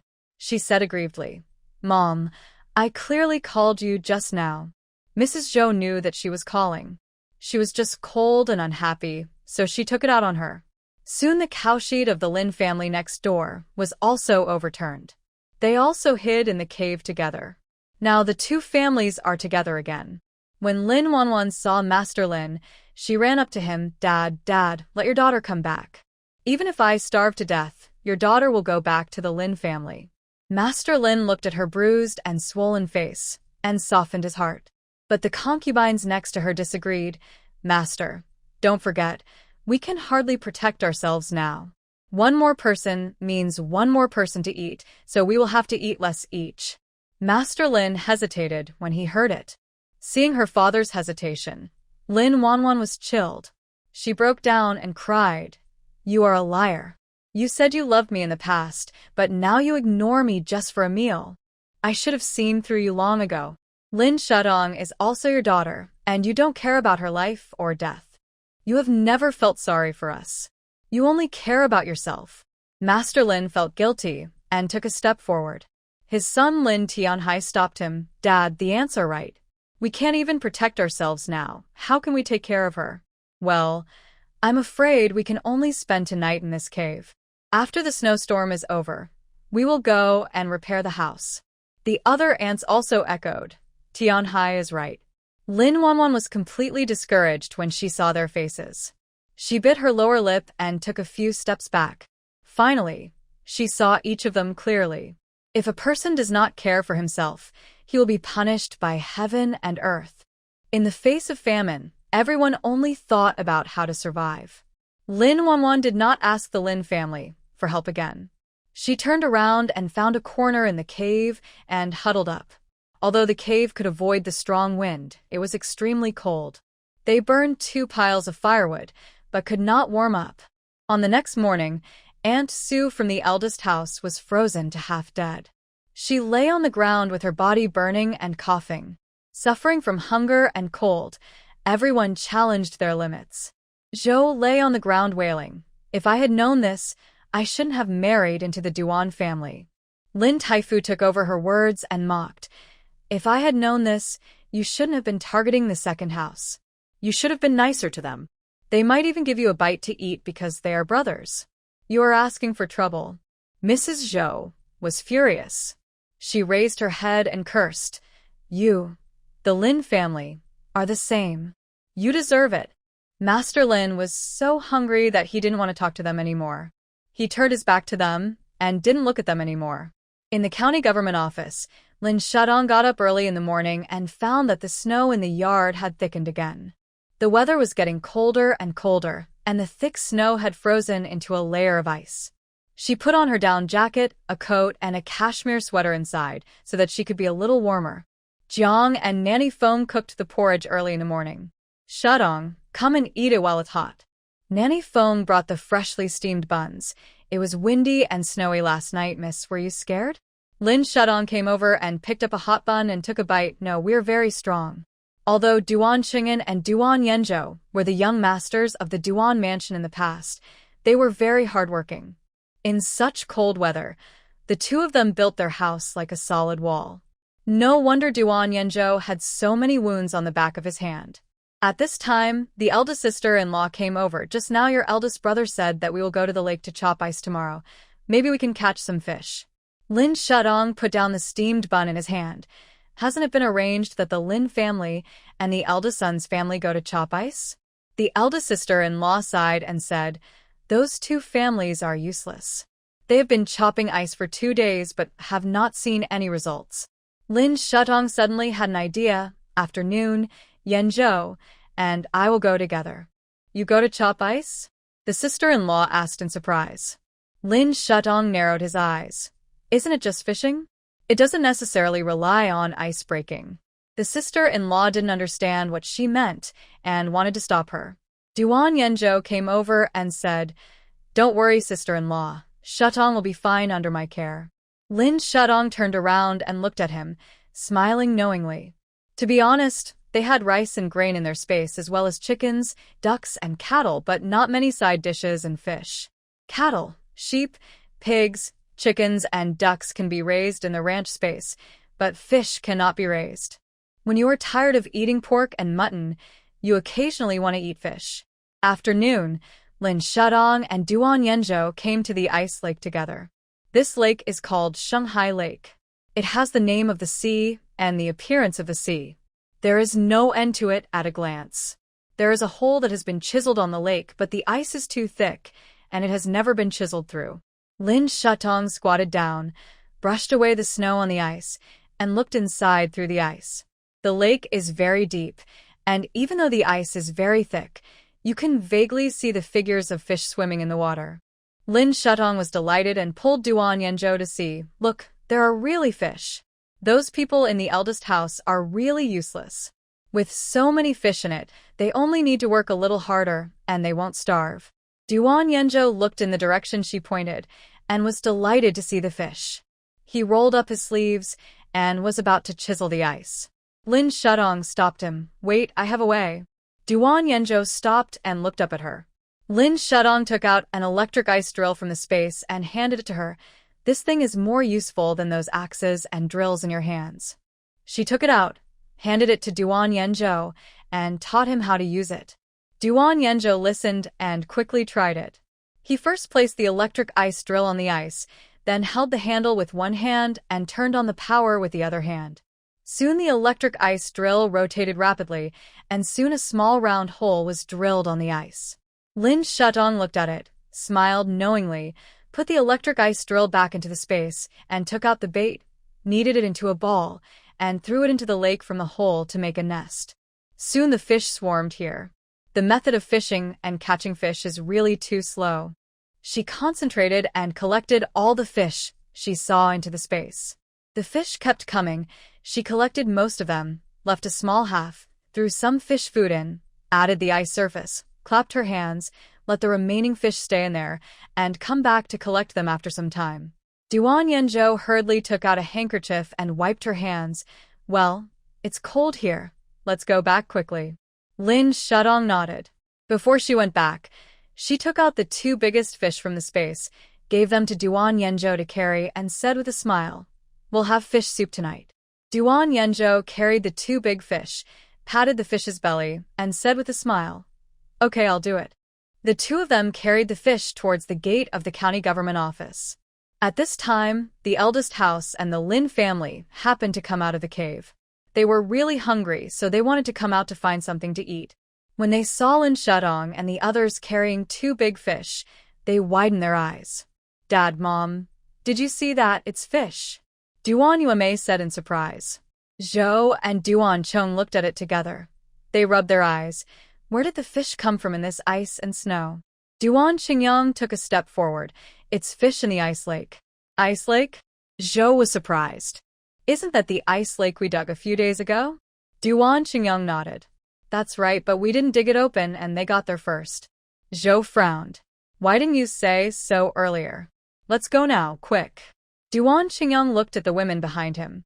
"I can't dig through the ice by myself." Zhou pointed at Duan Yenjo, who had already walked away. Why? "Are you not as good as that sickly guy?" This hurt Duan Qingyang. I'll go. After saying that, he took the axe and walked towards the ice lake. He dug for 2 or 3 hours and finally dug out a small hole. There was no way to catch fish, so he could only make a fishing rod and fish there. Only half of the fish in the lake were gone, so it was naturally difficult to catch fish so quickly. Lin Shudong and his family were very happy when they brought the big fish home. Madame Feng helped to clean the 2 big fish. Duan Yenjo rubbed salt on one fish and used the head of the other fish for soup and the fish meat for fish fillet hot pot. The remaining fish offal was used to stew radish. Soon, the smell of fish wafted from the kitchen. Lin Shudong asked Duan Yenjo to save a piece of fish meat for County Magistrate Yen. County Magistrate Yen cooked it into soup and called the Yamen runners to eat together. The 2 runners, Aunt Wan and Liener, also had the fish soup. At night, Duan Qingyang returned to the cave after fishing. Zhou and Lin Wanwan came to the outside of the cave to greet him. Unexpectedly, they saw that he had nothing in his hands. "Where are the fish? You didn't catch any fish?" Zhou scolded him. Duan Qingyang's hands were frozen purple, and he was trembling when he spoke. "Mom, there are too few fish in the lake, and I don't have any bait, so it's hard to catch them." Zhou sighed repeatedly. "Hey, how come you are so short of Duan Yenjo that you can't even find a fish?" At this time, 2 officials who had eaten a full meal in the county government came out. They walked and laughed. "Today's fish soup is really delicious." "Yes, it's rare to be able to eat fish soup here. Fortunately, we chose to stay at the beginning, otherwise we would have encountered a blizzard on the road if we left Chinan at this time, and we would have died." "That's right. It can be said that the county magistrate and the Duan family saved our lives." "You said that they are all surnamed Duan. Why are there so many differences?" "No wonder the eldest branch was exiled, and the second branch was only demoted. In my opinion, The second branch of the Duan family will return to the capital sooner or later. We treat them well. In the future, maybe they will still remember the old friendship and help us." The two officials nodded together. Zhou and the others were jealous again when they heard this. "Returning to the capital, I think it's wishful thinking," she said to herself angrily. Of course, that was just what she thought. Since Duan Chong could be demoted, he might be promoted in the future. In the capital, a snowstorm had just passed. The emperor and the ministers had a hard time. They could only try their best to burn charcoal in the house. But in such a cold day, even if they burned charcoal, they would often wake up from the cold at night. Look, the emperor was woken up by the cold again in the middle of the night. He wrapped himself in a thick quilt and hid. "Quick, go and call Prince He." The little eunuch stepped forward and responded, "Yes, your majesty." In the palace, the emperor was frozen like this, so naturally the others would not have a good life. The concubines in the harem were quarreling every day. One was about food, and the other was about charcoal. In the past, they fought for gold, silver, and jewelry, but now they quarreled over a pot of charcoal. Prince He's life was comfortable, but he was very unhappy when the emperor called him to the palace in the middle of the night. "Brother, why did you call me here so late at night?" The emperor sat up, lowered his eyes, and his eyes were blue. "I had a dream. I dreamed that the late emperor left something for me in Suha County." Prince He was stunned. "Suha County?" The emperor nodded. "The late emperor went there many times when he was alive. He must have left something for me. Send someone there quickly. Now there is a disaster, and they continue to ask for money." He Wangchao bowed and said, "Your Majesty, there is wind and snow all the way. It will take more than a month to go back and forth." "No problem. More than a month is more than a month." The emperor was a little impatient. Prince He had to promise, and then lowered his voice and whispered, "Your Majesty, the Duan family is probably in Chinon now. I think it is too cheap for them." He heard that Duan Feng's family was living a good life recently, so he kept it in mind. The emperor had no time to care about the Duan family. He raised his eyebrows, waved his hand, and said, "We have already arrived in Chinon. There is no need to pay attention to them. Let them fend for themselves." Prince He wanted to persuade them again, but was driven out by the emperor. The emperor's mind is now full of Suha County. In Chinon County government, Lin Shudong came to the space early in the morning and found that there was suddenly a row of words on the wall of the teleportation space. "Space upgrade. The teleportation range is expanded to 100 kilometers. 100 kilometers? Lin Shudong read it carefully several times and was very happy. In other words, she could go to any place within 100 kilometers through space. In this way, if she wanted to go to Suha County, she would not have to take the mountain road at all. To go from Chinon to Suha County, one must climb over several mountains at least. Now it is icy and snowy, and it will take at least 10 days or half a month to walk on the mountain road." Lin Shudong looked at the words in the space and immediately tried to concentrate. When she opened her eyes again, she looked up and saw the 3 words Suha County. The wind and snow in Suha County are worse than in Chinon. All you can see is white snow. There are not many households on the narrow streets. It is estimated that many people have gone out to escape famine. She looked around and found the Zhao Mansion mentioned by County Magistrate Yan. The Zhao Mansion is a famous, wealthy businessman in Suha County. In the past, the late emperor always stayed in their mansion every time he came here, and his things were hidden in the back mountain of the Zhao Mansion. When she came to the door of the Zhao Mansion, she found that the lights inside were on. Lin Shudong climbed up the wall and walked inside, only to see the mansion full of kneeling civilians. These civilians were probably fleeing from famine from other places. The master of the Zhao Mansion was distributing food to them. They were so moved that they kept kowtowed. Lin Shudong had seen many wealthy businessmen and officials who harmed the people along the way, but this was the first time she saw a master who helped the victims. She stopped and watched for a moment, and soon the master surnamed Zhao entered the house.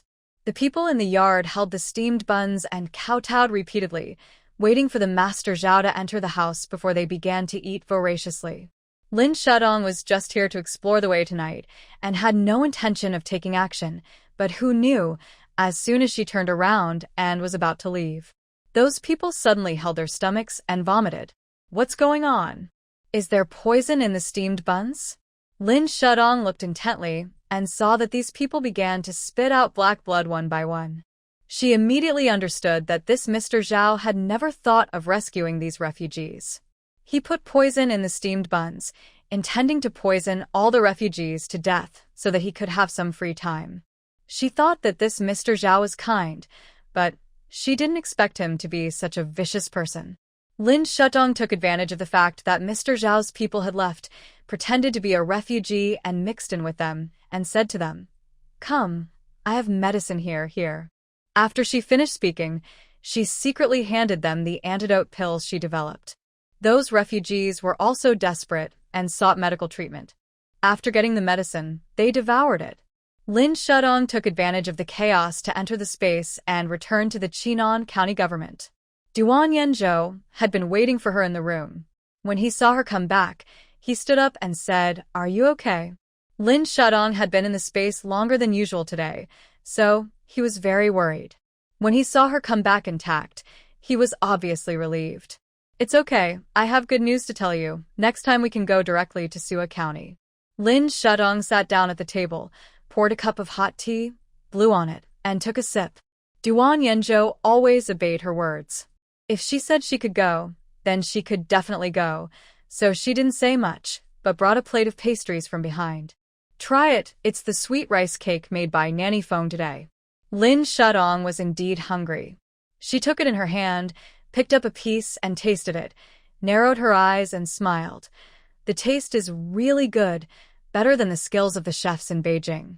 Duan Yenzhou also picked up a piece and tasted it. This is a common skill in Beijing. As he said, he took another piece and handed it to her. Sweet rice cakes are common in Beijing, but the original owner has never eaten it, so Lin Shadong thinks it is so strange. Duan Yenzhou looked at her with a hint of heartache. Lin Shadong didn't notice it, but she looked at the pastries in her hand and suddenly had an idea. She took out the cookies from the cake shop in the shopping mall space from the space and handed them to Duan Yenzhou. "Try this?" Duan Yenzhou took it in his hand, looked at it, and then ate it in one bite. After taking a bite, his eyes lit up obviously. Lin Shadong smiled at him and asked, "How does it taste?" Duan Yenzhou thought for a moment and replied, "It's different from the pastries we usually eat, but it's delicious." Lin Shadong smiled and said, "Yes, you said that after the famine is over, we will take these out to sell. Will anyone buy them?" Duan Yenzhou said slowly, "Ordinary people can't buy much, but those dignitaries in the capital may be able to buy them." Lin Shadong nodded, "That's right. Her shopping mall space can not only help them get through the famine now, but also give them money in the future." That night, Lin Shadong counted her small amounts of money in her dreams. Being able to make money means that she can continue to upgrade her space in the future, and maybe she'll have a chance to return to the modern era in the future. Lin Shadong fell asleep with a sweet dream. The next morning, as soon as the sun shone in the morning, she got up and took her third sister to her greenhouse. The vegetables in the greenhouse grew very well, and the potatoes and radishes began to sprout. Lin Shadong poured the water from the Lingquan space on them and only waited for a big harvest in 10 days or half a month. After Lin Shadong finished watering, the third sister turned the soil while saying, "Second sister-in-law, should we expand the greenhouse and plant some soybeans? Soybeans can be ground into soy milk and made into various soy products. It is a good thing. But there is no need to plant them yet, as she still has a lot in her space." Third sister, "We brought 2 large bags of soybeans from the capital last time. How about we grind the beans today since the snowstorm has passed?" Duan Qinzhou was delighted. "We brought soybeans this time?" Lin Shadong nodded, "Yes, your second brother and I packed some when we left the capital." Whenever Duan Yenzhou was mentioned, the second house would believe whatever he said. Duan Qinzhou smiled and said, "Okay, I'll go tell my parents right away." Jiang and Feng were mending shoes by the fire in the room. Aunt Wan was also helping out. The weather was very cold now. There wasn't much material for making shoes, but the three of them didn't want to sit idle, so they made as much as they could. Duan Qingzhou came trotting over. Mother, Madam, my second brother and second sister-in-law brought beans, so we can grind tofu today. Jiang and Madame Foam were delighted to hear that. Well, I'll go ask County Magistrate Yen where I can find a stone mill for grinding tofu. Duan Qingzhou smiled and replied, Okay, mother. Jiang got up and went to the county government office next door. Fortunately, the county government office really had a stone mill, which was prepared by County Magistrate Yen when he first came to Chinan. The family got down to work as soon as they said they would, and in the afternoon they soaked soybeans in water and prepared to grind them. Duan Yenzhou and his eldest brother Duan Qing'an temporarily put aside the work of expanding the house and came to help. Soon, the aroma of soy milk gradually wafted from the back kitchen of the second room. The eldest room and the Lin family next door were still busy repairing their pig pens and cow sheds. Duan Qingyang was clumsy at work and couldn't even split firewood. Not to mention Duan Chong, who couldn't even climb a ladder. The family worked all day, but there was no movement in the pig pen. The three daughters of the eldest house simply waved their hands. Dad, Mom, let's not repair this house. Let's just live in the cave. Zhou glared at her. It's freezing cold in the cave. Sooner or later you will freeze to death. As she said, she urged Duan Qingyang. Qingyang, hurry up, or you'll have to sleep in the cave again tonight. Duan Qingyang was so tired that he was out of breath, and it was hard for him to put a piece of wood on the roof. It wasn't long before they smelled the fragrance of tofu wafting from the county government office. The family looked towards the county government office in unison, with envy on their faces. Only Zhou and Duan Chong, the two of them gritted their teeth, full of reluctance. Eat, eat, eat. This family only knows how to eat. At this time, the official Fong Hanzhong in the distance held the tofu given by the county magistrate in his hand and smiled at them. It's better for them to have food than for you to have nothing to eat. You can only envy, he said, and deliberately shook the tofu in the bowl in front of them and continued. I heard that you deliberately harassed Brother Wu a few days ago. Wanting to eat? Were you driven out by Brother Wu? Zhou and Lin Wanwan lowered their heads together. This matter has always been a thorn in their hearts. Now, whenever Duan Qingyang and Duan Chong dislike them, they will use this matter to scold them. Now, when Fong Hanzhong mentioned it, they lowered their heads and instantly felt that they had lost all their face. Fong Hanzhong saw this and said with a smile, Don't try to do this in the future. Brother Wu has a childhood sweetheart, and he doesn't like you. Zhou was furious when she heard this. He is a yamen runner, and he dares to look down on me?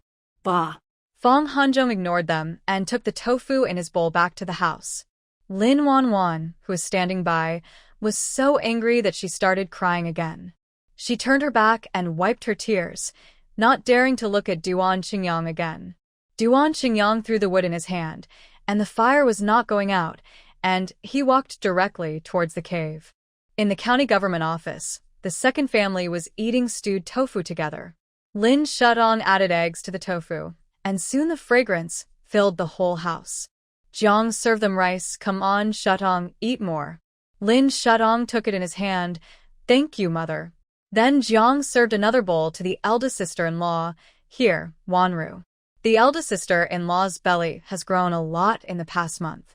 Lin Shutong took a lot of iron and calcium supplements from the space for her. With this supplement, the child grew faster. Chen Wanru took it in her hand and smiled. Thank you, mother. Duan Chong said on the side, Come, let's eat. Unlike the eldest house next door, there is an unwritten rule in the second house that the women will be served first in all matters of eating. Duan Chong, Duan Qing'an, and Duan Yenzhou will always wait until they start eating before they pick up their chopsticks. In their minds, in such a bad world, even if they die, they have to protect their wives first. Only when they are there, the family will exist. Lin Shutong drank a sip of tofu soup and felt warm all over. Life here is very simple, just for a few bites of food every day, to be full and warm. However, Lin Shutong felt the warmth she had never felt before, which made the life that could not be more ordinary become full of flavor. She watched everyone eat happily, and her heart was happy too.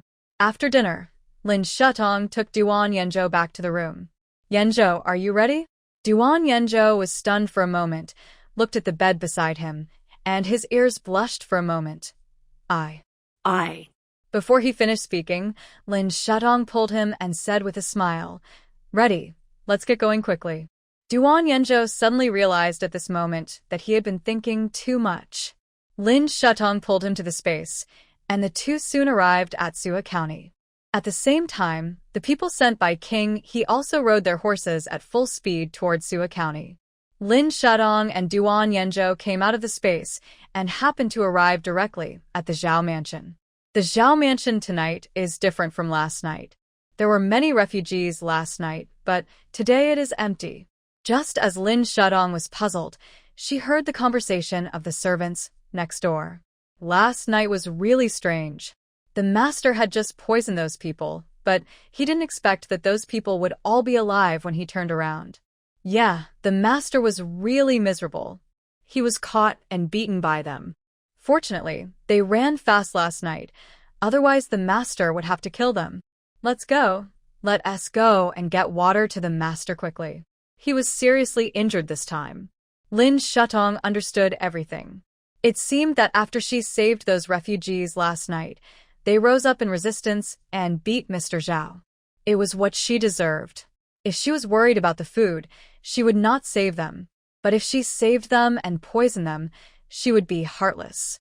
It was good that Mr. Zhao was injured. She could just go directly to the warehouse in the back mountain. The late emperor knew that the emperor he chose was a prodigal son, so he secretly left him some money. But the late emperor died too suddenly, and he died before he could say anything. He thought that County Magistrate Yen would tell the emperor, who knew that not long after the late emperor died, County Magistrate Yen was demoted.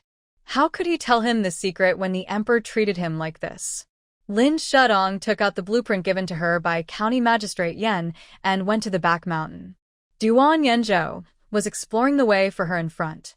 Fortunately, there was no one guarding here, and it was estimated that even Master Zhao himself didn't know. According to the blueprint, they crossed a snowy field and came to a cave. As they continued to walk in, they found a banyan tree. The banyan tree is very large. If it hadn't died, it would cover the sky and the sun, and it would definitely block this place tightly. There was a pile of dead branches at the moment, and the stone gate behind could be seen at a glance. Lin Shudong took a step towards the stone gate. Duan Yanzhou stepped forward quickly to stop her. "I'll do it." Lin Shudong stopped and looked back at him, only to see Duan Yanzhou strode to the stone gate and pushed it open with force. As the stone door was pushed open, a long tunnel came into view. Lin Shudong took out a flashlight from the space. "Let us go in and take a look." Duan Yanzhou took the lamp from her hand, walked in front to clear the way for her, and slowly walked into the tunnel. The tunnel was very deep, and Lin Shudong didn't know how long they had walked. Gradually, the two of them came to the end, and at the end was another stone door. Duan Yanzhou stepped forward and slowly pushed the stone door. As the stone door was pushed open, golden light slowly came from inside. Lin Shudong looked inside along the golden light and saw that behind the stone door were neatly arranged gold bricks. Above the gold bricks hung more than a dozen huge luminous pearls, illuminating the entire warehouse. For the first time, Lin Shudong felt what it meant to be blinded. The warehouse in front of her was full of gold bricks. At a glance, it was estimated that there was 100 times more gold than the eldest house and the Lin family. The late emperor was really foresight. He had guessed early on that his son's treasury would be empty, and the gold left here was enough for the dog emperor to come back to life. Duan Yanzhou walked in with concentration, and he found that there was not only gold inside, but also a lot of weapons. All kinds of sharp spears and swords. He couldn't help but sigh. "Shudong, look here." Lin Shudong heard Duan Yanzhou's call and walked towards him. "What's wrong?" Duan Yanzhou pointed forward. "Look." Lin Shudong raised her head and looked in the direction he pointed, and saw that in addition to a lot of long spears and swords, knives, halberds, axes, bows and arrows, and other weapons piled up in front of her, there were also piles of armor. Lin Shudong walked forward slowly and gently placed her hands on the hard armor, and gradually realized that what the late emperor left to the dog emperor was not only money. There were also these military supplies that could enable him to make a comeback. Duan Yenzhou led her to continue moving forward. In addition to the weapons at the door, they were immediately piled up into a mountain. These supplies could support an army of 30,000 soldiers. Lin Shudong smiled and sighed. This trip was not in vain. Duan Yenzhou picked up a sharp spear and tried it. He saw that the tip of the spear was sharp. These are all top-quality weapons. The late emperor really loved his useless son. Lin Shudong picked up the scimitar beside him and took a look and said with a sneer, if he put this thought into teaching his children, he wouldn't have to go to such great lengths. The emperor in the court today is not only incompetent, but also stupid. Forcing away loyal ministers, keeping treacherous ministers around, and relying on Prince He will dig his own grave sooner or later. Of course, the only thing he did right was to exile the eldest family. Lin Shudong put down the scimitar in his hand and continued to walk inside. The next thing he saw was a chariot. Ancient chariots were mainly military vehicles with 2 wheels and 4 wheels. There were at least 1,000 of them. It must have taken the late emperor a lot of time to dig this secret passage warehouse. Going inside, there were all kinds of weapons. Lin Shudong did not check them one by one. He hurried to put everything in the warehouse into the space. In just a blink of an eye, the entire warehouse, even the night pearl on the top, disappeared. Lin Shudong clapped his hands, looked up and smiled at Duan Yenzhou. Since we are here, we might as well take over this Zhao mansion as well. Duan Yenzhou turned and walked out of the warehouse. There is still a long time tonight. We can move slowly. Lin Shudong smiled knowingly, followed him, and left. The two entered the space, entered and exited the Zhao mansion at will, and emptied the Zhao mansion without anyone noticing. When Lin Shudong left, he specially left a few buns with strong laxatives. This Mr. Zhao likes to poison so much, so let him have a taste of being poisoned. Tomorrow, he will eat the buns and can't find toilet paper. He will probably have to squat in the toilet and can't get out. After doing all this, Lin Shudong returned to Chinan County before dawn. When the two came out of the space, the charcoal fire in the house was still burning. Lin Shudong suddenly remembered the words of County Magistrate Yenzhou. I remember County Magistrate Yan also said that the late emperor left something that could rule the world in Suha County, but we didn't seem to see it just now. In order to verify this, she went to the space to count all the things she had moved, but did not find anything special.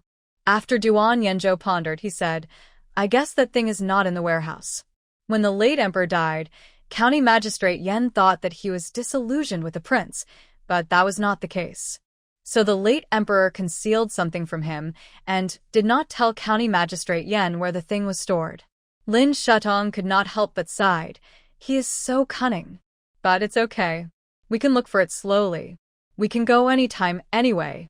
After she said that, she came out of the space with a smile. In the past few days, the extremely cold weather has continued for a period of time since the snowstorm, and the temperature has dropped sharply. Now there are gradually signs of improvement. The next day, Lin Shudong opened the door and saw that the dark clouds in the sky were a little less and became brighter. Coupled with the white snow all over the ground, it was vaguely dazzling. She opened the door and walked out, and found that people were passing by one after another outside the county government office. It seems that after the snowstorm, the people in the county began to come out to find food. Chinan County is not big. In addition to the villages in the surrounding mountains, there are streets and houses where people live around the county government office. The streets are a winding road is paved with bluestone slabs. Going up, you can occasionally see 2 families. This place used to be a poor place, not as prosperous as other counties. In the past, there were most mountains and trees in Chinan County. Now they are all covered with rime and dead branches. Not to mention, ignoring the severe cold weather, this place is like a fairyland covered with ice and snow, with silver-clad jade trees and branches, and what you see is a beautiful painting. Lin Shudong didn't bother to look at the beautiful scenery and turned to her greenhouse. The potatoes and radishes that sprouted yesterday have grown a lot taller today. She took out seeds from the space and planted tomatoes and onions that were not here. Seeing that the greenhouse was not enough, Duan Yenzhou suddenly came over and said, I have just cut down some trees, and I will help you expand this greenhouse tomorrow. Okay. Lin Shudong nodded and did not forget to take out the things needed to build the greenhouse from the space. After seeing this, Duan Yanzhou helped to put the things away, rolled up his sleeves, and continued to work. After the tomatoes and onions were planted, Lin Shudong just looked up and heard someone calling her outside the greenhouse. Second sister-in-law, someone is looking for you. Lin Shudong was surprised when she heard it. Who had come to look for her in Chinan? She came out of the greenhouse with doubts, only to see that it was the third sister. The third sister pulled her and whispered, "Second sister-in-law, go and have a look. That person seems to say he is your relative." Lin Shudong was stunned for a moment and thought about it in his mind. Relatives? The original owner was not favored since childhood. She had not lived well for so many years, and no relatives came to look for her. How come someone came now that she was demoted with the Duan family? Lin Shudong was puzzled and followed his third sister to the county government office next door. The people who came were two young people, a man and a woman. They were wearing thick mink coats, and they didn't look like refugees. They were probably from wealthy families. When the two saw Lin Shudong, they showed joy on their faces. "Cousin, it's really you, cousin." Lin Shudong looked at them and finally got a clue from the original owner's memory. These two people are her cousin, the eldest son and second daughter of the Su family in Yuanzhou. Their biological mothers, Hai and Madame Lin, are sisters. However, the relationship between the two sisters is not good. They have no blood relationship. Madame Lin was born to the original wife of the Hai family, while Hai was the child brought into the house by the stepmother. Madame Lin died early, and the two families met once a year ago and never contacted each other since then. What are these two people doing here suddenly? Lin Shudong asked them, Cousin, why are you here?" The second Miss Su walked over quickly, and the smile on her face immediately faded when she saw the coat she was wearing. But soon she pretended to smile and said, "Cousin, my brother and I heard that you came to Chinan as soon as you got married, so we specially wanted to pick you up to the Su family." Su family? Why did Lin Shudong feel that she had no good intentions? The eldest son Su said, "Cousin, there are ice disasters everywhere right now, and food is in short supply. You will probably starve to death or freeze to death here. Why don't we go back to the Su family?" The second lady Su stepped forward and took her hand. "Look, your hands are frozen red." Lin Shudong looked down. She had just planted vegetables and washed her hands with hot water, so her hands were a little red, not from the cold. The eldest son Su glanced at the shabby county government office. "Look, is this a place where people live?" "Cousin, the Duan family is finished. You come with us to Yuanzhou, and we will find another family for you." As soon as he finished speaking, Duan Yanzhou came over quickly. "It turns out to be my cousin. I'm sorry for not welcoming you in person." His expression today was much more serious than usual, and the look in his eyes when he looked at the two people in front of him was very cold. Lin Shudong smiled at them and said, "Thank you both for your kindness. I am living a good life in the Duan family, so I will not go to Yuanzhou with you." Young Master Su immediately became anxious. "Cousin, if you follow us, you will live a rich life, but if you stay here, you will only suffer with them." Lin Shudong narrowed his eyes, stared at him and sneered. Is it really a rich life? Sure enough, there was a trace of guilt in the eyes of the eldest son Su. If Lin Shudong remembered correctly, the Su family was also a well-known wealthy family in Yuanzhou, and the most famous thing was the fine horses they raised. They have their own horse farm, and they send tens of thousands of war horses to the border military camps every year. These two people are pampered, with their eyes on their foreheads. Today they came to beg her humbly, and she would never believe it even if she said there was no ghost. She calculated that the Su family in Yuanzhou was not far from here, probably more than 100 kilometers away. It is estimated that there is only one more mountain than going to Sua County. "Cousin, of course it is a rich life. Don't you know our Su family?" The eldest son Su patted his chest and said. The two of them did not hesitate to come here in the wind and snow. It seems that the matter is not small. Lin Shudong smiled. Cousin, you two might as well say it directly. There is no need to beat around the bush here." The second Miss Su on the side couldn't pretend anymore. "Lin Shudong, we are all so humble to beg you. Don't you know what's good for you?" Lin Shudong directly retorted, I just don't know what's wrong. When I was suffering in the capital in the past, you didn't come to take me back to the Su family. Even my mother's funeral didn't see you come. Why do you think of me now? Don't tell me that I have a good life here today. Even if I starve to death, I will not go with you. Go back to where you two came from. By the way, the weather is very cold now. You still have to think about how to protect your horses first. In the ice and snow, people can wear clothes and roast fire to keep warm, but horses can't. And there are so many horses. The Su family is obviously not having a good time. Miss Su stamped her feet in anger, gritted her teeth, and muttered softly, It's really a disaster star, and she speaks so unlucky. As soon as she finished speaking, Duan Qingzhou on the side raised his hand and slapped her without warning. Stinky girl, who allowed you to scold my second sister-in-law? Miss Su covered her face, her eyes instantly red. How dare you hit me, you exiled slaves? How dare you hit me? When young Master Su saw his sister being beaten, his face was filled with rage, and he pointed at Duan Qingzhou. You hit my sister? I must skin you alive today. After saying that, he was ready to rush forward. Duan Yanzhou raised his foot and kicked him in the chest. Young Master Su was just a powerless young man, and after being kicked like this, he fell backwards suddenly, screaming in pain, Someone come! Someone come quickly! At this time, a group of servants came out of the yamen. They helped young Master Su up. You are so brave. Duan Yanzhou protected Lin Shudong and Duan Qingzhou behind him and said to them sternly, You seem to have made a mistake. We are not exiled prisoners. This is the county government. My father is the county magistrate, and your Su family is a wealthy businessman, but beating court officials and their families is also a serious crime. Master Su and Miss Su were stunned, and they began to whisper, Didn't they say that the Chonghua mansion was confiscated and exiled? How did it become the county magistrate? At this time, a servant beside them hurriedly said, Master, Miss, we just inquired. This is the second branch of the Duan family, not the eldest branch of the Chonghua mansion. They were indeed not exiled. Master Su and Miss Su immediately became more honest after hearing this, but soon they both looked disdainful. At this time, Lin Shudong suddenly shouted at the door, Xiao Huang, there is a thief in the house. As soon as she said this, a big yellow dog suddenly rushed over from a distance and bit them. Where did this dog come from? Let's go. Quick.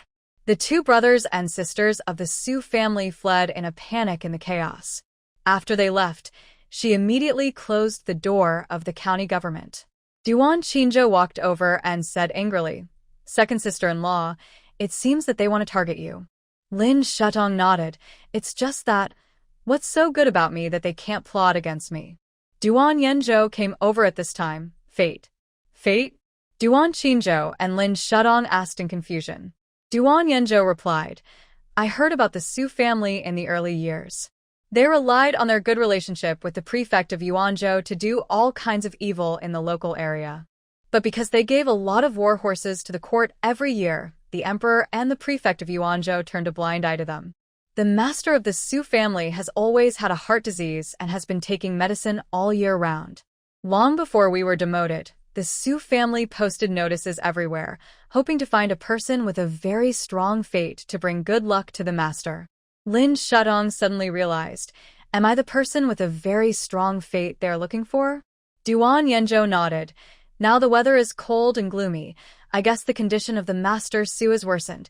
So the two brothers and sisters came here to find you despite the wind and snow. They thought that you came here with them to be exiled and suffered a lot. If they just show a little kindness, you will follow them obediently. At this time, Duan Qingzhou was surprised and said, They want my second sister-in-law to marry their seriously ill old man. Second brother, if she marries, what if the old man still dies? Duan Yanzhou's eyes sank slightly, and he said slowly, She will have to be sent to be buried with him. Duan Qingzhou was shocked again, and hurriedly took Lin Shutong's arm. This family is really vicious. Lin Shudong was also a little angry. It would have been fine if the two families did not contact each other normally, but they actually planned to fight over 100 kilometers away. They were really courting death. She originally felt a little sorry for the horses, but now she doesn't have to feel sorry for them. There is still room in her ranch, not to mention 100,000 horses. Even 200,000 horses can be accommodated. The Su brothers and sisters came once and did not give up. They thought about coming a second time, but this time they would not go to beg. The two sat in the carriage and thought about it. The second Miss Su crossed her arms and said angrily, "Brother, in my opinion, it is better to send someone to kidnap her directly. Anyway, the emperor is far away here. Even if the master of the Duan family is the county magistrate, so what? He is just an official lower than the county magistrate. We have more people, and they will definitely not be able to defeat us." Young Master Su thought and replied, "Second sister, you are right. We have more people. If we really start fighting, they will definitely not be able to defeat us. However, we should try our best to avoid conflicts. Why don't we wait until they fall asleep tonight, then give them medicine and take Lin Shudong away? When they wake up, we will be on the way to Yuanzhou." Second Miss Su hesitated for a moment, then smiled.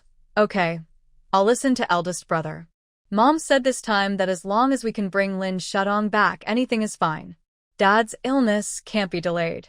We haven't divided the family yet, so we can die after he divides the family." Young Master Su nodded in agreement. "Yes, we can't let those illegitimate children get away with it. I heard that my aunt has been serving them closely these days, and Dad has already divided a lot of his wealth to them. If we can bring him good luck, he will definitely give us most of his wealth because of our filial piety." When Miss Su heard the words, "most of the family wealth," her eyes sparkled with stars, as if the immense family wealth had already been in her pocket. Over the years, Master Su has married more than a dozen concubines and given birth to more than a dozen sons. His deceased first wife also gave birth to 3 sons. But ever since Hai came into the mansion as his second wife, he drove the 3 sons of his first wife out of the mansion, leaving his 1 son and 1 daughter to occupy the status of the eldest son. This time, when Master Su was dying, he might have a guilty conscience and thought of his 3 sons. So, the brother and sister were afraid that the things that belonged to them would be divided, so they thought of giving Master Su a wedding. Master Su had a sorcerer he trusted very much, who calculated the birth date of the lady who was going to bring him happiness. When Hai saw it, she realized that it was exactly Lin Shutong's birth date. So, she immediately sent her children to bring Lin Shutong from Chinan. However, the brother and sister did not expect that Lin Shutong would rather suffer with them than leave. After the two of them discussed it, Miss Su also looked up and found a strange bird above her head. She was stunned. "What is this?" Master Su also followed her gaze and saw the strange bird flying into the distance and disappearing. He rubbed his eyes and said, "Chinan is mostly mountainous, so it's not surprising to have some rare and exotic animals." Miss Su retracted her gaze and was no longer suspicious. At the same time, in the county magistrate's mansion, Lin Shudong took back the drone. When the 2 siblings left today, she knew that they would not give up so easily, so she specially released the drone to follow them. Lin Shudong heard clearly what they had planned just now.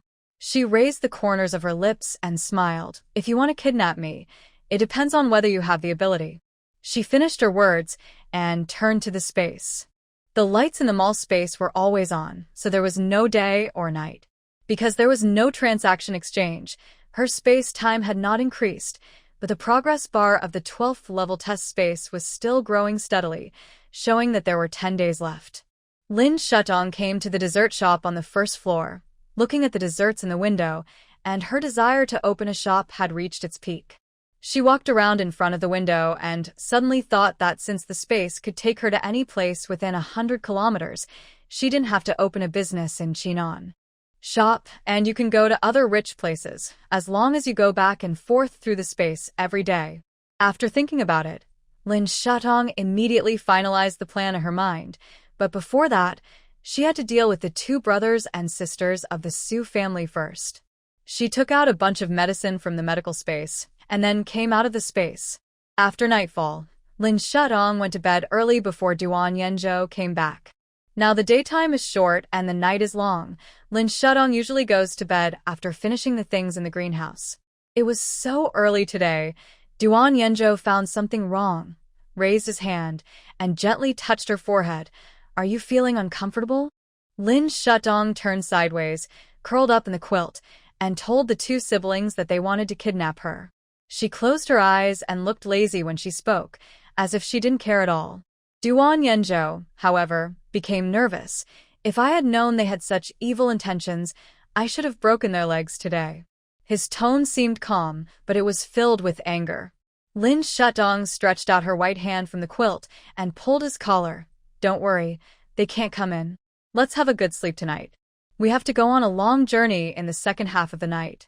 Duan Yenjo turned around and looked at her hand pulling his collar. His expression softened. He bent down and pulled up the quilt covering her body, covering the half of her arm exposed outside. Well, you can go to sleep tonight. I'll be watching over you. Lin Shutong let go of him, withdrew her hand, closed her eyes, and nodded. She was not sleepy at first, and she lay in the warm quilt with her eyes closed, and soon fell asleep. Duan Yenjo turned off the lights and lay beside her, staring at the door with his eyes open, not daring to be negligent in the slightest. The night was dark, and the lights in Chinon County were all turned off one after another, and it was pitch black under the cloudy night sky. After giving instructions to the servants he brought with him, young Master Su took his second sister and hid in the carriage. They didn't dare to do it themselves, so they waited for the servants to tie Lin Shutong up. The servants had just arrived at the back door when they found a dense mist floating above their heads. They inhaled the mist, looked up, and vaguely saw that there seemed to be something above their heads, but the night was too dark, and they could only vaguely see the silhouette of a bird. The leading servant whispered to them, "Hurry up." Yes, yes. The servants came to their senses and continued to move forward. The group was just about to climb over the wall to enter. Several servants suddenly covered their chests and retched. The two leaders were anxious, turned around and asked sternly, "What's wrong?" The two servants waved their hands, although they suddenly seemed drunk again and began to stagger. "We are fine. We continue to kidnap people." After they finished speaking, they turned around and walked towards the carriage of the Su brothers and sisters. The leader looked anxious and called out to them, "What are you doing? Come back soon." As soon as he finished speaking, he also began to retch, and then the scene in front of him became distorted. Only a moment later, he became unconscious like those people and ran towards the direction of the Su brothers and sisters. The Su brothers and sisters were waiting anxiously in the carriage. Not long after, footsteps were heard. Miss Su smiled and said, "People are kidnapped so soon?" Young Master Su was also delighted, and the two of them stepped forward together to lift the curtain of the carriage. "Did you bring the person?" Several servants lowered their heads and walked towards them with unfocused eyes like zombies. Miss Su saw that they were empty-handed and said angrily, "Didn't I tell you to kidnap someone? Where is the person?" The servant's originally unfocused eyes suddenly raised and looked at Miss Su. "That's right. Kidnap someone, hurry up. Lin Shutong is here. Let's do it." These people were drugged and had lost their minds long ago. Now everyone they see is Lin Shutong, and they don't care who you are, the eldest master or the second lady. A group of people rushed up, picked up the sticks in their hands and smashed at young Master Su and Miss Su. Miss Su was originally preparing to blame them arrogantly, but a stick fell on her head. She covered her head in pain and screamed sharply, "You are so brave. You dare to hit me. Big brother, beat them to death with sticks." Rich young ladies and gentlemen like them usually beat to death quite a few servants. Although these people today were drugged, they were fed up with the two siblings in their hearts. As soon as she finished speaking, the servants did not retract their blows, but raised the sticks in their hands and hit Miss Su again. This time it fell on her shoulder, and she was in so much pain that she could not straighten her back. She looked at her eldest brother with tears in her eyes. "Brother. Brother." Young Master Su was just a dandy boy. He was usually uneducated and had never learned any martial arts, let alone helping his sister. He could hardly protect himself, and took 2 steps back with trembling legs. "You two should talk it over nicely. Don't you just want the silver? I'll give it to you, give it to you." These servants were unconscious, and there was only one idea in their minds, which was to kidnap people. No silver, no. Hurry up and tie them up and send them to the young master and young lady. At the leader's command, they continued to move forward, this time not only with sticks, but directly with their hands. A group of people pressed the two siblings tightly in the carriage. Young Master Su looked up, unable to bear it any longer, and yelled at them. "Let me go quickly, otherwise when we get to Yuanzhou, be careful." The servant raised his hand and slapped him in the face. Pa. Young Master Su was not convinced and continued, "Be careful, you must." Pa. Another slap. Young Master Su's face was swollen, but he did not forget to finish the rest of his words. "You must not die well." Pa. Then there were 3 or 4 slaps. Young Master Su was beaten so hard that the corners of his mouth bled. Miss Su was stunned, brother. However, she was not much better off. 2 servants tied her up with a rope, stuffed a smelly shoe in her mouth, and stuffed her into a sack. She kept struggling in the sack. The servant raised his foot and kicked her twice. "Don't move, or we will be rude to you." Miss Su didn't believe it. She was still struggling and twisting the sack, trying to get out. The servant raised his foot and kicked her 3 or 4 times, and only then did Miss Su behave herself. Afterwards, the servants young Master Su and stuffed him into another sack. Just as they said, they brought a lot of people with them. These servants teamed up to fight, and the 2 of them had no power to fight back. The group of people carried 2 sacks and walked strangely in the cold night wind. They didn't know how many times they had circled in the mountains and then returned to the official road and abandoned the 2 people on the side of the road. It was estimated that it would take until the next morning for this group of people to wake up. Lin Shadong slept until midnight, took back the drone, looked at the footprints at the back door, and estimated that the job was done. She clapped her hands, mission accomplished. Duan Yenzhou came behind her. "Just now?" Lin Shadong turned around and smiled. "I gave them some medicine and taught them a little lesson." After she finished speaking, she pulled Duan Yenzhou into the space. "Come with me." Duan Yenzhou knew what she wanted to do, and said, 100 kilometers away from here is Yuanzhou's Muxiang County. From Muxiang County, we can reach Yuanzhou Prefecture, where the Su family is located in another 3 kilometers. The space is only enough to teleport to 100 kilometers.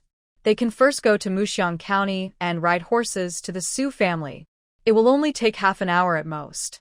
Lin Shadong did what she said. "Okay, let's do it." She concentrated, and when she and Duan Yenzhou came out of the space again, they arrived at Muxiang County. Duan Yenzhou was very familiar with Muxiang County. They took out horses from the space and rode along the path to Yuanzhou Prefecture. It took only half an incense stick of time to reach the gate of the Su Mansion. The Su Mansion is backed by an endless grassland. A large number of horses are raised in the grassland. Now the weather is very cold, and the grassland has long turned into an endless sea of snow. Lin Shadong and Duan Yenzhou entered the space and first came to the stables of the Su Mansion horse farm. The horses in the stables were all squatting together, and many of them were sick. Some were starving to death. It seems that the Su family is busy fighting for wealth and has not thought about how to raise these horses well. These horses are estimated to not survive more than 3 days. Duan Yenzhou frowned. In such cold weather, there is not even a piece of hay on the ground. It would be strange if they didn't freeze to death. Lin Shadong stepped forward and patted the horse's back. "If I hadn't come, I'm afraid it would be a pity for these good horses." After she finished speaking, she concentrated and put all of them into the ranch space. There were 80,000 horses in total. Originally, there were more than 100,000 horses, but half of them died because of the cold weather. Lin Shadong and Duan Yenzhou returned to the space first and drove the horses to the spiritual spring to drink the spiritual spring water. After drinking the spiritual spring water, those sick horses became energetic, raised their heads, wagged their tails, and looked like fine horses. Seeing this, Lin Shadong, he heaved a sigh of relief. The grass in the pasture space will grow again every 3 days, so no matter how many horses there will be enough to eat. Especially goats. Goats like to eat grass roots, and without this pasture space, it is estimated that there will not be enough for them to eat. Duan Yenjo touched the horse's head and said slowly, "Come, come. Why not take more things away?" Lin Shutong turned his head to look at him and smiled. "No one knows me better than you. The Su family has been prosperous in recent years, and her good aunt has also been smooth sailing. The two families have not been in contact for many years, mainly because this aunt is afraid that her past affairs in the capital will be exposed by her sister and brother-in-law. When Haisha was not married yet, she thought about going to Lin Taifu as a concubine, but Lin Taifu did not like her. For this reason, she once poisoned Mrs. Lin for a period of time. But after the scandal was exposed, she gave up and entangled with the master of the Su family. The master of the Su family had a family, so she lowered her status and became a concubine for many years. It was not easy to marry into the Su family as a successor. She was just waiting for Master Su to die of illness and then take away all the wealth of the Su family, and she was even willing to sacrifice her own niece for this. Lin Shutong thought, what would happen if she found out that the Su family was a hollow shell? Would she regret her planning for so many years? Lin Shutong came out of the space and walked around the Su mansion with Duan Yenjo. They found the Su family's warehouse behind the Su family's horse farm. But when they entered the warehouse, they found that it was empty. The Su family is so wealthy, but there is not even a copper coin in the warehouse. Lin Shutong couldn't help but sigh. Duan Yenjo raised his head and looked around the empty storehouse and said slowly, I heard a rumor earlier that when Mr. Su was seriously ill, he divided all his family wealth among the 3 sons of his deceased first wife. It seems to be true. He had secretly given them everything in the storehouse without telling anyone else. Lin Shutong smiled and said, thank goodness that Mr. Su still had some conscience before he died. As she spoke, she raised her head and looked towards the direction of the Su mansion again. Although this storehouse is empty, there must be something hidden somewhere. What place? Duan Yenjo asked doubtfully and guessed, are you talking about your aunt? Lin Shutong nodded. She must have saved a lot of money in the Su mansion over the years, but she is greedy and wants to occupy the entire Su family. She doesn't take my life seriously, so don't expect to get what she wants. Duan Yenjo turned his head to look at her, and seeing the anger on her face, he said to her in a gentle tone, I came to the Su family once a few years ago, and I probably still remember the layout of the mansion. Where do you want to go? I'll show you the way. Lin Shutong thought for a moment and smiled. Aunt loves money so much, so she can't live without it for a moment. The gold and silver she hoarded must be in her room. Duan Yenjo walked towards the door of the warehouse. Okay, let's go now. Lin Shutong, and he entered the space again. The teleportation function of the space can be used countless times if it is a short distance, but if it is a long distance like the 100 strategies, it can only be used after 1 hour. They shuttled between the space and the Su family and soon came to Hai's courtyard. The light in her room was still on. When Lin Shutong came to the window, he could still hear the conversation inside. That old immortal thing, everything is thinking about those 3 sons, and he doesn't take me seriously at all. After bringing Lin Shutong here this time, let him live a few more days, and you find a way to get his warehouse key. Hai was sitting in the house, and the housekeeper of the Su family stood beside her. This housekeeper Su was a handsome scholar who was brought into the mansion by Hai after the old housekeeper passed away. The 2 of them had been planning this several years ago. Lin Shutong felt that he had eaten a big melon. I heard that housekeeper Su held Hai's hand and rubbed it. Okay, you bring the person here, I'll find a way, but can the sorcerer predict it accurately? Is your niece really a person with a very hard fate? Hai smiled. What's the hard fate? It's just to find a young and beautiful woman to stimulate that old thing. Housekeeper Su was puzzled, but why must it be Lin Shutong? Hai slapped the table heavily. My good sister has always looked down on me and Master Lin. Over the years, I have always hoped that they would not die well. Fortunately, God has eyes and let the Duan and Lin families be confiscated and exiled. But this is not enough. My sister has always loved her daughter the most. I want her to watch her daughter marry an old man and be buried alive. When she said this, she gritted her teeth and looked extremely ugly. Not only did Lin Shutong outside the house take a breath of cold air, but even housekeeper Sue shuddered. The atmosphere in the room became cold. Lin Shudong still remembered that the last time she eavesdropped was by the window of Aunt Bai and Master Lin. It was not easy for the original body to be alive, and everyone was worried about her life. Fortunately, with her here, none of them can succeed. Lin Shudong took out the medicine powder and sprinkled it lightly into the room. Duan Yenzhou immediately understood what she meant. Wait a minute. He turned and left. Not long after, the front yard of the Su mansion suddenly caught fire. The maid in the mansion hurried over. Madam, it's not good. The side hall of the front yard suddenly caught fire. You should go and have a look. Hai took a sip of the medicine powder and sneezed. Butler Su at the side also coughed a few times. The two hurriedly put their clothes in order and opened the door. How did the fire start out of nowhere? Is the fire out? The maid replied, Madam, the fire is not out yet. Please go and have a look. In fact, it was not a big fire, but someone passed the wrong message, and when it reached the maid, the small fire became a big fire that could not be extinguished. Hai was anxious when she heard it, and hurried to the front yard with housekeeper Sue. The two of them scratched their wrists and arms as they walked, and did not notice anything unusual about themselves. As soon as they left, Duan Yenzhou came back. Let's go. They won't be back for a while.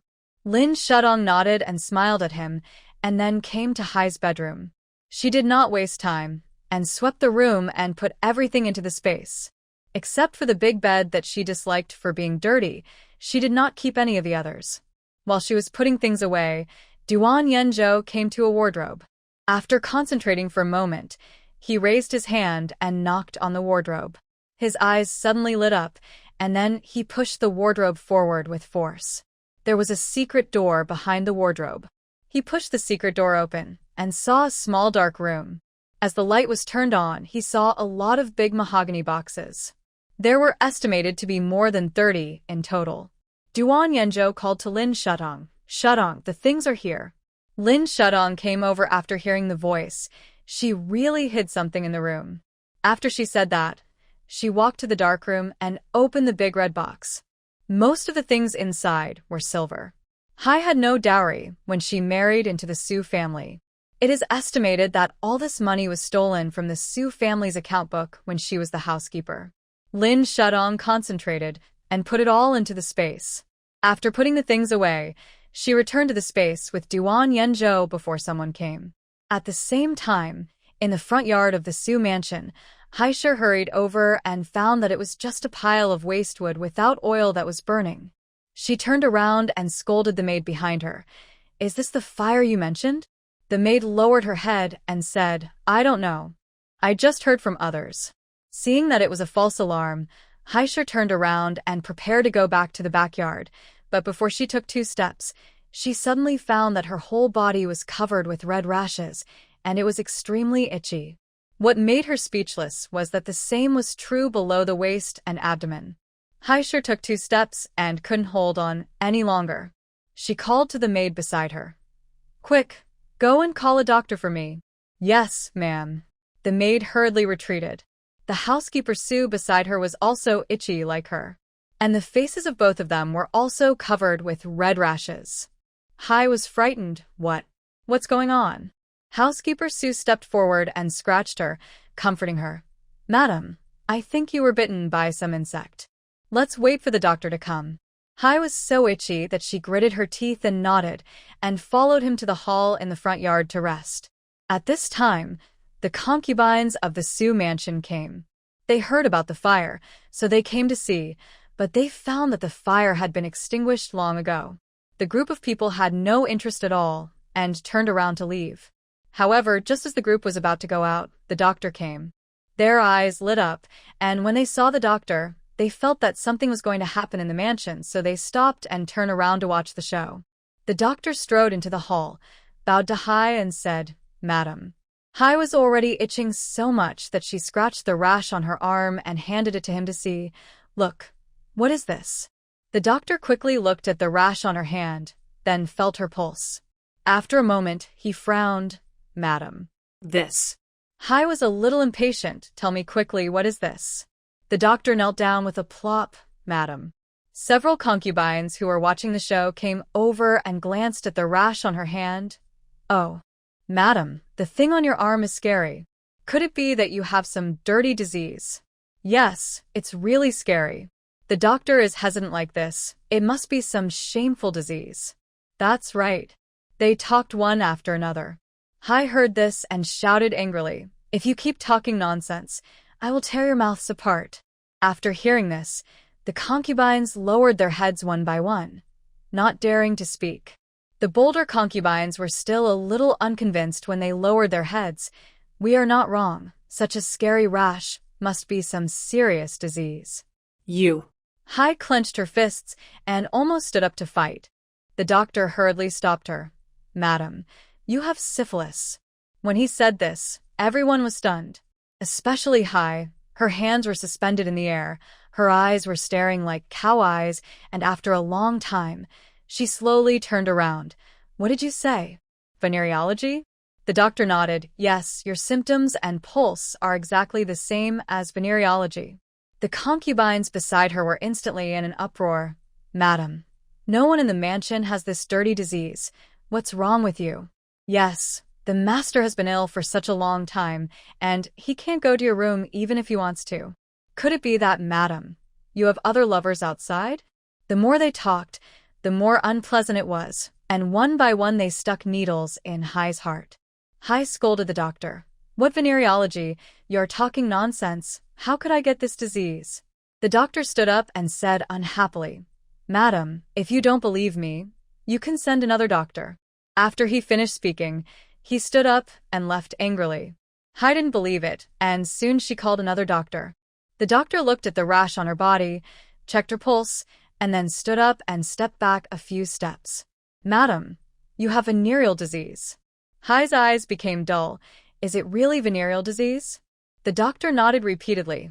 That's right, madam. Generally, only women in brothels are prone to this disease. Madam, how come you also have this disease in the mansion? The concubines on the side were gloating. Yes, madam. How did you get this dirty disease? Could it be that you did something to let the master down without telling him? Hai was anxious and shouted at her. Shut up. As soon as she finished speaking, she cast a fierce look at the housekeeper Sue behind her. At this time, the doctor also saw him and the red rash on his body. He stood up and said, This master also has syphilis? Butler Sue was shocked and quickly turned his head and said no. No, I was just bitten by a mosquito. The doctor shook his head. No, you have syphilis. It looks exactly the same as the madam's rash. In the crowd, some concubines exclaimed, The madam has syphilis, and so does the butler. Could it be that the two of them have been having an affair? You can't judge a person by his appearance. I didn't expect the madam to do such a thing. Let's go. Let's tell the master about this. The concubines swarmed out. Hai sure wanted to stop him, but couldn't. She glared at Su Guanjia and asked the doctor, Is my disease curable? The doctor replied, Yes, it can be cured, but it will take a year or two. Hai sure felt like the sky had fallen. She fell into the chair, holding the armrests tightly with both hands, her teeth chattering. I'm fine. How come I got this disease? The doctor glanced at Su Guanjia and secretly rolled his eyes. Then maybe only you know it, madam. Hai sure looked at Su Guanjia again, then got up angrily and went to the backyard. Su Guanjia followed him secretly, all the way. The two of them never thought that they would get such a dirty disease. The powder that Lin Shudong had just sprinkled was a poison that could cause a rash on a person and make their pulse look like syphilis. Hai sure naturally didn't know that it was her retribution. The two came to the door and quickly closed it. What's going on? Have you been to a brothel? After Hai entered the room, before she had time to notice the things in the room, she turned around and scolded Butler Sue. Butler Sue hurriedly explained, Madam, I didn't. I can swear to heaven that there is no other woman except you. Hai didn't believe it and turned to get a teacup from the table, but when she turned around, she saw an empty house. My things in my room. Hai stared at the scene in front of her with wide eyes, and she didn't come back to her senses for a long time.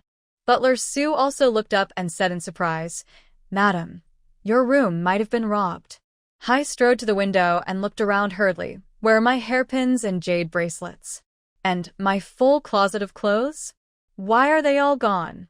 Butler Sue comforted her. Madam, I'll send someone to look for her right away. Hai rolled her eyes at him. Looking for her? Why are you looking for her? Now that our ugly deeds have been discovered by the master, we don't know if we will have the face to stay in this mansion any longer. Why don't we just leave? I still have the money. When she said this, she suddenly thought of something. My silver. My silver. Hai said to herself, and hurriedly trotted to the cabinet and pushed it open. Then she came to the darkroom and pushed the door open with force. The night wind blew, and there was a whistling sound from inside. It was empty, with nothing left, not even a big mahogany box. Butler Sue followed closely behind, looking at the darkroom without a copper coin, frowned, and his eyes immediately turned colder when he looked at Hai. Hai's legs softened, and she held onto the wall, almost crying, Silver, my silver. Where's the silver? Where's the silver I've saved for most of my life? Hai turned around in the darkroom, her hands and feet trembling, her face pale, and her lips purple. Butler Sue raised his head and glanced around. I guess the thief made a feint to the east and moved your silver away. Hai looked up suddenly. Impossible. The Sue mansion is guarded by guards. With so much silver, it is impossible for the thief to leave the mansion easily. Butler Sue also felt something was wrong, but now he had syphilis, and the scandal was exposed by the master's concubines. He no longer had the face to stay in the Sue mansion. Silver, my silver. The silver I was going to use to buy land and shops. Hai leaned against the wall, crying bitterly because she felt sorry for her silver. Butler Sue took a few steps back while she was crying. Hai wiped her tears, looked up, and saw that he was about to leave. Where are you going? Butler Sue said quickly. I'll send someone to chase the thief for you. Hai pinched the handkerchief and strode forward. No. This matter cannot be made public, and we cannot let these people in the mansion know that I stole so much silver from the accounts. These years, she has been guarding the silver, not daring to spend it, for fear that others would know. She hides in her room every day and comes in to take a look from time to time, fantasizing about squandering it after the master dies and the family is divided. Unfortunately, it was gone before she had the chance to spend it. Hai cried harder and harder, a little breathless, and almost fainted. Not only can I not make it public, I can't report to the police. If the silver is gone, it's really gone. Steward Sue showed a hint of disgust in his eyes. He just wanted to leave quickly. He took a deep breath and immediately changed his words. I'll go find a carriage. Whether there is silver or not, we'll go first. Hai stopped him again. No need to go. We'll stay in the mansion. What if those concubines know about our relationship? Anyway, the master is lying on the bed unconscious, and they can't divorce me even if they know. As long as I'm still in the mansion, I'll have a chance to get more silver.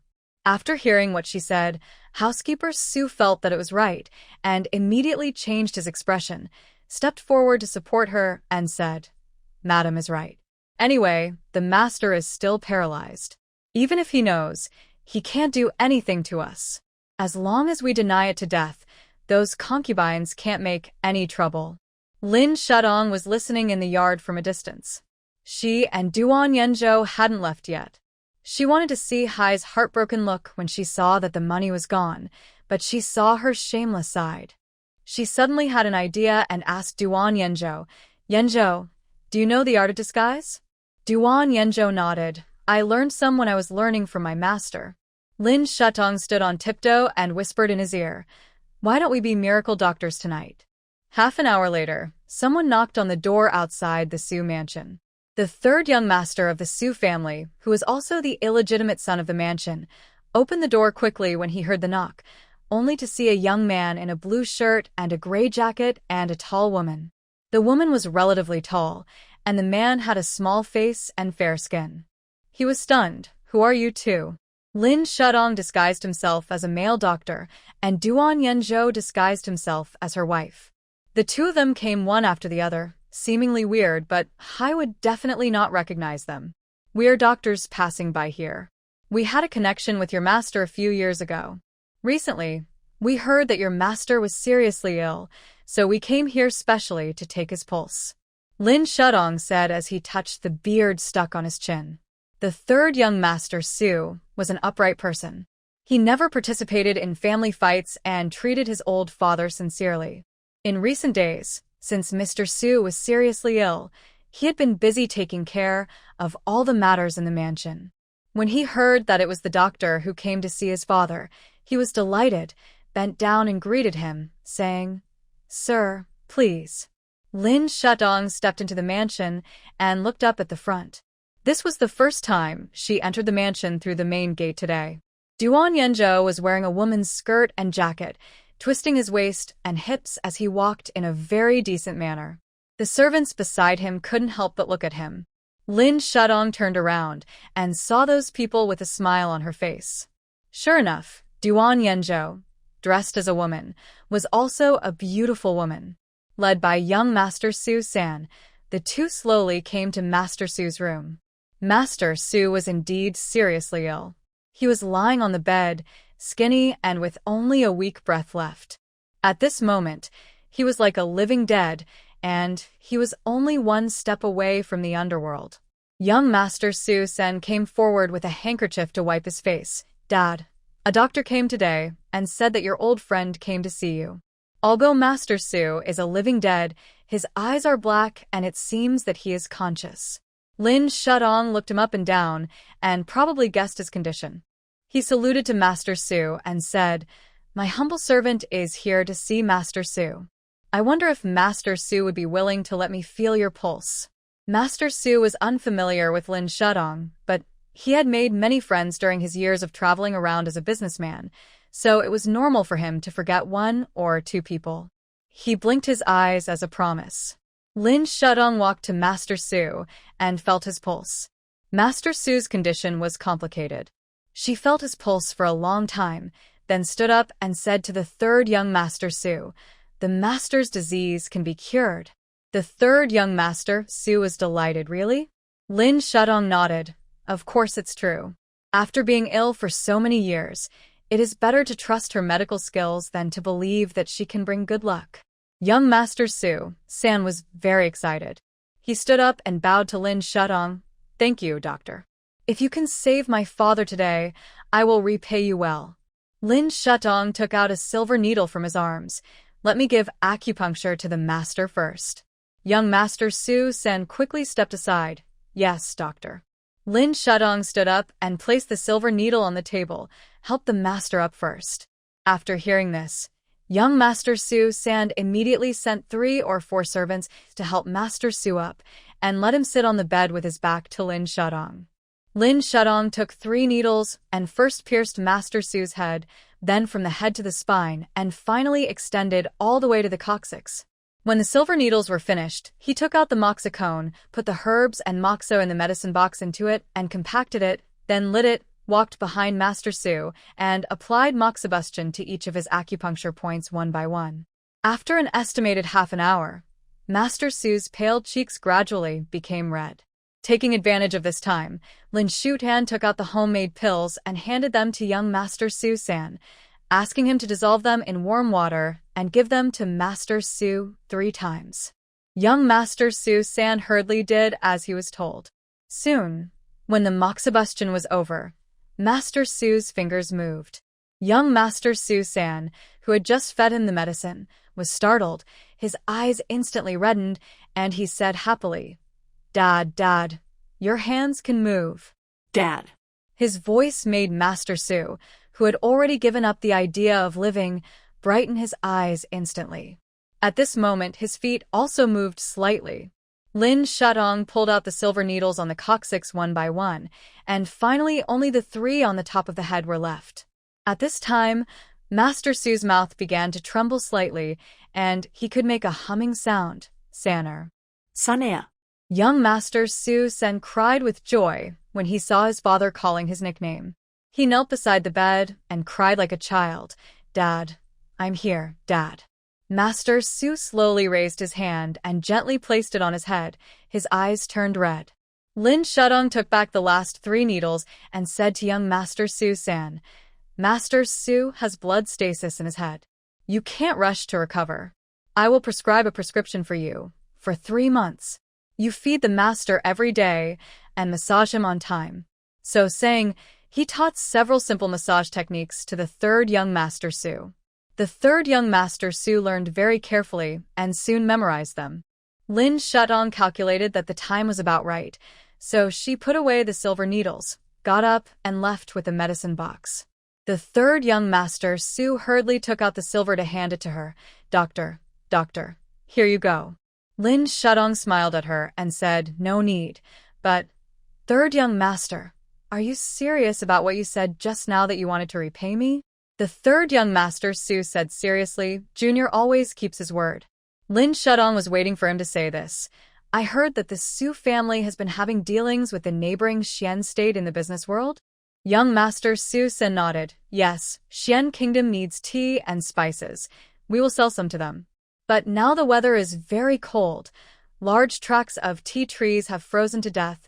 I am afraid we will not be able to do it in the future. Not only selling, half of Xian Kingdom's tea comes from the Su family. She only knew this from the account book she found in the warehouse.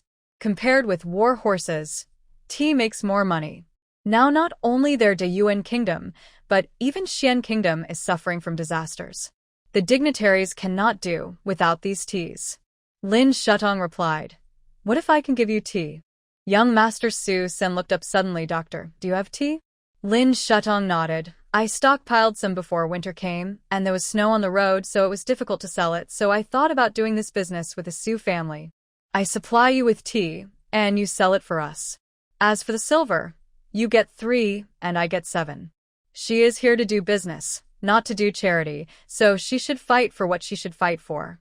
Young Master Su San immediately responded, okay, I promise you. But 30% to 70% is not okay. Lin Shutong frowned slightly and was about to speak. Young Master Su San bowed to her and said, you are our Su family's great benefactor. How can I withhold money from you? If you want to do it, then I will give you 80%. After he said that, he laughed heartily. Lin Shutong raised the corners of his lips slightly, and they agreed immediately. Okay, I will deliver the first batch of tea in 3 days, and the second batch may have to wait for some time. Young Master Su San smiled and said, nothing, the doctor can come anytime. Seeing that the deal was reached, Lin Shutong did not stay any longer. After saying goodbye to young Master Su San, he and Duan Yanzhou left the Su mansion. The two came to the outside of the mansion. Duan Yanzhou asked, going back to Chinan now? Lin Shutong looked up at the Su mansion. Let's take a look at the excitement first, it's not too late to leave. After she finished speaking, she smiled at Duan Yanzhou. In the Su mansion, Hai and housekeeper Su did not avoid outsiders. The two stayed in the house and did not go out. They did not know that Master Su's condition had improved. But the concubines knew it. Earlier, the concubines had told Master Su about Hai's syphilis, and now that he woke up, they exaggerated it. Master Su was naturally very angry. He ordered the personal attendant beside him. Go. Bring them. To me. He spoke a little unskillfully, but as long as he could give orders to the mansion, he was still the master of the Su mansion. After hearing the order, the attendant led people into Hai's yard. Hai was still lying in the arms of housekeeper Su, feeling sorry for her money. I don't know when I can get all this money together again. It would be great if the master could agree to give half of the family property to me and the children this time. When the housekeeper heard half of the family wealth, he smiled. But his smile did not last long, and soon the door was pushed open. The guards in the mansion rushed in. Hai panicked. How dare you break into the lady's bedroom without permission? The leading servant came over and said, we are ordered by the master to take the lady and the housekeeper to the front yard. Master? Isn't the master sick? How can he still order you? Hai was a little unconvinced. The servant replied, a miracle doctor came to the mansion tonight. After treating the master can now speak. He already knows about you and housekeeper Su, and he will punish you. Miracles doctor? How come there is suddenly another miracle doctor? Hai was panicking. She had wanted to bring good luck to Master Su before, but She just wanted him to live a few more days, but she had never thought about his recovery. If he recovered from his illness, she would not be able to continue living in the Sue mansion. The more Hai thought about it, the more panicked she became. She took a few steps back. But the guards did not give them time to panic, and the two were taken directly to Master Sue. After Master Sue took the medicine, his complexion improved a little. He glanced at the two people in front of him with cold eyes, without saying much. Syphilis. Disease? Hai looked up pitifully and wanted to quibble. Butler Sue stood up first, pointed at her, and said, "Master, I have always been loyal to you, and I have never thought of having an affair with you. It was you who deliberately flirted with me because you saw that I was young and strong. I was forced to do it. Your madam said that if I didn't obey, she would go to my hometown and capture my parents." Hai looked at him with wide eyes, her eyes full of disbelief. "You? What nonsense are you talking about?" Butler Sue knelt down and kowtowed repeatedly to Master Sue. "Master, please forgive me this time and spare my life." Master Sue was a shrewd man. How could he not see the trick of these two people? Raised his hand and ordered Master Sue stand beside him. "Sanner, from now on, you will be the head of the family. You can deal with it." Master Sue San replied. "Father, this?" Master Sue held his hand and patted it. "Father, I am old. It is your turn to be in charge." When he was seriously ill this time, he originally planned to leave the family wealth to the 3 children of his original wife, but the family business was left to the 3rd son. The 3rd son was talented and had the family business in his hands, so he would not worry about money. Master Sue-san was not a hesitant person. He stood up and ordered everyone. Hai's affair is a violation of the 7 grounds for divorce. After the family law is implemented, she will be divorced and expelled from the Sue mansion. Butler Sue is guilty of adultery. Break his legs and expel him from Yuanzhou. Hai kept shaking her head. No, Master, you can't do this to me. I gave birth to a son and a daughter for you." Master Sue was not polite. Drag her away. No matter how they begged for mercy, the guards stepped forward and held their arms and escorted them out. Master, please spare me." Hai's voice was getting farther and farther away. Master Sue breathed a sigh of relief and lay down on the bed. Lin Shadong watched Hai being taken to the ancestral hall and whipped, and then left the Sue mansion. Sometimes it is called self-inflicted trouble. If she hadn't come to provoke him, this would not have happened. Lin Shadong looked at the beauty beside him and smiled. "Let's go home." After she finished speaking, she pulled Duan Yenzhou to the space. The two of them came to a small town 10 kilometers away from Chinan County through the space, ate a bowl of wontons in it, and after half an hour's limit, they returned to the county magistrate's mansion of Chinan County from the space. At this time, the 2 brothers and sisters of the Sue family had been taken on the carriage and rushed to the Sue mansion.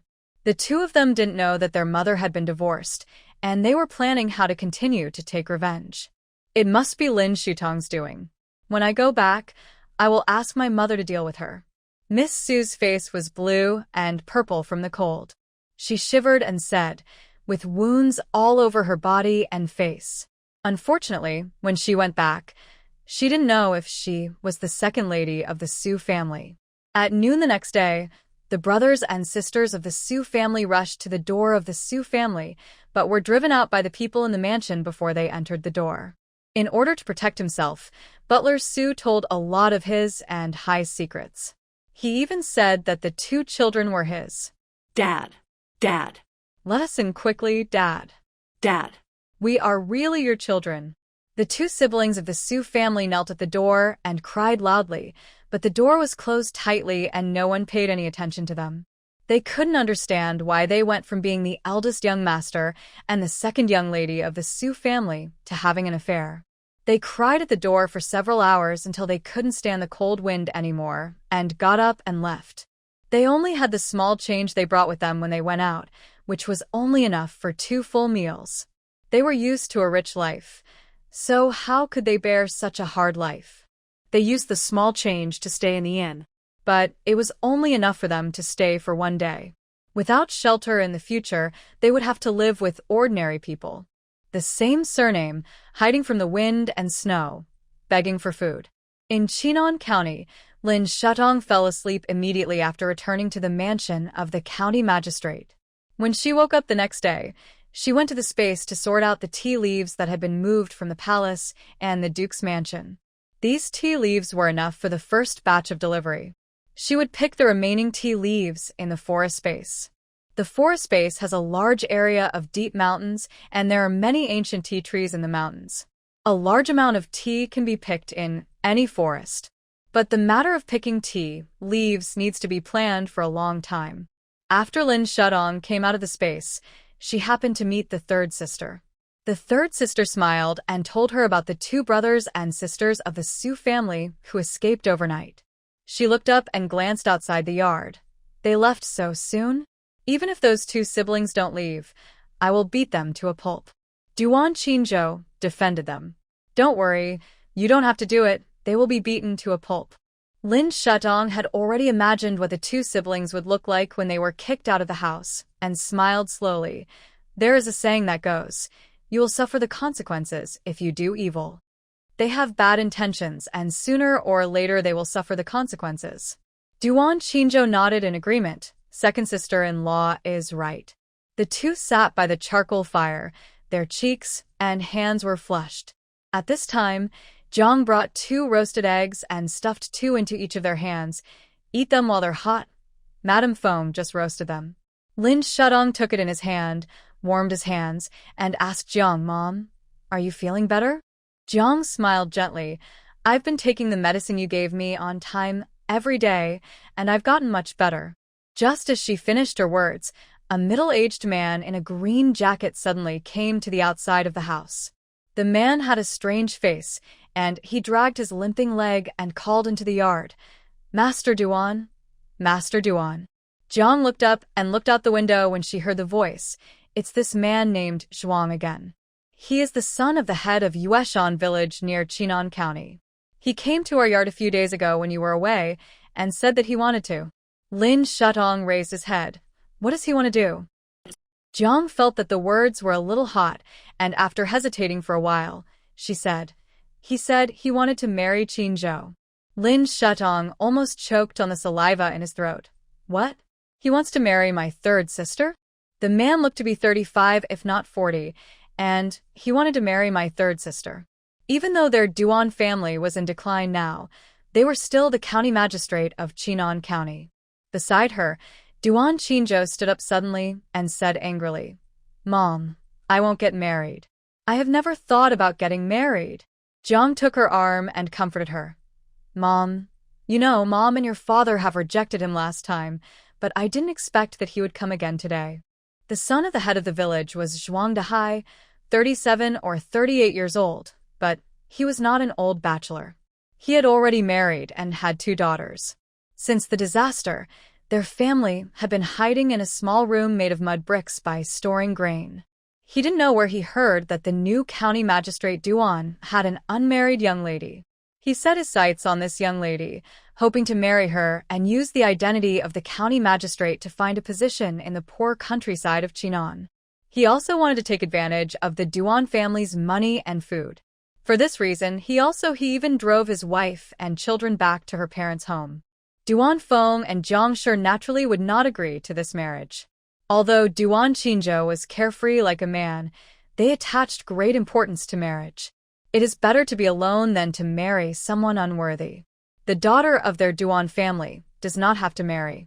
When Zhuang Dahai came that day, Duan Feng beat him out because he felt that he was too disgusting and was afraid of polluting Duan Qinzhou's ears, so he did not tell her about it.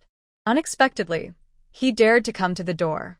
Duan Qinzhou picked up the long sword beside him, stood up and said, "Let me go. I will break his legs today." Zhang Shi hurriedly stopped her. "Qinzhou, you'd better not show up. This is not the capital. The people in Chinon County are most afraid of rumors.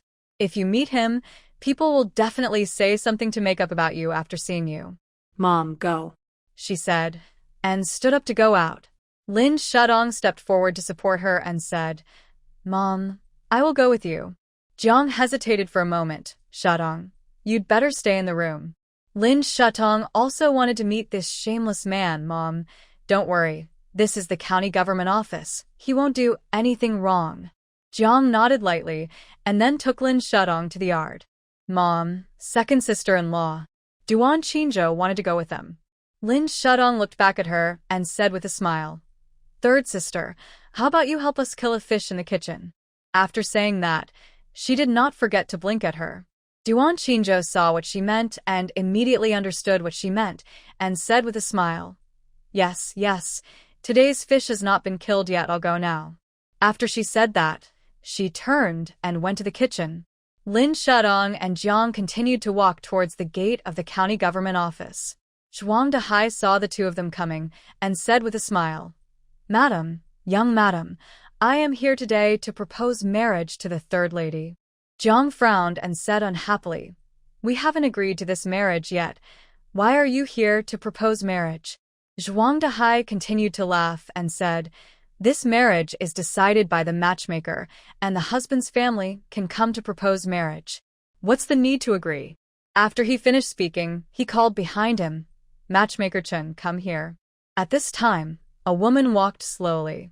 Seeing this, Lin Shutong couldn't help but sigh that Zhuang Dehai was really well prepared to find a matchmaker in this remote place. Unfortunately, he was wishful thinking. Matchmaker Chen shook her red handkerchief and smiled. Madam, this girl will get married eventually. Look, Zhuang Dehai is a simple and honest man. Following him, she will definitely enjoy endless blessings. Bah! Jiang rarely lost her composure and shouted at them angrily, You are so shameless. Do you want to force me to marry you in the county government today? I tell you, don't even think about this marriage. Matchmaker Chen lowered her head, with an awkward smile on her face. Madam, you can't say that. You were demoted here from the capital, and it's a blessing for your daughter that the son of our head of the village likes her. Before she finished speaking, Lin Shutong interrupted, Your blessing is yours. Go and get married. Matchmaker Chen was stunned, looking at the eloquent little girl in front of her. She couldn't say anything for a while. Lin Shutong stepped forward and said, The engagement requires 3 matchmakers and 6 betrothals. Do you have 3 matchmakers? Do you have 6 betrothals? If not, you still want to marry our third sister? Are you bringing people here to forcibly seize a common woman? As she spoke, she pointed to the county government office behind her. In that case, why don't we meet the official? As her voice fell, the officials Fong Hanzhong and Wu Shanyong rushed over. Madam, young madam, what happened? They eat the government's food, so naturally they have to do things for the government. Lin Shutong pointed at the two of them. These 2 people want to rob my daughter. Quickly take them down. Yes. Fong Hanzhong and Wu Shanyong usually prisoners, and they know best what can scare people. They took out the long whips in their hands and said fiercely to the 2 people in front of them, You 2 unruly people, you actually robbed people in the county magistrate's mansion. Zhuang Dehai took a few steps back. He thought that with his family background, as long as he brought a matchmaker, this matter would be accomplished today. Unexpectedly, this family looked down on him. In his eyes, no man in this area can compare to him.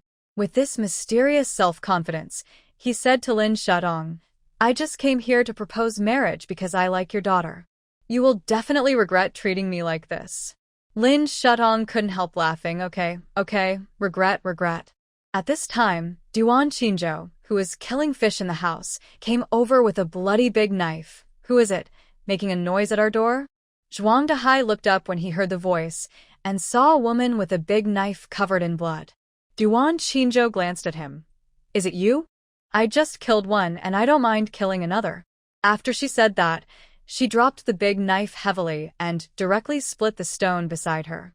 Everyone present looked at the split stone, and time seemed to stand still in an instant. Zhuang Dehai looked at Duan Qingzhou in front of him and dared not breathe, and his legs gradually trembled. This hero. No, this girl is? Lin Shutong smiled and said, Is this my third sister? Didn't you say you like her? How come you don't know her? Zhuang Dehai's little eyes seemed to be cracked, staring at Duan Qingzhou in a daze. Duan Qingzhou raised his eyebrows, and the bloody knife in his hand flashed. You like me? Zhuang Dahai seemed to be awakened by thunder and shook his head hurriedly, saying, "No, no, I didn't."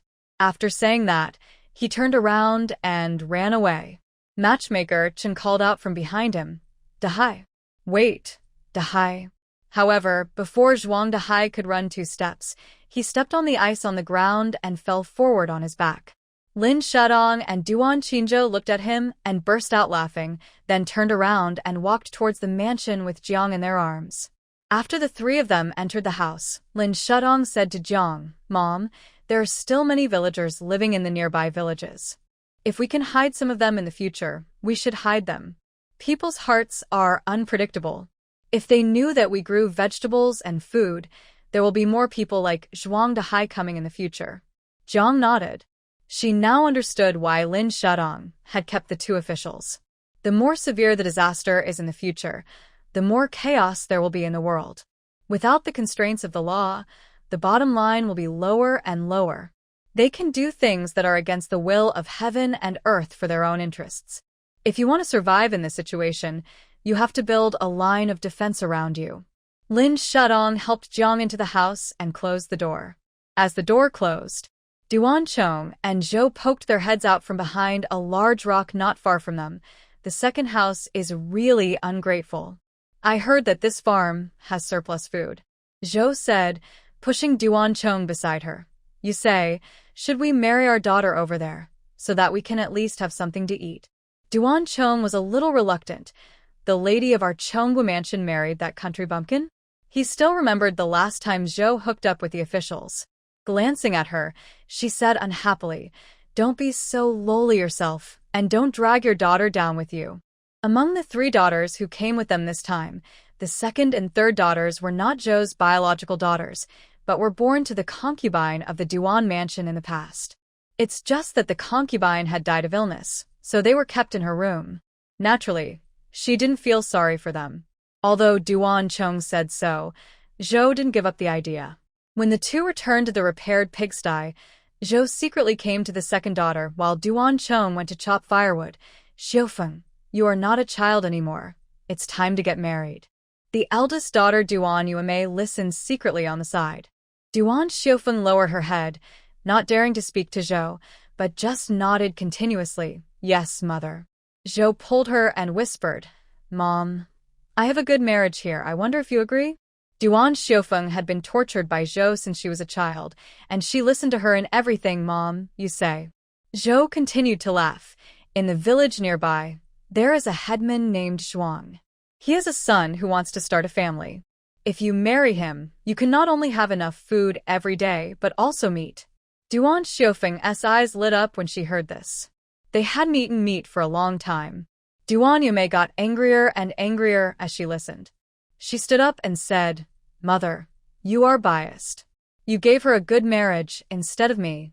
Zhou rolled her eyes at her. "Don't say anything." Duan Yuemei became even angrier and started crying. "You are biased. I am obviously older than my sister. If we are going to get married, I will be the first one. Why should you give the marriage to her?" Zhou thought she was stupid and scolded her, "Shut up." But Duan Yuemei couldn't see it.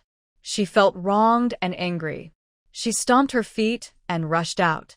Zhou wanted to chase him, but was stopped by Duan Chong, who had just entered the door. What happened just now? Zhou was afraid that Duan Chong would find out, so she quickly shook her head and said, "No. Nothing happened." Duan Chong rolled his eyes at her. "Don't try to get me into trouble. If you don't behave, don't blame me for being rude." He finished speaking and threw the axe heavily. Zhou shivered with fear. At the same time, Duan Yuemei trotted all the way to the outside of the pigpen. As luck would have it, when Chen the matchmaker was about to leave, she saw the young woman in front of her. Although she looked pale and thin, her nose and eyes looked good. She came over and said with a smile, "This girl, where are you from?" Duan Yuemei wiped the tears from her face and said, "The Duan family." Chen the matchmaker thought she was also a girl from the Duan family and smiled and said, "I wonder if the girl is married?" Duan Yuemei shook her head. Chen the matchmaker smiled and said, "I have a good marriage here. I wonder if the girl is willing?" Duan Yuemei looked up and asked, "What good marriage?" Chen the matchmaker smiled and said, The head of the village in Yueshan village has a son who is not married yet. Although he is in the village, his family has fields and land, so he doesn't have to worry about food and drink. Duan Yueme heard it and thought, "Isn't it the marriage her mother talked about?" She asked, "Do you really have no worries about food and drink?" Matchmaker Chen smiled and nodded, really. Duan Yueme gritted her teeth, thinking about the days of hunger and cold in the past, and replied, "Okay, I agree to this marriage." When Matchmaker Chen saw that Duan Yueme agreed to this marriage, she immediately took her to the village's Chang's house. Because Duan Yueme wanted to go to the house by herself, the Zhuang family even waived the engagement and betrothal gifts. When they left, they happened to be seen by Madame Feng. Madame Feng took 2 steps, turned back, and raised her head to look. When Lin Shutong came out of the house, she happened to see her like this, and came over and asked with a smile, "Madame Feng, what are you doing?" Madame Feng came over, pulled her, and whispered, "Miss, the girl from your Duan family's eldest house followed the matchmaker to the Zhuang family in Yueshan village." After hearing this, Lin Shudong immediately reacted and looked at the pig pen not far outside the yard. It seems that they didn't like the marriage, but the eldest house did.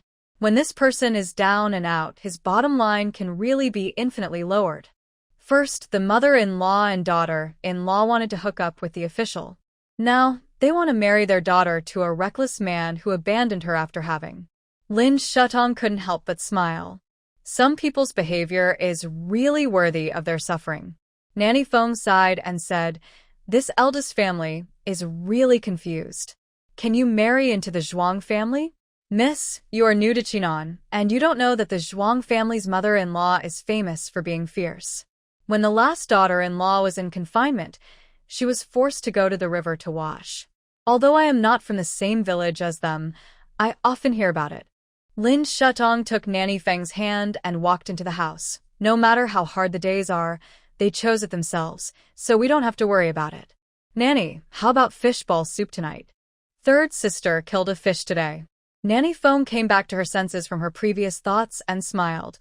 "Okay, I'll go chop fish later." Thank you, Nanny. Lin Shudong smiled sweetly.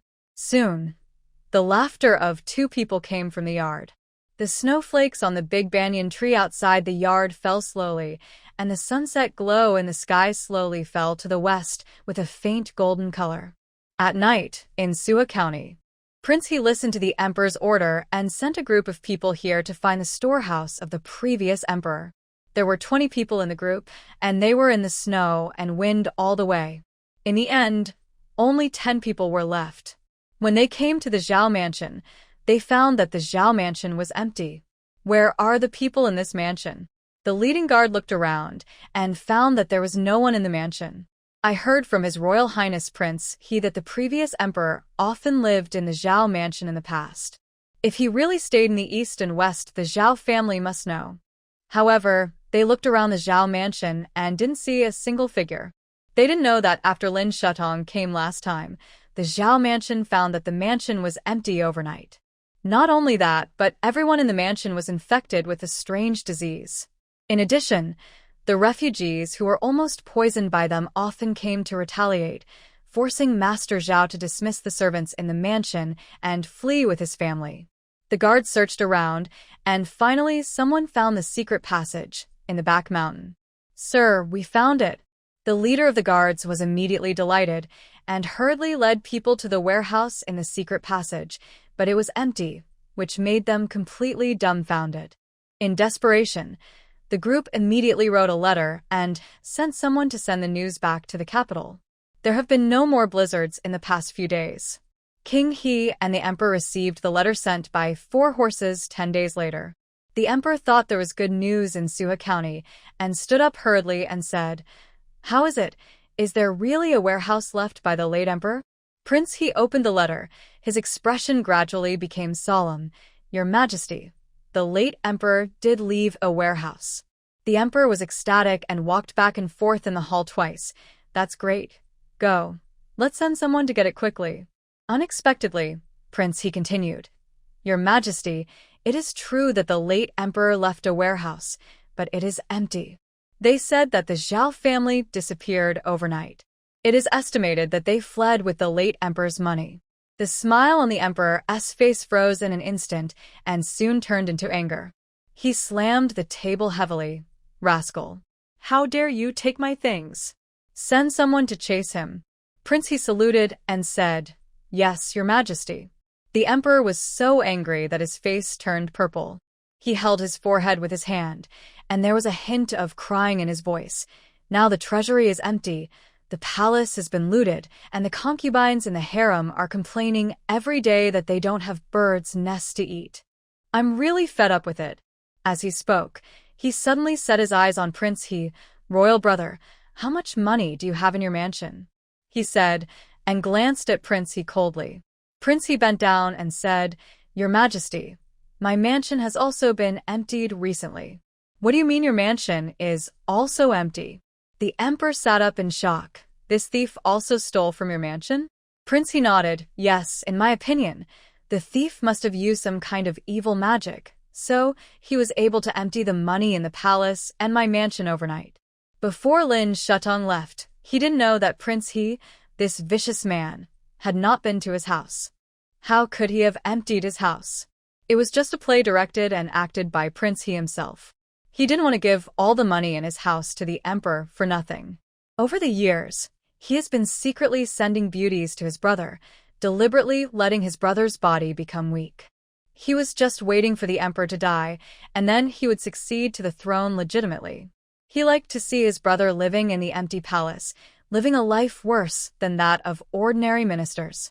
The emperor believed in his words and sighed repeatedly, I must catch the thief.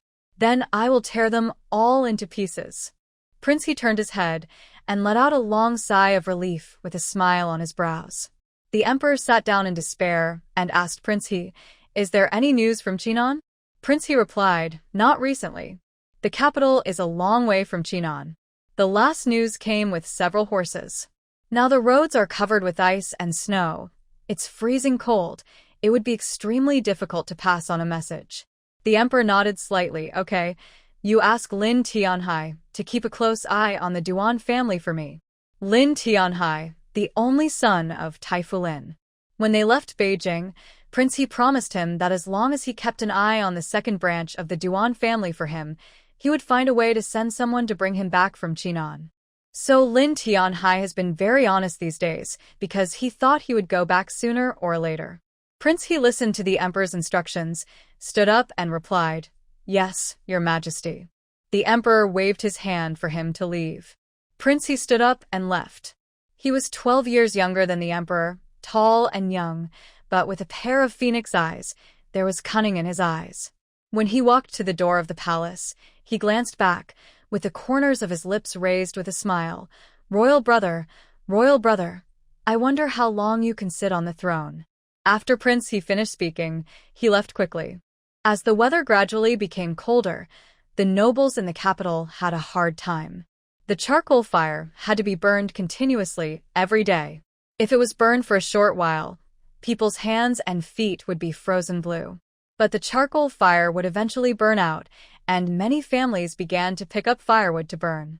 Firewood is not as comfortable as charcoal, and the house is full of smoke. Prince He was one of the few comfortable people among these people. When the first snowstorm came, he sent people to stockpile a whole warehouse of charcoal. Even if he burned it for a whole year, he couldn't burn it all. So, after leaving the palace, he returned to the mansion with a smile. In Chinon County, Lin Shudong packed all the tea in the warehouse during these 10 days, and one afternoon, he went to the Su family from the space Tuanzhou. In the past few days, Mr. Su's illness has been getting better, and the third young master Su has gradually taken charge of the entire Su mansion. There were more than 10 carriages of tea brought by Lin Shudong. When the third young master Su saw it, his face was full of joy. Sir, are these all your tea? Lin Shudong nodded. Yes, it has been snowing recently, and it must be difficult for you to transport the tea. The price is up to you. Here are the best Tiguanyan and Biluakun. You can check the goods. Young Master Susan opened one of the tea bags and smelled it, then smiled. Yes, it is good tea. Lin Shutong smiled. Of course it is good tea. Most of the tea here was moved from the palace by her. The emperor has always loved tea and is very particular about it. Bad tea cannot enter the palace. After receiving the tea, young Master Su San took out an abacus, calculated it, and then sent someone to deliver silver to Lin Shadong. The silver was carried in 3 large boxes, and the amount was not small. Lin Shadong knew that young Master Su San trusted her so much because she saved Mr. Su's life, so he gave her the silver from selling tea all at once. "Sir, please keep it." Young Master Su San smiled and bowed. Lin Shadong bowed to him in return. "Thank you very much, young Master San." Young Master Su San sent someone to deliver the silver to the outside of the house and helped her load it onto the carriage.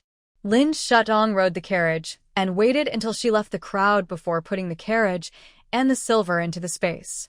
After she came to the space and packed it up, a row of blue words suddenly appeared above her head. The host completed a transaction and obtained a teleportation space distance of 100 kilometers. Lin Shadong looked at it, and her heart was delighted. Gaining a distance of 100 kilometers means that now she can rely on the space to teleport at will within a range of 200 kilometers. She tried it immediately, and after concentrating, she really returned to the Chinon County government more than 100 kilometers away. In addition, a mechanical sound came from the space. "Congratulations to the host, the 12th level space upgrade is complete." She kept this in mind every day and calculated the time. It was indeed the day when the upgrade was completed. Lin Shadong took the elevator to the door of the 12th floor space. She stretched out her hand and slowly pushed the door open, and what came into view was an endless plain. Blue sky and white clouds, and large tracts of fields. In addition to the fields, there was also a large tract of fertile black soil. Lin Shadong instantly understood that this was a planting space. Some time ago, she was still thinking about how to expand her greenhouse. With this planting space, she could plant as much as she wanted. Lin Shadong slowly walked to an open space, took out the tomato seeds, and sprinkled them on the ground. There was no Duan family watching here, so there was no need to water them with only a little spiritual spring water every day. Lin Shadong took a large spoonful of spiritual spring water from the spiritual spring space and added it to the tomato seeds that had just been placed 3 times. Soon the seeds sprouted. After an hour, she came to water it again, and the small green sprouts grew taller at a speed visible to the eye. Just watering it repeatedly. It only took 1 day and 1 night. Time passed, and the tomatoes in the space bore fruit. Lin Shadong picked one, washed it, and took a bite. It was sweet and delicious, and tasted very good. It seems that this planting space originally has the function of acceleration. However, this endless land needs to be carefully planned and how to use it. When Lin Shadong came out of the space, she met Duan Yanzhou, who had just finished repairing the house. Duan Yanzhou and his 2 sons, along with the officials and runners of the county government, put up the beams of the newly built house, and were just waiting to lay tiles, repair the doors and windows, and then they could move in. Duan Yanzhou sat down, drank a cup of hot tea, and told her something serious. "Shadong, I just saw Lin Tianhai sneaking outside the mansion. I suspect he is an insider sent by the capital to monitor us." "Insider?" Lin Shadong asked doubtfully. "You mean Lin Tianhai?" Duan Yanzhou concentrated. "Yes, that's right, look at this." After he said that, he took out a flying pigeon. Lin Shadong looked a little surprised. In such a cold winter, there are flying pigeons? Duan Yanzhou nodded. "Yes, it's very strange. I just saw one from a distance and stopped it immediately. I saw that the letter was sent to Fengyang County, more than 100 kilometers away. These carrier pigeons should be kept in pigeon houses at ordinary times. One will freeze to death every time a letter is delivered, and they can be used to deliver messages." Lin Shutong's eyes condensed slightly, and he said seriously, "It seems that Lin Tianhai sent the message to Fengyang County by carrier pigeon. Someone in Fengyang County sent the news to the capital." Duan Yanzhou nodded. "It seems that even if our family arrived in Chinon, the emperor and king here are still worried." Lin Shadong walked to the door and looked at the snow outside the house. "Without Lin Tianhai, they will send other people. Why don't we take advantage of their tricks and send them false news?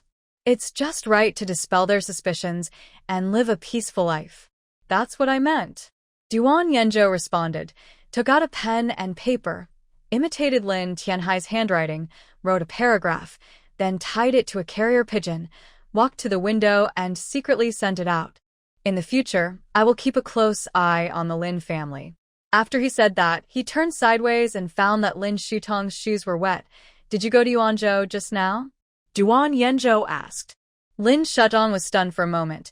Then she realized that she had only changed her clothes and makeup, but not her shoes, and smiled. I just delivered tea to Yuanzhou and got a sum of money. It's just right, come with me to see something. After she finished speaking, she pulled Duan Yenjo to the planting space. Duan Yenjo looked at the fertile fields and land in front of him, his eyes full of surprise. But fortunately, he had seen many big scenes, and he quickly came to his senses, squatted down, grabbed a handful of soil and rubbed it in his hands. Such good land. We have to plant it well. Lin Shutong picked a tomato, washed it, and handed it to him. Try it. Duan Yenjo saw this bright red fruit for the first time, took it in his hand and tried to take a bite. Then his eyes lit up. What is this? Lin Shutong smiled slowly. This is called tomato. You don't have it here, but it tastes good. It can be eaten raw or used for cooking. Duan Yenjo took a few more bites. It tastes sweet, better than the fruit in the mountains. After he said that, he slowly stood up, looked at the endless fields in front of him, and said, Shutong, these fruits are very rare. If you sell them, you will definitely get a good price. Lin Shutong nodded. That's right. With this precious space, they just sat there and waited to collect the money. Although there are fields and land in the space, it takes a lot of physical strength to plant on a large scale. Fortunately, Duan Yenjo is very diligent. Lin Shutong just mentioned it casually. He took and it only took more than 20 minutes to open up a piece of land and sow the seeds. When the two came out of the space, he was sweating profusely. Lin Shutong took out a handkerchief and wiped the sweat from his forehead. You haven't recovered yet, so don't work so hard in the future. Duan Yenjo took the handkerchief from her hand and replied seriously, It's nothing. I have been practicing martial arts for many years, and this physical work is nothing. Lin Shutong poured her a cup of hot tea, and when she turned around, she found that a sandalwood box had appeared on the table. She looked at it, took it in her hand, and asked in confusion, What is this? Duan Yenjo turned his back to her, as if he was intentionally avoiding her gaze. When I was cutting wood today, I saw some good wood, so I carved a sandalwood comb for you. After hearing this, Lin Shutong opened it and saw that it was indeed a sandalwood comb. However, this comb was different from the comb she usually used. There was a small carving at the end, and it was heavier than the usual comb. Duan Yenjo stood up and came behind her. This comb has other uses besides combing your hair. As he spoke, he held her hand, pinched the crabapple carving and pulled it out, only to see a small dagger pulled out of the handle of the comb. The dagger was estimated to be only as long as her hand, but it was extremely sharp, and the light on the blade was cold and chilly. This sword? Lin Shutong turned her head to look at him. Duan Yenjo replied, That day I found this very small and exquisite dagger in the storehouse of the previous emperor of Suha County. This dagger can not only cut iron like mud, but it is also very small, making it very suitable for self-defense. So I hid it in the comb. You can carry this comb with you on weekdays. Lin Shutong has space, and she can take any weapon she wants at any time. But Duan Yenjo's worries are not unreasonable. People make mistakes and horses stumble. There is no harm in carrying an extra weapon on you. She put the comb in her arms. Duan Yenjo raised his eyes and looked out the window. It will take at least 3 days to plant the land today. It's still early now. We might as well do another big thing. Lin Shutong met his eyes and understood. Do you want to go to Princey's mansion? Duan Yenjo retracted his gaze. Instead of letting them keep staring at us, it's better to turn the tables. Lin Shutong took over his words. It would be best if we could make them suffer a little. Duan Yenjo nodded, but it's more than 2,000 kilometers from Chinan to the capital. Can we reach the capital with your Qianquan bag? Lin Shutong thought about it, his eyes lit up and he smiled. My Qianquan bag can teleport more than 200 kilometers each time, and it needs to be restricted to half an hour before it can be used again. From Chinon to the capital, you need to stop 9 times, which takes nearly 4 hours. Duan Yenzhou calculated the time. In other words, if we set out at Shunshur in the afternoon, can we arrive at Haishur at night? Lin Shudong nodded. That's right. Fortunately, she sold tea, which turned 100 kilometers into 200 kilometers. Otherwise, it would take the two of them a whole day to go to the capital. Duan Yenzhou calculated the time, and after thinking for a moment, if you want to go, it's best to choose tomorrow. If you go, you can't just go to one store. He looked at Lin Shudong. We must go to Prime Minister Zhao's house. Prime Minister Zhao was also the original owner's biological father. She guessed that Prime Minister Zhao had known her daughter's life experience for a long time. Otherwise, he would not have been so anxious to join forces with Prince He to drive their Duan family to Chinon. She replied, Go, of course I have to go. I want to see who this Prime Minister Zhao is. Lin Shudong and Duan Yenzhou hit it off. The two went to bed early at night. The couple had known each other for several months, but they had always been respectful to each other. It was not that Lin Shudong was reserved, nor that Duan Yenzhou was too dull. It was just that both of them were very busy these days, and it seemed that no one took the matter to heart. But every time Lin Shudong was awakened by a nightmare late at night, she would find that there was always a warm embrace holding her tightly. The next morning, Lin Shudong found Jiang, Mom, Yenzhou, and I want to go to Yuanzhou today. Go to Yuanzhou? Jiang asked puzzledly. The weather is very cold now, and it may not be safe to go out. Lin Shudong smiled and said, Yuanzhou is only a day's journey from here. I want to go with Yenzhou to buy some things. Jiang wanted to persuade her again. Duan Yenzhou came over and said, Mom, don't worry. I will take care of Shudong. Nothing will happen. Jiang was still very confident in her son. After hesitating for a moment, she just went into the house to get some dry food and put it in their hands. Keep these on the road. Go early and come back early. Seeing her promise, Lin Shudong took the dry food and replied with a smile, Thank you, Mother. After she finished speaking, she turned around and smiled at Duan Yenzhou. Duan Yenzhou quickly withdrew his gaze from her and turned around with red ears to lead the carriage. Lin Shudong took the dry food, packed the luggage, and got on the carriage with Duan Yenzhou to the nearest post station. After avoiding the sight of everyone, they took the carriage into the space and headed for another post station more than 200 kilometers away. Due to the cold weather, not all the post stations along the way were open. Fortunately, they were well prepared and stayed in the space for half an hour, then came out to drive the carriage to continue driving, and when the time came, they continued to enter the space.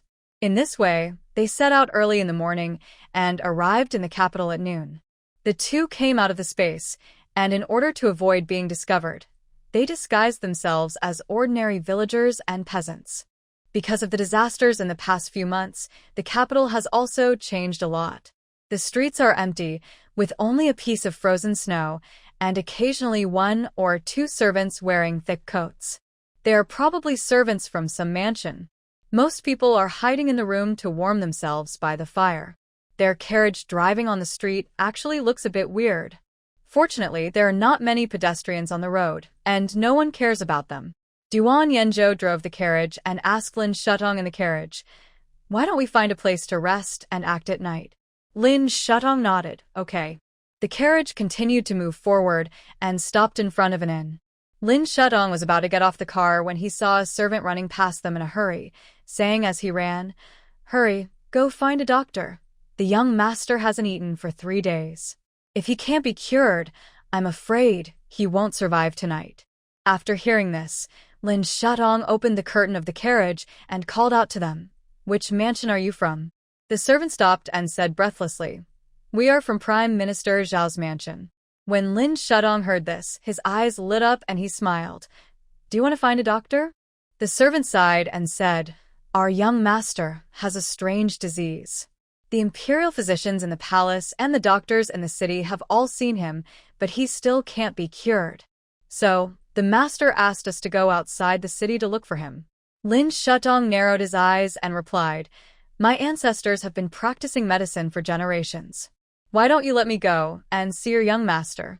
The servant hesitated and said, My lady, The young master of our prime minister's mansion is very precious.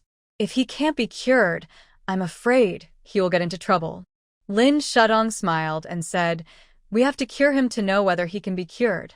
Anyway, you are going out of the city to look for someone, so why not take me to your house? The weather was very cold. Although they wore coats, they still felt uncomfortable walking in the cold wind like being pricked by needles. Naturally, they didn't want to continue to suffer from the cold. After hesitating for a moment, the two asked Lin Shudong, are you really a doctor? Lin Shudong nodded, really. The two servants made up their minds and led her and Duan Yenzhou to Prime Minister Zhao's mansion. Fortunately, she and Duan Yenzhou had both disguised themselves today, and ordinary people would not be able to recognize them even if they looked carefully. Under the guidance of the servants, they came to Prime Minister Zhao's mansion. Although Prime Minister Zhao's mansion and the Zhao mansion in Sua County last time both have the surname Zhao, they are completely different. Prime Minister Zhao's mansion is at least 3 or 4 times larger than the mansion of the wealthy Zhao family last time. Even the gate of the mansion is twice as big. It is comparable to the Chongwu mansion in the past. Lin Shudong walked into the mansion slowly and found it very deserted. The servant said as he walked, there's been a disaster recently, and the master is afraid that there will not be enough food and charcoal in the mansion. So he dismissed the servants in the mansion and only left a few to serve him. Lin Shudong looked up and looked around. Prime Minister Zhao's mansion had accumulated money and granaries over the years, so they could support even a servant. They just felt that it was a waste to burn charcoal for them. Instead of letting them freeze to death in the mansion, it would be better to dismiss them first and get a good reputation. As for what will happen to these servants after they are driven out of the mansion, that has nothing to do with their prime minister's mansion. Lin Shudong walked on the empty corridor and couldn't help feeling cold on the soles of his feet. They soon came to the backyard, and as soon as they stepped through the door, they saw a noble lady wearing a gray mink coat and a gold hairpin on her head. It was presumably Madame Zhao who forced her sister to death, and thus came to power. Has the doctor been invited? She asked the servant sternly. The servant pointed at Lin Shudong behind him. Madam, the doctor is invited. Madame Zhao looked at Lin Shudong, and seeing that she was dressed like a peasant woman, she said with disgust, is this the doctor you were talking about? Where did you find this village woman? Get her out of the mansion now. The servant was so scared that he kept lowering his head. Lin Shudong stepped forward and said, Madam, I am indeed a doctor. If you don't believe me, you can let me feel the pulse of the young master. Madame Zhao glanced at her, wishing she could throw her out right away. However, at this moment, the little maid in the room rushed out and said, Madam, it's not good. The young master has started to again. Madame Zhao's face turned pale, and she almost couldn't stand still. Quick, go and get a doctor for me. We can't let him die like this no matter what. Lin Shudong frowned when she heard her say this. This was not what a mother would say when she saw her son was seriously ill. She took advantage of the chaos, walked into the room, and felt the pulse of the 12-year-old young master. It was not a serious illness, but he had eaten something bad. It was just that someone fed him something he shouldn't have. She hurriedly took out the antiemetic medicine and gave it to the young master. Madame Zhao also rushed in at this time. Who told you to touch him? Get out. Lin Shudong took a step back. Madam, I have just fed the young master some medicine. He should not now. Upon hearing this, Madame Zhao hurriedly looked at the young master on the bed and found that he had not vomited again. The maid beside him also said happily, The young master has not vomited, madam. Madame Zhao believed that Lin Shudong was really a doctor, and her tone was a little better. What disease did my young master have? Lin Shudong replied, The cold weather froze his internal organs. As she spoke, her eyes fell on a bowl of black water. What is this? Madame Zhao's eyes were a little evasive. This is the prescription given by the imperial physician. The maid beside the young master took over and said, It is said that this is a prescription that can make people smarter. Lin Shudong understood instantly. It seemed that it was caused by the medicine. She cast her eyes on Madame Zhao again and roughly guessed the cause and effect. It seemed that this little son was not her own, and was probably a son from a concubine, so she didn't really care about him, but was afraid that the legitimate son of the Zhao family, who she was raising, would suddenly die. Naturally, she would not feel distressed if he was not her own son. She wanted him to become smart and please the master, so she gave him something he shouldn't drink. This Madame Zhao, even if she sat in this position, was still cruel and ruthless. After Lin Shudong treated the young master, Madame Zhao arranged for him to live in the Zhao family's guest room. When the two of them walked into the guest room, they found that there was not even a charcoal fire burning inside. Duan Yanzhou showed displeasure in his eyes. "Shudong, I'll get you charcoal." Lin Shudong stopped him. "No, let's go directly to Prince He's mansion now." Living in the Prime Minister's mansion, moving things to Prince He's mansion, they will never know that it was done by someone far away in Chinon. Of course, after Lin Shudong left, he secretly went to the young master's room, guessing that he would wake up at night. So he put a note about his life experience under his pillow. He had to let him know who hurt him. After finishing all this, Lin Shudong and Duan Yanzhou entered the space and teleported to Prince He's mansion. The servants in Prince He's mansion were also dismissed. But he was not reluctant to give up the charcoal. He had to put on a show for the emperor. Last time in the palace, he said that his mansion was emptied and he lacked food and clothing. Naturally, he could not afford to support so many servants, so he secretly drove those people out of the mansion. At night, only Prince He's bedroom was still lit in the palace. Lin Shudong and Duan Yanzhou hurried to the backyard of the palace. The first place they came to was the storehouse where he hid the charcoal. The storehouse was not hidden. It was just in the backyard, in an abandoned house with no one living in it. Lin Shudong entered the door from the space and saw that it was indeed filled with bags of high-quality red snail charcoal. Red snail charcoal is not only smokeless, but also burns for a long time. At present, even the emperor in the palace burns firewood and charcoal, and only Prince He burns the best charcoal here. Lin Shudong did not stay for long, and quickly concentrated her mind and put them all into the space. After putting them away, she had an idea and moved all the extra cow dung, horse dung, and sheep dung in the ranch space out and piled them into a small mountain in this warehouse. After everything was done, she and Duan Yanzhou left quickly and then went to the attic where Prince He hid his family wealth. This Prince He was very cautious in doing things. After knowing that the palace was emptied, he set up mechanisms around the attic where he kept his money. Ordinary people can trigger the mechanism as long as they take a step closer and be pierced through the chest by a flying long arrow. Lin Shudong looked at the mechanisms and smiled. Does he really think these things can stop me? It was a dark and windy night. Lin Shudong took Duan Yanzhou into the space, avoided the mechanism directly, and arrived at the attic. The attic was pitch black, but there was nothing. Lin Shudong's eyes condensed. It seems that this is just a trap. No wonder He was able to sit firmly in his current position. He still had some brains. Soon, a group of guards holding torches rushed out of the attic. "The people are in this attic. Take them down."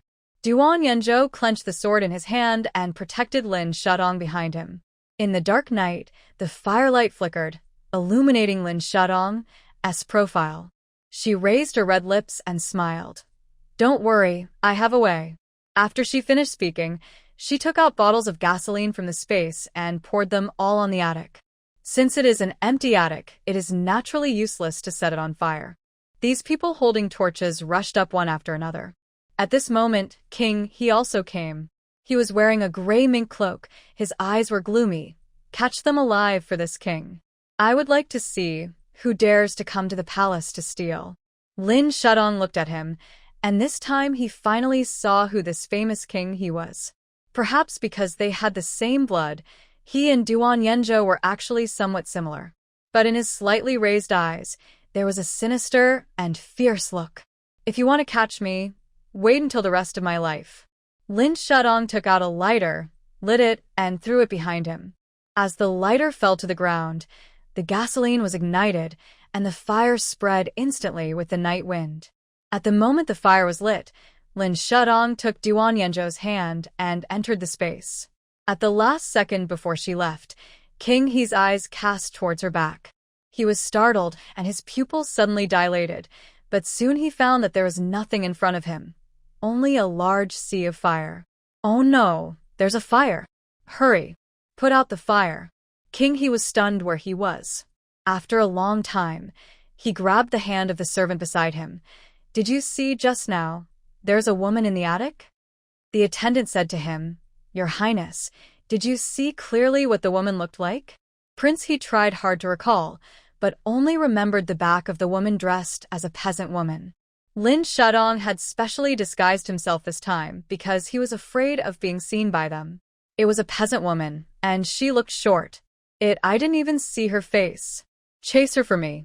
Prince He was furious and clenched his hands into fists.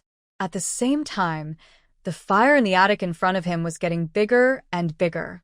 The guards rushed to put out the fire one by one. Your Highness, the fire is very big, and the people inside may not be able to escape. Prince He shouted angrily, Search for me. Even if they are burned to charcoal, you have to find them for me. At this time, another attendant came and said, Your Highness, the wind is strong tonight. If it goes on like this, other houses will also catch fire. Prince He calmed down and concentrated, saying, Keep an eye on the north courtyard for me, and send some more people here to put out the fire. The attendant replied and retreated in a hurry. Lin Shadong did not leave just now. After she entered the space, she came out of the space again and hid behind a rockery, behind King He. She heard his words clearly. She looked at Duan Yenzhou beside her and glanced towards the north courtyard. The attic was burned, and what King He is most worried about now is his real warehouse. He will definitely send someone to guard it again. This north courtyard must be where he stores his family wealth. Duan Yenzhou looked at her, and the two of them understood and entered the space again.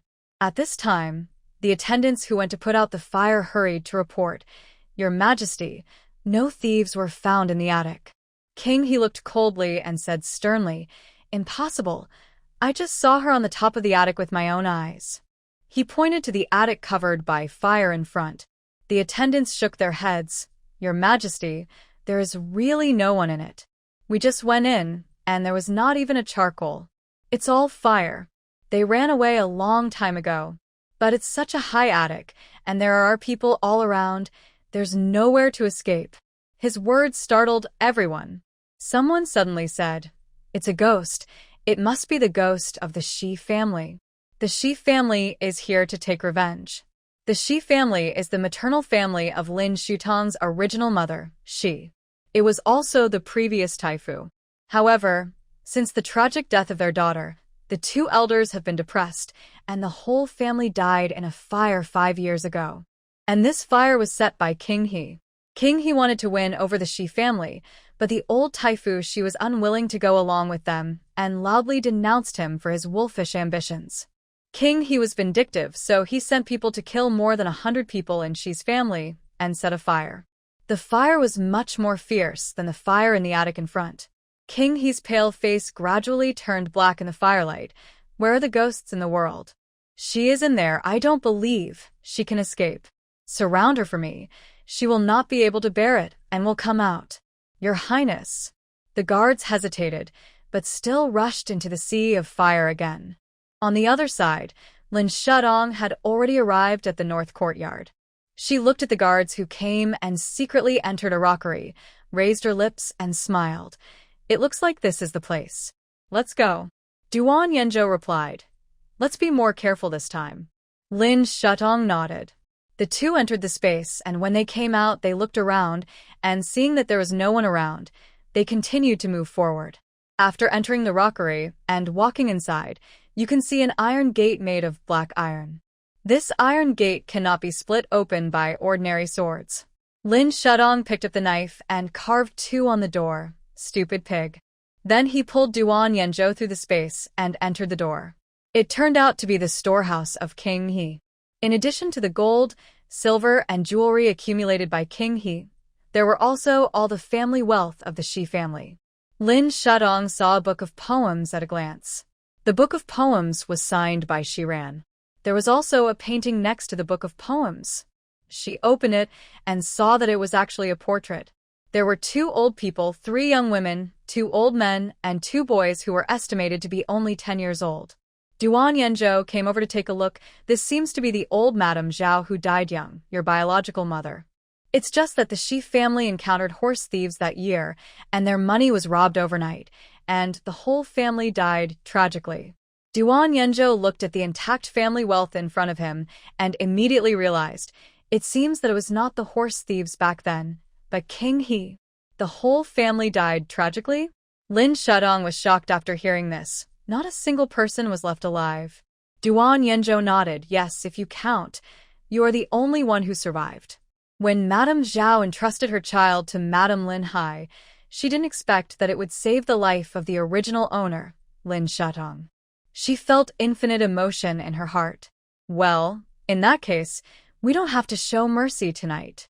Lin Shudong closed her eyes slightly, concentrated her mind, and moved everything into the space.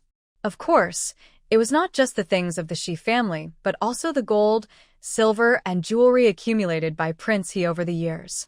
She put them all into the space, perhaps because she had an inexplicable anger in her heart, and she moved all the blue bricks in the warehouse in. Soon the whole warehouse became empty, leaving only a pile of yellow mud and the iron door with the word "stupid pig" engraved on it. Lin Shudong did not stay for long and entered the space immediately before the guards found out. At present, everyone in the palace was putting out the fire in the attic. The front yard of the palace was empty. Lin Shudong came out of the space and went directly to Prince He's study. Prince He has been planning to deal with the Duan family for so long, and he must have caught a lot of handles on the officials in the court. If we can find them, maybe we can use them for our benefit, she said seriously. Duan Yanzhou looked up and around, his eyes fixed on the roof beams above his head. Our new house in Chinan happens to be short of roof beams. Lin Shudong suddenly realized and raised her eyebrows slightly. Not only this roof beam, but also this window. Our new house is also short of it. After she finished speaking, she walked out of the house and looked towards the house in front. For a person like King He who has lost all conscience, leaving him a brick is a kindness to him. Perhaps because he was afraid that she didn't see far enough, Duan Yanzhou put his arm around her waist and jumped to take her to the highest roof of the palace. The cold wind was blowing at night, making the treetops rustle. There were no stars or moon in the sky, like a huge black curtain pressing down heavily. Lin Shudong used the firelight in the distance to sweep the whole house in front of him, including the kitchen, and then she closed her eyes and slowly concentrated. In an instant, the originally magnificent palace was flattened to the ground. Only pieces of frozen hard soil were left. This time, she did not even leave him a piece of wood. She would make him pay double for killing the whole family and annihilating the clan. Seeing that the entire palace was razed to the ground, Lin Shudong and Duan Yanzhou immediately entered the space. In the warehouse in the north courtyard, someone had already discovered something unusual. The servant ran to Prince He, who was next to the fire. He was so flustered that he even dropped one of his shoes. "Prince, it's bad. Our warehouse in the north courtyard is gone." It was not emptied, but it was directly gone, without even a brick. Prince He almost thought he had heard it wrong. "What did you say? What happened to my warehouse?" The servant raised his voice and said loudly, "It's gone." Prince He frowned, and without caring about the attic, he strode towards the north courtyard. When he saw the cave with only mud and sand left, his face turned ashen, and in an instant he seemed to be struck by tens of thousands of lightning bolts. "Where is my storeroom?" He suppressed his anger, and his voice came out of his throat bit by bit like a blade, making a harsh rustling sound, and even his lips were trembling. The guards knelt on the ground with a plop. "Your Highness, when I came here, this place was already empty, leaving only..." "What's left?" King He asked sternly. The guards moved the door over. "Only this is left." Prince He looked up and saw the word "stupid pig" on it. It was a blatant provocation and humiliation. It seemed as if he could still hear the laughter in his ears. The veins on Prince He's forehead bulged, and he raised his hand and slammed the iron door. There was a loud bang. The iron door was dented. Blood slowly flowed out of Prince He's fist. At this moment, he was occupied by anger, gritting his teeth, and his eyes were full of cruel hatred. Go and chase them for me. Even if you turn the whole capital upside down, you have to find them out. Yes, Your Highness. The guards were so scared that they ran away. The servant who came to deliver the message shrank forward. Your Highness, this doesn't look like a thief. Which thief would even move the drill in the underground warehouse? We have been guarding here, and we haven't seen them come out at all. Prince He looked ahead with cold eyes and said firmly, No, I clearly saw her. She is not a ghost, let alone a ghost or god, just a peasant woman. You guard all the gates inside and outside the capital for me. We don't believe that they can escape even if we set up a tight net, he said, flicked his long sleeves, turned and walked towards the front yard. Unexpectedly, he had just taken 2 steps when he saw several guards rushing over. Your Highness, it's bad. Our palace. Prince He was not surprised and asked quickly, It was also robbed? The guard shook his head. Prince He breathed a sigh of relief. It wasn't robbed. Why are you in a panic? The guards lowered their heads one by one. Your Highness, our palace is gone. Prince He sneered. What palace is gone? Can my huge palace disappear out of thin air? How is it possible, unless there is a great immortal in this world? The guards looked at each other, hesitated for a moment, and replied, Your Highness, it is really gone. You should go and have a look. Prince He's eyes gradually turned cold, as if he also realized something was wrong. He stepped forward and pushed them away. Get out of my way. He strode towards the mansion. When he arrived at the backyard, he saw an empty mud field. Not only was there not a brick left in his palace, but even a door frame. Prince He almost thought he had seen it wrong, and rubbed his eyes. How could this be? Where's my palace? And my study, my account books, and my collection of books? He roared loudly, and his voice echoed in the cold night. Prince He could no longer remain calm. His purple face gradually turned red, his anger could not be concealed, and his voice became more hoarse. The guards standing by were all confused. The servant who followed him said in a trembling voice, Your Highness, look, the palace is gone. This was not done by a thief. This was done by God. He is punishing us for what we did back then. King He turned around and slapped him hard. Shut up. I don't believe in retribution. Those people couldn't defeat me when they were alive. Do you think they can defeat me after they are dead? Those thieves must have used some evil magic. You keep searching for me, search every house, and arrest anyone who is suspicious. A peasant woman in a gray jacket and skirt. Find her for me based on this. The servant stammered, Yes. It's Your Majesty. Prince He slowly let him go. Looking at the desolate scene in front of him, his face was extremely ugly. He had never been angry or suffered in his life. Today was the first time, and he was so angry that his chest felt stuffy and his legs were weak. He just took 2 steps, and the whole person seemed to be tripped by someone and fell to the ground. The guards helped him up. Your Highness, we have to find a place to settle down tonight. It was very cold at night, and if an ordinary person stood outside the house like this, he would definitely be frozen into an ice cube. Prince He had no choice but to say, Let's go to the palace first. The guard replied, Yes, Your Highness. Before, Prince He was stingy and refused to give the emperor charcoal and lied to him that the palace was emptied, but now tonight he came to the palace to beg him because of the theft. The lie he told must be unconcealed. When the emperor heard about the theft of Prince He's palace at night, he got up and knocked over the cups. Good Prince He, how dare he lie to me? I must teach him a lesson.